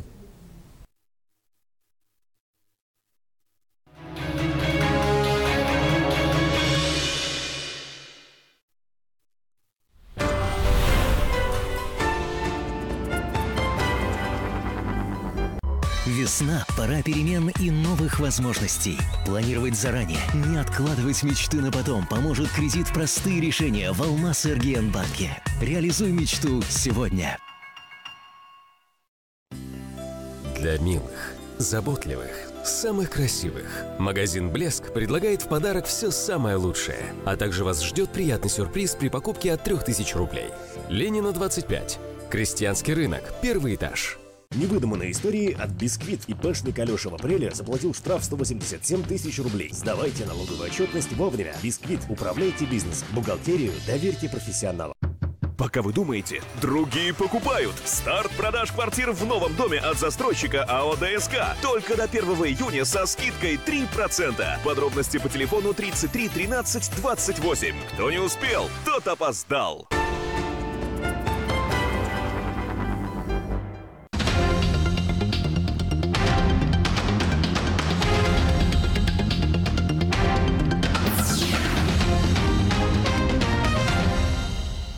Здравствуйте, в студии Николай Борисов и обзор чрезвычайных происшествий. Мирнинский дом-интернат для престарелых и инвалидов оштрафован за неоплату услуг по контракту.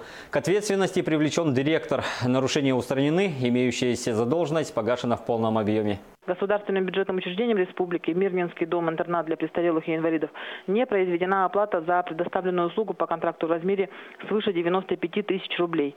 По данному факту прокуратура города возбудила в отношении директора учреждения дело об административном правонарушении. По результатам его рассмотрения управлением Федеральной антимонопольной службы по республике Саха-Якутия должностное лицо оштрафовано на 30 тысяч рублей. Жительница Ленского района лишилась 46 тысяч рублей. 37-летняя женщина сообщила, что мошенники похитили деньги с кредитной карты. На мобильный телефон позвонил неизвестный и представился специалистом банка. Он сообщил, что произошел технический сбой и попросил подтвердить контактную информацию.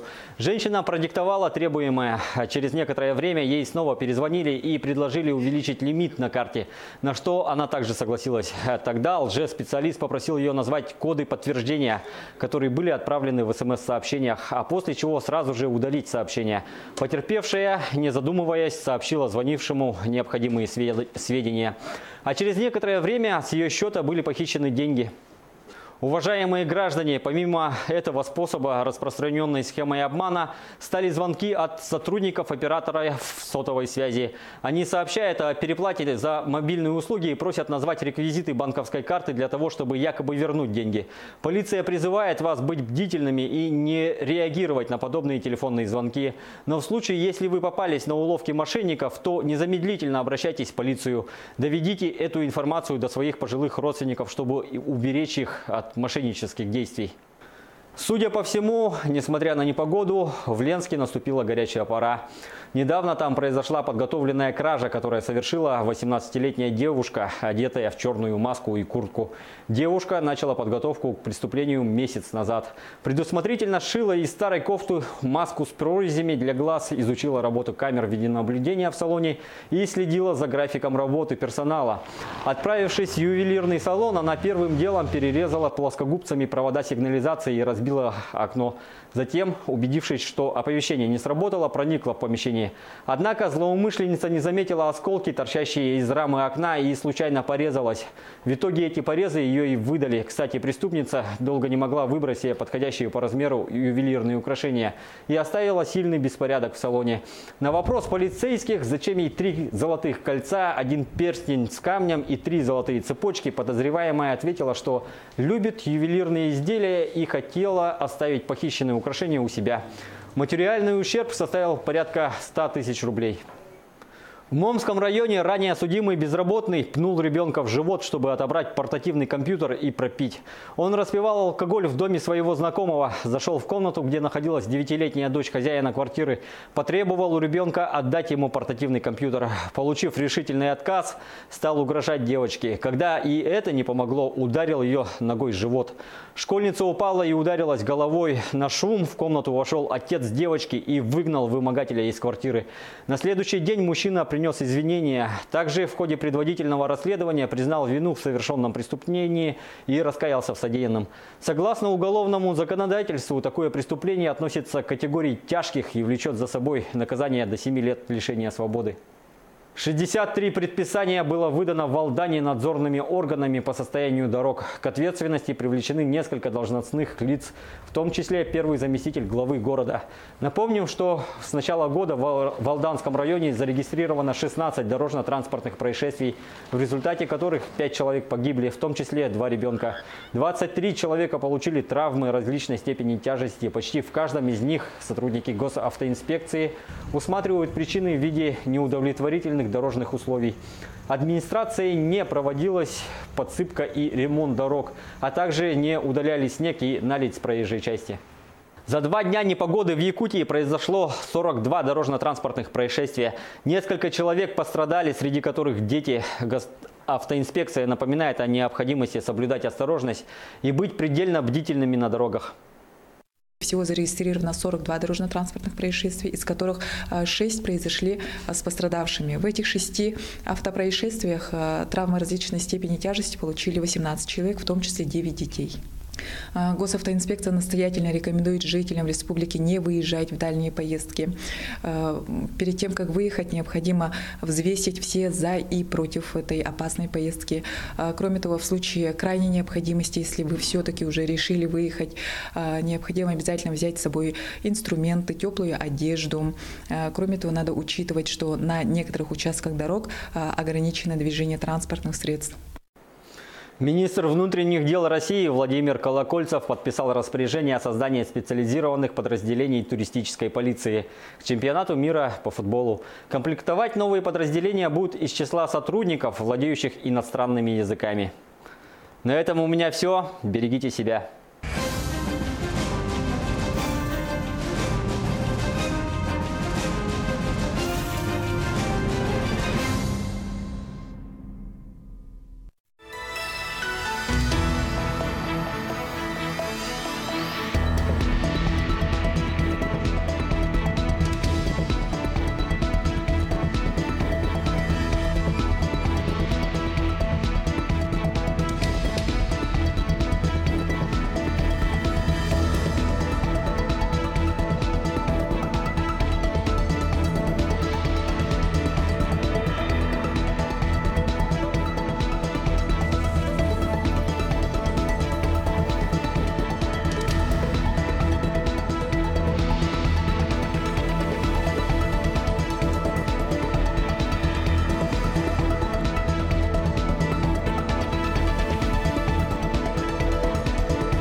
Здравствуйте, в эфире Якутия-24, новости экономики. В студии Евгений Баженко. Президент Владимир Путин внес в Государственную Думу законопроект, который направлен на совершенствование контроля за соблюдением законодательства о противодействии коррупции. Документ предусматривает упрощенный порядок привлечения к дисциплинарной ответственности муниципальных и государственных служащих, а также сотрудников госкомпаний и государственных внебюджетных фондов, если признается факт совершения ими коррупционного преступления. При этом предусматривается срок давности для привлечения к ответственности не позднее 3 лет со дня совершения правонарушения. Дальний Восток вошел в тройку наиболее привлекательных для россиян федеральных округов страны с точки зрения потенциала социально-экономического развития. Об этом сообщила директор по исследованиям ВЦИОМ Елена Михайлова. По ее словам, за последние годы удалось решить задачу по формированию позитивного имиджа Дальнего Востока. Первую строчку в рейтинге занял Центральный округ, на 2-м месте Крым и Юг России. Исследования были проведены в марте, опрошено 1600 респондентов из 45 регионов России. К оптоволоконным линиям связи на сегодня в республике подключены 96 населенных пунктов, в которых проживает 69% населения региона. Об этом рассказал министр связи Якутии Александр Борисов. Также он рассказал, что мобильной связью 4G охвачено 60,4% населения республики, 3G – 76,6%. Во всех остальных населенных пунктах для доступа в интернет используется спутниковая сеть. Сейчас ведется работа по 2 направлениям. Цитата. «Первое, через компании «Восток Телеком» и Japan Satellite, используя японский спутник, мы работаем на территории Якутии. Также начинаем сотрудничать с федеральным предприятием «Космическая связь» на смешанных диапазонах», заявил министр. Золотодобывающее предприятие «Нерингметаллик» входит в состав международной золотодобывающей компании «Нордголд», планирует в 2018 году направить на реализацию инвестиционной программы в Южной Якутии около 2 миллиардов рублей. Основная часть инвестиций будет направлена на поддержание и развитие производства. В 2017 году «Нерингметаллик» приступила к работе на новом золоторудном месторождении «Темное». Балансовые запасы полезных ископаемых, поставленные на государственный учет, составляют здесь 4 тонны золота. Общие запасы 10 тонн. Золотодобычу на Темном предполагают вести в течение 3 лет. Выручка «Нерингметаллик» в 2017 году достигла более 86 миллионов долларов, а добыча – 2 тонны 84 килограмма аффилированного золота. Федеральное агентство железнодорожного транспорта подтвердило намерение завершить строительство пускового комплекса Томмот Нижний Бестях уже в этом году, 28 декабря, что обеспечит начало пассажирских перевозок. Конкурсный отбор подрядчика должен завершиться 6 апреля. С новым подрядчиком в течение 10 дней будет подписан государственный контракт. В федеральном бюджете на 2018 год на строительство предусмотрены средства в объеме 1 миллиард 951 миллион рублей. Напомним, глава Якутии Егор Борисов на Восточном экономическом форуме в сентябре 2017 года поставил вопрос о необходимости скорейшего завершения строительства пускового комплекса, после чего президент страны Владимир Путин поручил федеральному правительству завершить стройку в 2018 году. За 5 лет более чем в 4 раза увеличилась сумма поддержки некоммерческих обществ в республике из бюджета. В 2017 году на это был выделен 1 миллиард 147 миллионов 600 тысяч рублей. Об этом сообщил председатель правительства республики Евгений Чекин на расширенном заседании Совета НКО при главе региона. Цитата. В том числе на поддержку социально ориентированных НКО было направлено 611 миллионов рублей. Это характеризует особое внимание к развитию гражданского общества со стороны руководства республики, отметил Евгений Чекин. По количеству НКО Якутия занимает 3-е место на Дальнем Востоке. Всего в республике зарегистрировано 2128 таких организаций. Причем за последние 5 лет их количество увеличилось почти в 1,5 раза. Дизельное топливо обходится водителям Якутии в 51 рубль 2 копейки за литр. Бензин АИ-92 – 49 рублей 55 копеек. АИ-95, соответственно, 50 рублей и 3 копейки. Такие данные опубликовал Росстат. По этим результатам Якутия входит в тройку регионов Дальнего Востока с самой высокой ценой на нефтепродукты. Еще дороже топливо стоит на Чукотке. 3-ю позицию по дороговизне нефтепродуктов в Дальневосточном федеральном округе занимает Магаданская область. В тройку регионов Дальнего Востока с самыми низкими ценами на нефтепродукты вошли Еврейская автономная область, Амурская область и Хабаровский край. Так, в Хабаровском крае стоимость дизельного топлива составляет 43 рубля 46 копеек за литр, АИ-92 – 39 рублей 70 копеек, АИ-95 – 41 рубль 53 копейки. О перспективах республиканской инвестиционной компании рассказал ее генеральный директор Петр Алексеев в эфире передачи «Актуальное интервью». Обязательства РИКа и РИК+, они обязательно будут исполнены. То есть все объекты будут отфинансированы, оформлены собственность, переданная республике. Что касается вопроса, вот то, что вы задали о поглощении, такого, это, наверное, не совсем правильный вопрос. Мы говорим о том, чтобы консолидировать активы РИКа и РИК+ в корпорации, как я сказал, для того, чтобы создать крупное предприятие. Поэтому перед корпорацией стоят очень большие задачи. Если, например, у РИКа и РИК+ в связи с тем, что мы передавали объекты безвозмездно республике и будем в дальнейшем передавать федеральную собственность, у нас уменьшались активы. Поэтому для работы с внешними инвесторами, с банками, да, крупными на территории России, всегда возникал вопрос к нашим активам, почему у нас уменьшаются активы, почему ведется планово, скажем, убыточная деятельность по передаче объектов. То в случае корпорации мы должны сделать такую историю, чтобы корпорация стала крупным предприятием, серьезными активами и готова работать на территории республики. Применение интернета вещей к 2025 году может принести экономике России до 2 триллионов 800 миллиардов рублей. При этом к 2020 году число умных устройств в мире вырастет до 50 миллиардов, увеличившись в 10 раз. Это прогнозируют аналитики международной компании PricewaterhouseCoopers. Такая динамика полностью изменит окружающую реальность как минимум в 6 сегментах мировой экономики. Это такие сегменты, как электроэнергетика, телемедицина, сельское хозяйство, транспортная логистика, умный город и промышленность. Федеральная служба судебных приставов России получила от налоговой службы порядка 420 тысяч уведомлений о списании более 750 миллионов рублей в рамках налоговой амнистии. И это только начало. Сколько всего может поступить уведомлений, пока неизвестно. Напомним, что в декабре прошлого года была принята налоговая амнистия, которая признает безнадежными и подлежащими списанию недоимки по транспортному налогу, налогу на имущество физлиц и земельному налогу физлиц, образовавшиеся на 1 января 2015 года. Пени по этим задолженностям также были аннулированы.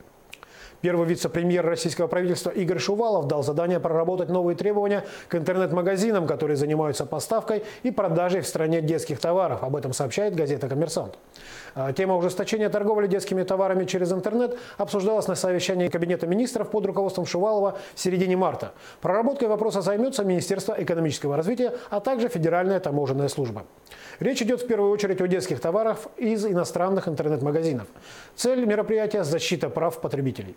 Совокупное состояние 27 российских миллиардеров за январь-март 2018 года уменьшилось на 190 миллионов 900 тысяч долларов, следует из данных агентства Bloomberg.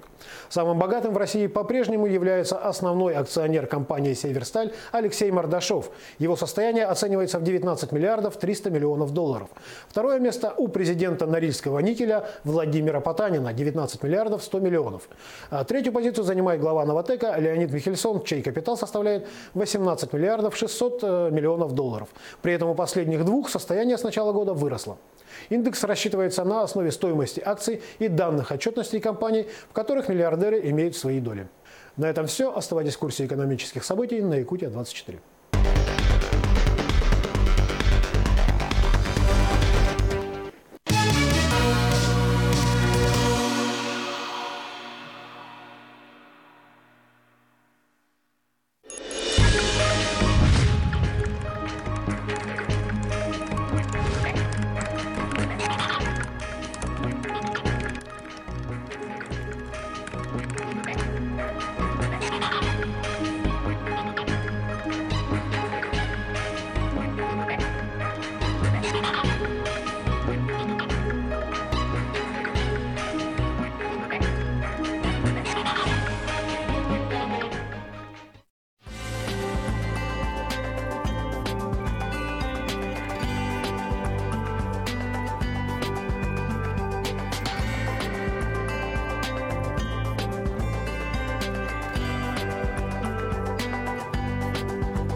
прямом эфире Якутия-24 вы смотрите «Итоги дня». В студии работаю Влад Давыдов. Добрый вечер.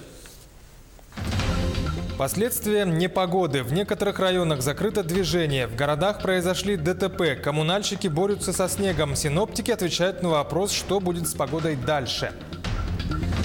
Профессия «Спасать жизни». 35 лет отмечает централизованное операционное отделение РБ-2. Каковы показатели и достижения якутских врачей-хирургов? Медэкспо «Здоровье и красота». В Якутске открыли межрегиональную спецвыставку. Какие в этом году товары и услуги предлагают посетителям? Якутян в промышленность. Местных жителей берут на работу активно, однако приезжих специалистов все равно больше. Почему? Репортаж из Алдана. 180 человек из 18 домов в Мирном ведут работу по переселению граждан из аварийного жилья. Какие там намечены планы? И улыбка удачи. Кто выиграл один из главных призов мотоцикл на розыгрыше телемарафона «Весна на НВК».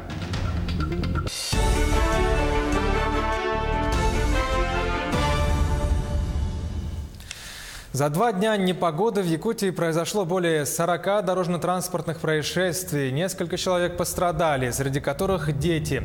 ГИБДД в очередной раз напоминает водителям о необходимости соблюдать правила дорожного движения и быть предельно бдительными на дорогах, особенно в такую плохую погоду.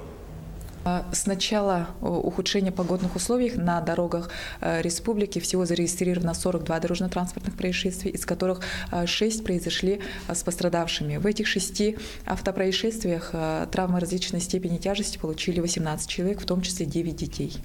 Основными причинами этих автоаварий явилось несоблюдение водителями безопасной скорости в трудных, сложных погодных условиях. А в ряде районов Якутии закрыто движение для всех видов транспорта. Об этом сообщает Управление автомобильных дорог республики. Проезд закрыт на участке трассы Сангар, Ситте, Батама и Булус до улучшения погодных условий. Сейчас до райцентра можно проехать со стороны горного района – Асыма, Кабя и Сангар. Кроме того, временно закрыт проезд на ледовой переправе Кангаласы-Сотинцы. На этом участке на всех 3 направлениях работает дорожная техника. Вчера дежурили, сегодня тоже дежурят, но сильный ветер, пурга заметает сразу. Вот как машина проехала, трактора очистили и сразу же метет. У нас вот сейчас в основном люди ездят на маленьких иномарках, да? Вот передний привод, задний привод, в основном вот такие вот, неполноприводные машинами ездят, и вот они застревают. Первый застрял, второй застрял, и там по цепочке уже идут, и потом пурга метет, сразу остановились и заметает.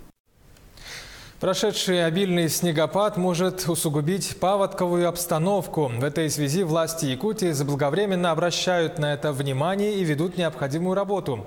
По прогнозам в республике в зону возможного подтопления подпадают 166 населенных пунктов. Об этом нашему телеканалу сообщил первый вице-премьер Алексей Колодезников. В этом году будет повторяться ситуация в Среднеколымском районе. Это населенные пункты по реке Алазе, Сватай, Аргахтах, Андрюшкино. У нас высокие снегозапасы сформировались в Верхнеколымском районе. Есть угроза и в Абыйском. Традиционно это Алюкмельский район, Ленский район, город Якутск, Намский район и Хангаласский улус. Соответственно, мероприятия все подготовлены. Будет сформировано 6 команд традиционно, которые будут работать уже в период половодья. 14 апреля выйдет комиссия республиканская по предупреждению паводка в весеннее время и летнее время по селам Аргахтах, Сватай, Березовка. И в самом городе Среднеколымске проведут предупредительные работы. В том числе из-за последствий непогоды надзорные органы в Алдане выдали 63 предписания по плохому состоянию дорог. К ответственности привлекли несколько должностных лиц, в том числе первого заместителя главы города. По данным с начала года в Алданском районе произошло 16 ДТП, в которых 5 человек погибли, в том числе 2 ребенка, а 23 человека получили травмы различной степени тяжести. Почти в каждом из них сотрудники ГИБДД усматривают причины в виде неудовлетворительных дорожных условий. Сообщается, что администрация не проводила подсыпку и ремонт дорог, а также не убирала снег и наледь с проезжей части. Ну а последствия пурги в Якутске ликвидируют за 1 неделю. По данным, на основных городских дорогах работают 8 бригад. Это 90 единиц техники и 60 рабочих. Все действия транспорта расписаны по минутам. Что сделано и что предстоит? Репортаж Саргаланы Федоровой.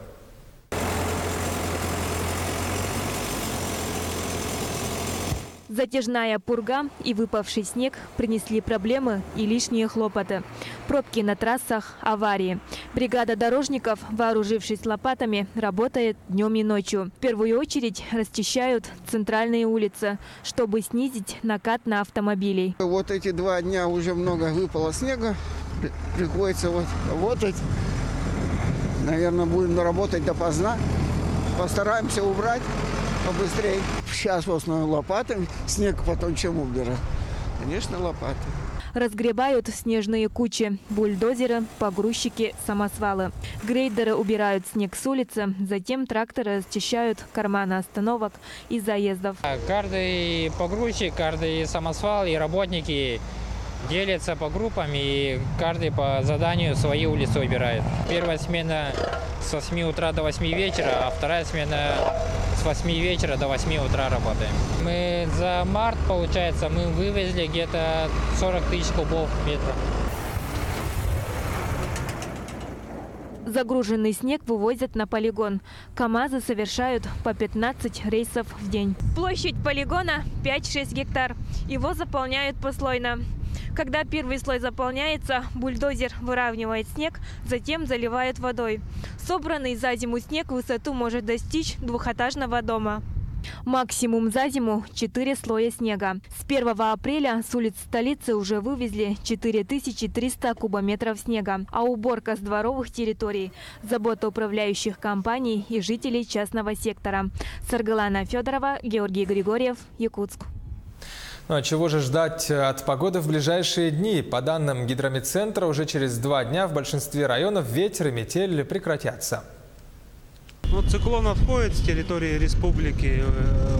За эти 3 дня максимальная скорость ветра в порывах достигала на территории центральной Якутии до 15-16 метров в секунду. И за эти 3 дня выпало в общем 12 миллиметров снега. По сравнению с нормой это около 9 миллиметров. Выше нормы выпало. С 5 числа повсеместно в центральных, южных, западных районах у нас будет без осадков, без ветра. Ночные температуры будут 10-15 градусов мороза. И днем будет уже от 0 до плюс 5 градусов.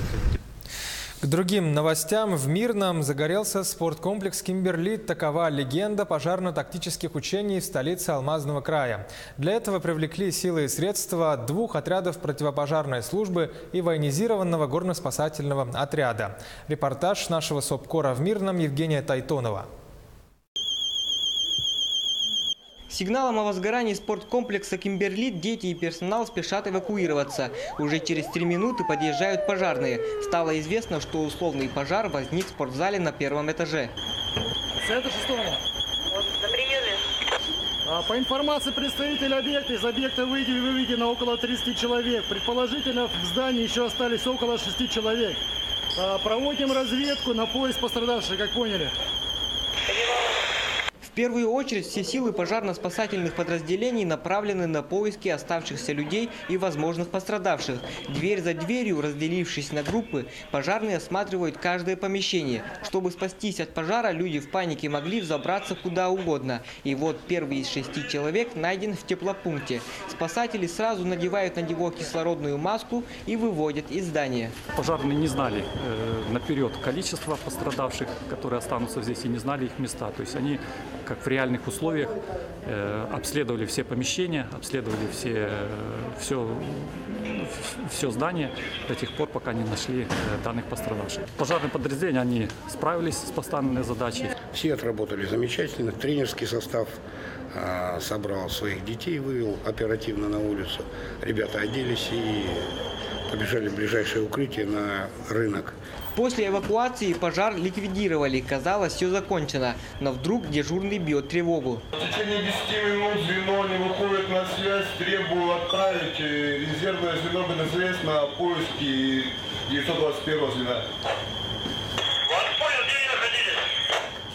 Где, на втором этаже? Где было? Находились в данный момент на втором этаже, с правой стороны здания, с севера получается. На поиски коллег бросают резервные силы. Через пару минут их удалось отыскать и вывести из здания. Такие масштабные учения в Мирном проводятся каждый месяц.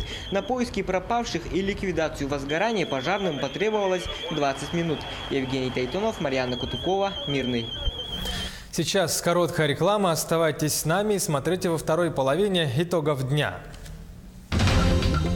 Профессия «Спасать жизни» 35 лет отмечает централизованное операционное отделение РБ-2. Каковы показатели достижения якутских врачей-хирургов? Медэкспо «Здоровье и красота». В Якутске открыли межрегиональную спецвыставку. Какие в этом году товары и услуги предлагают посетителям? Якутян в промышленность местных жителей берут на работу активно, однако приезжих специалистов все равно оказывается больше. Почему? Репортаж из Алдана. Улыбка удачи. Кто выиграл один из главных призов — мотоцикл на розыгрыше телемарафона «Весна» на НВК 1 апреля.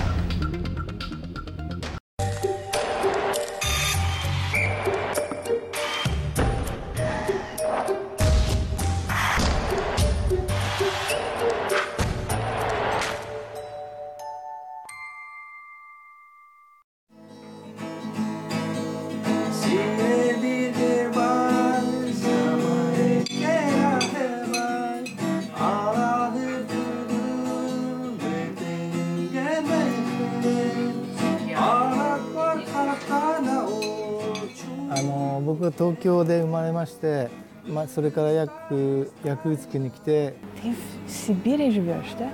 Сказал, ну да. Почему нет? Я приехал в конце 2013 года.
Это Якутия-24 в прямом эфире. Мы продолжаем итоги дня.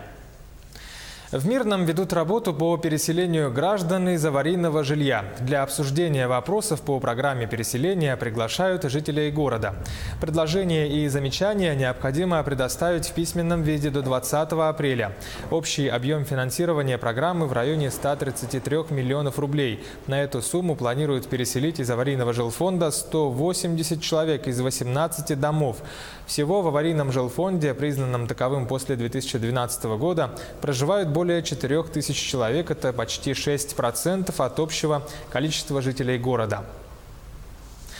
Минтранс страны нашел способ уменьшить стоимость полетов между городами России. В министерстве предлагают снизить до нуля налог на добавленную стоимость на региональных авиамаршрутах, по которым перевозчики летают, минуя Москву.